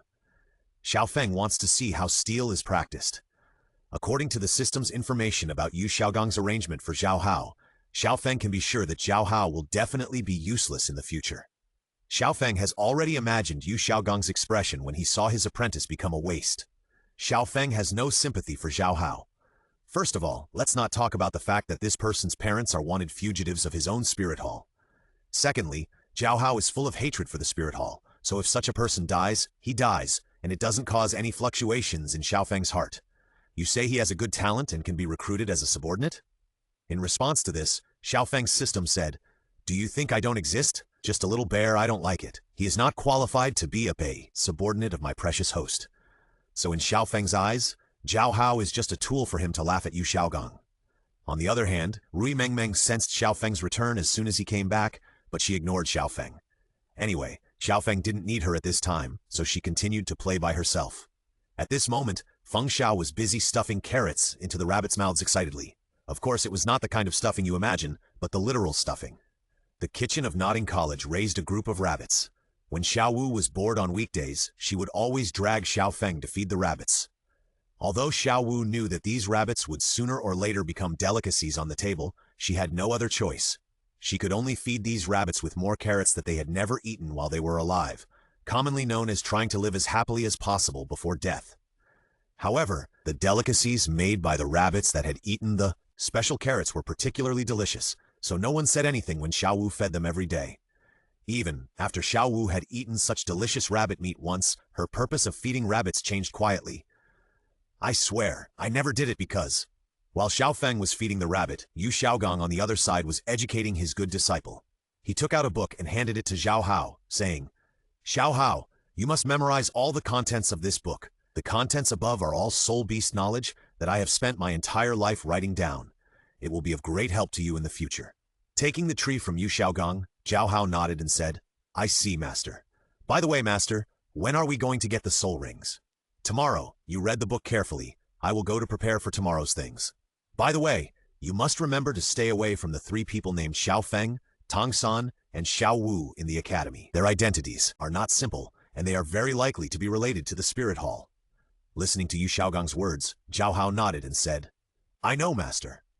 Then Yu Xiaogang left, and just after Yu Xiaogang left, Tong Hao, who came to visit his son and passed by here, appeared. Just now he was just passing by, but suddenly he couldn't help but stop when he heard the word Xiao Hao. Tong Hao thought to himself, isn't this what his dead father called him? He thought that his father couldn't come back to life, so he observed quietly with curiosity. When he found out that the Xiao Hao mentioned by Yu Xiaogang was actually Yu Xiaogang's own apprentice, Tang Hao felt like fucking his balls. Why didn't I realize that this bitch was so annoying before? Xiao Hao, who the hell are you talking about? Xiao Hao is someone you can't call me? Stay away from Xiao San and Master Xiao Feng and have something to do with the spirit hall? His brain is really filled with a pool of tofu, dregs, and everything else is dregs except the tofu. Tang Hao, who secretly decided to teach Yu Xiaogang a lesson, left because he was going to find his son, and by the way, he would tell Xiao Feng about Yu Xiaogang's filthiness, and finally ask Rui Mengmeng for some advice. In the past few months, under Rui Mengmeng's guidance, Tang Hao's strength has made great progress, and his strength has directly broken through the 96th level to the 97th level. His strength has changed dramatically, but it is useless, and he still can't get through a single move in Rui Mengmeng's hands. But Tang Hao is enjoying it. If I can't beat the big guy, can I beat others? I am a man who wants to destroy the spirit hall. I am super brave. Rui Mengmeng mourned in her heart. I am looking forward to the day when you know that the spirit hall is the territory of Master Xiao Feng. I don't know if you will lose your fighting spirit and courage at that time. At night, in Notting College, Xiao Feng was lying on the bed with the sleeping Xiao Wu in his arms. Every night when he went to bed, the original body would come over to sleep with Xiao Wu. Feeling the softness of the person in his arms, Xiao Feng's mind groped for the system. System, call up my information. Age, more than 7, almost 8, soul, martial soul, immortal killing sword, demon god sword, eternal lollipop, holy candy, purebred husky, silver moon wolf king. Soul rings, purple, purple, black, purple, purple, black. Soul skills, Demon God Sword. First soul skill, Dark Harvest, Demon God Harvest. Second soul skill, God Collector, Demon God Harvester. Third soul skill, Divine Transformation, Demon Lollipop, Holy Candy. First soul skill, Lollipop of Speed, Holy Candy of Speed. Second soul skill, Lollipop of Strength, Holy Candy of Strength. Third soul skill, Lollipop of Soul, Holy Candy of Soul. Soul skills, Purebred Husky, Silver Moon Wolf King. First soul skill, second soul skill, Wisdom Eyes, Wolf God's Ard soul skill, Demolition Claw, Wolf God's Claw. Soul Bone, Guardians, level 99 titled Douluo Meng Meng, Half-Step God King Feng. Subordinates, Allot Empire, Wunhal. Basic evaluation of combat power. Overall strength is a beginner Soul King, explosive strength is a high-level Soul King. Final evaluation of combat power, invincible under Soul Emperor. Although Xiao Feng's soul power is only level 38, this does not affect his burst of super high damage. You must know that his first soul skill of the Demon God Sword harvested the soul of a titled Douluo, plus the souls of nearly 1,000 people, so Xiao Feng's attack damage is naturally ridiculously high. If the 3 soul skills of the second martial soul Shengtang are added, the strength that can be exerted will be even more terrifying. So it is not a joke to say that he is invincible under the Soul Emperor. Secondly, Xiao Feng has not yet squeezed out the soul power from Husky. If he squeezed out the soul power, Xiao Feng's soul power might reach level 50 in an instant, but Xiao Feng plans to cultivate it and wait until he can reach Soul Emperor or Soul Saint in one go before Krypton's soul power. Not bad, not bad, invincible under Soul Emperor. Invincible under Soul Emperor at the age of 7, it's nonsense to imagine. I'm afraid I'm the only one in this world, right? Xiao Feng fell into his own fantasy. Not long after, he clicked on Xiao Wu's basic information. Now Wu, female, age, over 7 years old, 100,000 years old.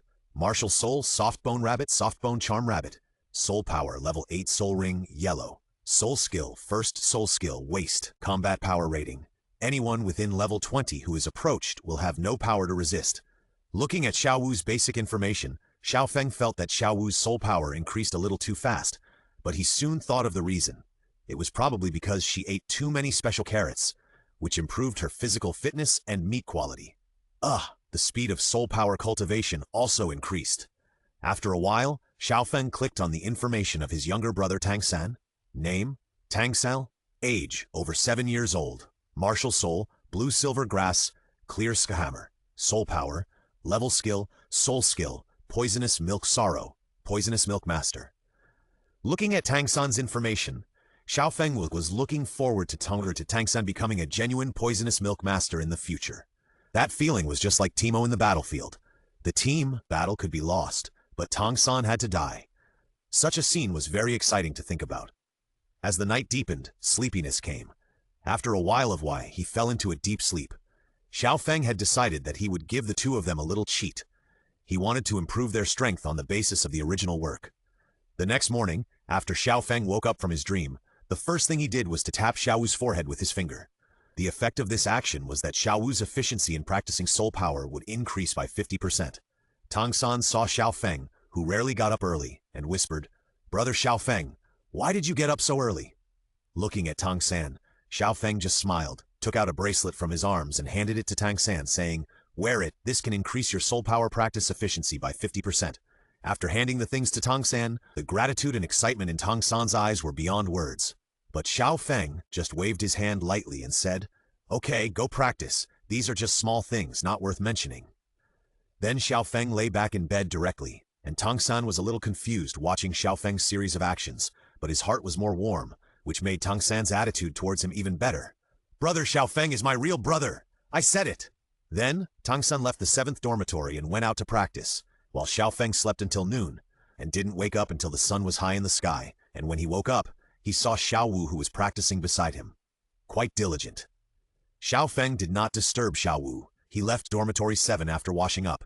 He first went to the cafeteria to get some food for Xiao Wu, then brought it back to dormitory 7 and put the food on the bedside table. Then he left dormitory 7 again. The purpose of leaving dormitory 7 was to go out for a while.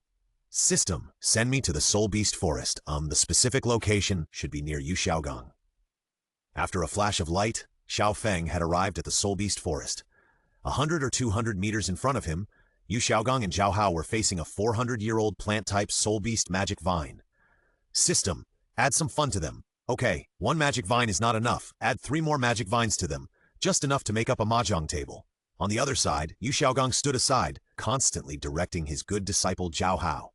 In terms of soul power level, he may be much higher, but in terms of strength, he is not as good as Zhao Hao. Although Zhao Hao only has a soul power of level 10, his martial soul is ridiculously strong. Just relying on the possession of the martial soul, Zhao can suppress most soul beasts under 500 years old, and this is when Zhao Hao is introverted. If Zhao Hao's personality is very heroic, he can suppress even ordinary 1,000-year level soul beasts. It's a pity that the martial soul is a good martial soul, but the person is not a good person. Originally, Zhao Hao was about to kill the magic vine of him, and at this moment, 3 magic vines of about 500 years level suddenly appeared, which instantly disrupted Zhao Hao's rhythm. Why are there 3 more magic vines? Didn't the teacher say that the magic vine is a single living plant? Zhao Hao remembered that Yu Xiaogong had said before that the magic vine was a single living plant, and now the 3 magic vines that appeared made him confused. For a while, Zhao Hao was beaten back by the 4 magic vines, and Yu Xiaogong on the side also became anxious. He couldn't understand why 4 magic vines appeared at once, but he didn't have time to think about it, because if he didn't take action, his good apprentice would be dead. So, Yu Xiaogong came up with the earth-shattering Luo Sanpao. Then the 4 magic vines and their people were knocked out by the stench. There was no way. Yu Xiaogong's Luo Sanpao was a magic attack, and it was the kind of attack that would make bubbles come out of the mouth after taking a breath. At that time, I only felt a foul smell coming, and after just 1 breath, I completely lost consciousness. Magic vine. This is the most impressive experience in my beast body. I was knocked out by a pig's fart. Fuck, System Daddy, save me! Xiao Feng, who was busy watching the show, didn't react for a while. Luo Sanpao's extremely strong stinky fart had already hit him, and the light yellow gas floated over. By the time he covered his nose and mouth, it was too late. Baby, I'm coming! Xiao Feng had a system, otherwise he would definitely be disgusted by Luo Sanpao's stinky fart. The light yellow gas dissipated instantly, and Xiao Feng let go of his hands covering his mouth and nose. When he looked at Yu Xiaogong, he was stunned.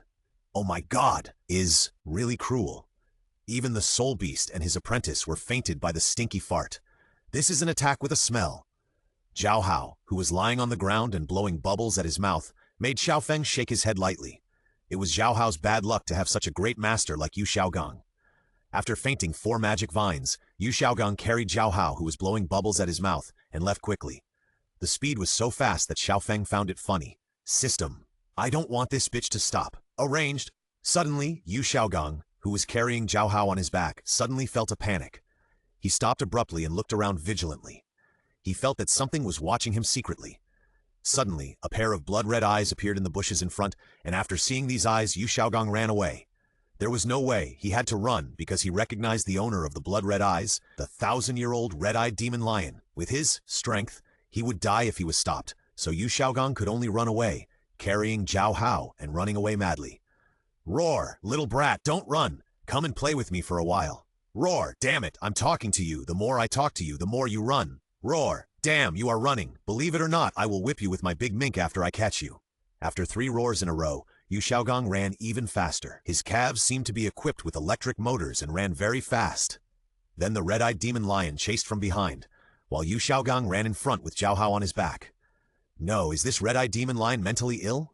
It has been chasing me for 5 miles, and it is still chasing me? Yu Xiaogong's physical fitness was very poor. It was difficult for him to run 5 miles by himself, let alone run 5 miles with Zhao Hao on his back. Finally, after the next bush, a drop of more than 10 meters suddenly appeared, and Yu Xiaogong, who was carrying Zhao Hao on his back, fell down instantly. After a plop, Yu Xiaogong and Zhao Hao fell directly into the water below. Huh? Damn it, he played too much, and the man is dead? The red-eyed demon lion stood on the edge of the cliff, looking down with a puzzled look on his face, until Xiao Feng appeared. It looked at Xiao Feng with its eyes. Father, he played too much, he fell down by himself. Xiao Feng put his hand on the red-eyed demon lion's head and rubbed it, saying, You are fine, go and play by yourself. Ah, okay, then brother, I'm leaving. Then the red-eyed demon lion hopped away. It was created by the system, and it was naturally very happy to be given life. It was even happier to be set free by Xiao Feng. Xiao Feng sat on the edge of the cliff and asked lightly, System, Yu Xiaogong shouldn't be drowned, right? No, at most they will just drown. In the system's map mark, Yu Xiaogong and Zhao Hao had already drifted 2 miles downstream. When they reached a certain shallow beach, they were stranded and floated out of the water. After a while, Zhao Hao, who was in good physical condition, woke up from his coma. As soon as he woke up, he found himself in the water, and his master Yu Xiaogang was lying not far away from him. In a hurry, he dragged Yu Xiaogang out of the water. Soon, Yu Xiaogang was dragged onto the grass. "Master, are you okay?" Zhao Hao shook twice and found that Yu Xiaogang did not seem to be awake at all, so he put his hand on Yu Xiaogang's neck. As soon as he put his hand, he found that Yu Xiaogang was dead. "It's over, Master is dead." Although he said it, Zhao Hao thought of a drowning first aid method in his heart. "Do you really want to do it? If we don't do it, then the Master might." Finally, after 2 seconds of silence, Zhao Hao made a difficult decision. "I'm sorry, Master." Zhao Hao lifted Yu Xiaogang's chin, aimed at Yu Xiaogang's mouth, then leaned down with his upper body, and the two lips wanted to touch. After Zhao Hao blew twice, he put his hand on the top of his heart, pressing repeatedly and rhythmically, and this was artificial respiration. Xiao Feng, who saw this scene secretly, covered his eyes directly. "Damn, this is too hot for the eyes. System, what should I do if I'm blind?" I can take a screenshot and make a photo, and then you can use it to disgust Yu Xiaogang." "This is possible." "Ugh!" Xiao Feng felt that he had to find a place to relax, otherwise he would probably vomit. On the other side, Zhao Hao was still continuing artificial respiration. After a long time, Yu Xiaogang woke up under Zhao Hao's treatment. When he woke up, Yu Xiaogang felt that his lips were very moist, but before he had time to think about what was going on, he heard his apprentice's urgent call. "Master, are you okay?" Looking at his apprentice, who was safe and sound, Yu Xiaogang was relieved and said, "I'm fine. Are you okay?" "Master, I'm fine. I'm glad you're okay." Soon, the two of them lit a bonfire nearby. The purpose was to dry their wet clothes, but Xiao Feng would not let them rest. "System! Roar!" Another lion roar. Yu Xiaogang's face changed immediately. He couldn't help but curse inwardly. "Damn, I just lit the fire and you didn't even give me time to dry it, and now you do it again." Without saying anything, Yu Xiaogang called Zhao Hao and ran away, leaving only a bonfire burning by the river. After the two left, Xiang Feng to the bonfire and said, "Go catch 2 fish for me." "Ow, okay brother. This is a 1,000-year-old golden lion." Less than 3 seconds after entering the river, a fish flew out of the water and flew towards Xiao Feng with a slap. Xiao Feng took the fish and began to process it. "You go and let Yu Xiaogang and the others exercise. As for the time, wait for my news." "Ow, okay?" Under Xiao Feng's order, the golden lion chased after Yu Xiaogang and his master. "What sin did you commit today? You have been chased by soul beasts all the time. Master, how about we fight?" "Fight? What can we fight with? A 1,000-year-old lion soul beast, you are not enough to fill its teeth." Golden lion, "Roar! Don't run, let me walk for a while." On the other side, Xiao Feng, who had cleaned the fish, started to grill the fish at the fire lit by Yu Xiaogang. "Hey, life in the wild is good. System, give me some spice." "Okay." Xiao Feng was at ease, while Yu Xiaogang and his disciple were very excited. In order to survive, they had to run madly. "What a sin! Who will save me?" Yu Xiaogang had never thought that he would have such a day in the Soul Beast Forest. Half an hour later, Xiao Feng grilled and ate the fish, leaving a fish skeleton with only the head left and throwing it next to the fire. He wiped his mouth and asked, "System, where did Yu Xiaogang and his disciple run to?" 30 miles away, the little golden lion has been controlling the distance, which has almost exhausted Yu Xiaogang. If nothing unexpected happens, he will be completely unable to run in a while. Listening to the system's words, Xiao Feng pondered for a while and said, "Tell the little golden lion not to hold back. Just beat these 2 people up, and then cut off Yu Xiaogang's palms. Doesn't he like to write those weird theories? Then I will stop him from writing." Wow, host, you are so cruel. Preventing Yu Xiaogang from holding a pen is even more cruel than destroying his martial spirit. However, this system likes such cruelty. On the other side, the little golden retriever, the whole dog, the whole lion, who received Xiao Feng's order, was suddenly excited. If Xiao Feng hadn't ordered it to run with the 2 of them, it would have rushed up and torn the 2 into pieces. Although Xiao Feng's order this time was still not to tear the 2 people in front of him, this order could at least let it have fun. The next second, the little golden retriever no longer held back, and the speed of the whole lion suddenly increased. The roar of the little golden retriever sounded, and its figure approached Yu Xiaogang and his disciple at a speed visible to the naked eye. It would have been better if Yu Xiaogang did not look back after hearing the roar of the little golden retriever. As soon as he turned around, he was scared half to death. The golden lion, which was originally 70 or 80 meters behind him, was now less than 10 meters behind him. In this situation, he should have let Zhao Hao leave him behind and escape alone. After all, it was because he was too slow that he could not get rid of the pursuit of the little golden retriever. If Zhao Hao escaped alone, he would have a great chance of escaping. However, at this moment, Yu Xiaogang did not think of letting Zhao Hao escape alone, but said, "Xiao Hao, Hold it for a while. I will look around to see if I can find the patrol team in the Soul Beast Forest. Yu Xiaogang's thoughts are actually very simple. If the patrol team is found, everyone will be happy. He and Zhao Hao can be saved. If not found, Zhao Hao will be trapped in a desperate situation, a place of life and death. He wants to force Zhao Hao's potential and transform his character to achieve the effect of nirvana. If Zhao Hao fails to do it and dies, then he can also get a chance to escape because of Zhao Hao's death. In Yu Xiaogang's heart, his own survival is the most important thing. If the apprentice dies, there will be the next one, and if the next one dies, there will be the next one. If he dies, there will be nothing. Therefore, in his principle, his own survival is the most important principle. Of course, unless he meets a disciple who is willing to sacrifice himself to protect, but most of the time he will not meet. After all, Yu Xiaogang does not have such a noble character. However, for Zhao Hao, who trusted Yu Xiaogang very much, Yu Xiaogang was a man of high moral character. After hearing Yu Xiaogang's words, he summoned his martial spirit without saying anything and stopped, saying, "Master, I will stop him." Seeing this, Yu Xiaogang ran even harder, shouting, "Don't confront it head-on, pull it and wait for me."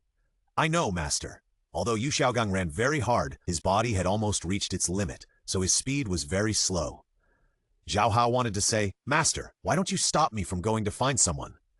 However, Zhao Hao knew that leaving his master, who was only a scumbag, behind would definitely be a matter of sending him to death, so he could only try his best to drag it.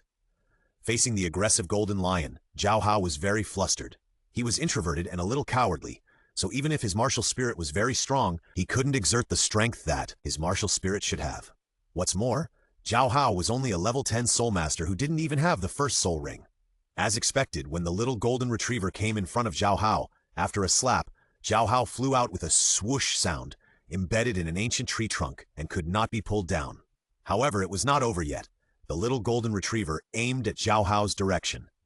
After a run-up, the little golden retriever flew up with inertia, turned head and tail in midair, and then a pair of huge buttocks hit Zhao Hao hard. Puff! Ooh, I couldn't help it, and let out a rather thin fart. When the little golden retriever fell to the ground, looking back, Zhao Hao's miserable appearance was simply indescribable. Looking at that appearance, he would have to lie down for a while if he didn't die. Then leaving Zhao Hao behind, the little golden retriever aimed at Yu Xiaogang's direction and ran wildly, and finally caught up with Yu Xiaogang after 7 or 8 breaths. Roar! Brat! It's your turn! Yu Xiaogang's face turned pale when he heard the little golden hair figure, because in his opinion, if the golden hair lion could reach him, then his apprentice Zhao Hao would most likely be dead. For a moment, he felt a little sad, but more of a panic, because now it was his turn. The little golden hair pounced and directly pressed Yu Xiaogang to the ground. The huge front paw pressed on Yu Xiaogang's chest. With just a light slap, Yu Xiaogang was almost killed. Blood flowed from the corner of Yu Xiaogang's mouth.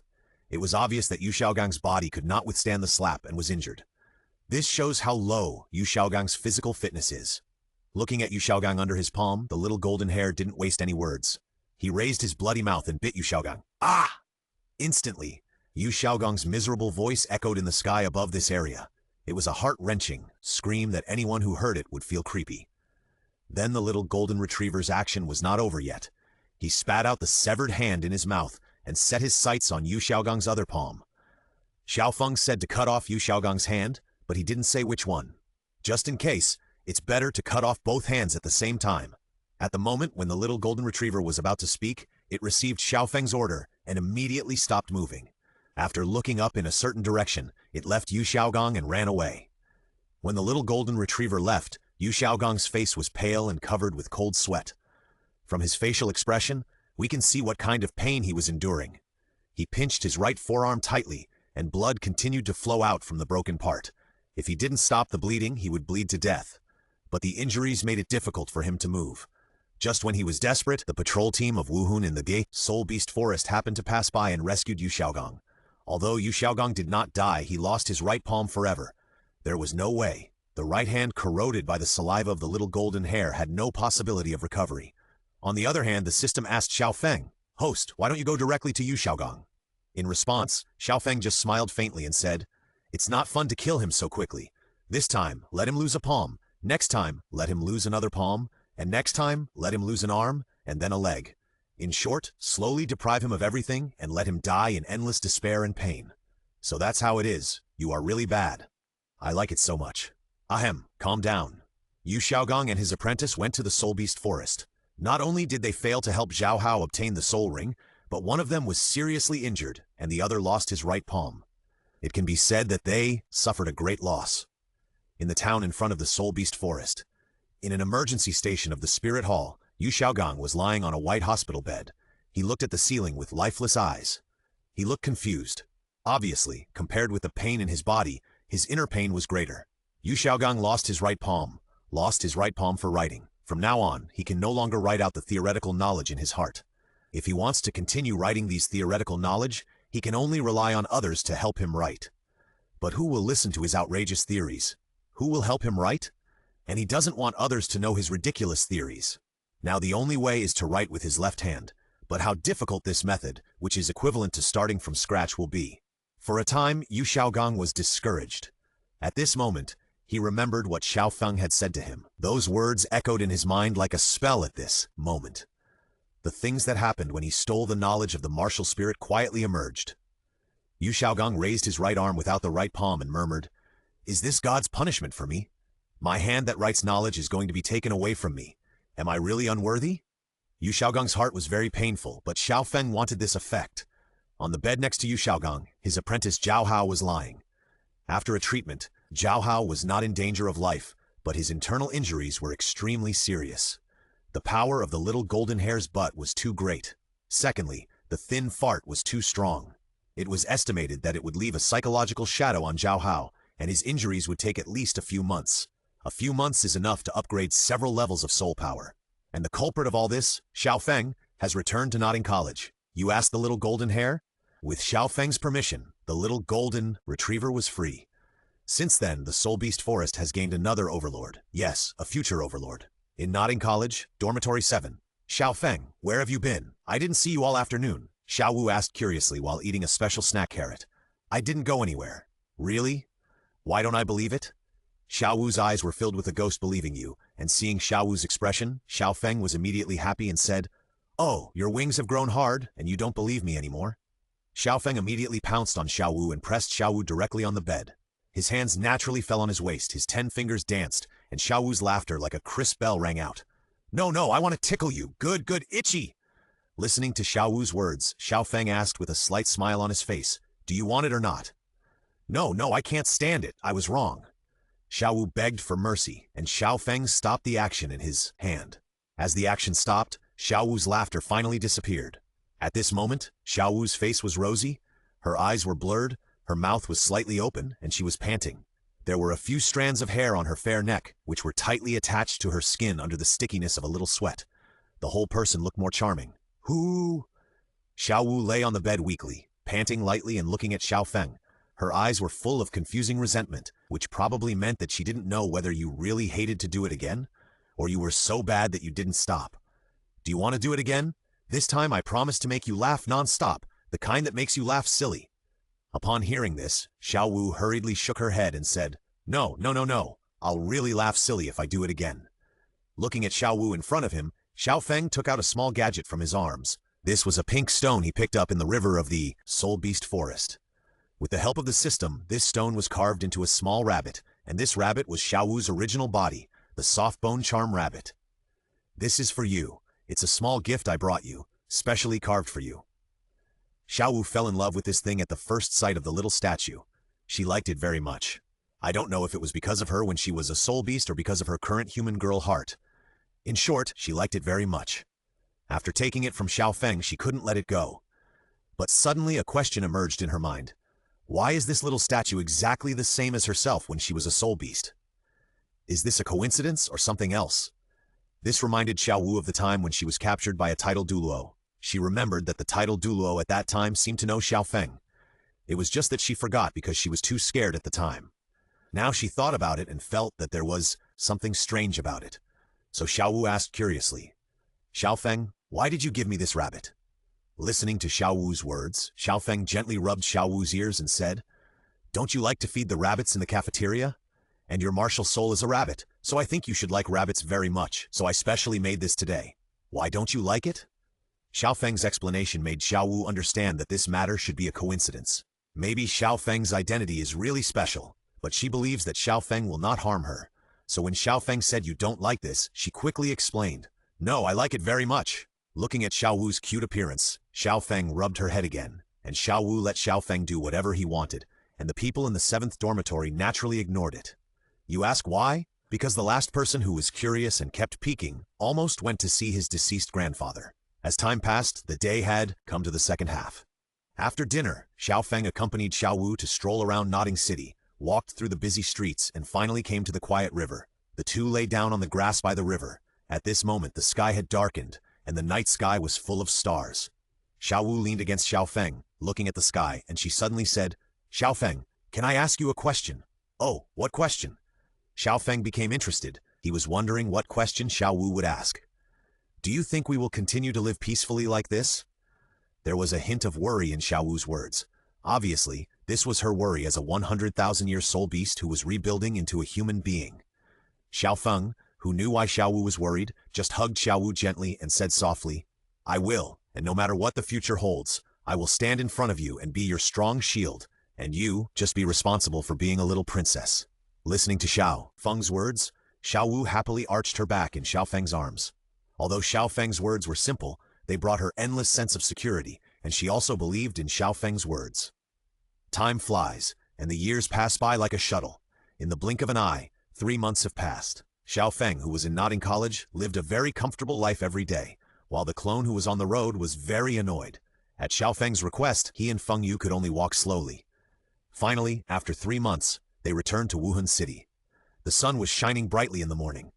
"Oh heaven, oh earth, I finally got to the place. I don't want to experience such a day again."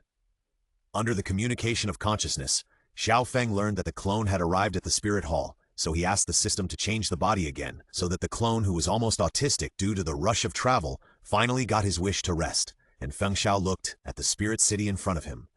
In the blink of an eye, it has been almost half a year, and I don't know how the master and Nair are doing. Feng Xiao avoided the eyes of the guards and quietly entered the spirit city. After entering the spirit city, he did not go directly back to the spirit hall, but went directly to the Spirit Intermediate Soul Master Academy. Feng Xiao came to the door of Class 1 very skillfully. He stuck his head out and quietly looked at the scene in the classroom. As expected, Yu Yushin was in class at this moment, talking about the knowledge of a certain soul beast. And in the familiar position on the far right of the classroom, there was a figure that Feng Xiao was very familiar with. And this person was Huliana. After such a short time, Nair looks much better again. Feng Xiao thought so in his heart, but he did not intend to push the door open to go in, because he did not tell Yu Yushin or Hulina when he left. If he went in now, the end would probably be a bit miserable. Then Feng Xiao set his sights on the people behind Huliana, Xie, Suoying, Tina, and 4 unfamiliar people. Although Feng Xiao had never seen them, he knew that these 4 people were arranged by the system. Feng Xiao had not received any specific information about these 4 people, but he was not in a hurry at the moment. He would reorganize the team in a few days. After a while, Feng Xiao left the Wuhan Intermediate Soul Master Academy and walked directly towards the Wuhan Hall. When Feng Xiao arrived in front of the Spirit Hall, he did not hide this time, and the guards recognized him at a glance. They bowed their heads respectfully, knelt on one knee and shouted, "Your Highness, the Holy Sun." Feng Xiao was very confused about this. When did I become the Holy Sun? What happened during the time I was away? But Feng Xiao was not particularly confused. He would be the Holy Sun sooner or later anyway. Although he did not know why he became the Holy Sun in advance, it did not affect him. Then Feng Xiao nodded lightly and walked directly towards the Pope's palace. At this moment in the Pope's palace, Bibi Dong sat on the Pope's chair above, and Gui Mei stood beside him, while a group of elders sat below. At this moment, they seemed to be discussing something, saying different guesses, but the only thing in common was that they all had a solemn expression. At this moment, Feng Xiao walked directly into the Pope's palace. "Hey, what's wrong with you elders? You all look so sad?" Feng Xiao's voice rang in everyone's ears, and Bibi Dong, the Pope, brightened her eyes. "Xiao Feng is back." When the elders saw Feng Xiao, the word Holy Sun suddenly appeared in their minds, because not long ago, Bibi Dong established a Holy Sun for the Spirit Hall, and stated that the Holy Sun was her apprentice, but he was not in the Spirit Hall, waiting for him to come back for the coronation ceremony. Although these elders had witnessed the day of God's coming, they did not know the specific events that happened, so naturally they did not know Feng Xiao's identity. On the surface, they only knew that Feng Xiao was Bibi Dong's apprentice and the Holy Sun of the Spirit Hall. They had not seen Feng Xiao much, but had seen Feng Xiao's portrait. As Feng Xiao, they remembered him more clearly, So they recognized Feng Xiao at the first sight, and this was why the guards at the entrance of the spirit hall were very respectful to Xiao Feng. Feng Xiao walked directly in front of the elders, and finally came to Bibi Dong and said, "Master, I'm back." Bibi Dong looked at Feng Xiao, who had grown a lot taller, nodded lightly and said, "I'm glad you're back. I just want to ask you something." After saying that, Feng Xiao snapped his fingers and sat on the chair that appeared out of thin air, saying, "Master, what do you want to ask?" Feng Xiao's move stunned everyone for a moment. The elders couldn't figure out how Feng Xiao did it, creating things out of thin air. However, Bibi's next question made them excited. "Xiao Feng, do you know about the change of the royal family of Xinglu Empire? Or does this matter have anything to do with you?" As soon as Bibi Dong asked the question, the entire Pope's palace suddenly became quiet. The next second, Feng Xiao said leisurely, "I know, how could I not know? Feng Yu and I did this together, because we were unhappy with the royal family. He and I wiped out the Xingluo royal family and killed all the people from the Dai family of the Xingluo royal family." Feng Xiao's words not only did not shock the elders, but instead they all secretly disdained in their hearts. Just two people? One is you who is weak, who is the other one? Even if they are titled Douluo, it is impossible for two people to destroy the royal family. Bibi Dong doesn't think so. Others don't know who Feng Yu is, but she knows that as Feng Xiao's guard, how could he be a simple person?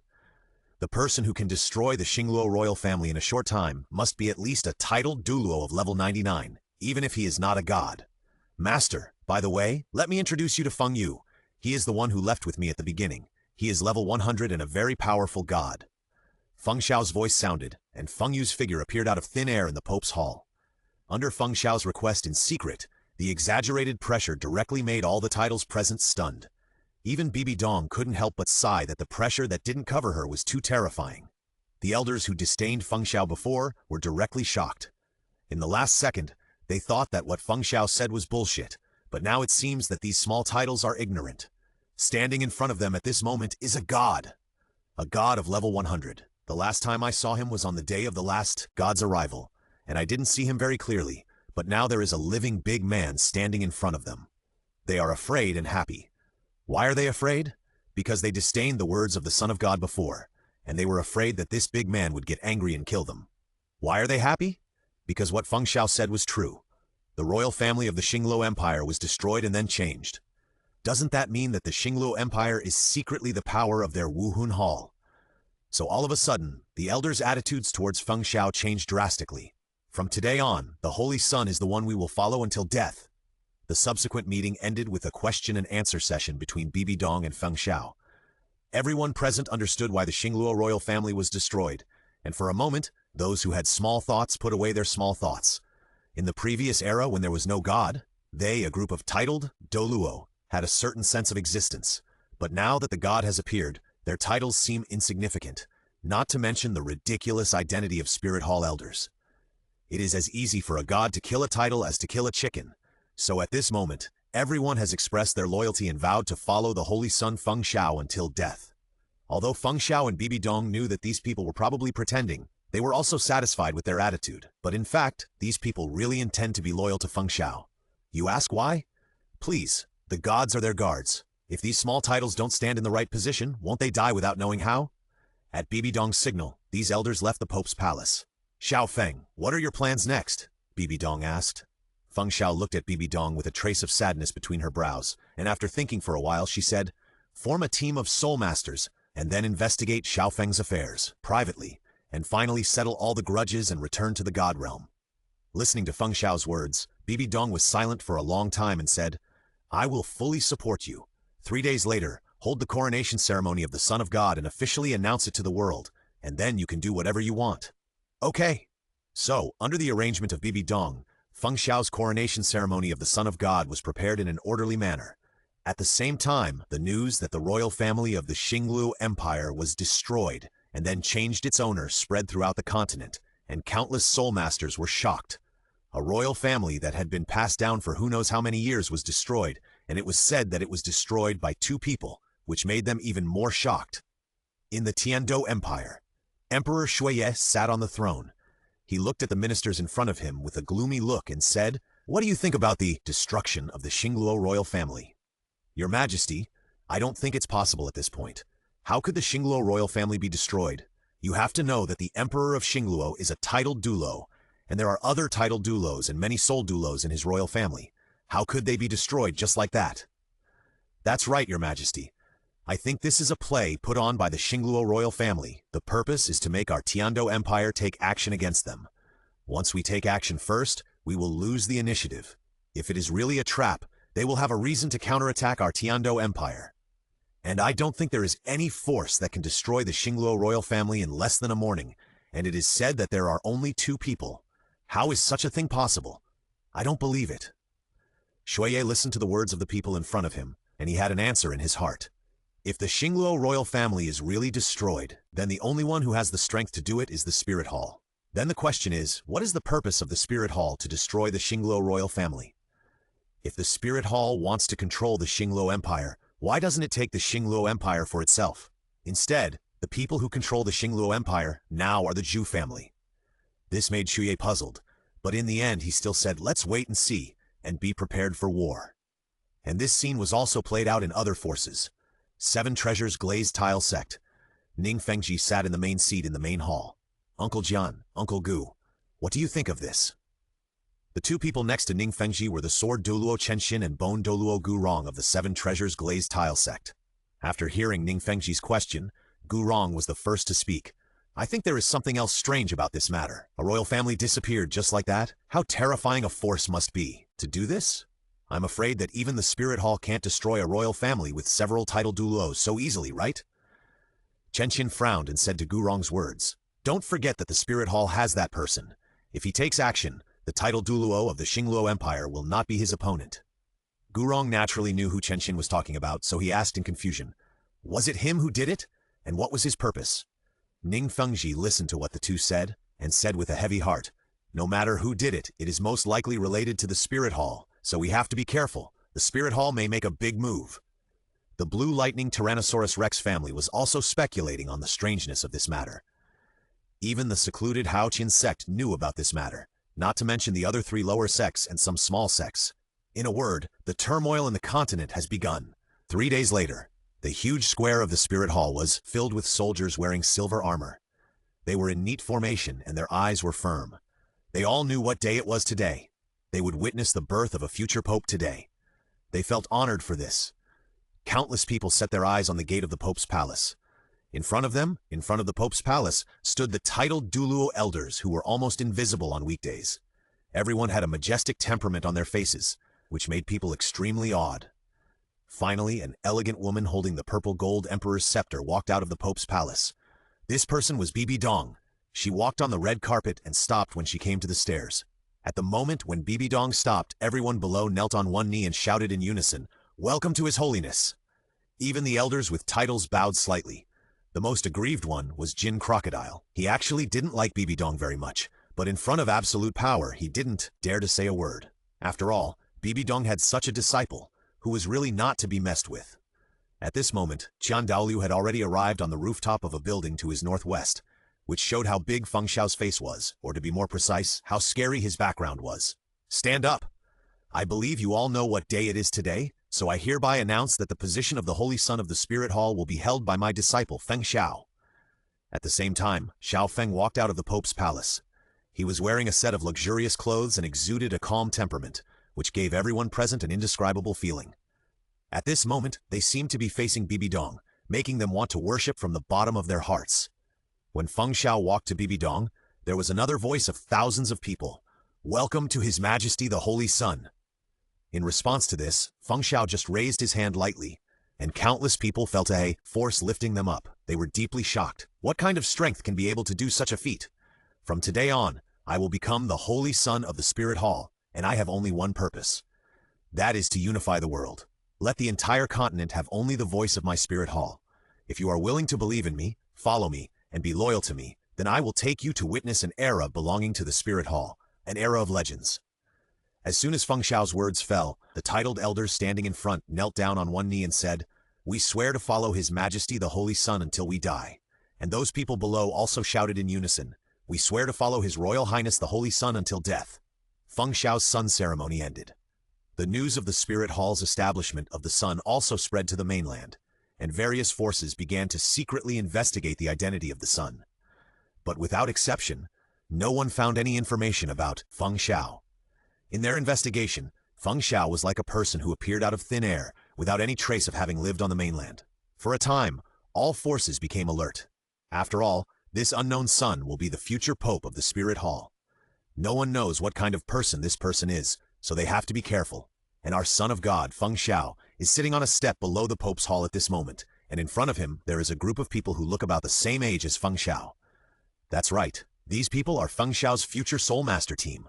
There are a total of 9 people, namely Feng Xiao, Huliana, Tina, Shina, Luoji, Chaosop, Bufuki, and Jinbei. Name: Feng Xiao Captain, Strong Attack, Agility Attack, Support 6 years old. Martial Soul, Demon Sword, Holy Sugar, Silver Moon Wolf King. Soul Rings, Purple, Purple, Black. Name: Huliana, Vice Captain, Control Master, age 13 years old. Martial Soul, Demon Fox. Soul Rings, Yellow, Yellow, Purple. Name: Tina, Control Master, 13 Weather Wand.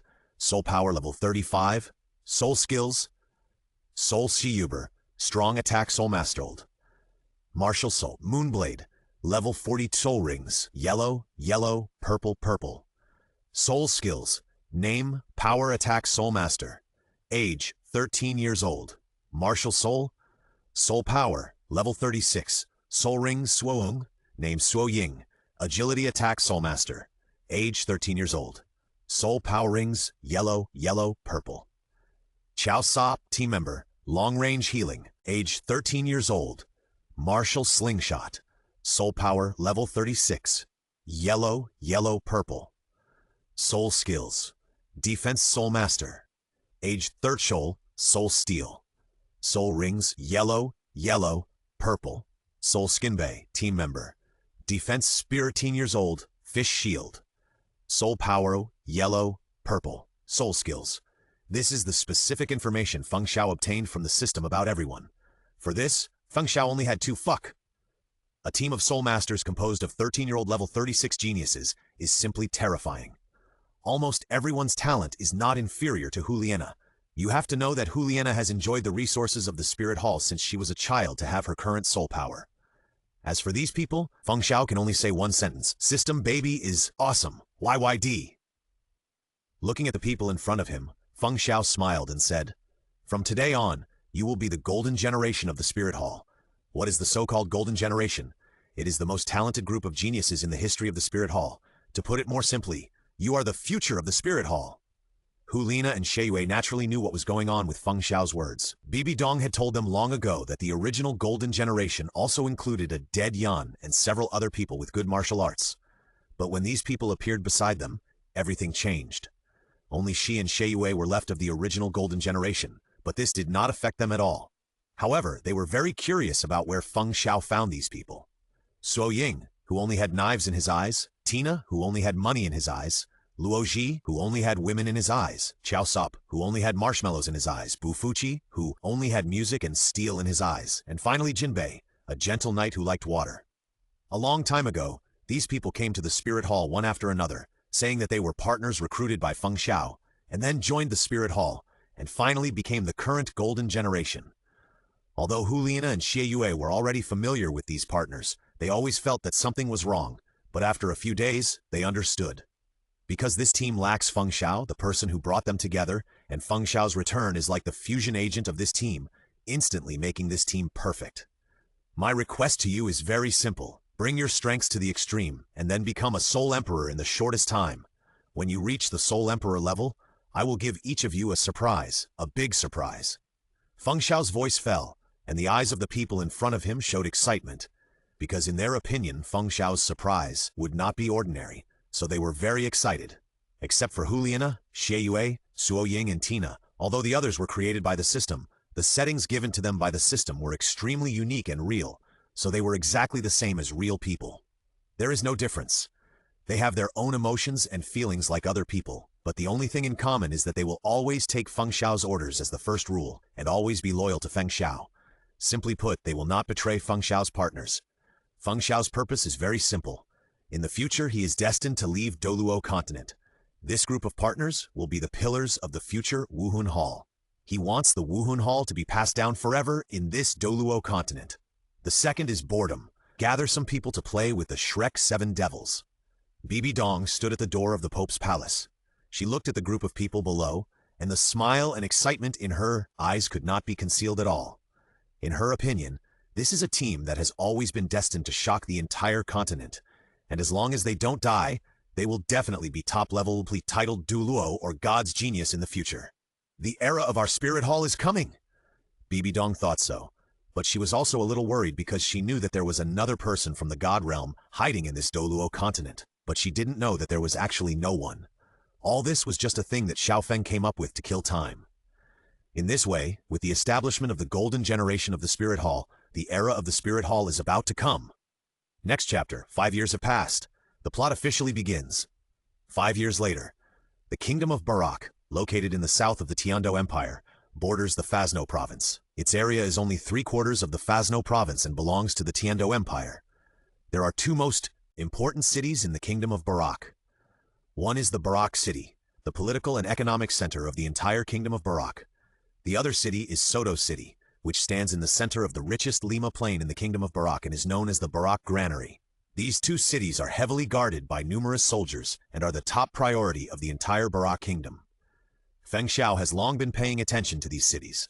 There are at least 10 high-level Soul Douluos and 1 title Douluo stationed in the Wuhan branch hall in Soto City.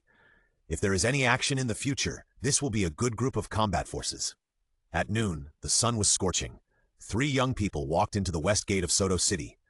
They looked like they were only 11 or 12 years old. There were 2 boys and 1 girl. They didn't have any formalities on them, but from their clothes, it can be known that the 3 people were not ordinary people. The young man in the lead was 1.8 meters tall. Under the sun, his unconcealed handsomeness was exposed in the air, causing countless crazy girls to be stunned. Especially the pair of sword eyebrows and star eyes that exude charm all the time, always make people can't help but be fascinated. So-called killing all ages is just like this.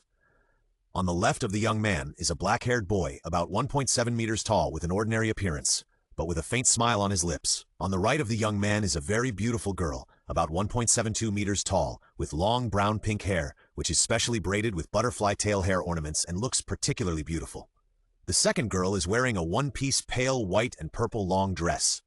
The long skirt fits perfectly, outlining her undeveloped figure, but a pale white and purple topcoat hides her figure, and under the long skirt is a pair of round, slender legs wrapped in white silk. This dress makes the girl exude a charm, does not belong to her age. Along the way, I don't know how many men kneel on the washboard for a long time after returning home because they are too fascinated by her. Yes, these 3 people are Xiao Feng, Tang San, and Xiao Wu. After 5 years, the 3 have graduated from Notting College. There were originally countless senior colleges that unconditionally accepted them, but at Xiao Feng's request, the 3 rejected all the college's recruitment and chose Shrek College, which the 2 had never heard of. Xiao Feng would not tell the 2 that it was because his future daughter-in-law would be there. He could only say that this college was very unusual, very unusual. After graduation, the 3 stayed in Shenwang village for a month, and then the 3 said goodbye to Tang Hao and Old Jack and came to Soto City. Finally, we've arrived at Soto City, Xiao Wu said in a gloomy voice. To be honest, she didn't expect the journey to be so far, so she was very tired and her legs were sore. Listening to Xiao Wu's resentful tone, Xiao Feng smiled gently and said, "Let's find a place to rest." As he spoke, Xiao Feng took out a tissue and wiped away the sweat on Xiao Wu's forehead because of the heat. Xiao Wu, who was caught off guard by Xiao Feng's action, blushed immediately. She and Xiao Feng had slept together for so long, but she couldn't help blushing at this intimate action. Tang San, who was fed with dog food, couldn't help but muttered in a low voice, "Just treat me as if I don't exist." Tang San had long been accustomed to Xiao Feng and Xiao Wu, but after seeing them too much, he would suddenly wonder if he was too lonely and wonder if he should find a girlfriend, but he had no choice but to not meet anyone he liked. When Xiao Feng finished his action, Xiao Wu smiled and hugged Xiao Feng's hand, saying, "Then let's go, find a place to rest, and then have a good meal." Okay. Tang San shook his head and followed the 2 to walk forward. For some reason, Xiao Feng found that he and his group had come to the Rose Hotel. As soon as he saw the Rose Hotel, Xiao Feng couldn't help but think of what happened here in the original book, but now it is impossible for such a thing to happen. After all, Dai Mubai had been killed by him personally. By the way, the entire royal family. "Xiao Feng, this is it!" Xiao Wu pointed at the Rose Hotel and shouted. She didn't know what this place represented. She just simply thought it was beautiful, and then chose it. and the inexperienced Tang San just felt a strange feeling. As for Xiao Feng, he couldn't help but think of the big waterbed and other horrible scenes in his mind. Although he and Xiao Wu have been sleeping together since childhood, they have not had excessive contact with each other. At most, they just hold hands and hug each other. They haven't even kissed each other, let alone attacking each other. In fact, to put it simply, the two have not yet confirmed their relationship. The way they get along now is just what they are used to when they were young. The three of them entered the hotel. Because Daimu Bai was not there, they quickly opened 2 rooms. Finally, Xiao Feng entered a big room under the envious eyes of the waiter, but Tang San was different. He was very uncomfortable with the waiter's pair of pitiful and contemptuous eyes. Why does this guy look at me like this? When Tang San saw the decoration in the room clearly, he understood. I understand. On the other side, Xiao Wu, who entered the room, was also confused. After she looked at the big bed covered with roses, the atmosphere lights full of incomparable ambiguity, and the transparent bathroom, her little face suddenly turned red again. Haven't you seen pigs run or eaten pork? When she was the big sister and not in college, she still had some understanding of some things. Now that she saw it with her own eyes, she suddenly became nervous, so she secretly looked at Xiao Feng beside her. However, her eyes happened to meet Xiao Feng's, and Xiao Feng saw a trace of panic in Xiao Wu's eyes. At this moment, Xiao Feng's mouth corners slightly raised, and he instantly picked up Xiao Wu by the waist. Amid Xiao Wu's exclamation, she was thrown on the soft big bed, and the rose petals that were shaken also fell on her body that made people want to float. At this moment, Xiao Wu's heart became a little nervous. She looked at Xiao Feng, who was slowly approaching, and said in a panic, "What do you want to do? What do you think?" As he said that, Xiao Feng took off his coat and then put it on a chair beside him, then rolled up his sleeves and walked towards Xiao Wu with a smirk. Ah! Finally, Xiao Feng put his hands on Xiao Wu's calves. Day after day, I don't know what you are thinking about, you little idiot. After walking for so long, your legs are sore but can't stop your weird ideas. Let me massage you. Lie down. Listening to Xiao Feng's words, Xiao Wu shyly covered her hot face with the pillow, because just now in her mind, she thought of some herd things. Ah, so embarrassing. But soon, under Xiao Feng's massage, her sore calves quickly relaxed, and then she forgot the bad picture in her heart just now. On weekdays, Xiao Wu would have sore legs or body due to excessive practice, and Xiao Feng would use the massage techniques obtained from the system to massage Xiao Wu, so this is normal. In fact, if Xiao Feng really wanted to, Xiao Wu would not refuse, but Xiao Feng is not the kind of hungry person. This kind of thing requires a natural process and should be done slowly. Young man, remember that it starts from 3 years, and the death penalty is not profitable. After noon, the hot sun subsided a lot. After Xiao Feng and the other two rested for a while, they went out to find an inn to eat. Although the food was not particularly delicious, it was good for the 3 people who had consumed a lot of energy on the road. After the meal, Xiao Wu took Xiao Feng to stroll around Soto City. Xiao Feng always bought everything she liked. She had no concept of money, and money was just a string of numbers to Xiao Feng. So Xiao Wu bought whatever she liked. Tang San, who was watching from the side, was so envious. He thought that he had worked in the blacksmith shop in Notting City for many years, and his savings from frugality were only more than 500 gold soul coins, while Xiao Wu's clothes cost thousands or tens of thousands of gold soul coins. This made him sigh. Comparing yourself to others is frustrating. However, Tang San's life was much better than in the original novel. He had pocket money from his father who came to visit him from time to time, and he could also eat delicious food with Xiao Feng, so his life was much more carefree than in the original novel.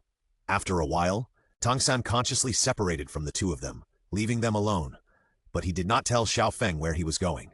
In fact, the main reason was that he did not know where he was going. On the other side, Xiao Wu and Xiao Feng had a great time. Soto City is indeed a big city. It was not until dusk in the afternoon that the 2 groups met again in front of the Rose Hotel. However, Tang San, who returned to the Rose Hotel, looked excited and returned to his room without much communication. However, Xiao Feng also roughly knew the reason. It was nothing more than that he got the thing in Flanders' store, whose name he forgot. At night, Xiao Wu lay on the bed with a nervous mood.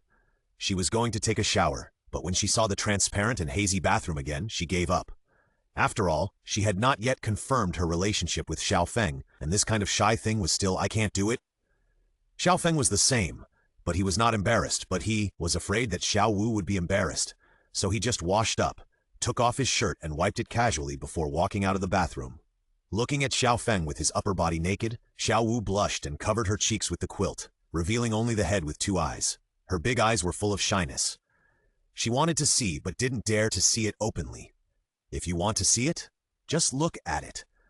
I don't know how many times I have touched it secretly and you still look at it secretly.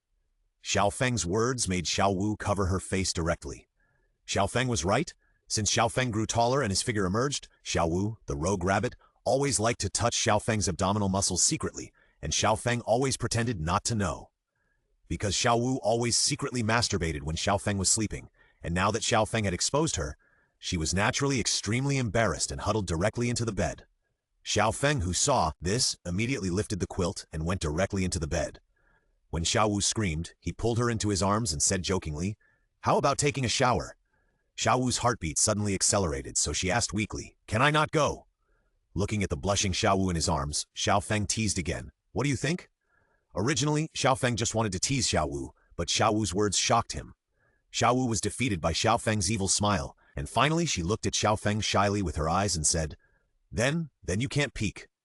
Hearing this, Xiao Feng's heart, "This?" Xiao Wu actually agreed? Is there going to be a show tonight? But Xiao Feng thought to himself, but still smiled gently on his face.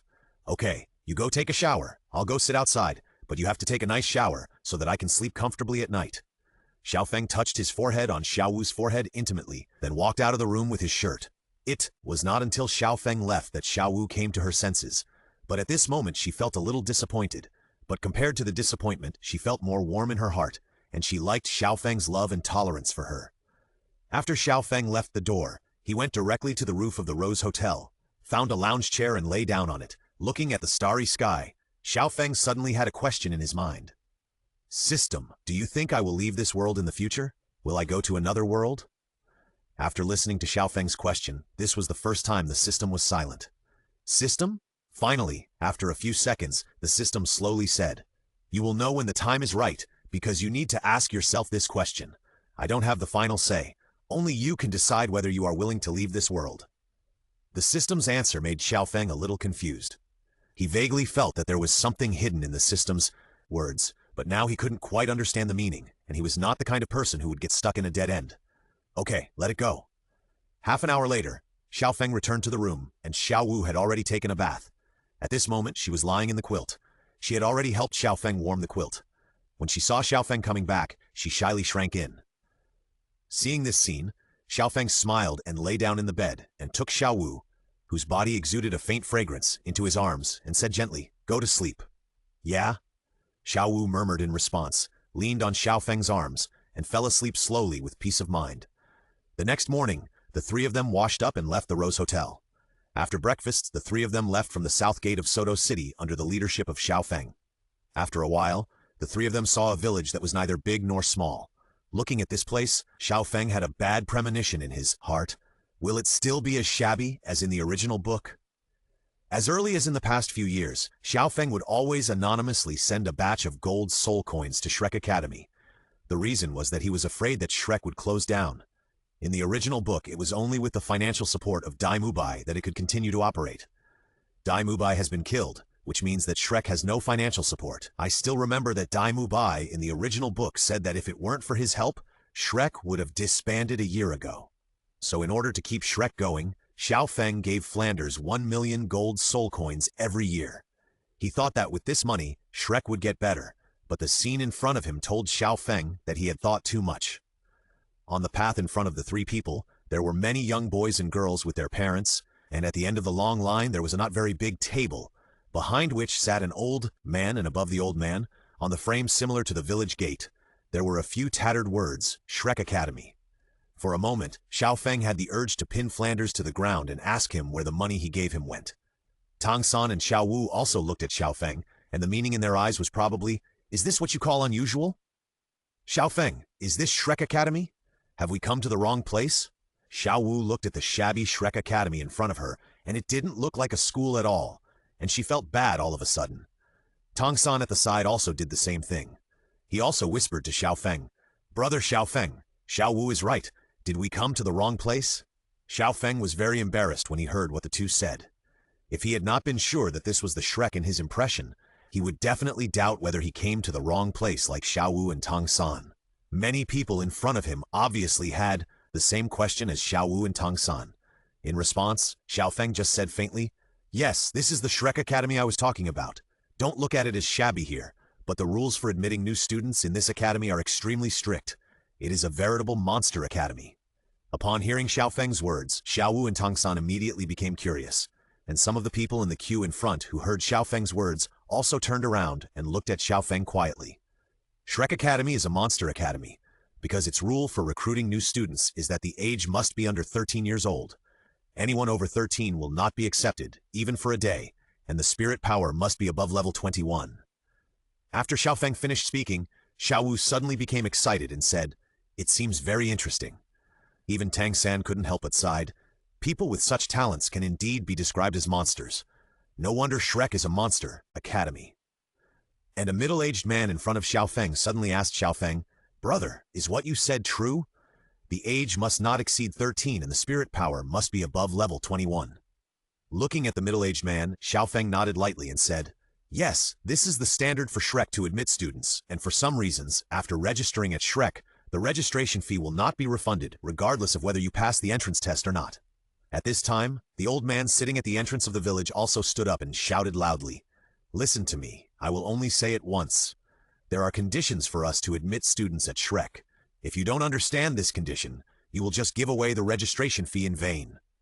Then the old man repeated Xiao Feng's words, and Xiao Feng spread his hands to show that what he said was right. The next second, most of the people in the queue dispersed, because these people did not meet Shrek's admission requirements, so they left consciously, and the middle-aged man who had just asked Xiao Feng a question also left, but thanked Xiao Feng before leaving. For a while there were only 7 or 8 people in the queue, including Xiao Feng and the other 2 at the end. "I'll go!" Suddenly, Tang San's exclamation attracted Xiao Feng and Xiao Wu, and the 2 turned around at the same time. It would have been better if they hadn't looked. When they saw it, Xiao Wu was immediately hit, and Xiao Feng showed a smile in his eyes that said, "I finally waited for you." That's right, because the person coming from not far away is Juju Qing. Juju Qing is wearing a pair of black boots, and above the boots is a pair of slender thighs wrapped in leather and black silk. The legs that are enough to drive countless men crazy are slowly approaching with elegant steps. Juju Qing's face looks a little younger than Xiao Wu, but she exudes a mature charm that Xiao Wu can't match. It's better to say that they are different in style than to say that they can't match. Although the same point between the 2 is that they exude a charm that does not belong to this age. Xiao Wu is a kind of cute and charming beauty, while Juju Qing is elegant and mature beauty. The proud chest and hot body that are seriously inconsistent with her face can be described as a peerless beauty. The moment Juju Qing saw Xiao Feng, she recognized at a glance that Xiao Feng in front of her was the boy who helped her solve the Xingluo royal family. At this moment, she had an impulse to throw herself into Xiao Feng's arms and tell him that she liked him back then and the feelings she had kept in her heart for the past few years, but when she saw Xiao Wu holding Xiao Feng's arm, her heart suddenly stagnated. Who is she? This was the question in Xiao Wu and Juju Qing's minds. Xiao Wu saw a touch of pampering and tenderness that originally belonged to her from the look in Xiao Feng's eyes when he looked at Juju Qing, and for a moment, she was a little panicked. When Juju Qing saw this look in Xiao Feng's eyes, she smiled immediately. At this moment, her pretty nose was a little sour. She thought he already had another girl, but it was obvious that the person holding his arm should not be his girlfriend. Juju Qing came to Xiao Feng, wiped the tears from the corners of her eyes, and laughed through her tears. "I'm here for the 5-year appointment." Looking at Juju Qing in front of him, Xiao Feng smiled and rubbed her head and said, "Thank you for your hard work. How have you been these years?"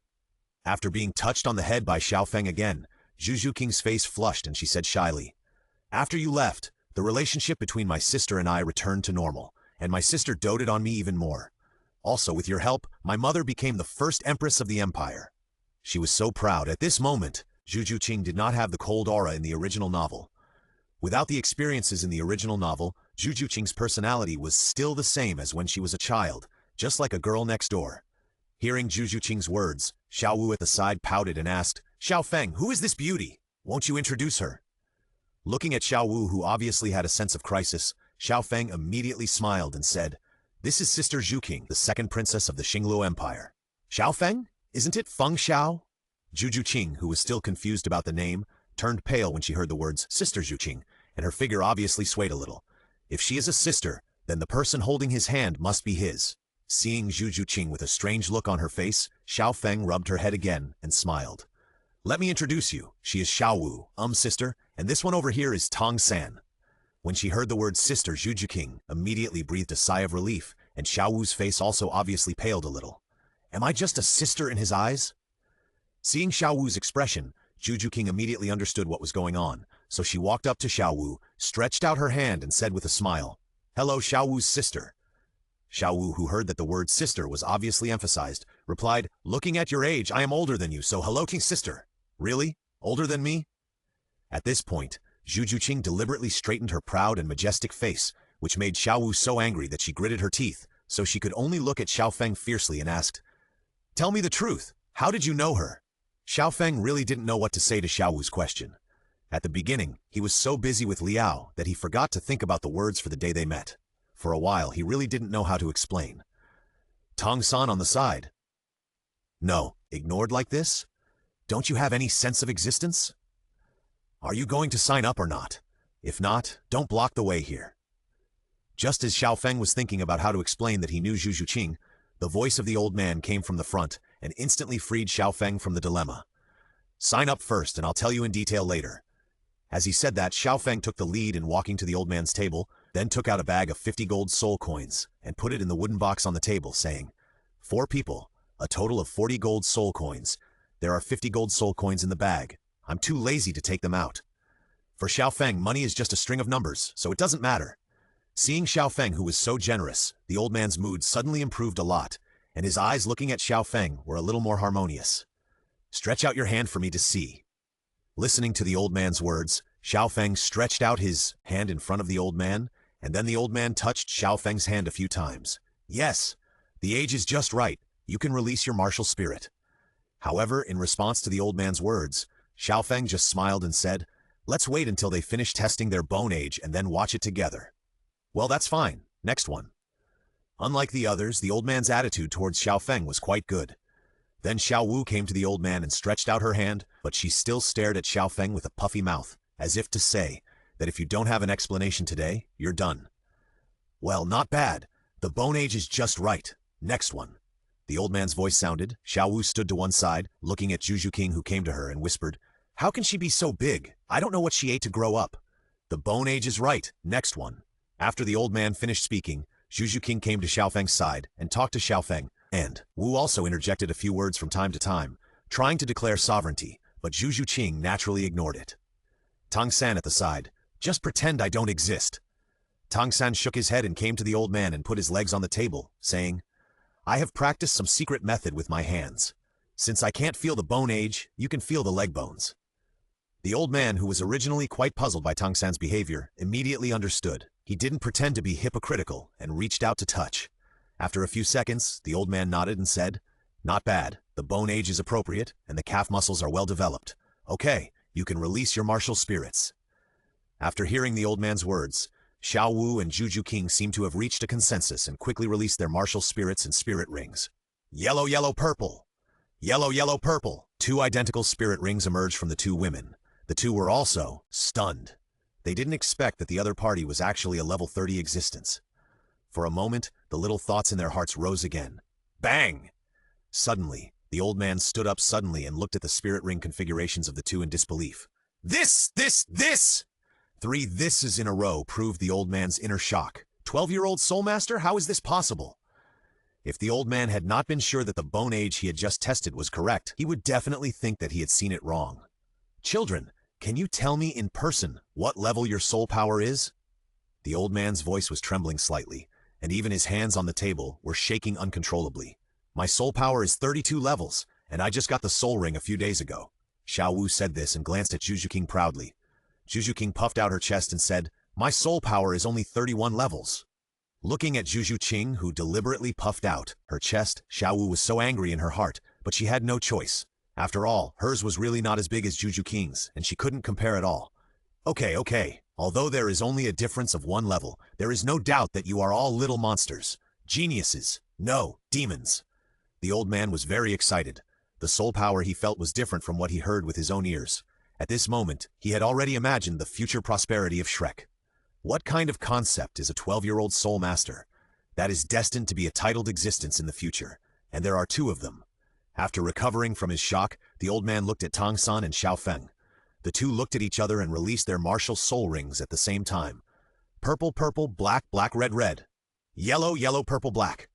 Purple, black, and red light instantly enveloped the small village entrance, especially the blood-red soul ring on Xiao Feng's body that exuded a violent and terrifying aura. 100,000-year soul ring? Under the power of the soul ring, the old man subconsciously released his own soul ring. The old man was also a soul emperor, but compared to Xiao Feng, he seemed much smaller. Looking at the 100,000 soul rings on Xiao Feng, the old man's first thought was impossible. Then when he recovered, he found that Xiao Feng seemed to have 6 spirit rings. Wait, 6 spirit rings? 6-ring spirit emperor? The old man took a breath of cold air. At this moment, he deeply suspected that he might have made a mistake when testing his bone age just now. A 12-year-old spirit emperor. How could such a thing be possible? It was simply too outrageous. Even if he had been practicing since his mother's womb, he couldn't have grown so fast. A spirit power of more than 60 levels at the age of 12. Awakening martial spirit at the age of 6, reaching the age of 12 in 6 years. An average of 10 levels of spirit power per year. This is simply abnormal. And looking at the spirit ring configuration on Xiao Feng's body, the old man felt that his worldview was abruptly broken. For a moment, he didn't know how to describe his inner feelings. Finally, he said faintly, "God bless me, Shrek!" Suddenly, the old man shouted towards the academy, "Oscar!" Within a few seconds, a bearded uncle pushed a sausage specialty cart and ran over. "Teacher Li, what do you want to talk to me about?" Oscar asked the old man in front of him. Yes, this old man was Li Yusong, a level 62 Soul Emperor of Shrek Academy, with a spirit pattern stick weapon. Oscar, take these little monsters directly to Zhao Wuji and tell Zhao Wuji that they can be admitted directly without any assessment. The future of Shrek depends on them. Oscar was a little confused when he heard Li Yusong's words. Admit them directly without any assessment? The future of Shrek is them? Isn't this too exaggerated? Although Oscar was confused, he still said, "I understand, Teacher Li. You guys come with me." Oscar pushed his cart and led the way. Looking at the people entering Shrek, Tang San said, "No. What about me? What about me? Can't you let me show off? I'm a 12-year-old soul sect, a 4-ring soul sect. Old man, aren't you shocked? Are you sighing? Are you feeling emotional? You really think I don't exist?" At this moment, Tang San fell into deep autism. "Xiao Feng, who told you to release your martial spirit with me? I'm a 12-year-old soul emperor, and your 12-year-old soul sect is nothing?" Under the cheat Xiao Feng gave him, Tang San practiced very hard, and from time to time he would be tempered by Rui Meng Meng and his own father. So his strength and soul power soared very quickly. Although he was not as strong as a certain cheater, he definitely surpassed 99% of people. You know, Xiao Wu, who didn't practice much, could become a soul lord, not to mention Tang San, who practiced hard. Xiao Feng's situation was very simple. Husky, the strongest tool dog, directly exploited the labor force and sucked away Husky's 3 years of inventory in one gulp. As a result, Xiao Feng reached the 62nd level of Soul Emperor in one breath.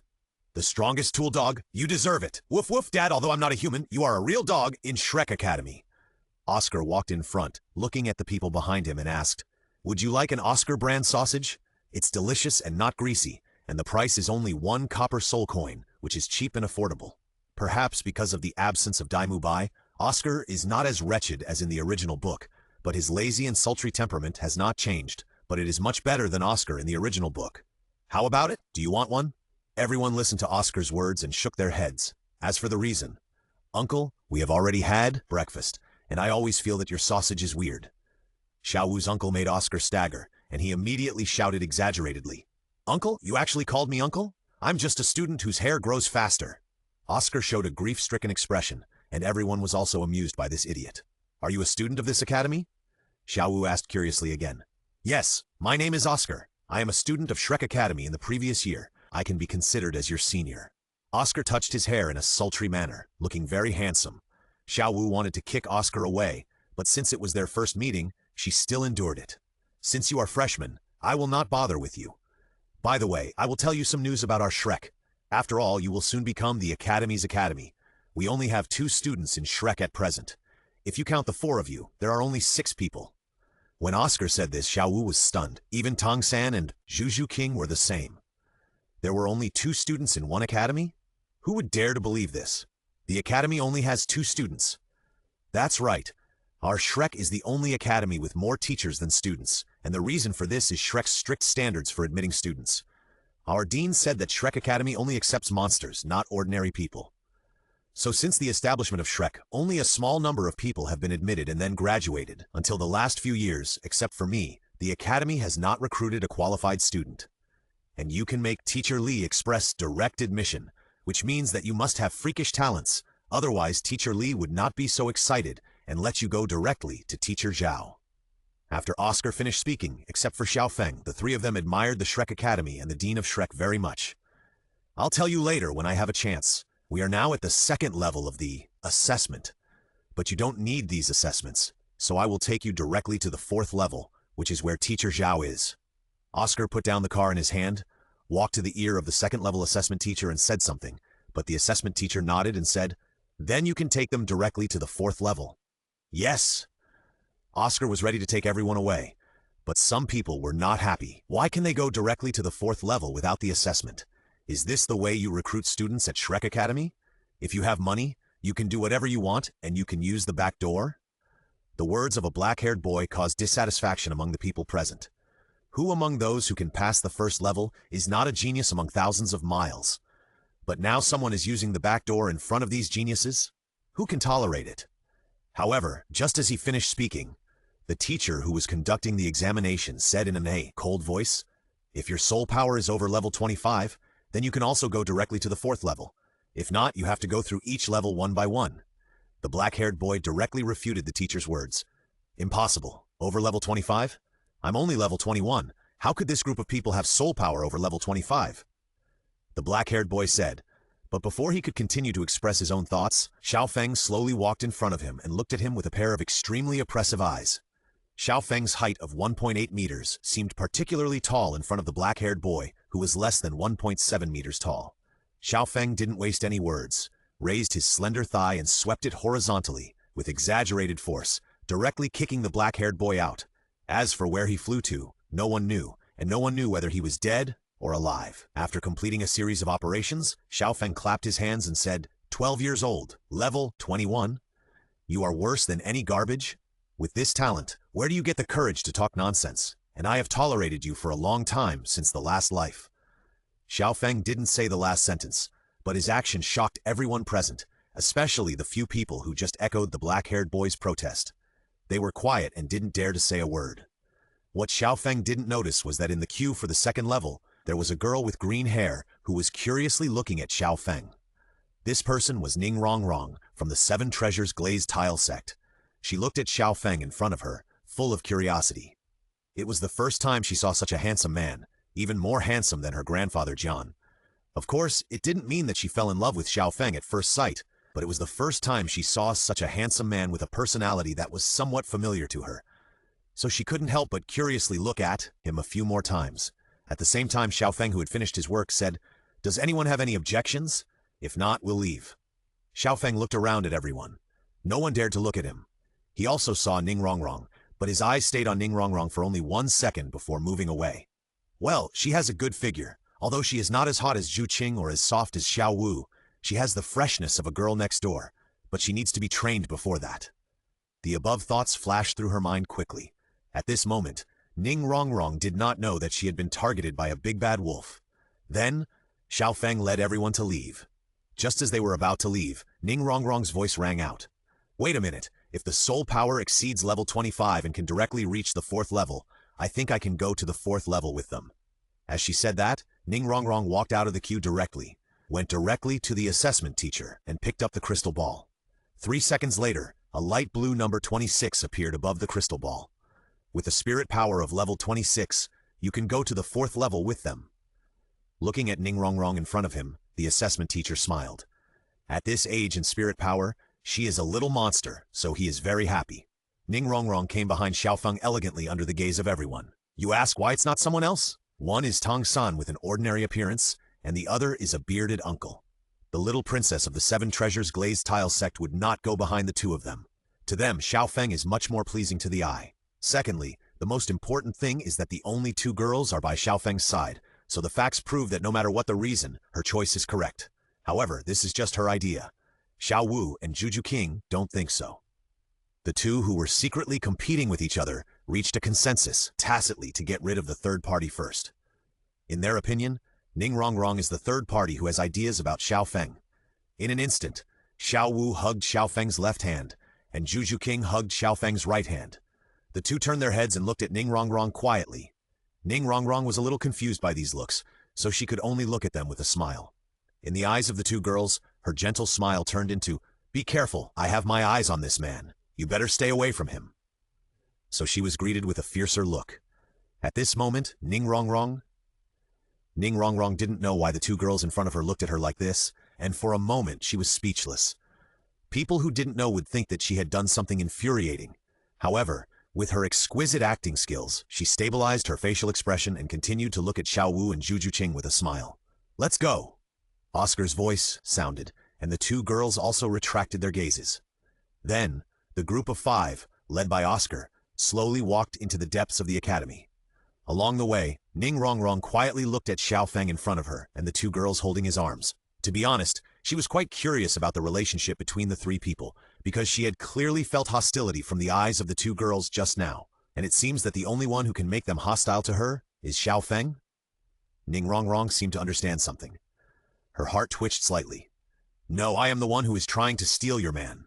Although he is handsome, I am not that hungry, am I? I can't move when I see a man," she complained madly in her heart. After a while, everyone came to an open space. The open space was about 300 to 400 square meters. At the edge of the open space, there was a dark brown chair. On the chair was a yodel, or to be more precise, a yodel with well-developed muscles and a strong body. Yes, this person was Ji. Ahem, I went to the wrong set. This person was Zhao Wuji. "Teacher Zhao! Teacher Zhao!" Oscar came to Zhao Wuji and shouted carefully. He didn't dare to shout loudly for fear that Zhao Wuji would wake up and give him a beating. It would be a tragedy. At Oscar's call, Zhao Wuji slowly opened his eyes and said, "It's Oscar, what's the matter?" "Teacher Zhao, I brought the students here. Teacher Li said that these people can be admitted directly without assessment. Except for that girl." Oscar pointed at Ning Rongrong deliberately, which made Ning Rongrong angry. For a while, she was madly complaining in her heart. Why can they be admitted directly without assessment? Soul power above level 25? I am not good either. However, after listening to Oscar's words, Zhao Wuji slowly sat up from the recliner, looked at the people in front of him and smiled. "Wow, 5 people, 4 are directly admitted? It seems that there are a lot of little monsters this year." Zhao Wuji stood up from the recliner and said, "I don't care what the old guys in front say, but here they must pass my test and be admitted directly? Not possible." Hearing what Zhao Wuji said, Oscar asked with a guilty conscience, "Teacher Zhao, are you sure you want to do this?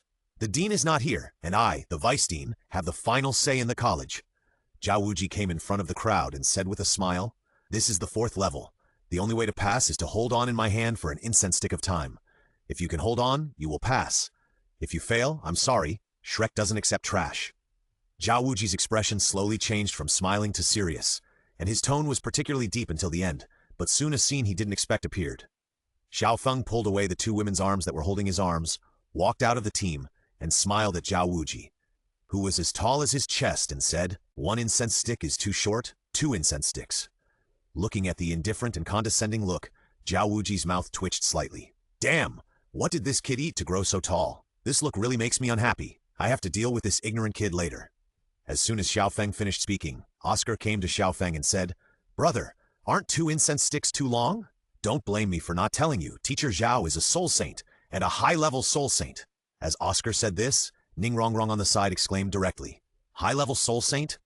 As Ning Rongrong exclaimed, everyone looked at Zhao Wuji, and Zhao Wuji liked this feeling of pretending very much. He suddenly became much more arrogant, but gradually he found something wrong. That is, except for Ning Rongrong, no one present had shock and horror in their eyes. At this moment, Zhao Wuji was confused. Isn't this the wrong way to open it?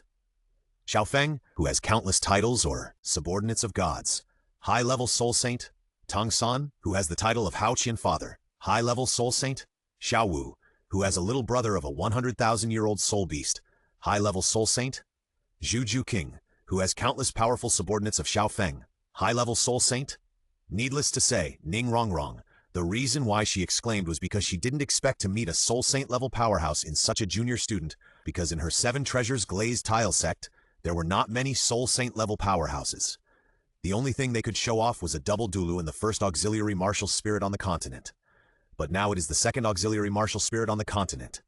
As for the first, it is Xiao Feng's eternal lollipop. It's okay, just a small soul saint. Hearing Xiao Feng's words, Oscar on the side was stunned. What is a small soul saint? and Zhao Wuji's mouth twitched violently. This time he was directly angry. Who is he? He was Zhao Wuji, the once famous Akala in the martial spirit world. He was a high-level soul saint of level 76, but now he was looked down upon by a young boy. How could he bear it? Little ghost, this is what you said. If you can't pass the 2 incense sticks, you all get out. Before that, I will give you a few minutes to discuss countermeasures so that you won't say that I bullied you later. However, in response to Zhao Wuji's words, Xiao Feng just said lightly, "No need." At this time, Zhao Wuji's anger value almost exploded. "Okay, you are really a newborn calf who is not afraid of tigers, then let me teach you a good lesson." His fingertips passed by, and an incense stick flew out from somewhere and stuck in the ground. Zhao Wuji said, "This is 1 incense stick. If you can survive 1 incense stick, we can talk about another one." At this moment, Ning Rongrong on the side suddenly became anxious. Hey, won't you discuss it with us? The other party is a high-level soul sage." As soon as Ning Rongrong said this, the other people's eyes turned to Ning Rongrong. Their eyes made Ning Rongrong confused, which probably meant, "Are you here to take a shit?" Ning Rongrong felt unnatural being looked at by several people, and said unhappily, "Am I wrong? The other party is a soul sage, and we don't know what type of soul master he is, and we don't know what soul skills are. Moreover, we don't know each other's basic information. We don't understand each other at all. How are we going to fight?" In response to Ning Rongrong's words, Xiao Feng just smiled and said, "Who said we are going to fight together?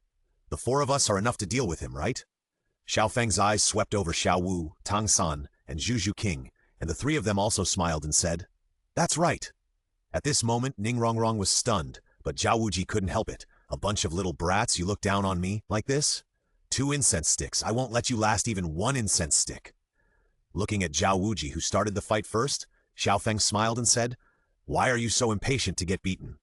The underestimated Zhao Wuji was completely furious. He did not use his soul power or martial spirit, but suddenly jumped up and jumped towards the position of Xiao Feng and others. Zhao Wuji swung his huge fist and blasted at Xiao Feng. Looking at the aggressive Zhao Wuji, Ning Rongrong on the side quickly dodged, while Xiao Feng and the 4 people behind him did not move. Xiao Feng raised an excited smile. The madness in his eyes overflowed, and Xiao Feng's body sank slightly, and his right hand retracted to his waist. It seemed that he was going to fight Zhao Wuji head-on. This scene shocked Ning Rongrong and Oscar on the side. "Oh my god, this guy is really stubborn. He dares to fight Teacher Zhao head-on? Isn't this courting death?" The next second, Zhao Wuji's fist and Xiao Feng's fist collided instantly, and a strong wave was stirred up in an instant. After a short collision, Zhao Wuji flew out and finally landed on the ground and took a few steps back. Over the years, Xiao Feng's physical fitness has been tempered in a unique way, and it has long been comparable to that of an ordinary soul saint, so he is naturally not afraid of Zhao Wuji. On the other side, Zhao Wuji, who felt the recoil from his fist, was extremely shocked because he suffered a loss because of this punch. At this moment, his fist was trembling slightly. If it weren't for his face, he would have stopped at this moment. "Mund, who is this kid? I actually suffered a loss in a physical strength confrontation. How is this possible?" Zhao Wuji's heart was very confused and puzzled. At this moment, he even doubted whether his strength had regressed. He was actually defeated by a child who hadn't even grown all his hair? "Boy, I'm going to be serious next time." Zhao Wuji's pupils shrank slightly, his body shook and a surge of soul power overflowed from his body. Martial soul possession. Yellow, yellow, purple, purple, black, black, black. 7 perfectly configured soul rings instantly appeared at Zhao Wuji's feet, and a golden shadow emerged on Zhao Wuji's body surface. And this shadow was Zhao Wuji's martial soul, the powerful King Kong bear. "Boy, be careful next time." In response, Xiao Feng just smiled slightly. A lollipop appeared in his hand, and 6 soul rings instantly appeared on his body. Purple, purple, black, black, red, red. Xiao Feng did not use the immortal killing sword, because he was afraid that Zhao Wuji would be killed in one blow. Now Xiao Feng's killing sword has accumulated countless souls.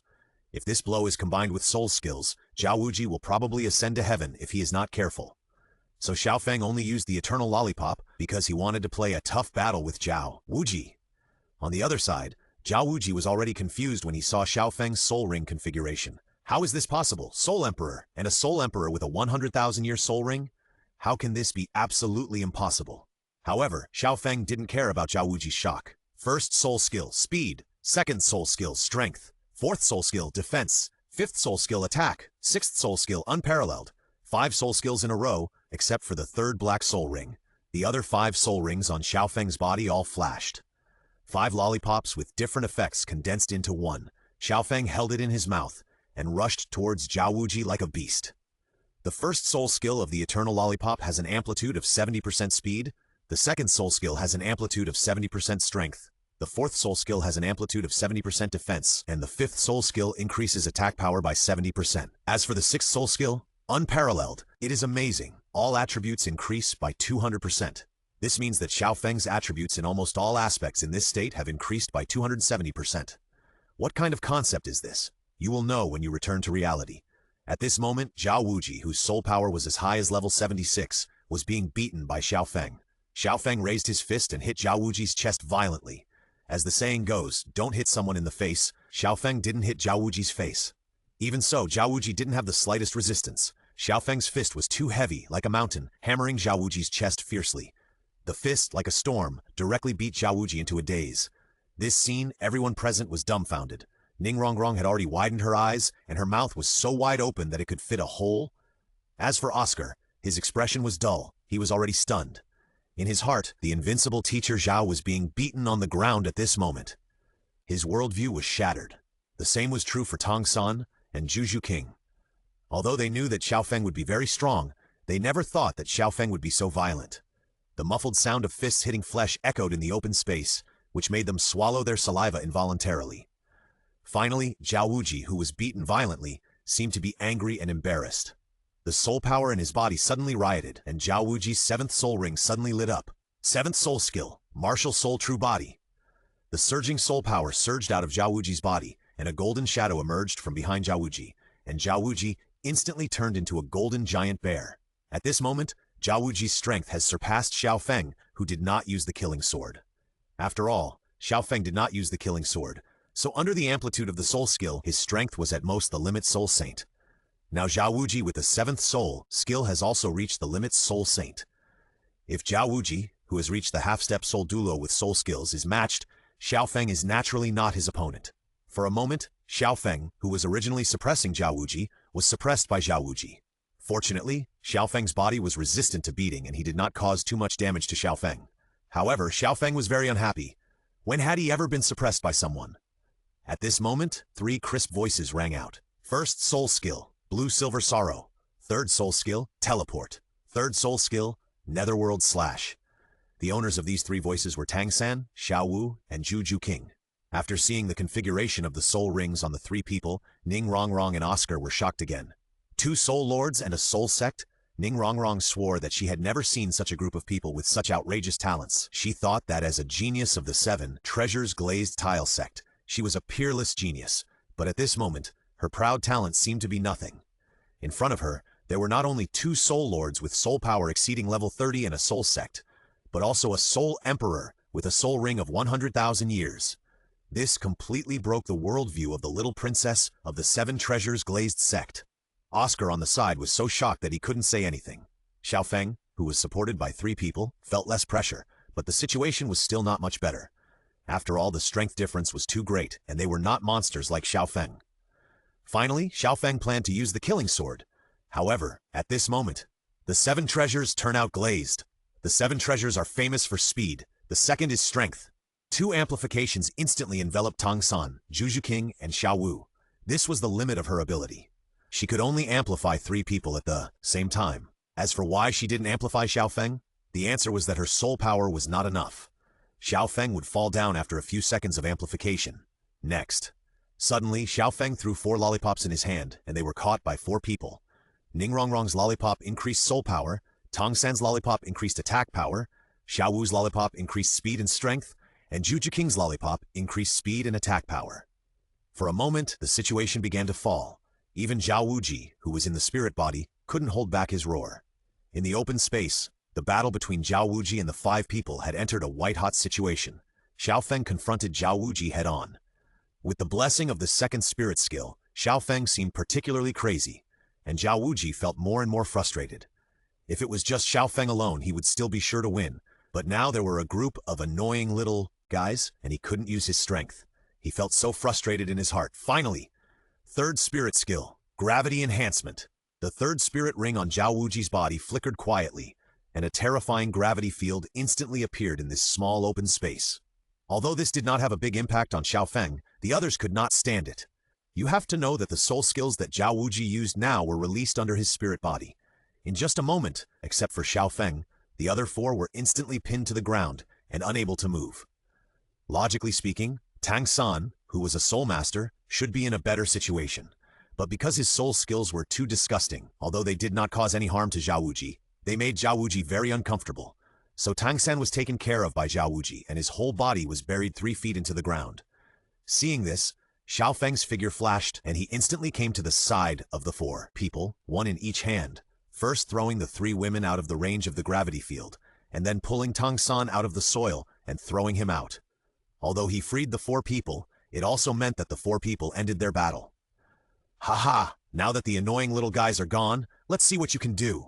Listening to Zhao Wuji's proud words, Xiao Feng raised his mouth and laughed. Do you really think I am not your opponent? Boy, I admit that you are very strong, and you are the most evil genius I have ever seen. No one but the Soul Emperor is the Soul Emperor after all. You are not my opponent. To be honest, Zhao Wuji's heart was indeed deeply shocked today. A boy who was only 12 years old actually had the cultivation of a Soul Emperor, and he fought back and forth with the cultivation of a Soul Emperor. So no matter what happened in a while, he had to leave these little monsters in Shrek Academy. The next second, Xiao Feng finally stopped retaining his strength. A dark red light lit up from Xiao Feng's pupils, and the blood-red murderous aura visible to the naked eye slowly flowed out of Xiao Feng's body, and a blood-red demon sword was condensing in his hand, and this was the murderous sword. The killing sword is just a name. Don't worry about whether it is a sword or a knife. When everyone felt the strong murderous aura from Xiao Feng, they couldn't help but feel a chill on their backs. And even Zhao Wuji couldn't help but change his expression. How many people do you have to kill to have such a strong murderous aura? Zhao Wuji's eyebrows were twitching violently, as if he was saying that the person in front of him was extremely dangerous and must not be provoked. Huh? Xiao Feng exhaled lightly, and the corners of his mouth slowly rose. When I use 2 martial souls, you have already lost. Under my killing sword, several Teetle Douluo have died, and there are countless soul saints. You think you will be the soul under my knife? Third soul skill, Divine Change. The amplitude of all attributes is 70%. With the 270% of the Eternal Lollipop, it is now 340%, and it is still 340% under the passive soul. No exaggeration, a casual knife will kill a soul saint, even if it is matched with the effects of the first and second soul skills. A full-blooded soul Douluo will be killed or disabled with a knife. Looking at Xiao Feng, whose momentum suddenly changed, Zhao Wuji instantly felt Xiao Feng's figure enlarged in his pupils, as if Xiao Feng had turned into a giant, and a strong murderous aura rushed towards him. At that moment, Zhao Wuji actually saw Xiao Feng standing on a pile of corpses and blood, and his blood-red eyes were staring at him like a devil. Gulu. Zhao Wuji couldn't help swallowing his saliva. Are you ready? I'm going to use my sword. Second soul skill. Gods. Before Xiao Feng finished speaking, Zhao Wuji saw that the incense stick had gone out and shouted, Wait, the incense stick time is up. The assessment is over. You passed. Oscar, you take them to pay the tuition, and then take them to the dormitory. I have something to do. I have to leave for a while. As he said that, Zhao Wuji ran away, and in a blink of an eye, Zhao Wuji's figure disappeared in front of everyone. Oscar, who saw Zhao Wuji running away, was stunned and complained. Fuck, Teacher Zhao is scared? Scared? Ning Rongrong, who was standing aside, also looked at Xiao Feng with shocked eyes. She was shocked. A Soul Emperor scared a high-level Soul Saint. Who would believe it if she told others? With such a feat, she had overlooked that Xiao Feng was only 12 years old now. Looking at Zhao Wuji, who was running away, Xiao Feng did not chase him. He dispersed his martial spirit and just smiled and said, If you can run faster than the first day of the month, you can run faster than the 15th day. He turned and came to Xiao Wu and the others, saying, Old Zhao is very powerful. You really can't beat him without the killing sword. Old Zhao? The few people thought to themselves that it was probably only Xiao Feng who dared to shout like this. They remembered that when the other party's soul skill made them lie down directly, they really didn't dare to shout like this without some strength. Big brother, dear brother, I will follow you from now on. You even scared Teacher Zhao? You are awesome. Oscar jumped and hugged Xiao Feng's thigh, just like a newbie who just entered the game and asked to hug the big brother's thigh. Not really. Xiao Feng waved his hands, but the arrogance on his face betrayed his heart. From now on, I, Oscar, will be your #1 little brother. If you have anything, just call me directly. Even if it means going through fire and water, I will not hesitate. Oscar said it with a righteous tone, which made everyone laugh. Excuse me, what is your name, Big Boss? After hearing Oscar's words, Xiao Feng remembered that they were not familiar with each other yet. For the sake of showing off, he smiled and said, Xiao Feng, 12 years old, level 62 strong attack, auxiliary soul emperor. Yes, I have twin martial souls. After hearing Xiao Feng's words, Tang San on the side also said very naturally, Tang San, 12 years old, level 42 poison milk soul lord, martial soul blue silver grass. Xiao Wu, 12 years old, level 32 soul lord, martial soul soft bone rabbit. Zhu Qing, 12 years old, level 32 soul lord, martial soul nether spirit cat. After everyone introduced themselves, everyone's eyes looked at Ning Rongrong. To be honest, Ning Rongrong was a little embarrassed to introduce herself. After all, the gap was too big. But it was not good not to introduce herself. So, my name is Ning Rongrong. I'm 12 years old, a level 26 Great Spirit Master, and my martial spirit is the 7 Treasures Glazed Pagoda. Oscar's eyes lit up when he heard about the 7 Treasures Glazed Pagoda, and he said, Is that the 7 Treasures Glazed Pagoda? The #1 auxiliary martial spirit on the continent? Are you from the 7 Treasures Glazed sect? Seeing Oscar's reaction, Ning Rongrong felt much more relieved. Although she was much worse than these people, her martial spirit was the world-famous 7 Treasures Glazed Pagoda, the #1 auxiliary martial spirit on the continent. The #1 martial spirit on the continent? I think it should be the #2 martial spirit in the world. Tang San's voice sounded faintly, and Ning Rongrong exploded in an instant. I think it should be the 2nd auxiliary martial spirit in the continent. When Tang San said this, Ning Rongrong was furious. She immediately stared at Tang San with her beautiful eyes and shouted, What do you mean? Listening to Ning Rongrong shout, Tang San said faintly, Literally, the 7 Treasures Glazed Pagoda was indeed the world's #1 auxiliary martial spirit in the past, but it is not now. Ning Rongrong understood Tang San's implication. You mean there is a spirit on the continent that can surpass or even shake the 7 Treasures Glazed Pagoda's first throne? Tang San didn't expect Ning Rongrong to understand, so he said lightly, That's right. Impossible. This is absolutely impossible. Ning Rongrong's tone was very firm. She didn't believe that there would be an auxiliary martial spirit on this continent that surpassed her 7 Treasures Glazed Pagoda. What's impossible about this? Isn't there one in front of you? Tang San said this, and pointed to Xiao Feng in front of him with great pride. At this moment, Ning Rongrong seemed to remember something.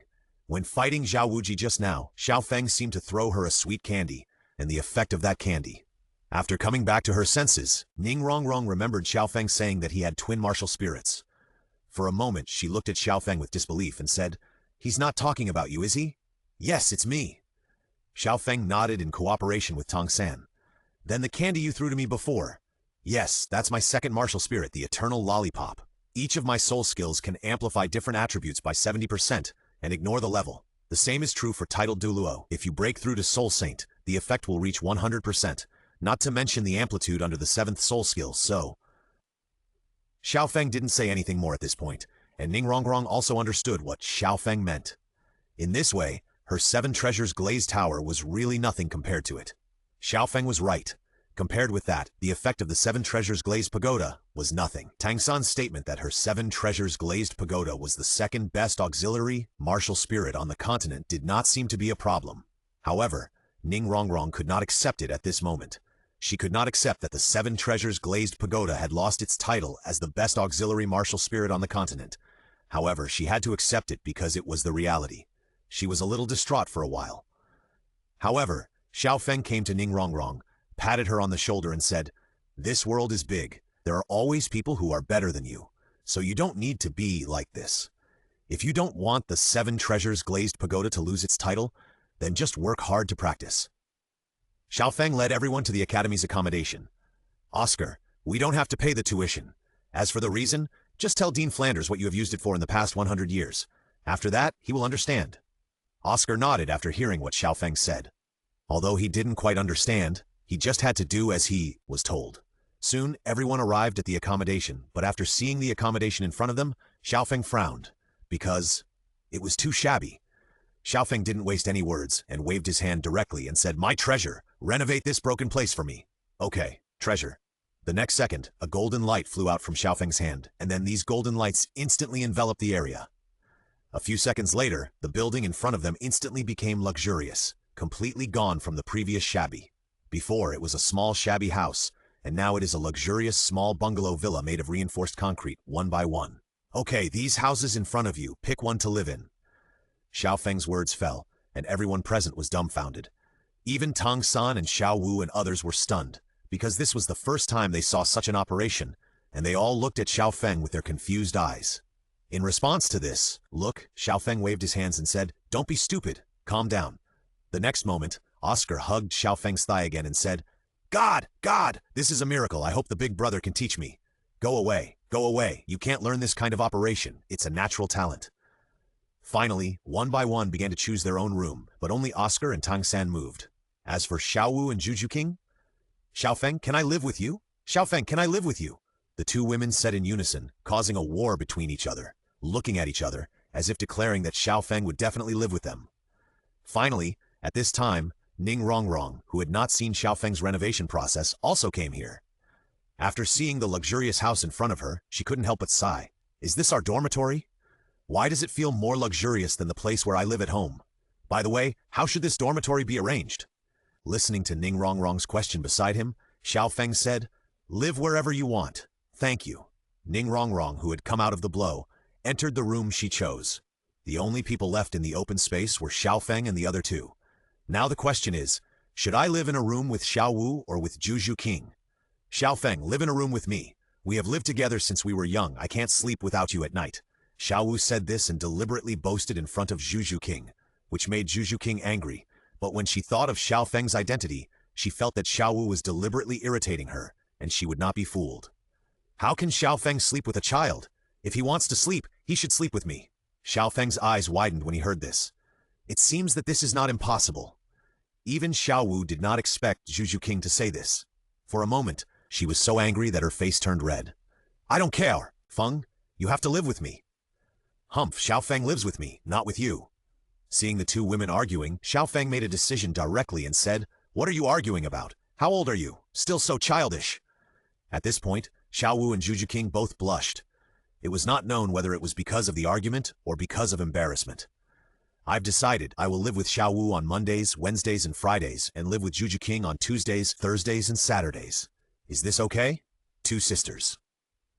When the two women heard Xiao Feng say this, they disagreed at the time, but Xiao Feng's words directly interrupted their dissatisfaction. "If it doesn't work, then you can live on your own." So under Xiao Feng's tough attitude, the two women finally agreed, but warned each other not to do anything that crossed the line or was embarrassing. However, what the two girls didn't know was that they had no say in this matter. Xiao Feng had the final say, petting rabbits on Monday, Wednesday, and Friday, petting cats on Tuesday, Thursday, and Saturday. This kind of life seemed beautiful, just like a fairy life. When Xiao Feng thought of Zhu Qing's cough, he couldn't help but, "I understand." One hand can't grasp it. In the afternoon, under Oscar's leadership, everyone got to know the last student in Shrek except them, the fat man, Ma Hongjun. However, something went wrong in the process. When Ma Hongjun saw the beauties, he immediately showed his manly behavior, and then was cruelly beaten up by Xiao Feng. Although he was beaten, Ma Hongjun still refused to accept it. He didn't accept it until he found out that Xiao Feng's cultivation level was sole emperor. After he beat Zhao Wuji, he acted like Oscar and shouted, "Big brother, please take me with you." In fact, Ma Hongjun's character was not bad. Although he was a little bit lecherous, he was still very righteous, provided that you were his brother. At dinner time, Xiao Feng gathered everyone together and then had a hot pot dinner. There was enough wine and drinks. These delicacies that everyone had never seen before directly ignited their appetite. During the meal, the students chatted and played around, and the relationship between them quickly improved. The embryonic form of the team had already appeared, and Xiao Feng had already become the backbone of the team. After dinner, everyone returned to their rooms to rest. They deeply felt how wonderful the treatment Xiao Feng brought them. However, this night, some people were destined to be happy, and some were destined to be sad, and the sad person was Zhao Wuji, the vice president of our Shrek Academy. Late at night, the entire Shrek Academy was completely quiet.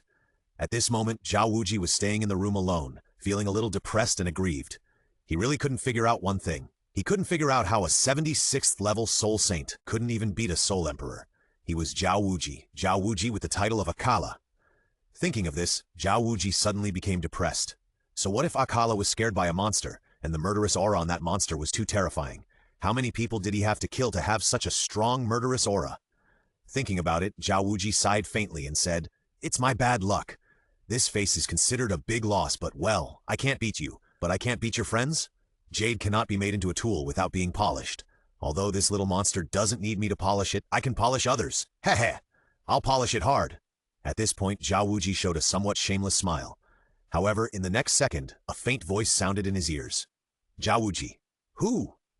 When Zhao Wuji heard the voice, a cold light flashed in his pupils. His heart suddenly lifted up, and his soul power slowly flowed through his body. Come out.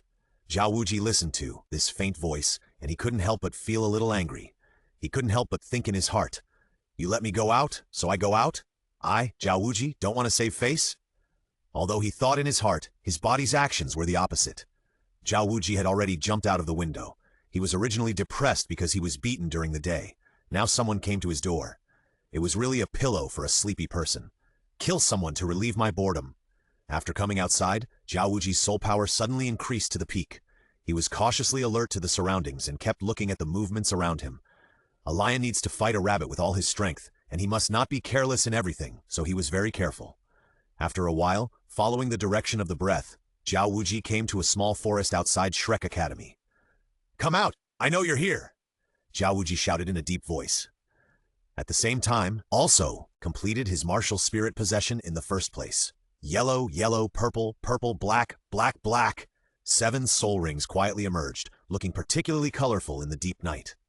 The next second, a figure walked out from behind the tree in front of Zhao Wuji, and a sitting figure quietly appeared on the tree trunk. Both of them were wearing cloaks, and their faces could not be seen clearly, but judging from their body shapes and a pair of long legs, they were a man and a woman. Who are you? Zhao Wuji shouted angrily, and the soul power in his body surged. The shadow of the power Vajra Bear emerged behind him, and the violent aura was wantonly released. I met Akala in this small place. I just want to spar with you and stretch my muscles. As he said, the man slowly walked towards Zhao Wuji, and with his footsteps, 1 soul ring per step. 1 step, yellow, 2 steps, yellow, yellow, 3 steps, yellow, yellow, purple, yellow, yellow, purple, purple, 5 steps, yellow, yellow, purple, purple, black, 9 steps, yellow, yellow, purple, purple, black, black, black, black, red, 9 steps, 9 soul rings. When Zhao Wuji saw the 8th soul ring coming out of the man, his face changed. When the last blood-red soul ring appeared, Zhao Wuji was stunned. He just murmured with trembling lips. Titled Douluo.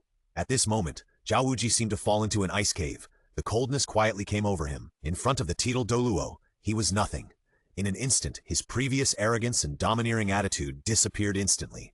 Zhao Wuji hurriedly bowed and saluted, saying, Excuse me, which senior is here? Please don't joke with me. How can I be worthy of sparring with you? However, the man just said lightly, What's the worthy or unworthy? Didn't you bully those kids well during the day? I found that bullying people seems to feel good, so let me bully you too. Of course, you can think that I am taking advantage of my strength to bully the weak. Listening to the man's words, Zhao Wuji wanted to cry. How could he bully others? He was clearly the one being bullied, right? He was beaten so hard that he ran away without even saving his face. Suddenly, the man spoke again. Since you are here, then come out. What's the difference between 1 and 2? As the figures flashed, there was another person beside Zhao Wuji. When this person appeared, the expression on Zhao Wuji's face suddenly relaxed a little. Boss, this senior. That's right, it was Flanders who came. He waved his hand to Zhao Wuji, signaling him not to speak. He came to the man and saluted respectfully, saying, Greetings, His Majesty Haotian. At this moment, Zhao Wuji took a breath of cold air. After hearing what Flanders said, he finally knew who the man in front of him was. That's right, this person was Tang Hao. Tang Hao's 9th spirit ring should have been gone. But Xiao Feng was kind and asked the system to install a 9th spirit ring for Tang Hao. Now Tang Hao's strength has reached the 99th level of Peerless Douluo because of this 100,000-year spirit ring that is 100% compatible. Still couldn't survive a single move from Rui Mengmeng. Tang Hao said indifferently, No need to be polite. I'm here to cause trouble today. Listening to Tang Hao's words, Flanders nodded helplessly and said, Okay, Your Majesty, I don't know how Zhao Wuji offended Your Majesty. Can you give me some face? Stop talking nonsense. Stand aside, or I'll beat you up too. Zhao Wuji, I won't bully you. I don't need any martial spirit, just 1 stick of incense. It depends on you whether you can withstand it. Listening to Tang Hao's words, Zhao Wuji smiled bitterly and asked, Your Majesty Haotian, I really don't understand where I offended you. Can you explain it clearly first? Even if I die, I have to know clearly when I die.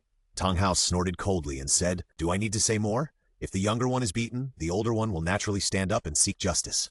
Today, you have taken special care of my son, so I will take care of you too. As he said that, Tang Hao walked towards Zhao Wuji, while Flanders consciously stepped aside. Every wrong has its perpetrator. Finally, amidst a burst of extremely miserable voices, Zhao Wuji left tears of regret. What a child is collapsing an 80-year-old mother. What a sin! In the grove outside Shrek, a big man was being abused by an even bigger man. Yes, it was the kind of collision between flesh and flesh, or the kind of friction between them pressed on the ground. The scene was extremely exciting. Ah! Ah! The screams continued, and Zhao Wuji was in a bad state. In front of Tang Hao's absolutely powerful strength, even without using his martial spirit, he was beaten badly.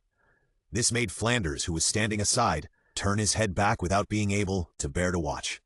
There was no way. The more he watched, the more horrified he felt. The scene was truly tragic, truly tragic. The fist as big as a sandbag was aimed at Zhao Wuji's body. Fortunately, Tang Hao did not use all his strength, otherwise Zhao Wuji would have died on the spot with one punch. Screams echoed in the grove until an incense stick of time had passed. Only then did Tang Hao contentedly put away his fist. At this moment, he could not help but think, it feels so good to beat someone without using his martial spirit. On the other hand, Zhao Wuji lay on the ground with his eyes dull. At this moment, he looked like a young wife who had been raped, innocent and pitiful.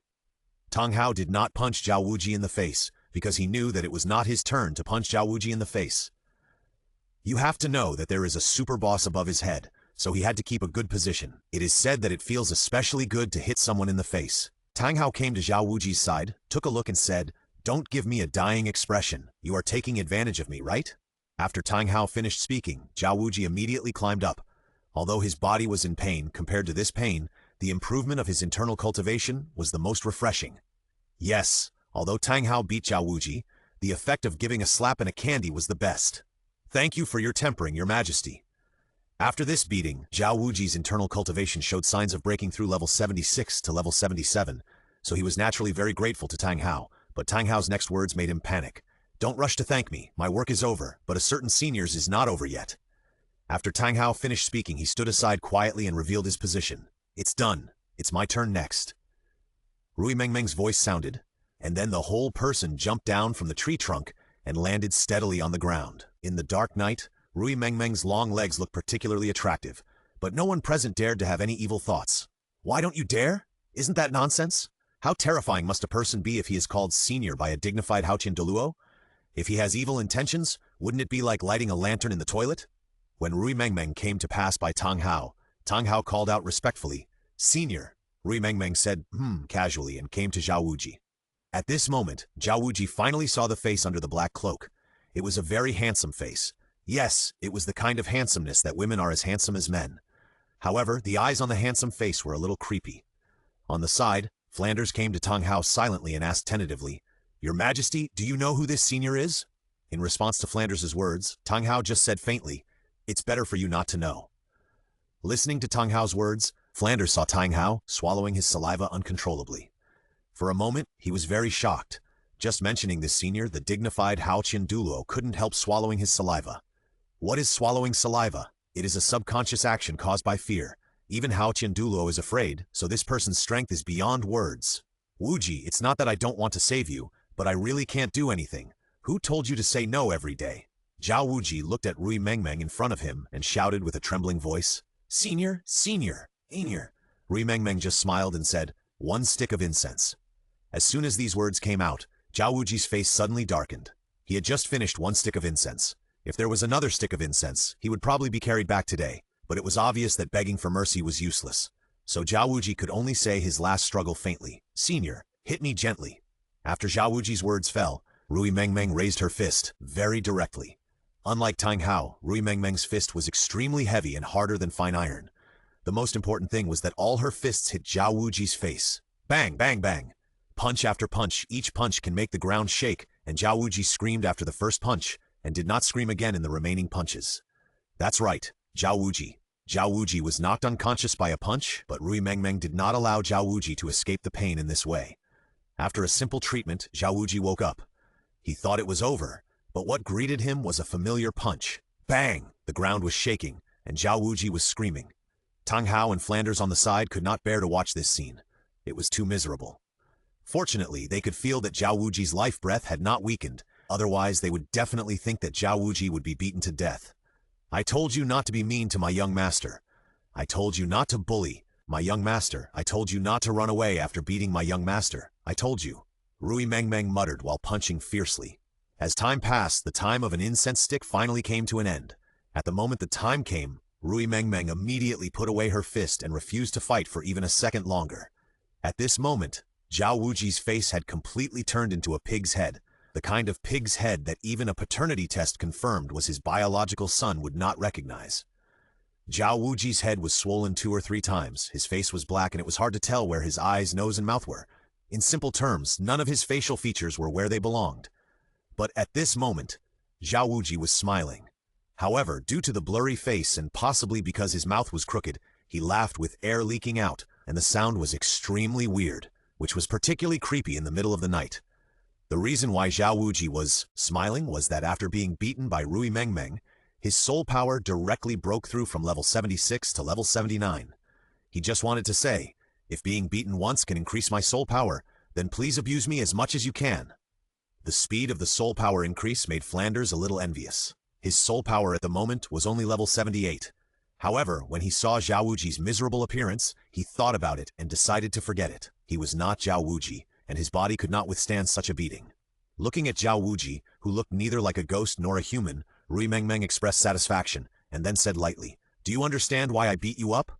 After seeing Rui Mengmeng stop, Flanders dared to come to Zhao Wuji's side. Zhao Wuji, who was helped up, said vaguely, "Duo Xianbeiziban, thank you for your advice, senior." Okay, get out of here quickly. Next time if I see you bullying my young master, it won't be as simple as beating you up.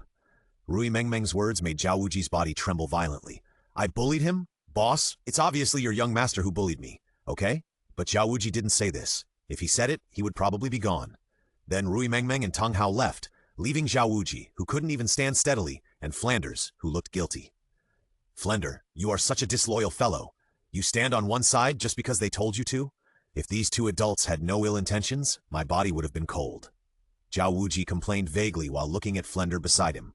Flender could probably understand Zhao Wuji's complaint. "What do you know? If these two adults really had ill intentions, and I were one of them, wouldn't we have to die? Haven't you heard of his reputation? What taboos would he have for someone who dared to hit the Pope? And not to mention that there was someone beside him who even he had to respectfully call a senior." Flender's words were full of shock and disbelief. It was hard for him to imagine how strong she was. Even Hao Tian had to call her a senior. It was terrifying to think about it. "I understand what you mean, but I was beaten so badly, can't I complain a little?" Listening to Zhao Wuji's vague words and looking at his unbearable face, Flanders rolled his eyes at him and said, "You are so satisfied. After 2 beatings, your soul power has directly increased by 3 levels. Your soul power is higher than mine." In response to Flanders' ridicule, Zhao Wuji proudly shouted, "Then come on. If it weren't for my body's resistance to beating, I guess I wouldn't have the time to chat with you here now." "Okay, stop talking nonsense. Go back and rest quickly. You look like you won't be better tomorrow." "Hey, a blessing in disguise is not a loss." Then with the help of Flanders, the two disappeared in the dark night, and after Xiao Feng got the news from Rui Mengmeng, he felt refreshed. "You can't escape the first day, haha. Run away after the fight and annoy me, I can't beat you." The next morning, Xiao Feng woke up from his dream. Because today was Sunday, he rested alone last night and did not accompany the 2 girls. After a simple wash, Xiao Feng left his residence. When he walked out of the door, he saw Zhu Juqing walking out of the door. "Good morning, Juqing." Seeing Xiao Feng smile, Zhu Juqing woke up immediately because of the sleepiness of waking up early. She jumped to Xiao Feng's side, hugged Xiao Feng's hand and shouted, "Good morning." It was such a beautiful scene early in the morning. Xiao Feng felt very good. He let Zhu Juqing hold him, and then the 2 of them walked slowly to the so-called cafeteria of the school. Xiao Feng planned to see if this cafeteria was the same as the original, shabby. After all, Xiao Feng sponsored more than 1 million gold soul coins every year. If it was as shabby as the original, then. After the 2 came to the cafeteria, there was no one in the cafeteria except a few aunts. Xiao Feng came to the window and looked at the breakfast, and his face darkened. Damn! This? Xiao Feng, who was used to eating delicious food, couldn't accept the overly simple food in front of him. After looking around, he took a few steamed buns and left with Zhu Juqing. Outside the canteen, Xiao Feng ate the steamed buns that didn't taste very good and said to himself faintly, "No, I must ask Flanders today where all the money he spent went." Listening to Xiao Feng's complaints, Zhu Juqing smiled lightly and said, "Then go to my place, I'll make breakfast for you." That's right, in the house arranged by the system, there are all that should be there, and there are also those that are not, so the kitchen is naturally indispensable. Looking at Zhu Juqing, Xiao Feng nodded, and then followed Zhu Juqing to her accommodation. As soon as he entered, Xiao Feng sat on the sofa, took out the remote control, and turned on the TV in front of him.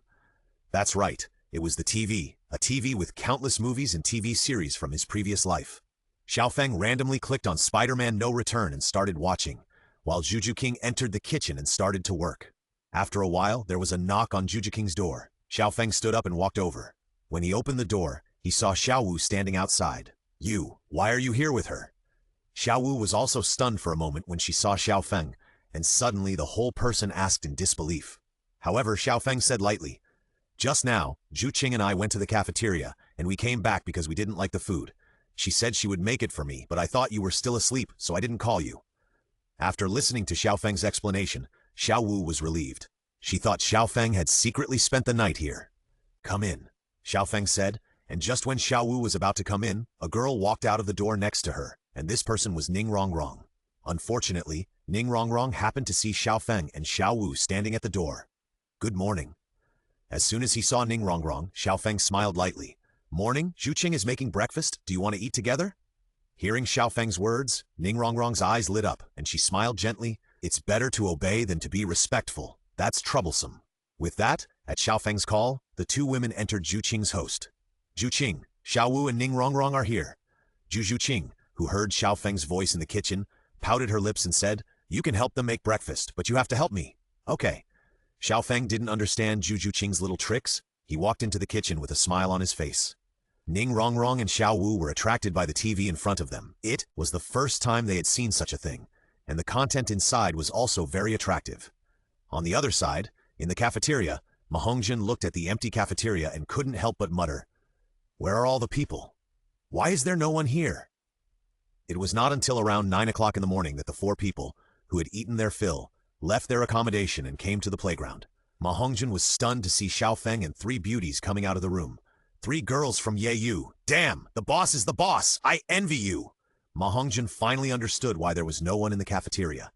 Fortunately, Ma Hongjin did not express her feelings, otherwise she would have been beaten up, not inferior to the beating Zhao Wuji received. "Boss Feng!" After the four people approached, Ma Hongjin looked at Xiao Feng and shouted, and Xiao Feng waved his hand, indicating that he should keep a low profile. Suddenly, a sleepy voice came from a distance. "Good morning, everyone."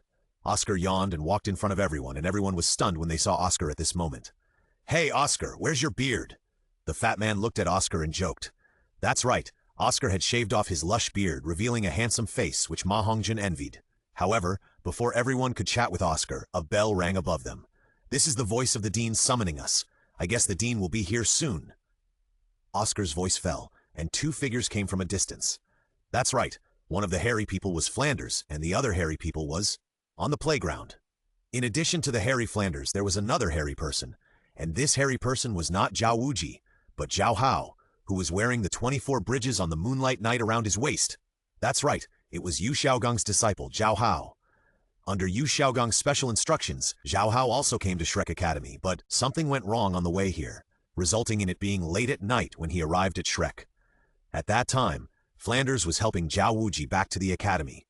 Zhao Hao, who was standing at the entrance of the village and was at a loss, was immediately discovered by the two. When Flanders saw the 24 bridges moonlit night on Zhao Hao's waist, he understood the identity of the person in front of him. So Flanders took Zhao Hao to the bedroom in his office to rest, and then the current situation. When the two came in front of everyone, Zhao Hao was stunned. Xiao Wu and Tong San were also stunned for a moment. They didn't expect to meet each other in this place, but because of their bad relationship, the three of them didn't speak. Dean Ma Hongjin took a step forward and shouted to Flanders very respectfully. Flanders nodded, then motioned Zhao Hao to stand in the queue. Zhao Hao didn't say anything, but just walked to the fat man's side silently. "Today, we have several new students at Shrek Academy. As the Dean of Shrek Academy, I welcome you. Of course, I am glad that you are here. Our admission standard at Shrek is that only monsters can be admitted. Therefore, everyone present here is a first-class genius. I hope that you can work hard in your future studies and live up to your talent." Flanders' words rang in everyone's ears. Everyone except Xiao Feng listened very carefully, as if Flanders' words carried a kind of magic that made people listen involuntarily. And this kind of magic we call professional oppression. Students will have an inexplicable fear of teachers, just like the feeling of criminals towards the police. This feeling is understood by everyone. As for Xiao Feng, he was wondering where Flanders spent the money. "Hongjin, you will tell them the school rules of the academy later, and then go back to rest and try to adjust your state to the best. Our class will start in the evening. In addition, Oscar and Ning Rong Rong, you two come with me. You are exceptions. Oscar was stunned when he heard Flanders' words, and Ning Rong Rong looked at Flanders with curious eyes. She wanted to know why Flanders said that she and Oscar were exceptions. However, before they left, Xiao Feng suddenly stepped forward and said, "Dean, I want to ask something." Flanders was stunned when he heard Xiao Feng's words. He wanted to ask what it was, but when he thought of Xiao Feng's identity, he motioned him to go aside. Flanders came to the side and asked, "What do you want to ask?" Xiao Feng didn't waste any words and went straight to the point, saying, "Where did you spend the money I gave you?" Flanders was stunned. Money? What money? Flanders didn't react to what Xiao Feng meant for a while, and looking at Flanders with a confused face, Xiao Feng felt bad. "Didn't I give you 1,000,000 gold soul coins every year? Where did you spend the money?" Xiao Feng finally asked the biggest question in his heart, and then looked at Flanders with expectant eyes. Flanders, who heard this, suddenly opened his eyes wide and asked in shock, "Did you give that money?" As soon as he saw Flanders' expression, Xiao Feng knew that this guy must have had some problems in this matter. "If it wasn't me who gave it, who gave it? My original intention was to let you use the money to take care of the academy, but you see how shabby the academy is, and the food is not nutritious enough." Xiao Feng immediately blabbered to Flanders, who was embarrassed to hear that, and then he answered Xiao Feng's doubts. "Ahem, when I received these huge fortunes, although I wanted to use them, the only ones who could afford such wealth were the Empire and the Spirit Hall. As the Dean of Shrek, I thought it was a sign to recruit Shrek, and I naturally refused because Shrek does not belong to any force and is independent, so I have never used the money. I planned to make plans after I found out who gave it." After a series of explanations, Xiao Feng understood Flanders' thoughts, and he couldn't help but feel a little annoyed. Although the information he gave at the beginning was a bit like recruiting Shrek, what Xiao Feng didn't expect was that Flanders, a money grubber, could resist the temptation. Okay, just keep this money and buy something for everyone. By the way, please improve the food in the cafeteria. The food is too bad, understand? I understand. When he heard that he could use the money, Flanders' eyes lit up immediately. 3,000,000 gold soul coins. Slurp, I'm rich. Xiao Feng shook his head helplessly and returned to his seat. After seeing Xiao Feng coming back, Xiao Wu and Zhu King asked curiously, "What did you say to him just now?" He looked very excited. "Nothing, just asked some questions about our food." At this moment, Flanders sorted out his emotions and came to right the front of everyone and said, "Ahem, except Oscar and Ning Rong Rong, everyone else go back and adjust their status. Don't blame me for not reminding you that our academy's teaching methods will be directly in danger." After listening to Flanders' words, Xiao Feng took a step forward and planned to return to his residence to rest, and Xiao Wu and Zhu King, who saw Xiao Feng's actions, naturally followed Xiao Feng. Ma Hongjun, who was standing by, saw Xiao Feng leave, and he also returned to his room impatiently, because he seemed to have discovered something interesting last night, such as Europe, America, Japan. And Tang San also returned to his room impatiently, of course not because he also discovered these things, but because he found that there was a forging room in the room he was in, and there were countless rich resources in the forging room, as long as he could think of them. So now, in addition to practicing, he also forged hidden weapons, although he didn't know why there were only these here. He knew that they were brought to him by Xiao Feng. He also thought that his identity as a visitor from another world was exposed, but after thinking about it, he gave up. No matter whether his identity was exposed or not, Xiao Feng didn't do anything to him. It was best if it wasn't exposed. If it was exposed, Xiao Feng wouldn't make any move, which showed that Xiao Feng didn't have any other ideas about him. Xiao Feng was still the brother Xiao Feng that he trusted immensely. On one side, apart from Flanders, Oscar, and Ning Rong, Zhao Hao was the only one left on the playground. For a moment, he felt isolated. When he was told to disperse, the others dispersed without even looking at him. This made him feel very uncomfortable. "Your class today is physical training. Run 20 laps around the village and finish it before noon. If you don't finish it, you don't have to eat. You can use your own martial arts to assist. That's it. Let's go." Oscar leads the way. "Yes." After the two left, Flanders set his eyes on Zhao Hao and said, "Come with me," in Flanders' office. Because it was too late yesterday, Flanders didn't communicate much with Zhao Hao, so he just arranged for Zhao Hao to rest and then left. "Sit down." At Flanders' signal, Zhao Hao sat on the sofa opposite Flanders. Flanders looked at Zhao Hao in front of him and couldn't help but ask with a complicated look in his eyes, "Is he okay?" Zhao Hao nodded and said, "The teacher is fine." As he spoke, Zhao Hao raised his hand and touched the 24 bridges on the moonlight night at his waist, and handed a letter to Flanders. Before leaving, the teacher asked me to give you this letter. Listening to Xiao Hao's words, a smile with sadness slowly flashed in Flanders' eyes, and he said, he is still the same. So much time has passed, and he finally decided to contact me. Flanders took the letter from Xiao Hao's hand, opened it, and read it. Of course, when he saw the content of the letter, he couldn't help but sigh deeply. What a stubborn guy. Okay, go ahead and prepare for tonight's class. Flanders put the letter away and said to Xiao Hao, but Xiao Hao didn't ask much. He just responded and packed his bag and left. Xiao Hao, a genius with innate full soul power, it's a pity that he is too insignificant in front of these evildoers. After Xiao Hao left, he came to the empty playground and suddenly slapped his head. I forgot to ask where I live. Suddenly, Xiao Hao saw the dormitory area not far away. Because of the unique style, he also saw that everyone who had just left had entered these houses. When Xiao Hao came closer, he found that most of the houses had names on their door plates, and the one closest to him was Ma Hongjin. Xiao Hao knocked on the door and said, "Hello." After a long time, the door was opened. Ma Hongjin, with a rosy face, stuck his head out and asked impatiently, "What's the matter?"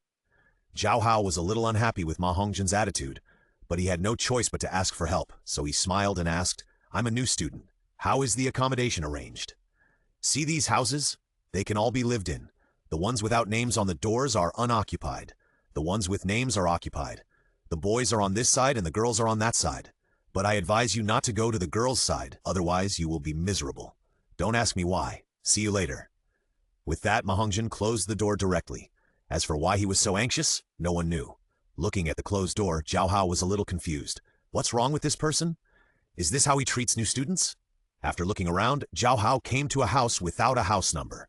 Looking at the house in front of him, he expressed his satisfaction. At least this accommodation environment was many times better than before. However, when he pushed open the door, he was stunned. The house that was still magnificent in the last second turned into a shabby wooden house in an instant. On the other side, Xiao Feng, who was lying on the sofa with his arms around him, said, "You still want to live in my high-end community? Dream on, you." Xiao Hao thought he was dazzled. So he stepped out of the door and found that the high-end residence that was still unique in style in the last second had turned into a shabby house. What's going on? Xiao Hao, who was confused, came to another house without a name. This is it. Xiao Hao pushed the door and walked in. After walking in, everything that was still magnificent in the last second instantly turned into an old house. What's going on? Xiao Hao was stunned. He couldn't figure out what was going on in front of him. Is this a trick? The outside looks very luxurious, but the inside is actually very simple? Xiao Hao stepped out of the room again. When he thought that the house would become ordinary, he saw a few more words on the doorplate. He took a closer look, and his mentality collapsed. Because the words on the doorplate were, "Garbage and waste are not allowed to live in high-end communities." Seeing this, Xiao Hao felt terrible. Trash? Waste? He was a genius who was already at level 29 at the age of 12, but he was actually called a waste? Who could tolerate this? He raised his foot and kicked the door. When his foot kicked the door, a recoil force directly knocked him out. With a crisp crack, his leg was broken, and his calf was broken. A sharp pain surged into his heart, and Xiao Hao's forehead was sweating. This is fucking hell! Hiss! With frustration, pain, and unwillingness, Xiao Hao came to an ordinary wooden house in the corner. As soon as he entered, he put his legs on the bed and began to heal his wounds. Tumdeed, what's going on with this academy? Xiao Feng, who knew everything, couldn't help but sneer. Who made you Yu Xiaogong's apprentice? On the other side of the village, Oscar and Ning Rongrong were running hard. Oscar, how far is this village? Ning Rongrong's tone was full of helplessness. At first, she was full of confidence. Although she was an auxiliary spirit master, she had good physical strength due to regular exercise, and she was good at running. However, since leaving the academy, she and Oscar had not even completed one lap, and a lot of time had passed. At this rate, let alone lunch, they might not even be able to have dinner. Facing Ning Rongrong's words, Oscar smiled helplessly and said, "Not much. One lap is only 4 kilometers, and 20 laps are only 80 kilometers. If you work hard, you can have dinner." When Ning Rongrong heard 80 miles, her face suddenly darkened. What the hell is this Shrek Academy? Running 80 kilometers on the first day? Is this a place for people? Ning Rongrong was right. Shrek was not a place for people, but a place for monsters and evildoers. Although Ning Rongrong thought so, she was not scared by the distance. If it were in the past, she would definitely not be able to finish the run. But now, after seeing a group of evildoers, her so-called pride was gone. If she wanted to catch up with these evildoers, she had to work hard and improve herself, so she would definitely run for only 80 miles. Even Jesus couldn't stop her. Afterwards, Ning Rongrong didn't look at Oscar anymore. She released the 7 treasures glazed tower directly and ran forward. After seeing Ning Rongrong's bravery, he followed her. Originally, he was attracted by Ning Rongrong's beauty on the first day he saw her, and he wanted to pursue her. But after seeing Xiao Feng, Oscar consciously killed this idea in the bud. I'm not as handsome as Boss Feng, I'm not as strong as Boss Feng, and I'm not as popular with women as Boss Feng. So I'm nothing. I don't deserve to be involved with these beauties. It's better to follow Boss Feng. With such a boss, are you still worried about not having girls? Night fell on the playground. Flanders looked at the 7 students in front of him.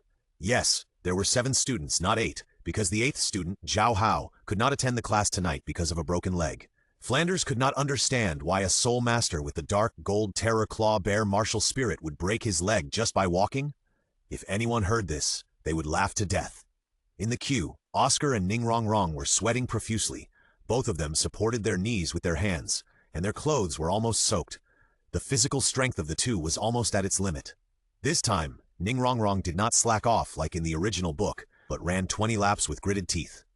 Flanders, who had already prepared to deal with Ning Rongrong, could not help but feel disappointed and thought, this little witch of Sect Master Ning does not seem to be worthy of the name. She is quite self-conscious. However, Flanders did not know that Ning Rongrong restrained her temper because of the huge blow she suffered, otherwise she would have to fight with him, a little soul saint. Oscar, Ning Rongrong, you two are very good. You have completed the tasks I assigned to you very well. So now I give you 2 choices. First, go back and wash up, then have a meal and rest. Second, you don't have to attend the class tonight. I will give you 10 minutes. After you go back and wash up, you can go with me to watch their class. As for the meal, you can eat on the way. After saying this, Oscar said directly, Dean, I won't. Before Oscar finished speaking, he heard Ning Rongrong shouting, the second option. Originally, Ning Rongrong didn't plan to go, but when she thought about seeing how these monsters did that, she suddenly became very interested, and her inner competitive spirit rose. After hearing Ning Rongrong's words, Oscar was immediately depressed. He looked at Flanders and said, okay, the second option. Well, you only have 10 minutes. We will leave in 10 minutes. You two go. Then, the two quickly returned to their residence. Dean, where is the new student? Isn't he going with us? Ma Hongjin looked around and found that Zhao Hao was not there this morning. He has something to do, so you guys go today.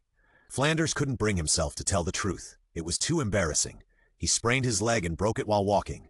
It was outrageous. Zhao Hao's excuse was really bad. As for Zhao Hao, Tang San, Xiao Wu and the others simply ignored him. After all, he was nothing in their eyes. As for Juju King, she cared even less. She only had Xiao Feng in her eyes. 10 minutes passed in a short while. The 2 people who had tidied up appeared in front of the 2 again. Oscar changed his clothes, and so did Ning Rongrong. However, Ning Rongrong's hair was still wet at this moment, and it looked like she had just taken a shower. Suddenly, Flanders looked at Xiao Feng and said, Xiao Feng, Oscar and Ning Rongrong have just finished training, and their physical fitness cannot keep up with our speed. You have the highest cultivation level, so it's okay for you to take care of them, right? No problem. Xiao Feng responded and motioned for the 2 to come over. When the 2 came to Xiao Feng, Flanders shouted, let's go. As he said that, Flanders' figure rushed out of the academy, and then something very strange happened. No one moved, because they were all looking at Xiao Feng. Xiao Feng was the boss that Ma Hongjun and Oscar tacitly agreed to. If the boss didn't move, how dare they move? As for Tang San, his principle was that if Xiao Feng moved, he would move. As for Xiao Wu and Juju King, they just stared at Ning Rongrong. Flanders said that Xiao Feng should take Oscar and Ning Rongrong with him, and they would see how to lead them. Hey no, why are you looking at me? Let's go. Flanders, who had already arrived outside the academy, looked back and suddenly found that there was not a single hair. He was stunned and said, damn, where are the people? Finally, as Xiao Feng was flying with Oscar in his arms, a group of people started to move. That's right, he was flying with Oscar in his left hand and Ning Rongrong in his right hand. Of course, Xiao Feng didn't want to take advantage of her, but if he didn't hold her, he would have to hug her. If he really flew with Ning Rongrong in his arms, the 2 sisters behind him would probably tear him apart. After all, when he was hugging Ning Rongrong, he could see 2 gritting eyes behind him, and Ning Rongrong's face turned slightly red because of Xiao Feng's actions. Seeing this scene, Xiao Wu and Juju King directly regarded Ning Rongrong as their biggest rival in love. The 2 reached a united front, first resisting outsiders, and then continuing the civil war after resolving them. As for Ma Hongjin behind him, he couldn't help but admire. As expected of Boss Feng, I envy you. However, as soon as he said this, he was greeted by the fierce eyes of Xiao Wu and Juju King. Ma Hongjin couldn't help swallowing his saliva. These two are also sisters-in-law. I can't afford to offend them. For a moment, Ma Hongjin quickly hid to the side to avoid the gazes of the two women. Finally, the group saw Flanders waiting in front. After seeing everyone, Flanders turned around and continued to rush out without saying anything. "What is going on?" from Flanders' heart. Soon, the group arrived at the south gate of Soto City. After arriving here, Flanders asked everyone to slow down. After there was no need to hurry, Xiao Feng put Oscar and Ning Rongrong down. Oscar consciously pretended to know nothing and walked to Ma Hongjin's side, while Ning Rongrong also stood aside with a slightly red face, not knowing what she was thinking. When Xiao Feng let go of Ning Rongrong, Xiao Wu and Juju King came up, one hand each, and the two held Xiao Feng's arm while staring at Ning Rongrong fiercely. In response, Xiao Feng just smiled faintly. After entering Soto City, Flanders walked in front, followed by the calm Xiao Feng and Xiao Wu and Juju King who were looking left and right. Tong San was also curiously looking at Soto City at night. As for the last Ma Hongjin and Oscar, they coincidentally looked at the beauties coming and going around them. After a while, under the leadership of Flanders, everyone came to a tea shop. The reason was that Flanders saw that it was still early and wanted to drink some tea before leaving, but he gave a nice name, "Let you have a rest." Everyone sat down around a table, and Flanders ordered 8 cups of top-quality tea. "We are rich now, no shortage of money." Ning Rongrong looked at the tea in front of her and asked Flanders, "Dean, where is the class tonight? What class is it?" Although Ning Rongrong knew that she didn't have to attend class tonight, she was still very curious. Of course, Ning Rongrong's curiosity was also the curiosity of others. "That's where you have your class, the practical class." Flanders pointed to the tall building behind everyone. When Ma Hongjin saw the building, his face solemnly asked, "Dean, isn't it too soon to go there on the first day?" Seeing Ma Hongjin's solemn face and tone, the others suddenly became curious. What exactly was the place that Flanders was pointing to? People's faces changed slightly just by mentioning it. "The Great Fighting Soul Arena, right?" Xiao Feng's words attracted everyone's attention, and Flender nodded in agreement. "Yes, it's the Great Fighting Soul Arena." Flender picked up the tea on the table and took a sip, saying, "Your martial souls are different, and you all have your own ways of cultivation. The Academy's teachings will allow you to better use your martial souls and better develop your own potential." Flender paused here and continued, "But there is one thing we can't give you, and that thing is actual combat experience. In a battle between soul masters of the same level and strength, the amount of actual combat experience is the key to victory or defeat, and the Great Fighting Soul Arena is a place for you to accumulate actual combat experience." Except for Xiao Feng, Juju King, Oscar, and Ma Hongjin, who knew about the Great Fighting Soul Arena, the rest of the people present all looked as if they had suddenly realized something, especially Xiao Wu. When she mentioned fighting, she became excited. Fighting was her specialty. Looking at the people in front of him who were full of interest, Flanders said lightly, "There are a total of 8 levels of Fighting Spirit badges in the Great Fighting Spirit Arena, namely Iron, Copper, Silver, Gold, Purple Gold, Sapphire, Ruby, and Diamond. And my requirement for you is that everyone can reach the Silver Fighting Spirit badge before graduation. Except Xiao Feng, you can do whatever you want." The reason why Flanders let Xiao Feng do whatever he wanted was that Xiao Feng's cultivation was too high. He could even threaten Zhao Wuji, who had the cultivation of a soul saint, with his cultivation of a soul emperor. This fighting spirit badge did not mean much to Xiao Feng. Then what are we waiting for? When are we leaving? The militant Xiao Wu couldn't wait any longer, but Flender said again, "Don't think it's easy to get the Silver Fighting Soul badge. Hongjin has participated in actual combat here for more than a year. Hongjin, tell them the requirements for badge upgrades and your battle record." After hearing Flender's words, Ma Hongjin said seriously, "It takes 100 points to upgrade from the Iron Fighting Soul badge to the Bronze Fighting Soul badge, and 1,000 points to upgrade from the Bronze Fighting Soul badge to the Silver Fighting Soul badge.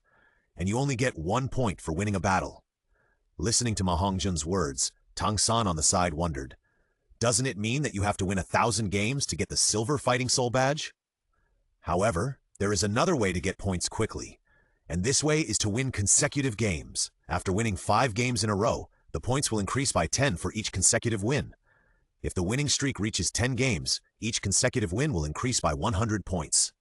If you win 15 games in a row, the points added will be 1,000, and 20 games will be 10,000. 25 is 100,000, and so on for every 5 games. And to reach the Diamond Fighting Spirit badge, you need a full 100 million points. After Ma Hongjin finished speaking, Tang San and the others were all shocked. What is the concept of 100 million points? It was simply unthinkable.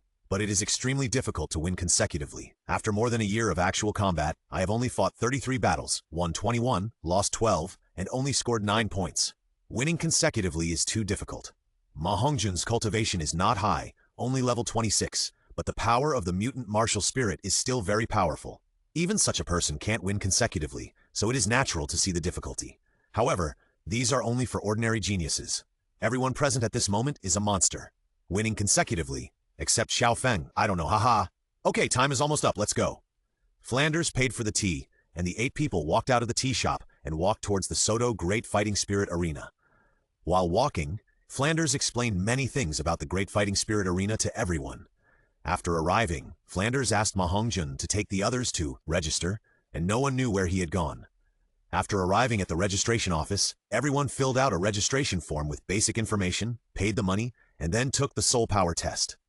After the test, everything was done. Next, they had to wait for the ranking of the fighting spirits. However, when Xiao Feng registered, he was forced to pretend to be a 12-year-old with the cultivation of a soul emperor. This kind of monster was really too shocking. After all, most soul masters of fighting spirits are below the soul emperor. There are fewer people above the soul emperor, and there are even fewer people above the soul emperor. Soon, everyone except Xiao Feng was arranged to fight souls in the 10th fighting soul field. Because everyone came together, this arrangement was very reasonable. As for Xiao Feng, because of his high cultivation, he was arranged to fight souls in the main fighting soul field. In the big fighting soul field, each person can only play 1 gambling fighting soul per day, but can participate in different types of gambling fighting souls, such as 2-on-2 and 7-on-7 fighting souls. So everyone planned to divide today's 1-on-1 and sign up for 2-on-2. So Xiao Wu and Zhu King set their sights on Xiao Feng. The 2 girls' intentions were very clear. They both wanted to form a team with Xiao Feng, but they were rejected by Xiao Feng before they could even say anything. Once you form a team with me, it means that you will have to face a strong person at the level of Soul Emperor.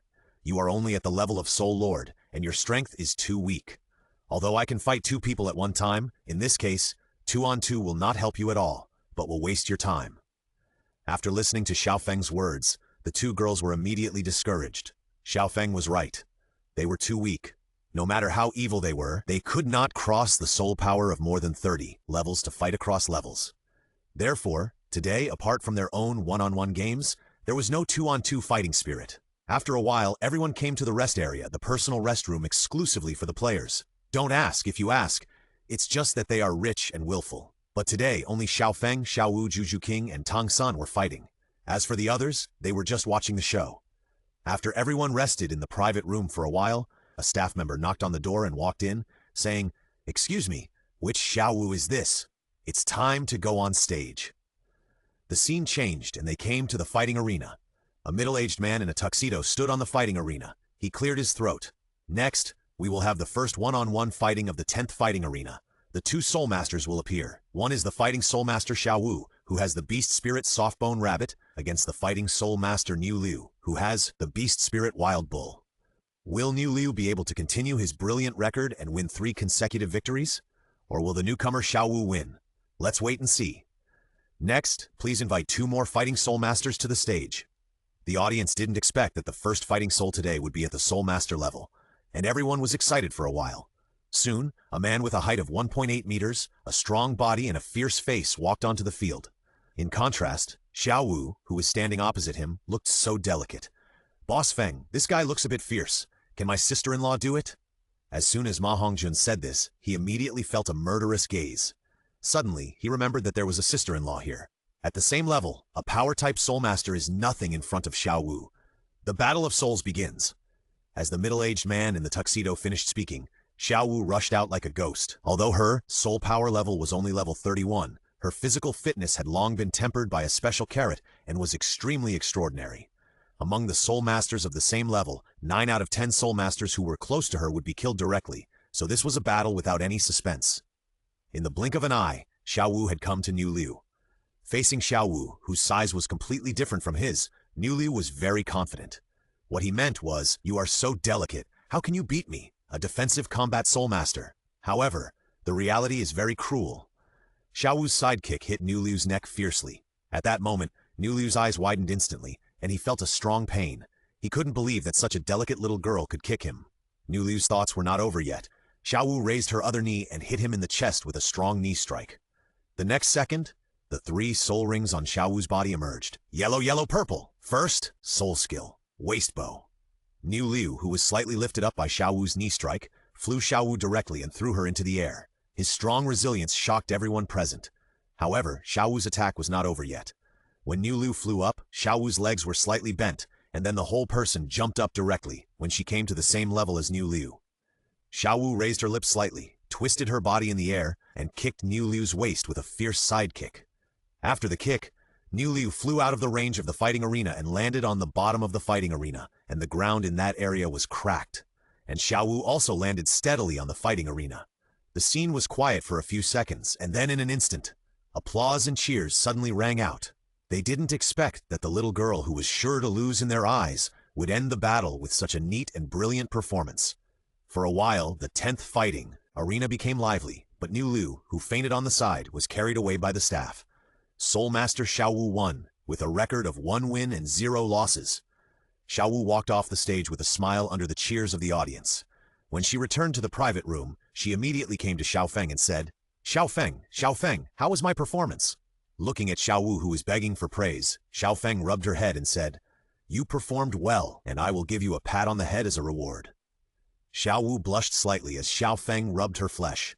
At the same time, she did not forget to show off to Juju King, which made Juju King feel itchy.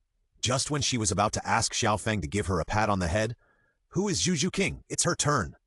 The voice of the staff sounded outside the door. Looking at Juju King, who was pouting, Xiao Feng reached out and rubbed her head, saying, I will reward you in advance. Tenderness of Xiao Feng's big hand, Juju King left the private room with satisfaction. Xiao Wu on the side muttered, Fairy. Back to the fighting soul arena. Next, we will have the second one-on-one soul fight in the 10th soul fighting field. The 2 soul masters are still on the stage. One is Juju King, the soul master with the beast spirit of the Netherworld Spirit Cat, and the other is Away, who has the weapon spirit of the Rui Stick and has won 3 consecutive victories. Soon, the 2 came on the stage. The man named Away was of average height, about 1.7 meters, thin, and looked wretched. As soon as he came on the stage, Away began to tease Juju King verbally. At this moment, he didn't know that the moment he opened his mouth, his life was over. The soul fight begins. Juju King would only show her feminine side when facing Xiao Feng. When facing other people, she was the high and mighty princess of the empire, cold and noble. She was extremely fast in the agile attack system, and with Xiao Feng's her strength was also fierce. Of course, her eyesight was not bad either. Juju King judged that Away, who possessed a weapon spirit, was a strong attack-type war soul master. In fact, her judgment was not wrong. Away was indeed a strong attack-type war soul master. As a sensitive attack type, Juju King naturally would not go head-to-head with this strong attack-type Away. She was as fast as a ghost, and her figure kept flashing around Away. She was looking for an opportunity.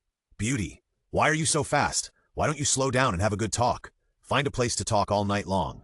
I created 18 moves, named Away 18 Styles. I think you will like it after experiencing it. Juju King listened to Away's words, and her heart did not fluctuate at all, as if she was just a cold killing machine at the moment, unable to stir up any emotional fluctuations. Now she has only one goal, which is to send this wretched man off the stage. Beauty, why are you doing this? My soul power is as high as level 36. You are not my opponent. Away's tone was very confident, just like the last one who was knocked unconscious by Xiao Wu. Suddenly, Juju King seized a gap and came to Away by the ground, grabbing Away's face with her long 5 fingers.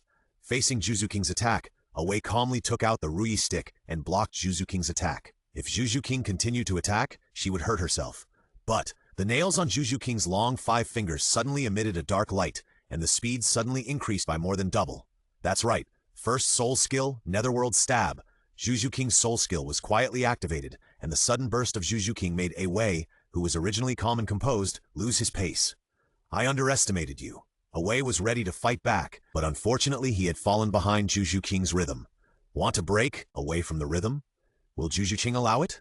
The answer is impossible. Juju King's attacks under the first soul skill continued, not giving Away a chance to breathe. The previous attack had not yet ended, and the next attack had already arrived. As Juju King's attacks became faster and faster, Away suddenly felt a little overwhelmed. However, Juju King's offensive would not end like this. Take advantage of your weakness to kill you. First soul skill, Netherworld Thrust. Second soul skill, Netherworld 100 Claws. For a moment, hundreds of attacks instantly tore through the defense of Awei's Rui stick, revealing the flaw in his chest. Juju King's pupils shrank. Third soul skill, Netherworld Slash. 2 slashes with a cold breath instantly hit Awei's chest. In an instant, the whole person flew backwards and blood splattered. A few seconds later, Awei climbed up from the ground. He felt the burning pain in his chest. He was angry and decided to deal with this girl who hurt him. But, in the second soul fighting match, Soul Master Juju King wins. After hearing the host's figure, Awei was stunned for a moment. Just when he wanted to refute that he had not lost, he found that his position was beyond the range of the soul fighting stage. According to the rules, he lost, and he lost without even using his strength. For a moment, he felt so aggrieved in his heart, and therefore anger was born from the aggrieved feeling. Yes, he planned to retaliate against Juju King privately. Of course, part of the reason was that he had thoughts about Juju King's hot body. However, he didn't know what kind of ending would greet him. After the second soul fighting match ended, Juju King happily returned to the private room. As soon as she returned to the private room, she saw Xiao Feng with a cold face. In an instant, she was stunned. She had planned to report the good news to Xiao Feng and take credit, but when she saw Xiao Feng's expression, she was a little at a loss for a moment. Everyone in the room also saw Xiao Feng's expression, and they all looked at each other in bewilderment. They didn't know what was wrong with Xiao Feng. Even Xiao Wu and Tang San were frightened by Xiao Feng's expression. Suddenly, Xiao Feng seemed to sense something, and quickly showed a familiar smile and said, "I just thought of something bad." Hearing Xiao Feng's words, everyone breathed a sigh of relief, and Juju King came to Xiao Feng with grievance and said, "I thought I did something wrong." Looking at Juju King, Xiao Feng rubbed her head and said, "You did a good job." In fact, the reason why Xiao Feng had a cold face was that he heard what Awei said, and with the help of the system, he knew Awei's inner thoughts, so Xiao Feng had such an expression. "Meng Meng, catch this man and bring him to me later. I want him to be half dead." Xiao Feng said silently in his mind, and Rui Meng Meng on the other side learned Xiao Feng's order. "Got it. I will take good care of him." In the private room, everyone watched several soul fighting games in a row. Most of them were soul masters, and only one group was at the great soul master level. Finally, after a soul fighting game ended, the voice of the staff rang outside the door of the private room. "Hello, is Mr. Tang San here? It's your turn for the next match." After hearing the voice of the staff, Tang San smiled and said, "I'll be back soon." Tang San's words were very confident, and he would be back soon. Gentlemen and ladies, the next soul fighting match is different from the previous ones. That's right, because the next soul fighting match is the last soul fighting match in this soul fighting area. But this soul fighting match, it's not a great soul master level soul fighting match, nor is it a soul lord level soul fighting match. You're right, this soul fighting match is a soul zong level soul fighting match. Next, let us invite the 41st level control type battle soul sect Tang San to face off against the 43rd level strong attack type battle soul sect Achi. At the entrance of the soul fighting stage, Tang San's figure slowly emerged, and at the opposite passage from him, a burly man with a height of 2 meters and 3, his exaggerated muscles made all the audience present gasp. These two were both newcomers, and they had never met before. However, the audience, who subconsciously judged based on their body size and spirit power level, all thought that Achi would definitely win this battle. For a moment, the noise was boiling.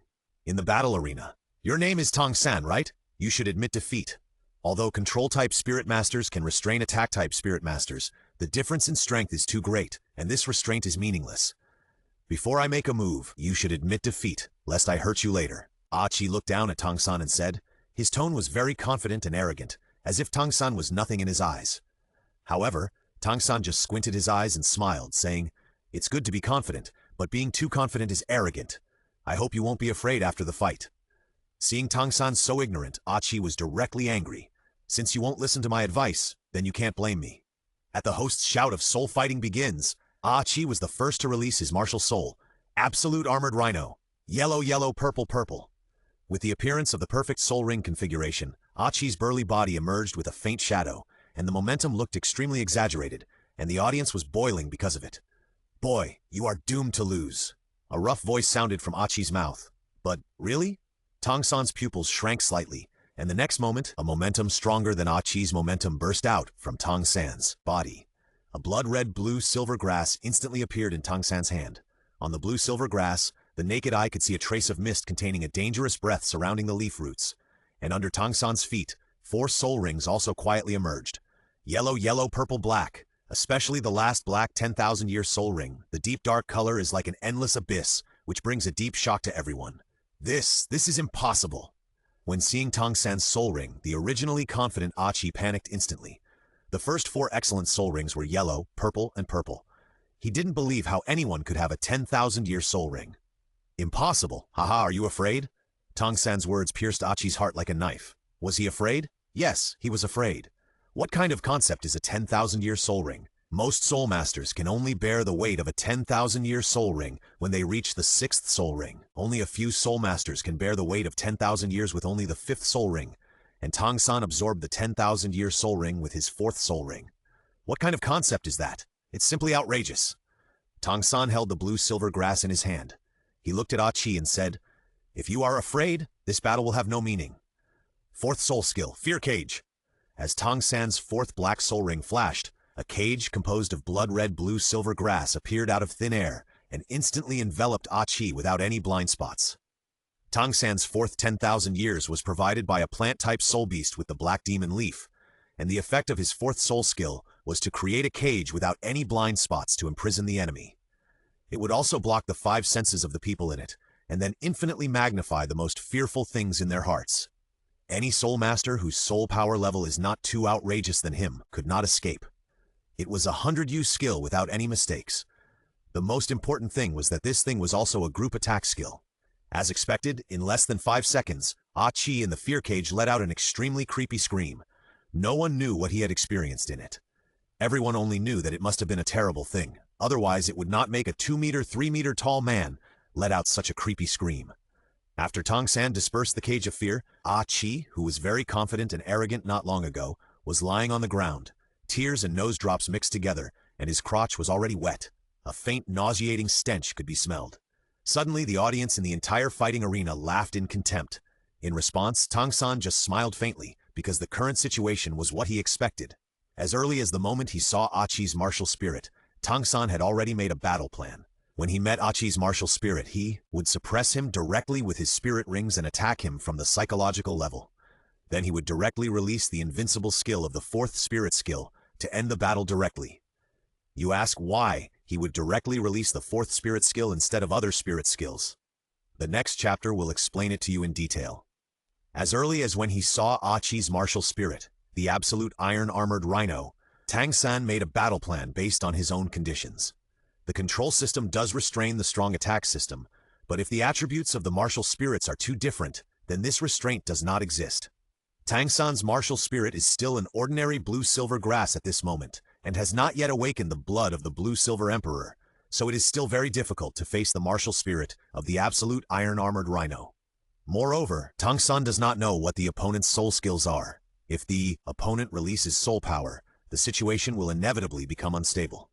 Although he can still deal with the opponent, in order to avoid unnecessary trouble, the means are still a little more straightforward. In fact, to put it simply, Tang San's other soul skills need time to achieve the effect of soul skills, and he pretended to be able to go and come back, so naturally he has to solve it as quickly as possible. At the beginning, he directly used the soul ring to shock him, causing his mood to fluctuate, and then directly used the 4th soul skill that never failed to work, and GG. The battle is simple and fast, and the pretense is done in one go. You ask what Tang San's other skills are? This is fun to talk about. Under Xiao Feng's deception, Tang San's 2nd soul skill is called Bacteria Seed, which comes from a 900-year-old microbacteria tree. The effect of its soul skill is to release a microbacteria seed that is invisible to the naked eye. It can be attached to the surface of the enemy's body, or be sucked into the enemy's body along with the air, and finally release poison, explode, and other effects according to Tang San's thoughts. The greater the amount of attachment and inhalation, the higher the damage after the explosion, and poisoning is a silent way of killing. Of course, on the contrary, being inhaled by one's own people will provide a continuous source of soul power and healing effects to friendly forces. But this 2nd soul skill needs time to be released, so Tang San did not use it in the fighting spirit with Qi. As for Tang San's 3rd soul skill, this soul skill needs to be used on the basis of the 2nd soul skill. Tang San's 3rd soul skill is called Spring Dream. The soul ring comes from a soul beast called Pao Pao Ape that likes to devour the leaves of the microbacteria tree. This soul beast is naturally lustful and likes the sport of exploring life very much. It doesn't matter whether there are offspring or not. They like this process. The effect of Tang San's third soul skill is to emit a mist on the second soul skill microbacteria seed, and this mist will make the person attached fall into a dream, making him drunk and dreaming in the dream until... Simply put, the men were exhausted, and the women were very happy. And these terrible soul skills were all developed by Xiao Feng, and Tang San himself was also very about these soul skills. However, these soul skills require a little time, and Tang San, who pretended to be cool, naturally did not intend to use these soul skills, so he naturally had to solve the fighting spirit as quickly as possible. Tang San, who returned to the private room, instantly received admiration from Oscar and Ma Hongjin, and his status instantly rose to the third brother, second only to the eldest brother Xiao Feng and the two sisters-in-law. Calm down, basic operations. Under the flattery of the two, Tang San seemed very calm, but the slightly raised corners of his mouth still showed his inner arrogance. At this moment, the door of the private room was knocked. "Excuse me, is Mr. Xiao Feng here?" This was the voice of a more mature, middle-aged man, not the voice of the previous staff. For a moment, everyone looked at Xiao Feng. Ma Hongjun on the side came to the door very sensibly and opened it. What came into view was a middle-aged man with a decent appearance, with a general manager's badge on his chest. That's right, this man is the manager of the Soto Grand Fighting Soul Arena. As for his purpose, "Dear Mr. Xiao Feng, your Fighting Soul competition has been arranged. It will be held in the main arena of our Grand Fighting Soul Arena. The Fighting Soul will be held in 30 minutes. I have prepared the special private room at the main arena for you and your friends. Do you want to move over now or?" Looking at the manager in front of him, Xiao Feng was not polite and took the lead and said, "Let's go." The group quickly came to the special private room at the main arena of the Soto Grand Fighting Soul Arena. Looking at the view below, everyone couldn't help but widen their eyes, because the view was too good, and this main arena was much larger than the Fighting Soul Arena in the sub-area. Simply put, it was great. The decoration in this special room is also very comfortable, with soft sofas and even a soft big bed. Then the manager asked the staff to send a lot of snacks and drinks to Xiao Feng and others. The purpose was naturally to please Xiao Feng. After all, who doesn't want to please someone who is young and strong? This kind of person is a typical family child. As the general manager, he naturally wants to please him. Soon, 30 minutes passed. At this moment, the audience seats of the main stadium were full of people. As early as half an hour ago, the Soto Grand Fighting Soul Arena announced that there would be a Soul Emperor level Fighting Soul today. When people heard the news, they hurriedly put down their things and came to watch. After all, this is a Soul Emperor level battle, which is rare. There are at least 1,000 or 2,000 people in the audience seats alone, and there are also hundreds of people in the private room. This shows how attractive the Soul Emperor level Fighting Soul is. Ladies and gentlemen, I'm your host, Brother Jie. I believe you all know what the next soul fight will be like. Yes, it's just as you know, it's a Soul Emperor level battle. I won't say any more nonsense. Next, please welcome our 60-level Soul Emperor Xiao Feng, who is only 12 years old. As soon as the host's words came out, the people in the entire main venue were boiling. 12 years old? Soul Emperor? How is this possible? It's fake, a 12-year-old Soul Emperor? This is too outrageous. That's right, when I was 12 years old, I wasn't even a great Soul Master. You told me that I was a 12-year-old Soul Emperor? It's not that exaggerated to practice since the womb, right? There were all kinds of voices, but the host didn't stop talking. As for the other Soul Emperor, I believe you all know him. He is the 68th level Agility Attack Soul Emperor Jiang Tiansheng, who won 5 consecutive victories in our Soto Great Soul Fighting Arena. It's Jiang Tiansheng. There is no suspense in this match. I bet 1,000 gold soul coins. I bet on Jiang Tiansheng to win. I didn't expect it to be Jiang Tiansheng. Jiang Tiansheng, Jiang Tiansheng. Jiang Tiansheng's name was quickly heard in the soul fighting arena, and at the same time 2 people from the same group of contestants walked out, and these 2 people were Xiao Feng and Jiang Tiansheng. When everyone saw the appearance of the two, suddenly, "This guy is so handsome, really handsome, that figure, that face, sister loves it. Come here, I want all his information within a minute." The name originally shouted was Jiang Tiansheng, but after everyone saw Xiao Feng's face clearly, half of this name became Xiao Feng, and most of them were girls, and they were rich girls. However, what greeted them was Xiao Feng's cold snort. At this time, these rich women remembered that Xiao Feng was a soul emperor, but this could not stop their inner why. Ah, handsome and powerful, his eyes are so domineering, I want to. Inside the venue, Xiao Feng couldn't help but feel a pain in his balls. These days, being handsome is also quite troublesome. As for Xiao Wu and Zhu King in the special private room, they were so angry that they wanted to give those shameless women a good beating. Just when Xiao Feng was distressed, a resentful voice rang out. Little ghost, do you know how to write the word death? Little ghost, do you know how to write the word death? In the fighting soul arena, Jiang Tiansheng looked at Xiao Feng in front of him with a gloomy face. He was ugly, but he was so famous because of his powerful Soul Emperor strength. But when Xiao Feng appeared, that handsome face that made him feel ashamed made him feel resentful. Why are they born so handsome, but I am born so ugly? If I hadn't been so lucky, I would have died the day my parents abandoned me. I don't accept it. Why should everyone who is more handsome than me die?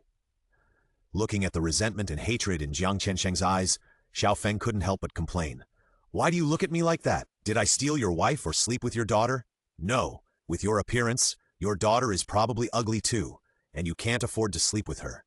No, to be precise, someone would marry you with your appearance.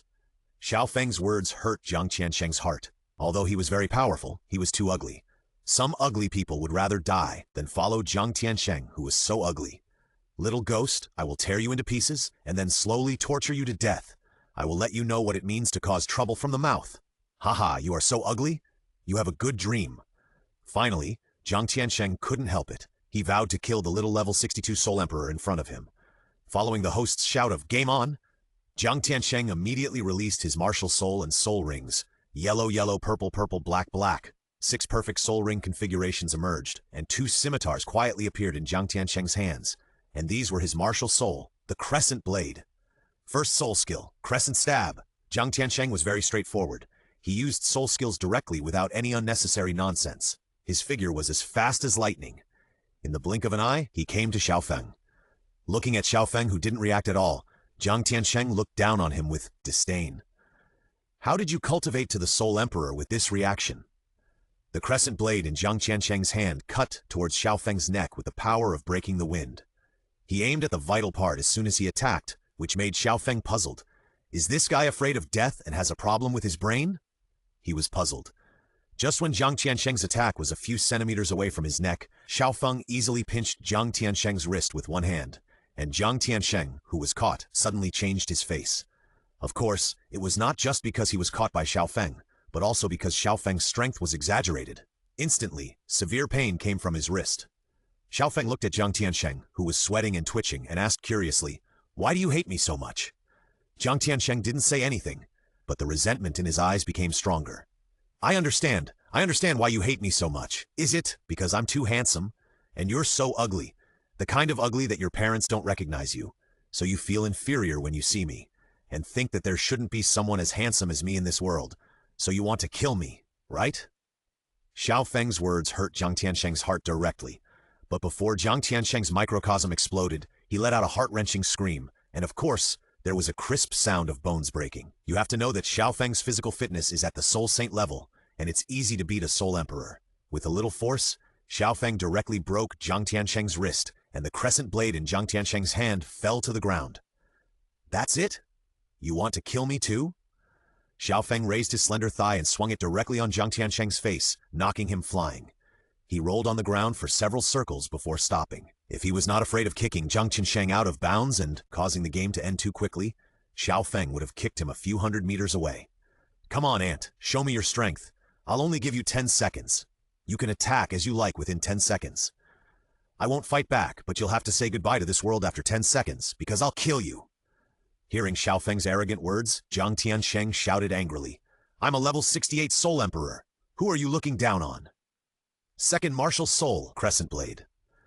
Jiang Tiansheng used his remaining left hand to release 3 white light slashes, and then his figure approached Xiao Feng's surroundings with the blade slash. Facing the 3 light slashes, Xiao Feng dodged them easily. 1 second. Soon, Jiang Tiansheng ran around Xiao Feng, releasing light slashes while running, trying to find Xiao Feng's flaws. 3 seconds. Taking advantage of the moment when Xiao Feng was talking. 4th Soul Skill, Crescent Shadow Clone. 4 shadows flew out from the residual shadow circle around Xiao Feng and rushed towards Xiao Feng one by one with great momentum. 3rd Soul Skill, Crescent Slash. 4 phantoms came to Xiao Feng's side, and the swords in their hands emitted a long blade light, slashing at Xiao Feng's body from different directions.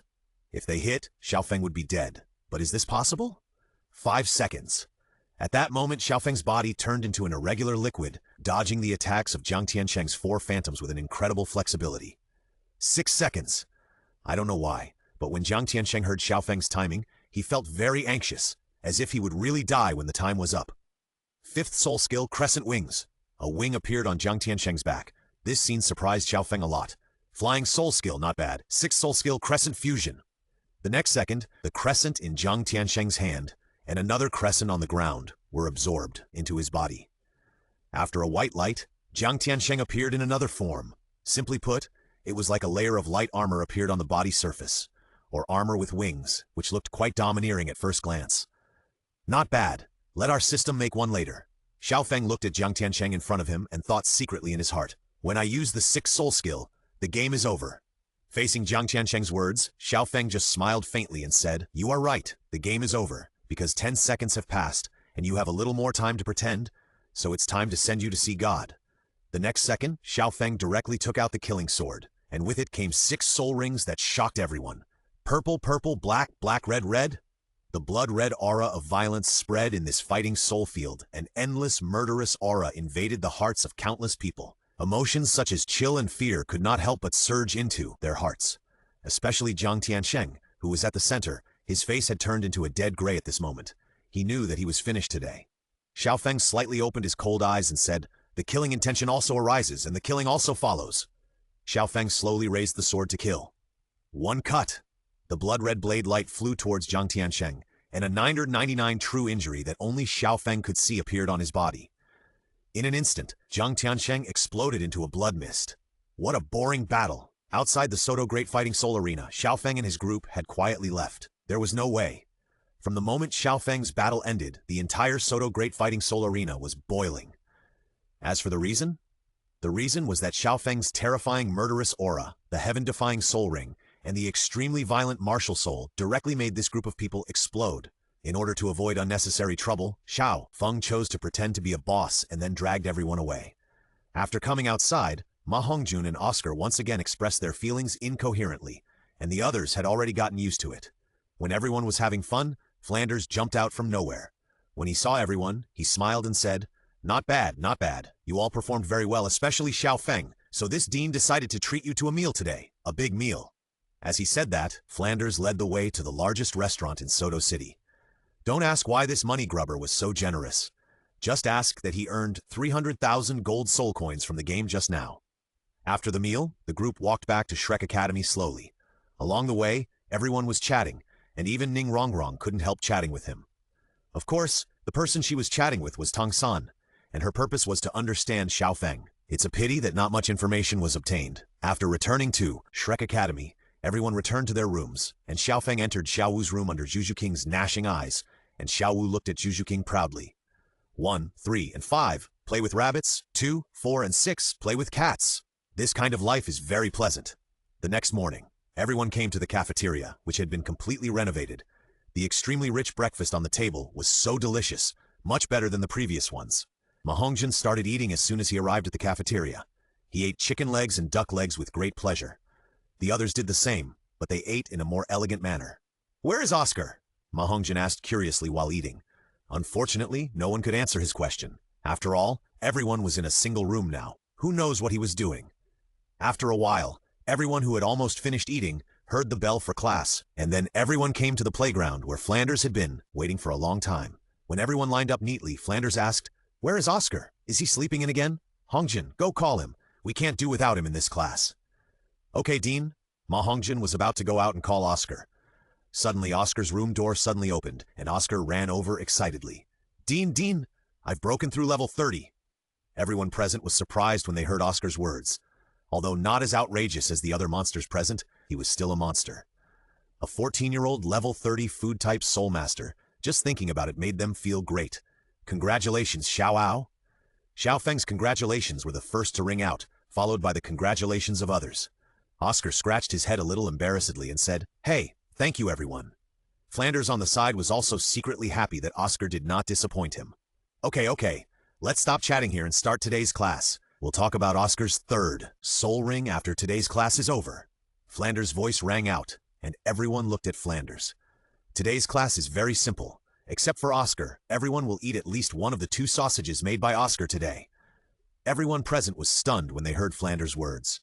Except for Xiao Feng and Ma Hongjun, who knew the inside story, everyone present was a little confused. Is today's class really that simple? Everyone had not seen Oscar's martial spirit, or even Oscar's wretched sausage-making process. So naturally, everyone was a little confused. On the contrary, Oscar suddenly became wretched at this moment. Seeing Oscar's expression, everyone immediately had a bad premonition, but Oscar suddenly thought of something, and the wretchedness on his face instantly subsided. Dare to take advantage of your sister-in-law? I'm afraid you don't know how to write the word death. Flanders had not expected that the crowd would be so silent. He had already prepared an explanation, but the silence made him feel awkward. Finally, he said quietly, "Since no one has any objections, let's get started, Oscar." Oscar looked serious, and he said with his soul power running, "I have a big sausage. I have a small sausage." The next second, a thick and a thin sausage with different flavors appeared in Oscar's palms. At this moment, the faces of the three girls present turned black, and so did Tang San. Xiao Feng, who knew the inside story, could not help but complain in his heart. This spell is really wretched. System, can you modify Oscar's spell to release his martial spirit? Yes, the modification has been completed. The spell has cancelled the first word, and the last three words can be directly said. Upon hearing the system's words, Xiao Feng smiled. It's worthy of being my precious system. It's very efficient. Oscar, I think your spell can be changed. Why don't you just say the last three words and try? Listening to Xiao Feng's words, Oscar wanted to say that this was impossible, because only specific spells could release soul skills. But out of an irresistible feeling towards Xiao Feng, he opened his mouth again. Big sausage, small sausage.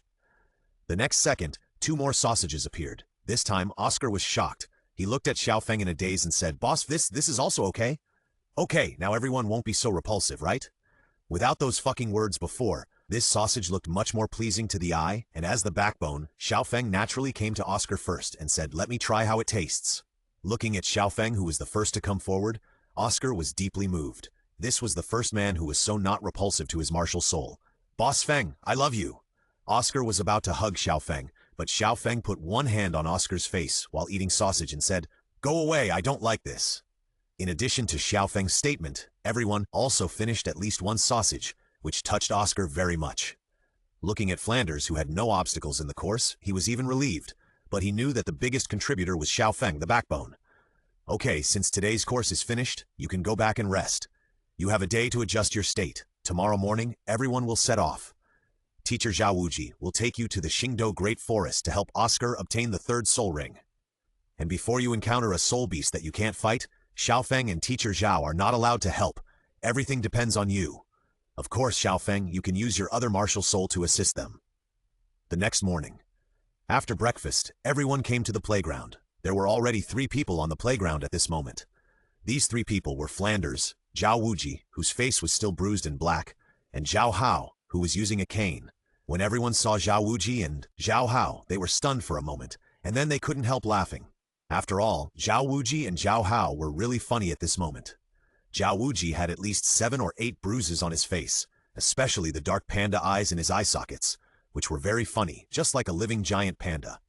Although Zhao Hao, who was next to Zhao Wuji, was not as miserable as him, he had a white bandage on his foot, limped and was using a cane, which was really indescribably funny. Secondly, he was standing next to Zhao Wuji, which made him look even funnier.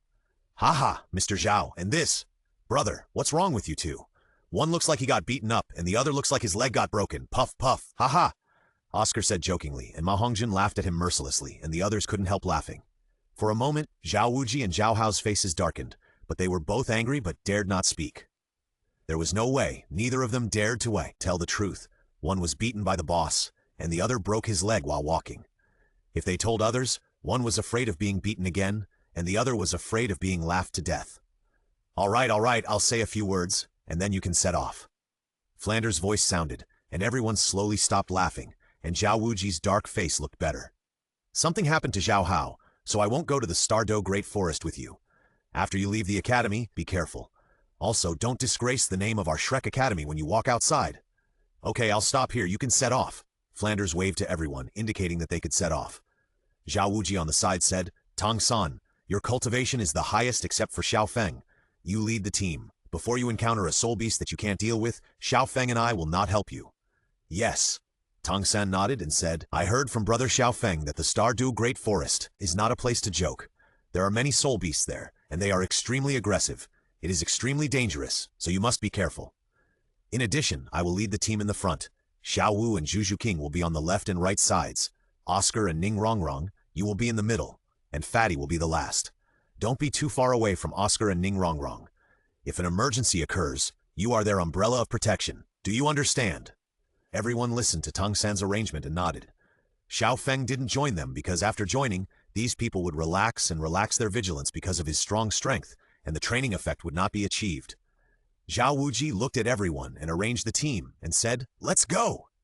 Under Zhao Wuji's order, everyone set off. Since there was no carriage, everyone started running after leaving the academy.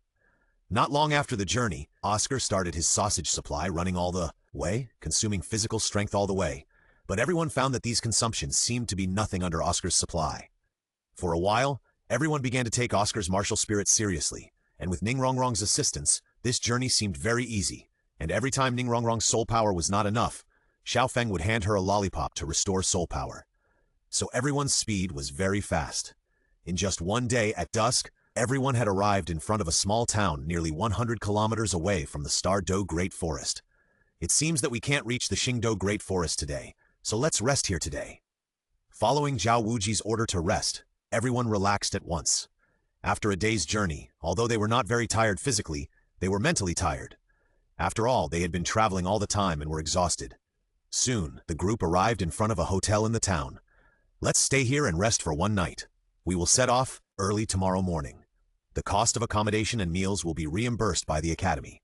In theory, everyone should bear their own expenses. But because Flanders became rich, the academy became generous and naturally reimbursed the small travel expenses. The first floor of the hotel is a two-story building. The lobby on the first floor is the place to eat, and the second floor is the place to stay. After entering, Zhao Wuji opened a room and left, leaving everyone in the lobby on the first floor. After discussion, everyone opened a few rooms. Ma Hongjun and Oscar shared a room, Tang San had one room, Xiao Wu and Ning Rongrong each had a room, and Xiao Feng and Zhu King lived in the same room. The reason was that it was time to sleep with Zhu King today. Okay, let's eat something, and then we can go to rest after eating. For Xiao Feng, it was optional to eat, but for the others, they had to eat, because they had been eating sausages all day and were about to vomit. The group found a big table and sat down. Tang San suddenly asked, "Do you want to call Teacher Zhao to eat together?" Ma Hongjun on the side shook his head and said, "No, Teacher Zhao is a soul saint, and he won't die of hunger if he doesn't eat a meal." Listening to Ma Hongjun's words, everyone almost laughed to death. What the hell? A soul saint won't die of hunger if he doesn't eat a meal? When Oscar complained about Ma Hongjun's fearlessness, Zhao Wuji upstairs also heard what Ma Hongjun said, so he was sure in his heart that he would give this itchy fat guy a good training when he returned. Afterwards, under Ma Hongjun's skillful ordering, everyone saw that Ma Hongjun was good at eating. While waiting for the dishes, the atmosphere was very harmonious, and everyone chatted very enthusiastically. Even Ning Rongrong, who didn't like to talk very much, talked about her own interesting stories, and the lively Ma Hongjun and Oscar were responsible for everyone's laughter. Just as everyone was chatting, a group of 8 people pushed the door open and walked in rudely. Each of them looked proud and boastful. The leader was a middle-aged man in his 40s with a particularly bright Mediterranean hair. Behind him were 6 men and 1 woman. They were wearing white clothes that looked like school uniforms, and there were 2 light blue Kanghui characters on their chests. That's right, this group of people was a group of people from Kanghui College, and the person who was in charge was the old bastard Ye Chi-Chu. After entering the hall, the owner of the hotel immediately greeted them and nodded politely. "Fatty, look at that girl. She's pretty good. These people should be from Kanghui College, right?" Oscar said, looking at the girls in the other team. Hearing Oscar's words, Ma Hongjun chuckled and said, "This girl is just right for warming my bed. She has a good figure. I don't know how she feels." As for the wretched fat man, everyone said they were used to it. If the fat man was not lewd and wretched, they would be a little uncomfortable. But the fat man did not restrain his words, so the people from Kanghui College heard Ma Hongjun's words and looked at Ma Hongjun and others for a while. However, Ma Hongjun just said lightly, "Sorry, I said the wrong thing. I don't even have the qualifications to warm my bed." After hearing the first half of Ma Hongjun's sentence, the faces of the people from Kanghui Academy looked much better. But when Ma Hongjun's second half came out, the faces of the group all darkened. "There's something interesting to watch." Tang San heard Oscar say beside him, so he couldn't help but ask, "What's the interesting thing?" In response, Oscar smiled mysteriously and said, The dean said that a spirit master who doesn't dare to cause trouble is not a good spirit master. Don't look at the fat man who is shivering all day, but in fact his personality is very irritable. As soon as the fat man finished speaking, the people from Kangui Academy stood up, and the fat man also crossed his legs arrogantly and said, "A small Kangui Academy also wants to fight with us?" Upon hearing what the fat man said, Ye Chiu, who had been silent all the time, suddenly said, "I am the director of the Foreign Affairs Department of Kangui Academy. Ye Chiu, I wonder which academy you are from." "Haha, are you going to discuss? You are not worthy." Ma Hongzhen's attitude was so arrogant that it reached the sky, which made Ye Chiu directly angry. "Go, take care of them." Following Ye Chiu's voice, the 6 male students around him walked towards Ma Hongzhen, while Tang San stood up silently. Apart from Osik, who had no fighting ability, the only boys who could fight were Ma Hong, Tang San, and Xiao Feng, who disdained to fight. "Fatty, Xiao San, I'll give you 10 seconds. If you can't handle it, don't say you're from Shrek Academy." "Boss Feng, leave it to me." "Brother Xiao Feng, 10 seconds is too much for you, right? 5 seconds. The next moment, Ma Hongzhen and Tang San flashed past the 6 people. Although the fat man's soul power was only level 26, it was still stronger than the few rookies in front of him, not to mention Tang San, who was at the soul sect level. "Ghost Shadow." Tang San's figure flashed by the few people like a ghost. Before the fat man could make a move, the 6 people instantly fell to the ground with painful expressions. "Fuck, third brother. Why are you so aggressive? I haven't even gotten the assist yet." As he said that, the fat man kicked the person at his feet hard, indicating that he also contributed to the battle. Seeing this scene, Yeshu felt very uncomfortable. For a moment, he began to think in his heart, "What is the origin of this Shrek Academy? I have never heard of it." After confirming that this Shrek was not a sect, "What did you do to them?" Facing Ye Jichu's words, Tang San just smiled faintly and said, "Nothing, just let them enjoy the pain. They can't die." "What, you want to try it too? What an arrogant kid. In that case, let me try how you make me enjoy the pain." "Black turtle possess. White, yellow, yellow, purple, purple." After seeing Ye Jichu's spirit ring configuration, the Shrek people present burst into laughter, especially Ma Hongzhen, who mocked mercilessly. "What a rubbish spirit ring configuration. There is actually a 10-year spirit ring. And it's an old bastard with a 10-year spirit ring. Haha. Brothers, sisters-in-law, let this old bastard see what is called a spirit ring configuration." Following Ma Hongzhen's words, except for Xiao Feng, everyone stood up, with Tang San as the center, and instantly released their own spirit rings. "Yellow, yellow, purple, black. Yellow, yellow, purple. Yellow, yellow, purple. Yellow, yellow. Yellow, yellow. Yellow, yellow." 6 people, Tang San, released their dazzling spirit rings. At an average age of less than 13, they showed terrifying talents. Instantly, the whole restaurant was filled with exclamations, and most people's eyes were on Tang San. 10,000-year spirit rings. How is this possible? Seeing Tang San, who was at the level of a soul sect and had a 10,000-year spirit ring, as well as the other 2 and 3 ring great soul masters and soul venerables, Ye Jichu was completely stunned. It's over. This is a dead end. Although Ye Jichu was a soul king, he was really scared by the talents of these children in front of him, and one of them was even a soul sect with a 10,000-year spirit ring. How could he dare to take action? He would never believe that there was no big power behind such a demon. For a moment, he was in a dilemma whether to take action or not.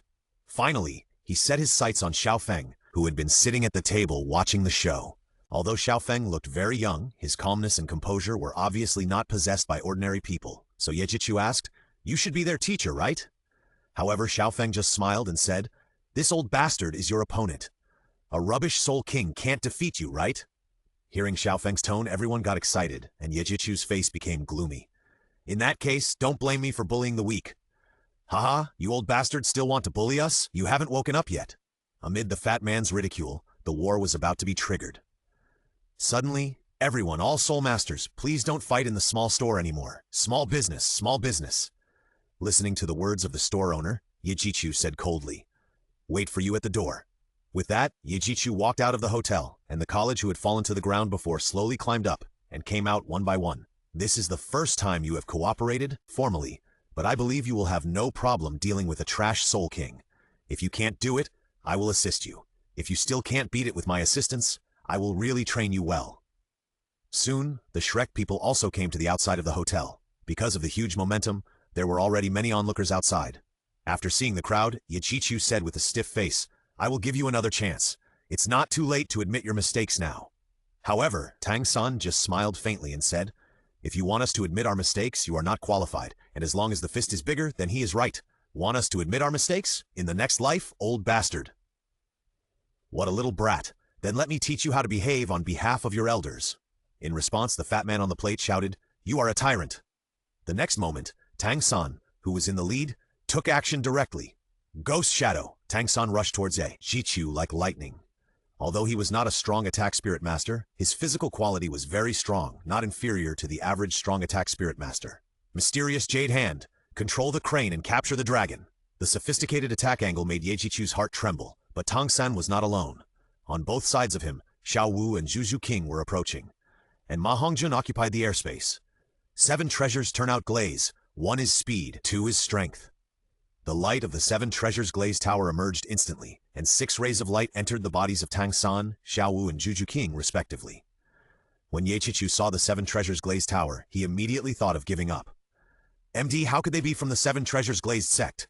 First soul skill, Netherworld Stab. Third soul skill, Teleport. First soul skill, Wastebow. Xiao Wu and Zhu King's figures instantly came in front of Ye Jiqiu.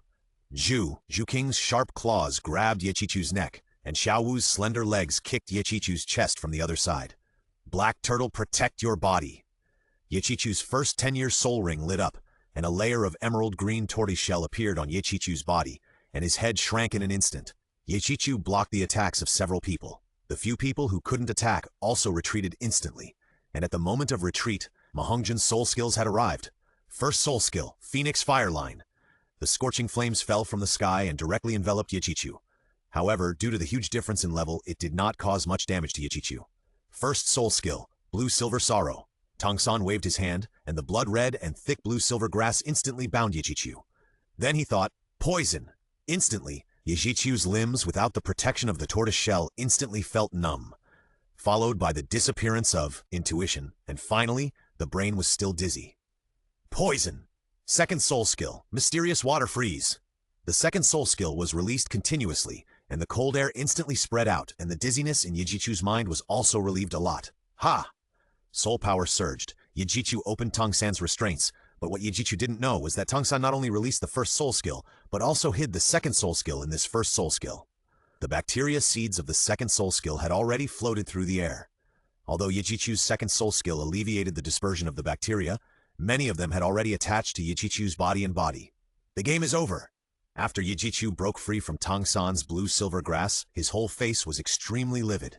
In response, Tang San also smiled and said, You are right, the game is over. Seeing Tang San's smile, Ye Jiqiu suddenly felt a bad premonition. The next moment, Tang San raised his hand and clenched it and said, Explode! In an instant, Ye Jiqiu's body surface instantly exploded with great momentum. After the continuous explosion, Ye Jiqiu's whole body was blown black, but it still did not cause too much damage to Ye Jiqiu. That's right, Tang San did not detonate the bacterial seeds in Ye Jiqiu's body. If Tang San detonated the bacterial seeds, Ye Jiqiu would be seriously injured if not dead. Ye Jiqiu, who was blackened by the explosion, said angrily with a twitch of his mouth, Little devil, you are finished. Old bastard, are you sure? I just detonated the seeds on your body surface. I haven't detonated the seeds you sucked into your body. If I detonate them, I think you won't know what the consequences will be. Hearing Tang San's words, Ye Jiqiu's face instantly darkened. The next second, he used his mental power to explore the situation in his body, and finally saw the seeds that Tang San mentioned. These seeds have attached to various parts of his body. If they are detonated, even if his turtle shell is hard today, it will probably die here. To be honest, Tang San wanted to kill Ye Jiqiu in front of him directly, but it was the first time to cooperate with his friends, so it was better not to make it too bloody. If Ye Jiqiu was blown to pieces after the explosion, the bloody scene would be too exciting. Just when the situation was in a stalemate, Zhao Wuji walked out from Xiao Feng's side and said, Why are you running out at night instead of going to rest? When everyone saw that the visitor was Zhao Wuji, they immediately put away their martial arts. Go back and eat. Zhao Wuji didn't even look at Ye Jiqiu and others, and waved to everyone. Although Ye Jiqiu was ignored, Zhao Wuji's appearance made Ye Jiqiu feel relieved. There was no way he couldn't afford to offend these people in front of him. Under Zhao Wuji's order, everyone entered the hotel. Just when Ye Jiqiu was about to leave with this matter, Zhao Wuji spoke. I asked them to leave, but I didn't let you go. Hearing Zhao Wuji's words, Ye Jiqiu asked in confusion, What do you mean by this? Why, you beat my students and want to just leave like this? If this gets out, where will my reputation be? How will students look at me in the future? You are being bullied, and the teacher doesn't do anything. You, don't go too far. Yiqichu was very aggrieved, very aggrieved. Too much? If my students were not strong today, would you let them go? So as long as your fist is strong, it doesn't matter if you are a little too much? Zhao Wuji said, smiling, and walked towards Yiqichu. I won't bully you either. It depends on you whether you can withstand it for one stick of incense. I think you should be able to withstand it. Then, Zhao Wuji ignored the gazes of the people from Konghui College and the gazes of the people hiding in the hotel in Peking, and started to beat him up for one stick of incense. Amid Yiqichu's screams, Zhao Wuji laughed heartily and shouted while laughing, Haha, I have this day too. It feels so damn good to beat people without using my martial spirit. Ahaha, Ada! This look that really ruined his image made everyone vaguely guess what was going on. Rimengmeng, one stick of incense. Tang Hao, one stick of incense. Zhao Wuji, one stick of incense. Finally, after one stick of incense, Zhao Wuji put away his hands contentedly. At this moment, Yiqichu no longer looked like a human being. To be more precise, he no longer looked like a turtle. His turtle shell was cracked and it was really miserable. Get lost! Under Zhao Wuji's domineering attitude, the people from Konghui College carried Yiqichu and ran away. What are you looking at? As soon as these words came out, the door of the hotel was pushed open and everyone said, Teacher Zhao, you are so handsome, you look so handsome when you beat the old turtle. Ahem, what's so handsome about that? Go back and eat. You can't even beat an old turtle in seconds. I'll take care of you when I get back.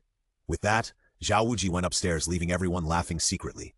Teacher Zhao is still shy, haha. After the battle, the tacit understanding and relationship between everyone improved a lot. After returning to the hotel, the food and drinks were served soon. After a relaxing dinner, everyone returned to their rooms to rest. There was no conversation that night. The next morning, everyone got up with difficulty under Zhao Wuji's voice. The sun came out, the fog dissipated, and everyone set off. After leaving the town, everyone sped all the way. Soon they arrived at the edge of the Xingdou Great Forest. Everyone looked at the huge and deep forest in front of them, and they were all shocked, of course, only some people. Stop! After hearing Zhao Wuji's voice, everyone stopped. Listen carefully, the Xingdou Great Forest is not the kind of place where the Empire keeps soul beasts.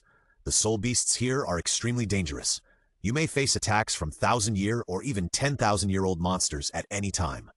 Therefore, after entering the Xingdou Great Forest, you must be extremely careful and never act rashly. Listen to my orders, and don't be too far away from me. Don't leave me more than 20 meters away.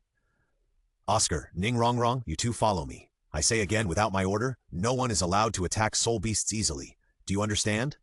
Everyone listened to Zhao Wuji's serious voice and naturally knew that he was not joking, so they nodded and said, I understand. Big sausages, small sausages. Oscar quickly made some sausages and sausages. As for the reason, everyone understood that in order to prevent an unexpected crisis, when Oscar would not have time to make sausages for himself and others, so he prepared in advance. After a set of them, Oscar was directly weak. Third soul skill, soul. Xiao Feng made a lollipop that replenished soul power and threw it to Oscar, and instantly restored Oscar's consumed soul power. Boss Feng, great! Since you are ready, let's go! Under Zhao Wuji's order, everyone entered the Stardew Great Forest. This time, Zhao Wuji asked Tongsan and Xiao Feng to walk in front, and he personally covered the rear. There was no other way. Xiao Feng was the strongest person present, and he was the second strongest. Although it was embarrassing to say it out, this was the reality. The only thing worth saying was that Zhao Wuji was the teacher and Xiao Feng was the student. After entering the Stardew Great Forest, Xiao Wu was the most excited. After all, she was back home, so she was so excited that she jumped up and down, looking very happy. If Xiao Feng hadn't spoken, Zhao Wuji would have complained. Along the way, in order to avoid unnecessary trouble, Xiao Feng and Tongsan both avoided the soul beasts. As time passed, the sun was in the sky. Okay, everyone rest here for a while. After receiving Zhao Wuji's order, the tense people immediately relaxed. Under Tongsan's blue-silver grass, they quickly cleared a place for everyone to rest. Let's eat something. Xiao Feng's voice sounded, and he took out a table as if by magic, and on the table was a rich food. Don't ask how it came from, just ask that it was given by the system. Wow, Boss Feng, you are so handsome! Oscar and Ma Hongjun were so adoring. Okay, stop talking nonsense, let's eat, and then continue to search. Xiao Feng picked up a roast suckling pig and started eating it, and everyone started eating. Only Zhao Wuji didn't move because he had to be alert. However, Xiao Feng threw a chicken to Zhao Wuji and said, Don't worry, I'm here, nothing will happen. Okay. Zhao Wuji took the chicken thrown by Xiao Feng and went to the stone beside to eat it. When everyone was almost done eating, Xiao Feng suddenly said, Oscar, your martial spirit is running towards us. Upon hearing Xiao Feng's words, everyone was stunned for a moment, and then they became alert one by one and looked in the direction Xiao Feng was looking. Phoenix-tailed coxcomb snake? Cultivation level 1500. You should be able to handle it. It was said that it was too late, but it was too fast. A 7-meter-long snake flew over the heads of the crowd and everyone reacted instantly. Go! Ningrongrong's 7 treasures glazed tower appeared instantly, and the increase in speed directly enveloped Xiaowu, Juju King, and Ma Hongjun. The 2 women ran out instantly, and Ma Hongjun also flew out. As for Tang San, he waved his hand and said, First soul skill, blue-silver sorrow. The blood-red blue-silver grass that appeared out of thin air instantly interrupted the speed of the phoenix-tailed coxcomb snake, and it was tied up tightly in an instant and fell heavily to the ground. First soul skill, Phoenix Fire Line. Ma Hongjun's flames fell from the sky and directly grilled the snake. Second soul skill, Netherworld 100 Claws. Juju King's attack instantly landed on the phoenix-tailed cockatiel, leaving scars all over its body. Teleport, Waist Bow. For the last blow, Xiaowu came directly to the phoenix-tailed cockatiel's 7 inches and kicked it hard. The snake was hit at its 7 inches. Under Xiaowu's series of critical hits, the phoenix-tailed cockatiel was kicked unconscious alive. Fuck, is my sister-in-law so fierce? Seeing this, Oscar and Ma Hongjun couldn't help swallowing their saliva. It was too fierce. If this attack hit them, they would probably have to lie down for a month. Done.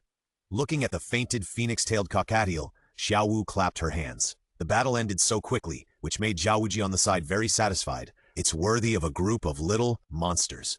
This cooperation is perfect. Oscar, it's yours. Just stab it under his flesh crown. Tang San said, handing Oscar a dagger. Okay. Oscar took the dagger and came to the front of the phoenix-tailed cockatiel, raised his hand and was about to stab it, but at this moment a hoarse and sharp shout, Stop! The next second, 2 figures appeared in front of everyone, but Xiao Feng just said lightly, Don't worry, Oscar, you continue. After receiving Xiao Feng's order, Oscar didn't say anything, and a dagger directly stabbed into the head of the phoenix-tailed cockatiel. With the violent twitching of the phoenix-tailed cockatiel, a few seconds later, the phoenix-tailed cockatiel died. Then a purple soul ring emerged. The visitor who saw this scene was immediately angry and said, I told you to stop, didn't you hear it? That's right, the visitor was Chao Tianxiang and Meng Yiran. This time, before Xiao Feng could speak, Zhaowuji stood in front of everyone and asked, Stop if you tell me to stop. As he said that, the 7 soul rings on Zhaowuji's body slowly emerged, and the meaning was very clear.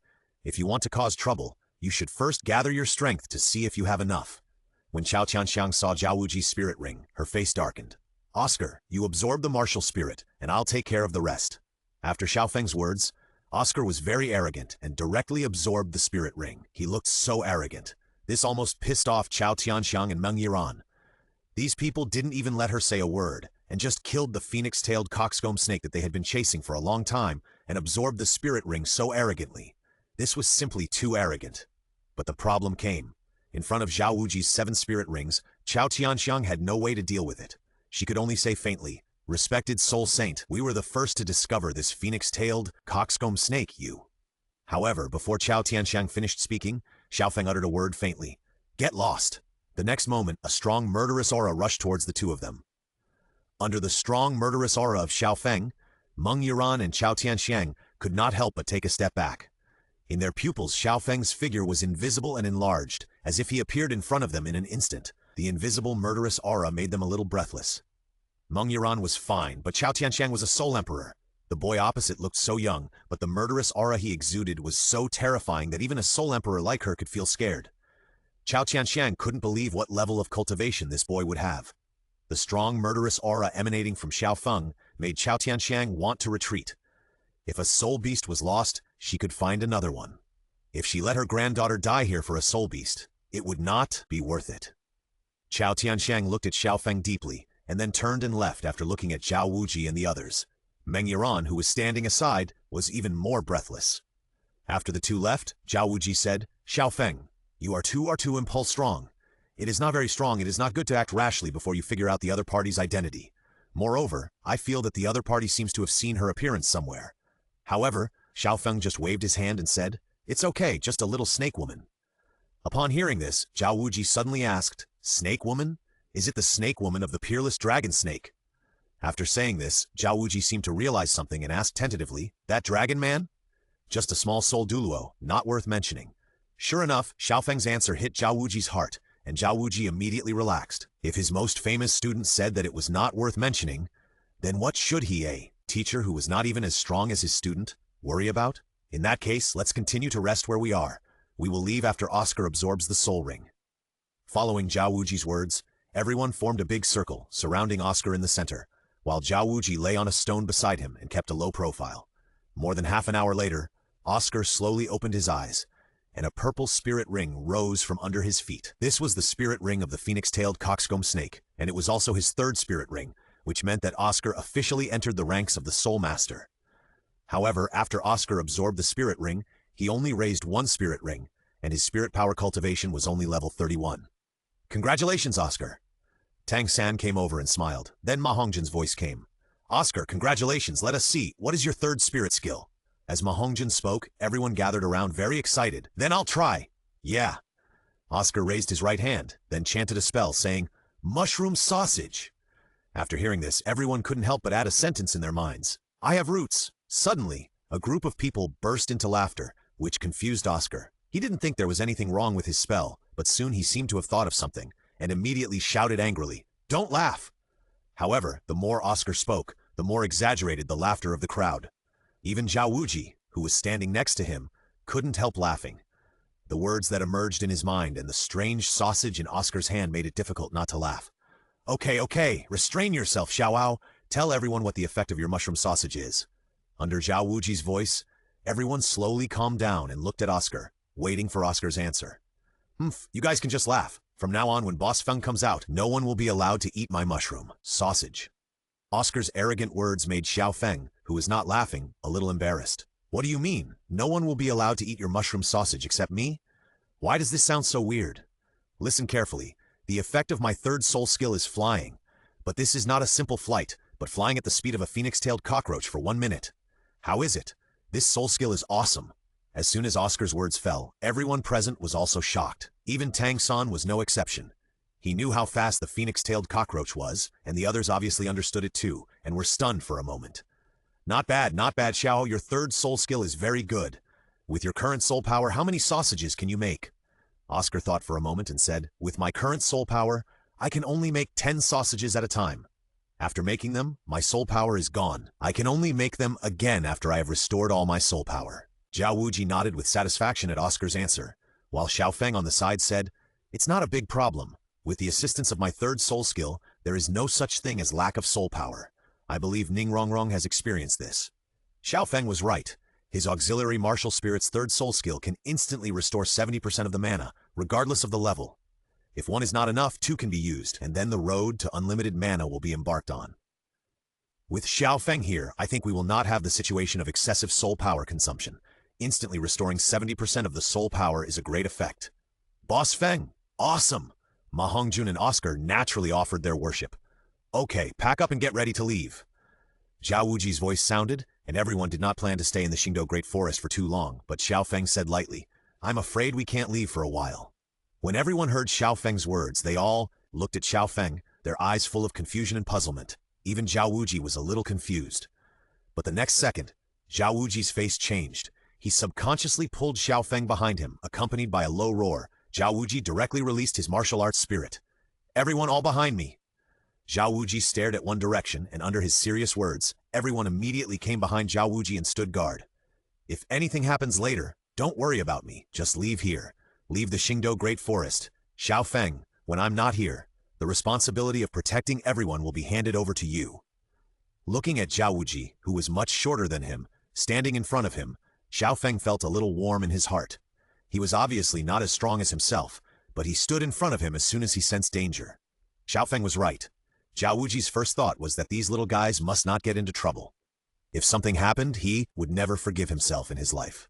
What's more, there were people among them who absolutely couldn't get into trouble. Otherwise, Zhao Wuji would not be able to rest in peace even after his death. At this moment, everyone didn't know what happened, but Xiao Wu's face didn't look good. In her perception, she knew who was coming. Yes, the person who came was Ming. Xiao Wu was afraid that Ming would hurt his friends around him, so she looked at Xiao Feng for a while, and Xiao Feng happened to look at Xiao Wu. It's okay, I'm here. Under Xiao Feng's eyes, Xiao Wu finally breathed a sigh of relief.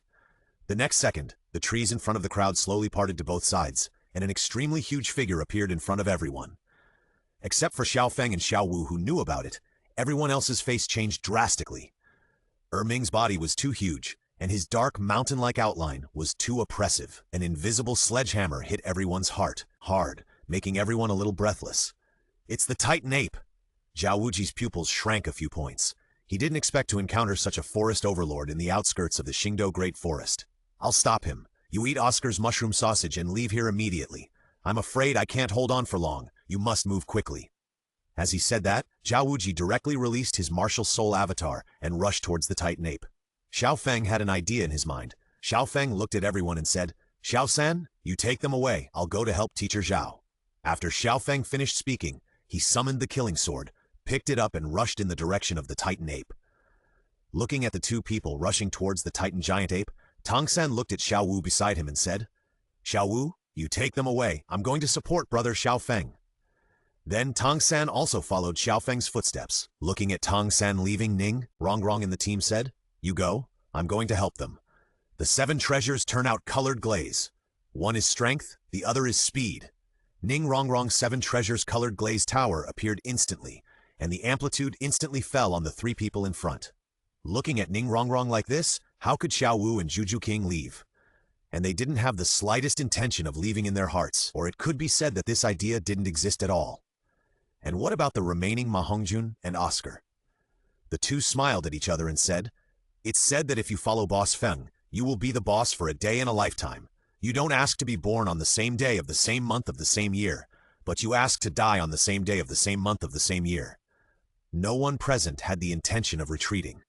For a moment, the division of labor was clear, and everyone knew what they should do. The battle has begun. Xiao Feng, who felt the actions of the crowd, couldn't help but smile. These people passed his test. Although in the original book, they didn't choose to escape. After all, there was one more person. He couldn't guarantee whether these people would be as reliable as in the original book.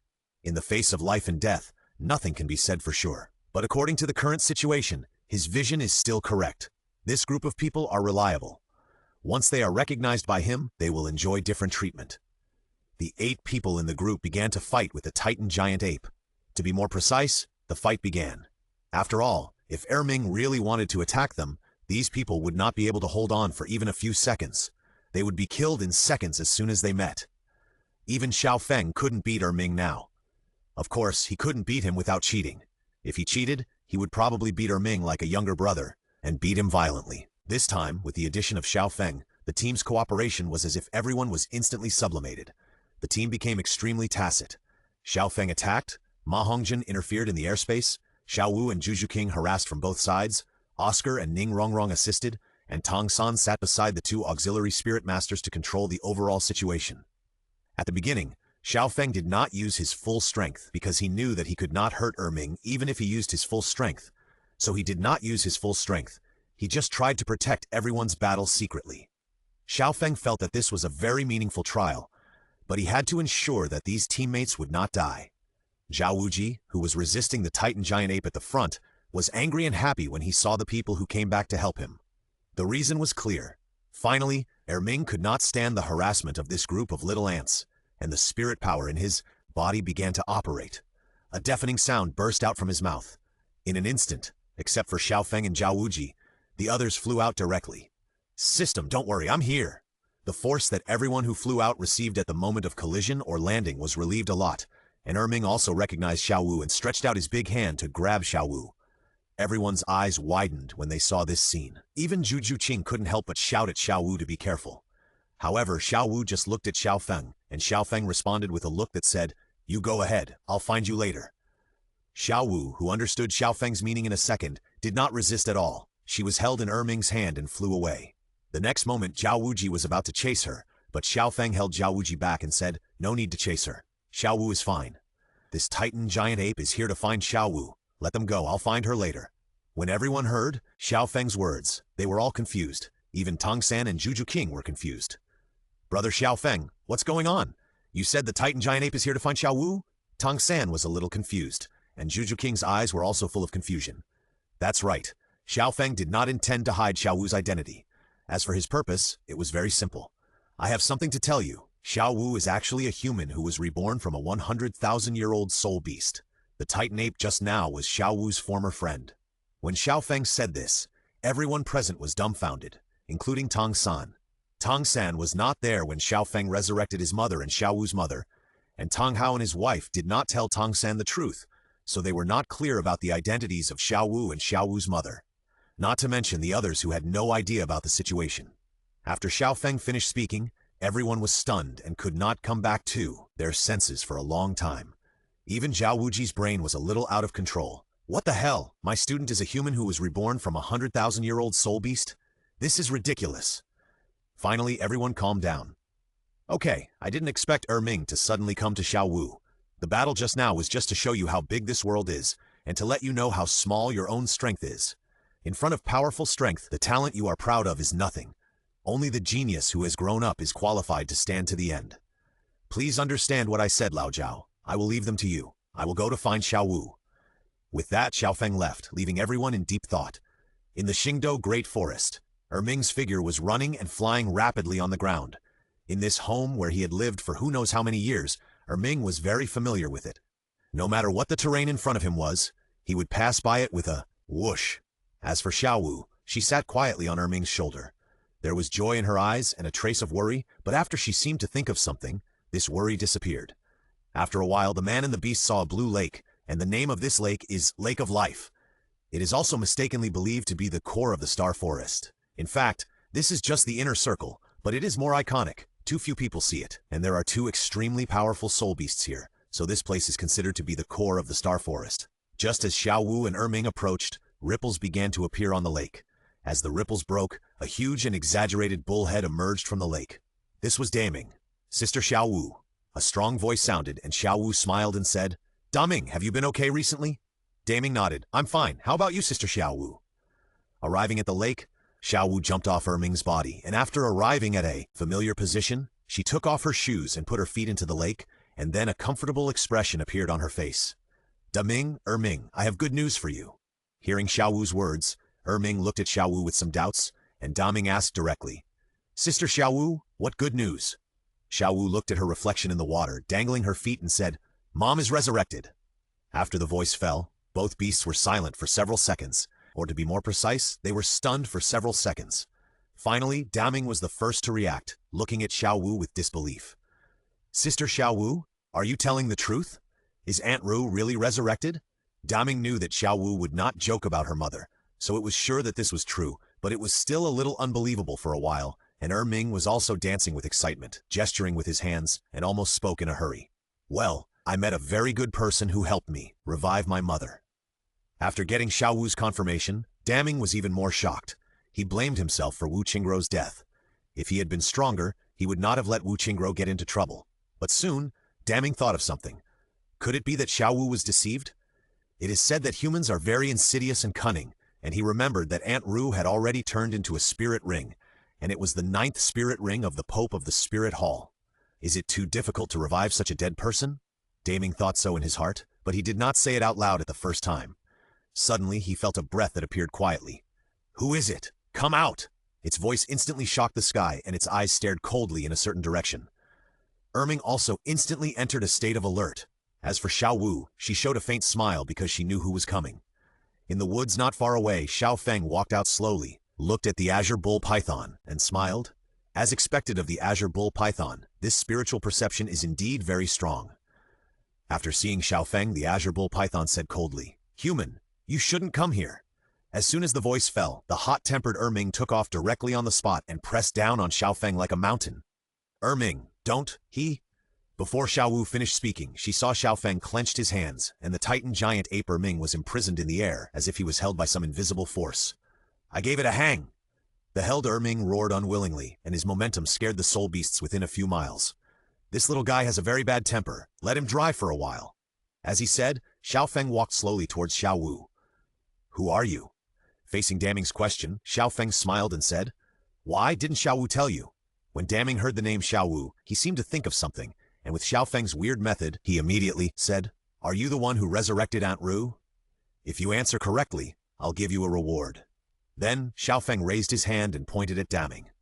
The next moment, Daming looked at Xiao Feng in disbelief and said in shock, "How is this possible?"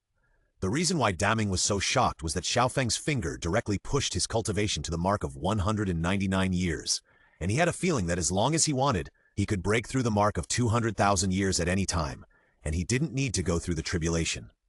He could even instantly transform into a human being, or a human being who had passed the mature period and had the cultivation of a soul emperor once he transformed. At this point, Daming was sure that Aunt Ru was resurrected. This nonsense method was simply nonsense. All of a sudden, his tone became respectful. Although in his perception, Xiao Feng in front of him was only a soul emperor, this method was beyond his understanding. He immediately pushed his cultivation to the second level. It was unbelievable. Xiao Feng came to Xiao Wu and sat down. Xiao Wu pulled Xiao Feng's arm and said cutely, "Put Ming down." It didn't mean it. Xiao Wu acted cute. Xiao Feng waved his hand, and Ming fell from the air instantly, causing the ground to shake. This time it learned its lesson. It was not stupid. Its big brother was convinced, so what was the point of it not being convinced? Moreover, the identity of this human was not ordinary. Even if it was aggrieved, it could only bear it. So it came to sit aside very obediently. "Are you satisfied?" Xiao Feng scratched Xiao Wu's nose and smiled. "Yeah, you're the best." Daming and Ming looked at the two of them, and they immediately confirmed in their hearts that the human in front of them might be their brother-in-law. For a moment, their attitudes changed again. Later, accompanied by Xiao Feng, Xiao Wu told the two beasts what happened to her outside in the past few years. The two beasts, who knew a lot of things, respected and admired Xiao Feng. Finally, Xiao Feng and Xiao Wu bid farewell to the two beasts and left the Lake of Life. Sister Xiao Wu finally found someone to rely on, and Aunt Ru has also been resurrected. Now, we finally have nothing to worry about. Listening to Daming's words, Ming responded with a On the other side, the Shrek people were waiting for Xiao Feng's return. However, while they were waiting, an uninvited guest broke into the sight of the Shrek people. Yes, this uninvited guest was a human-faced demon spider. The human-faced demon spider had a black carapace, which was shiny and bright. Its body was more than 1.5 meters long. The 8 spears that stretched more than 3 meters were extremely sharp, giving people an extremely creepy feeling.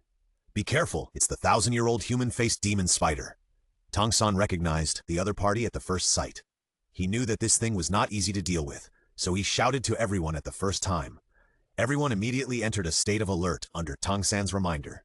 The human-faced demon spider did not run away when it saw everyone. Instead, it rushed towards everyone like crazy. First soul skill, Blue-Silver Sorrow. Tang San's first soul skill was lit up, and invisible constraints emerged instantly, directly binding the 8 claws of the human-faced demon spider, causing the human-faced demon spider flying in the air to stagnate and fall down instantly. Seeing this, Ma Hongjin came up with a phoenix fire line, and Zhu also flew over with a netherworld slash.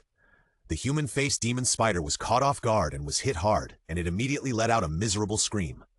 Zhao Wuji, who had originally planned to let everyone experience it, was unhappy. "You said you would be beaten, so you should be beaten. What the hell are you yelling? And you yelled so loudly." Zhao Wuji punched back, knocking the human-faced demon spider to the ground motionless. To be on the safe side, Zhao Wuji knocked the human-faced demon spider down with a hammer, and Tang San used a level 1 ultimate kill, and the blue-silver grass instantly strangled the human-faced demon spider. Then a faint purple soul ring appeared.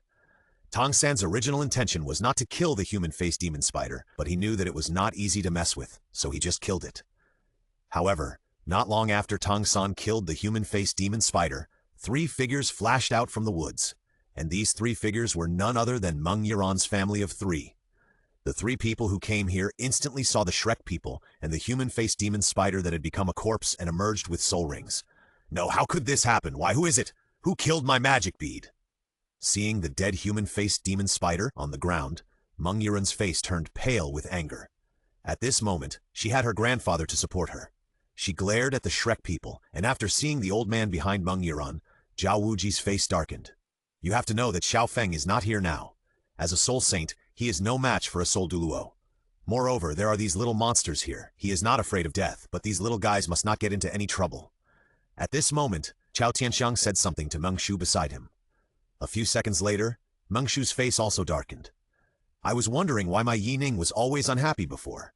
It turned out that someone stole her soul ring, and now someone has robbed her soul ring again. How do you think I should deal with you who have robbed Yining's soul ring twice?" Upon hearing what Meng Shu said, Zhao Wuji's face became even uglier, and everyone's faces were not very good either.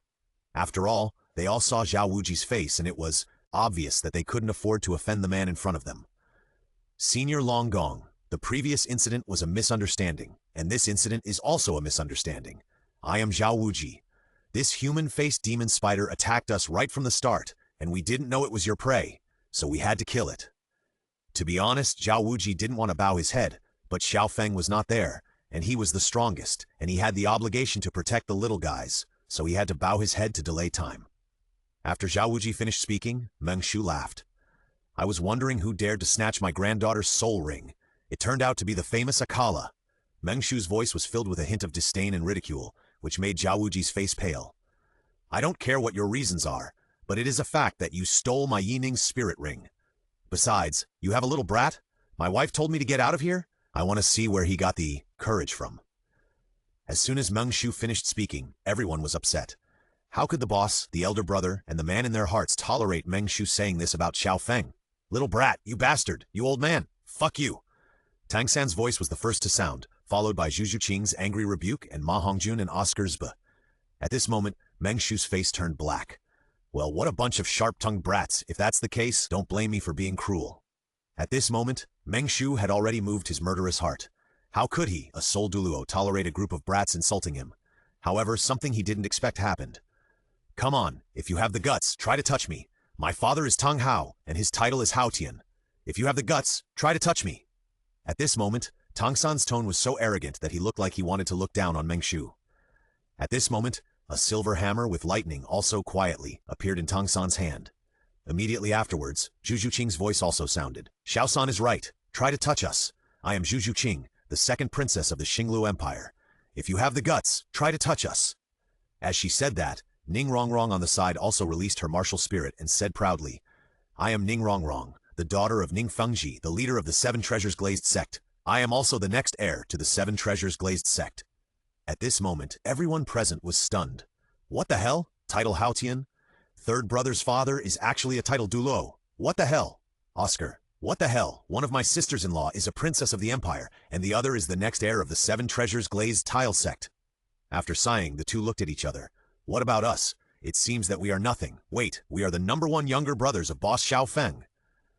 So, the two of them started to show off. That's right. If you have the guts, try to understand us. We are the #1 younger brothers of boss Feng. If you are not afraid of death, try to touch us. To be honest, Zhao Wuji on the side did not expect that his students had such a big background. At this moment, Meng Shu on the opposite side was also extremely shocked. He really did not expect that the background of this group of little guys in front of him was so exaggerated. Title Hao Tian? Even if he didn't know who Hao Tian was, the title alone was enough to make him afraid. Secondly, he knew who Hao Tian was. Who in the whole continent didn't know the name of Hao Tian Douluo? Who didn't know? Can he afford to offend someone who dares to hit the Pope? You say the other party is a fake? Come on, the hammer in the other party's hand is clearly the clear sky hammer. Meng Shu has traveled the continent for many years, so he still has some knowledge. Then there is the second princess of the Xinglu Empire and the heir of the Seven Treasures Glazed sect, the first auxiliary martial spirit sect in the continent.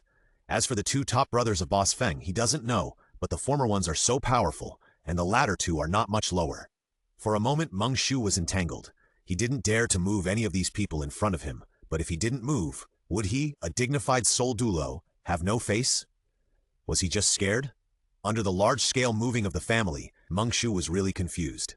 Each one has a bigger background than the other, and each of them has at least a title Douluo behind him. In front of the title Douluo, what is a soul Douluo like? What is the martial spirit fusion skill between him and Chao Tianxiang? For a moment, Meng Shu's face was really lost, and Chao Tianxiang's face was also very embarrassed. She now understood why these little guys in front of her were so rampant. They had the capital to be so rampant, and they really couldn't be provoked. Finally, after a thought awakening, Meng Shu said, Ahem, just now I was just joking with you. It's not that serious. It's just 2 spirit rings. It's not a big deal. Today, for the sake of Brother Zhao, I won't hold you responsible. This matter is over. Meng Shu's embarrassing words made everyone in Shrek feel embarrassed. You really want to save face? Meng Shu felt that his words should be acceptable, so he turned around and took Chao Tianxiang and Meng Yiran to leave. The unhappy Meng Yiran also knew that if this matter continued, it would definitely be him and others who would suffer, because he couldn't afford to offend the people on the other side. However, just as Meng Shu was about to leave, a faint voice came from a distance. What?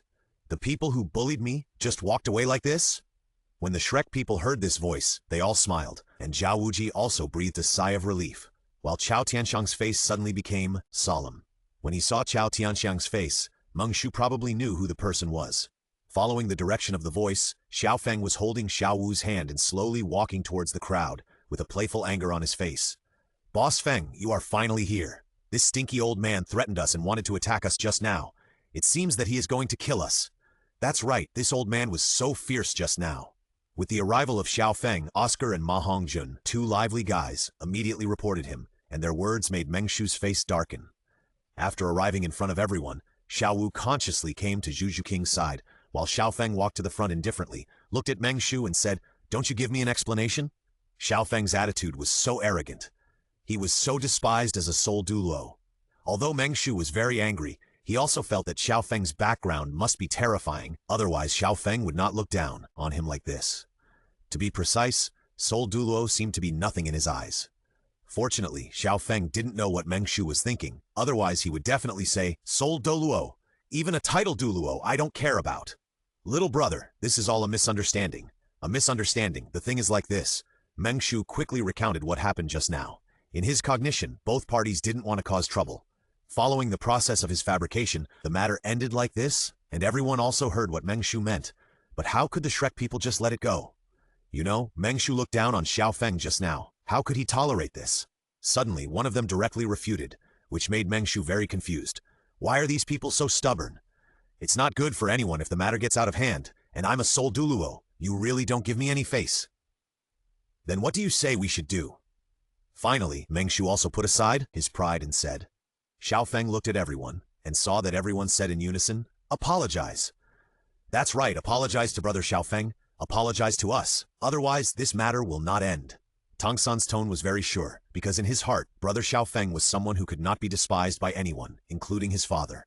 If anyone dared to despise him, no matter how high or low, he would have to give his father a beating. After hearing what the Shrek people said, Meng Shu's face was extremely green. He asked him, a sole Douluo, to apologize to a group of little guys? He couldn't do it. He couldn't do it even if he was beaten to death. Does it really have to be like this? Is there no other solution? No, you must apologize. I don't know if Meng Shu's patience has reached its limit, or he has thought of something. He just said with a cold look, "You should know that this is the Xingdou Great Forest, and I am an 84th level Soul Douluo, and the highest level of your cultivation is only Soul Saint." Meng Shu's implication is very clear, meaning that you have a big background, but your own strength is poor. I want to kill you easily. In fact, Meng Shu just wanted to use this point to suppress everyone and then end this matter, but something he didn't know happened. Originally, I was going to let you go as long as you apologized, but your prosperity makes me very unhappy. What? You don't really think that Soul Douluo can go against the sky, right? Xiao Feng slowly walked towards Meng Shu, and the killing sword in his hand appeared instantly and followed with the ridiculous soul ring. 1 step purple, 2 steps purple purple, 3 steps purple purple black, 4 steps purple purple black black, 5 steps purple purple black black red, 6 steps purple purple black black red. After 6 steps, Xiao Feng came to a place 5 meters in front of Meng Shu. He looked at Meng Shu with disdain. Meng Shu was also frightened by Xiao Feng's soul ring configuration. Just when he was relieved that he was just a soul emperor, Xiao Feng's 7th soul ring appeared. Red. The 7th red 100,000-year soul ring appeared, but it was not over yet. Red. The 8th, another 100,000-year soul ring. The next second, red. The 9th soul ring. A 100,000-year soul ring appeared again. 9 soul rings. Titled Douluo. In an instant, the terrifying pressure on Xiao Feng was released instantly, directly suppressing Meng Shu and even Chao Tianxiang and Meng Yiran. Titled Douluo. How is it possible? How old does he look? How can he be a titled Douluo? This is impossible. Meng Shu shouted frantically in his heart, but in fact Xiao Feng was not. In fact, he just pulled the 100-year soul rings of the 2nd and 3rd martial souls to show off, and then let the system show him momentum. Is this reasonable? It was very reasonable, and the effect was very good. It not only scared Meng Shu's family of 3, but also scared everyone in Shrek. Fuck, this guy is cheating. In the blink of an eye, he has become a father? As expected of my man, is this my man? Love? This is unbelievable. He is not a titled Douluo. He is clearly my real father. Dad, I am your long-lost son. Dad, it's me. I am your long-lost son, and the guy next to me is my brother. Real brother. Xiao Feng looked at Meng Shu and said in a cold tone, "If you want to survive, you have 2 choices now. First, kneel down and apologize, and I will let you go. Second, refuse to apologize, and then I will send your family of 3 on the road, and finally send your family members on the road together. Xiao Feng's words were very resolute and ruthless, without any sympathy. He could have let the system cheat for him and then killed Meng Shu. After all, Meng Shu had murderous intentions towards everyone at Shrek just now. If it weren't for their strong background, I'm afraid Meng Shu would have really taken action. Therefore, asking Meng Shu to kneel down and apologize was already a very light punishment. And this was also because the two people in the original book had good character. Finally, plop. I'm sorry, I was wrong. I shouldn't have said such rude words. Please forgive me.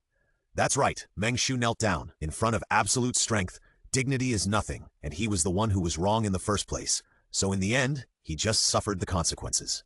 After seeing Meng Shu kneel down and apologize, everyone's anger dissipated immediately. Okay, let's just leave it at that.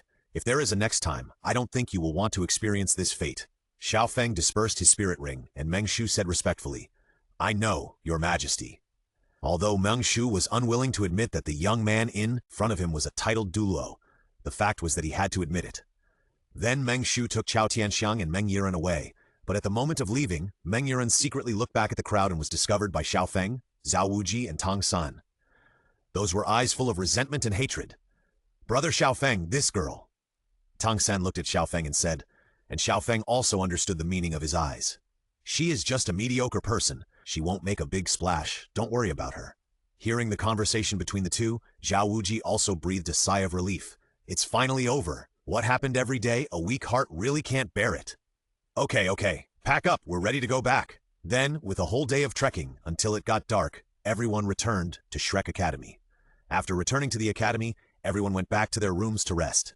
Too many things happened today, and they no longer had the energy to do anything else. In the dean's office, Flanders was shocked and confused after listening to Zhao Wuji's description of the Star-Do Great Forest. After listening to it, Flanders felt like he was listening to a book from heaven. Among the students of his academy, there was actually a human who had been rebuilt by a 100,000-year soul beast? And he was also the kind of person who knew the Titan giant ape in the Star-Do Great Forest? It was simply outrageous to tell anyone about this. I didn't expect that Xiao Wu is actually a human who was reborn from a 100,000-year soul beast, with a real 100,000-year soul ring. If this matter gets out, I'm afraid Shrek will become the target of public criticism, and then there will be another bloody storm. Zhao Wuji listened to Flender's words and sighed. But with Xiao Feng here, Xiao Wu's safety should be no problem, and Xiao Feng has that senior behind him. One who comes will die. Flender nodded. Zhao Wuji was right. One who comes will die.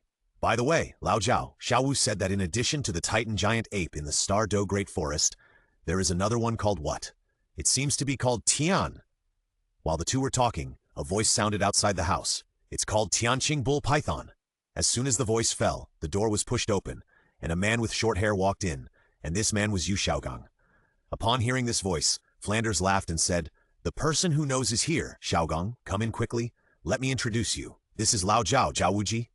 Yu Xiaogang came to Zhao Wuji and bowed his hands and said, Akalanatha, I have heard of you for a long time. Facing Yu Xiaogang, who flattered him right away, Zhao Wuji laughed and said, It's just a false reputation. Old man, let me introduce you. This is my old friend and Zhao Hao's teacher. You can call him Master. Everyone in the Soul Master world calls him that. Upon hearing the word Master, also bowed his hands and said, So you are the famous Master. I have heard of you for a long time. The two of them flattered each other and laughed it off. Then there was a chat until late at night. Yu Xiaogang just left and returned to his room. Yu Xiaogang sat at the table with a hint of sinisterness in his eyes. He had just heard it. Behind this Shrek Academy, there is a human who has been rebuilt by a 100,000-year soul beast, and this person turned out to be Xiao Wu, who was right under his nose. If he had discovered Xiao Wu's identity earlier and caught her when Xiao Wu was not strong, this is a living 100,000-year soul ring, and it is 100% certain to explode a 100,000-year soul bone. Who can bear such a temptation? At first, he was very curious and puzzled about where Xiao Feng's 100,000-year soul ring came from and how he absorbed it. Now he understands it. Sacrifice. Obtaining a 100,000-year soul ring through sacrifice. And Xiao Wu is Xiao Feng's next 100,000-year soul ring. Yu Xiaogang feels that his idea is absolutely impossible to escape. Absolutely the kind. For this reason, he made a decision. He wants to expose Xiao Feng, let Xiao Feng's plan fail, and let Xiao Feng completely lose his head. He wants everyone to see Xiao Feng's true face. However, what Yu Xiaogang doesn't know is that all this is just his own YY. Originally, Yu Xiaogong's thoughts were not so radical, and what made Yu Xiaogong's thoughts radical was the day he came to Shrek Academy. He looked at his good disciple Zhao Hao, who lived in a small shabby wooden house with a cane and his legs, and the luxurious house with the names of the others written on it. Yu Xiaogong was angry. Zhao Hao was his disciple and his hope, and his old friend Flanders treated his disciple like this? He suppressed his anger and asked what was going on, but he felt that Flanders thought he was an idiot. His disciple, Zhao Hao, a powerful attacking spirit master with a dark gold fear-claw bear spirit, actually broke his leg just by walking? Even a dog would not believe this? He felt that he would not believe it if there was no incident. He also learned that Xiao Feng and others had also come to Shrek Academy. After his own imagination, he felt that his disciple was treated unfairly in Shrek. He had just come here to tell Flanders that he wanted to take Zhao Hao away, but after hearing such explosive news, he changed his mind. He wanted to destroy Xiao Feng. He also wanted to get Xiao Wu, a living 100,000-year-old soul beast.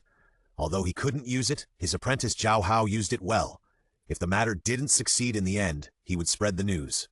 Flender, if you are unkind, don't blame me for being unjust. I handed my apprentice to you, but you treated him specially? However, Yu Xiaogang didn't know what a painful lesson he would face. The next morning, Xiao Feng walked out of Xiao Wu's room. Ah! After stretching, Xiao Feng smiled. Although he was very tired from the journey yesterday, he felt the softness of the little rabbit in his arms at night, so he felt refreshed today. Good morning, brother Xiao Feng. When Xiao Feng walked out, Tang San on the roof next to him shouted, Hey, Xiao San, you are still up so early. Xiao Feng was still not used to Tang San's daily early rise. Why did he get up so early? Wouldn't he sleep well? Getting up so early and practicing so hard, isn't he just a little soul sect? Fortunately, Tang San didn't know what Xiao Feng was thinking, otherwise he would definitely complain. You are a wall hanger. How can you compare? And if it weren't for my hard practice and the cheat you gave me, would I have the strength of a soul sect now? Reaching the soul sect at my age has surpassed 99.9% of people, right?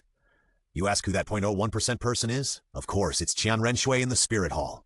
This woman who is born with a 20th level soul power is the #1 evildoer on the continent. A true evildoer. If there was no Xiao Feng, Tang San, Qian Renshui would actually be the son of destiny in this Douluo world. Okay, it's rare to get up early, so I'll practice with you. As he said that, Xiao Feng lightly jumped to the roof of Xiao Wu's house, sat cross-legged, and began to meditate. But it would have been better if he didn't practice. After practicing, Tang San on the side regretted it, because the noise of Xiao Feng's cultivation was too ridiculous. After Xiao Feng meditated, the air around him began to distort, as if he was using some means to absorb the essence between heaven and earth. And Xiao Feng's soul power also increased at a speed visible to the naked eye. Although the increase in soul power was extremely small, it was a large amount. In less than half an hour, Xiao Feng's soul power level increased from the middle of level 62 to the upper level of level 62. And he was only a little bit away from the peak. Fuck, I don't see brother Xiao Feng practicing on weekdays. Now I finally know why he doesn't practice. If he practices, how fast will his soul power increase? It's too ridiculous, right? The Soul Emperor's cultivation level has increased so ridiculously.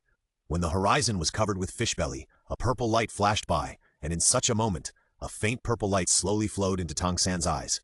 Huh!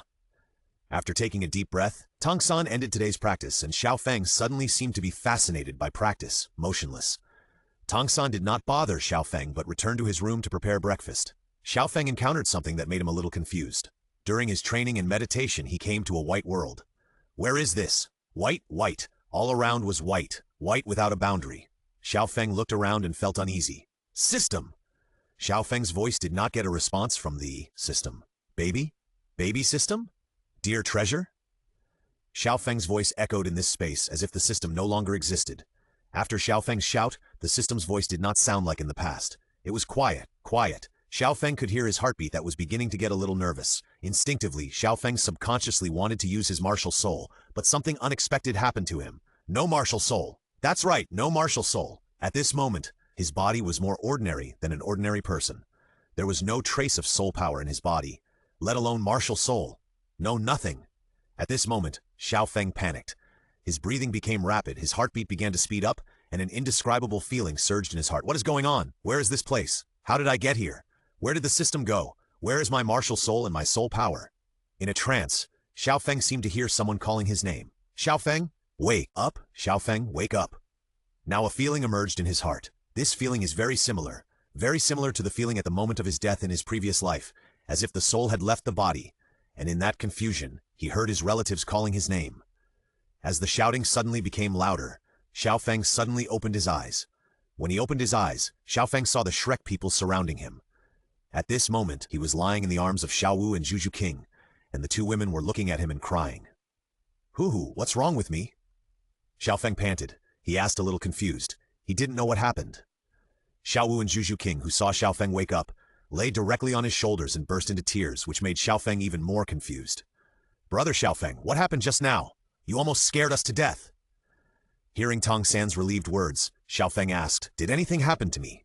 "Brother Xiao Feng, I suddenly heard a bang just now, and I thought something fell down. When I came out to see, I found that you fell from the roof. Then you lay on the ground motionless, and I thought you were joking. When I came over, I found that you didn't even breathe or have a heartbeat, as if you were dead.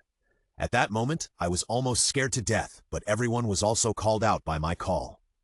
We were all scared until Xiao Wu and Juju King kept calling your name, and then your heartbeat began to recover, and finally you woke up." Listening to Tong San's words, Xiao Feng finally remembered what happened just now. He remembered that he was meditating, and then went to a place surrounded by white, where he lost everything. Everything was gone. Without the system, without the current strength, nothing. At this moment, Xiao Feng was very scared. Although he didn't know what happened, now was not the time to find out. Xiao Feng patted Xiao Wu and Juju King, who were crying, and said, it's okay. Just now my consciousness left my body and went to the God realm." Xiao Feng made up a lie, and his words made everyone relax. "Really?" Xiao Wu and Juju King looked at Xiao Feng with red eyes. Xiao Feng smiled and nodded, saying, "Really, why would I lie to you? Just now, there was something in the God realm. I didn't have time to prepare, so I went there. It was a bit consuming. I'm sorry to scare you." When they were sure that Xiao Feng was fine, everyone dispersed. The next moment, Flanders and Zhao Wuji came running from a distance, with unparalleled solemnity on their faces. In an instant, he came to the front of everyone, looking at Xiao Feng, who stood up with the help of the two women, and said nervously, "Xiao Feng, are you okay? I heard Ma Hongjun say that you were in trouble, so I hurried over." Not far away, Ma Hongjun's figure was running over. "It's okay, I made you worry. Just a little thing happened in the God realm just now. I dealt with it. I'm fine. Everyone go to eat." Finally, on the third day, after confirming that Xiao Feng was indeed fine, everyone returned to their own rooms, and Xiao Wu and Juju King refused to leave Xiao Feng no matter what, but accompanied Xiao Feng into Juju King's room. Xiao Feng lay on the sofa, and the two women were in the kitchen making a tonic rice. Xiao Feng, who finally had some free time, shouted in his mind, "System, are you there?" This time, the system's voice rang. Soon, Xiao Feng told the system what he had just experienced, trying to let the system explain to him what was going on, but after listening, the system was silent, and then said a sentence. "After testing, there is nothing wrong with your body." "I'm asking what happened to me just now?" "After testing, there is nothing wrong with your body." "No, my question is what happened to my heart stopping just now and the white space I saw?" "After testing, there is nothing wrong with your body." "I don't know what happened to you, dear host. Why do you keep asking if there is anything wrong with your body?" After a conversation, Xiao Feng was a little confused, so he spoke again. "I'm asking what happened to me, and what happened to me that I just told you?" "After testing, there is indeed nothing wrong with your body. On the contrary, you are extremely healthy and very powerful." At this point, Xiao Feng gave up, and then he asked some other questions. On other questions, the system understood and answered fluently. But the answer to this question was that after testing, there was nothing wrong with the body. Xiao Feng felt that his words were converted. When he said what happened to him in that white space, it would be converted into, "Is there anything wrong with my body?" The system's answer has always been that after testing, there is no problem with the body, and it is obvious that the system does not know what happened. After trying many times, Xiao Feng gave up thinking about this matter. The system does not know, and he himself does not know. This is probably what it means to be puzzled. Suddenly, Xiao Feng thought that it might be because of meditation. In order to test it, Xiao Feng left a piece of paper in front of the table saying, "A letter from the God realm, leave for a while," and then Xiao Feng entered the meditation state again. As he meditated, Xiao Feng's soul power began to increase slowly, but this time he did not enter the white space. Until Xiao Wu and Juju King came out of the kitchen with soup, he did not enter the white space. He took back the note calmly, and then looked at the delicacies on the table. Xiao Feng smiled and said, "It smells so good." Xiao Wu and Juju King put down their aprons and sat next to the sofa. They opened the lids of their respective soups, and the rich fragrance came out at once. Finally, under the advice of the two virtuous wives, Xiao Feng, it's time to drink the soup. They drank the delicious tonic soup. Outside the house, in a dilapidated wooden house in a corner, Zhao Hao was talking to Yu Xiaogang about what had just happened. Zhao Hao saw what had just happened. He was actually the first person to see Xiao Feng fall from the roof, but he did not make a sound, but chose to watch quietly. Just now, when everyone said that Xiao Feng had no heartbeat and no breathing, Zhao Hao was extremely happy. He wished that Xiao Feng would die directly. Unfortunately, Xiao Feng woke up in the end, and Yu Xiaogang, who heard the noise, also came here. But when he arrived, everything was over. Now, after hearing the story told by Zhao Hao, Yu Xiaogang showed a trace of regret in his eyes. Needless to say, he understood that Xiao Feng did not die, and he felt it was a pity. After all, Xiao Feng and Yu Xiaogang had conflicts, and in his eyes, Xiao Feng was a member of the Spirit Hall, and it would be best if he died. Teacher, what do you think is going on with him? How could he suddenly lose his heartbeat and breathing? Zhao Hao asked curiously. Yu Xiaogang shook his head and said, I don't know. This is the first time I've seen him in this situation. Anyway, no matter what the reason is, his death will not harm us. Zhao Hao's eyes widened when he heard Yu Xiaogang's words. He didn't expect Yu Xiaogang to say that, although he thought so in his heart. Seeing Zhao Hao's expression, Yu Xiaogang suddenly whispered to Zhao Hao, There is something you don't know. Among the Shrek people, there is a human who has been rebuilt with a 100,000-year soul beast. He plans to turn her into your soul ring, but this is difficult, and the biggest difficulty is Xiao Feng, so it's best if he dies. Hearing that the 100,000-year soul beast was going to become his soul ring, Zhao Hao was boiling. How tempting is the 100,000-year soul ring? With a 100,000-year soul ring, why would he worry about not rising in the future? So Zhao Hao asked excitedly, Master, what should we do? Yu Xiaogang smiled mysteriously and said, Leave this to me, you just need to integrate with them normally. At this moment, in Yu Xiaogang's eyes, these geniuses and evildoers are nothing. As long as these people die, his apprentice Zhao Hao will rise, and then his apprentice will become the overlord of the new era. Then he will prove himself. On the huge playground, everyone was silent. Just when Xiao Wu and Tang San's words of disdain for Yu Xiaogang sounded, Zhao Hao on the side shouted angrily, Tang San, don't go too far. Although you are very talented, this is not the capital for you to look down on the teacher. The title of Master of the Teacher was given by countless people on the continent. What right do you have to deny it? In Zhao Hao's heart, Yu Xiaogang's position is just like the position of Yu Xiaogang in Tang San's heart in the early stage of the original work.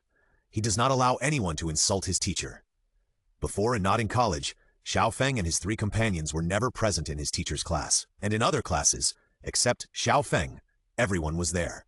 Zhao Hao was once very confused about why this happened.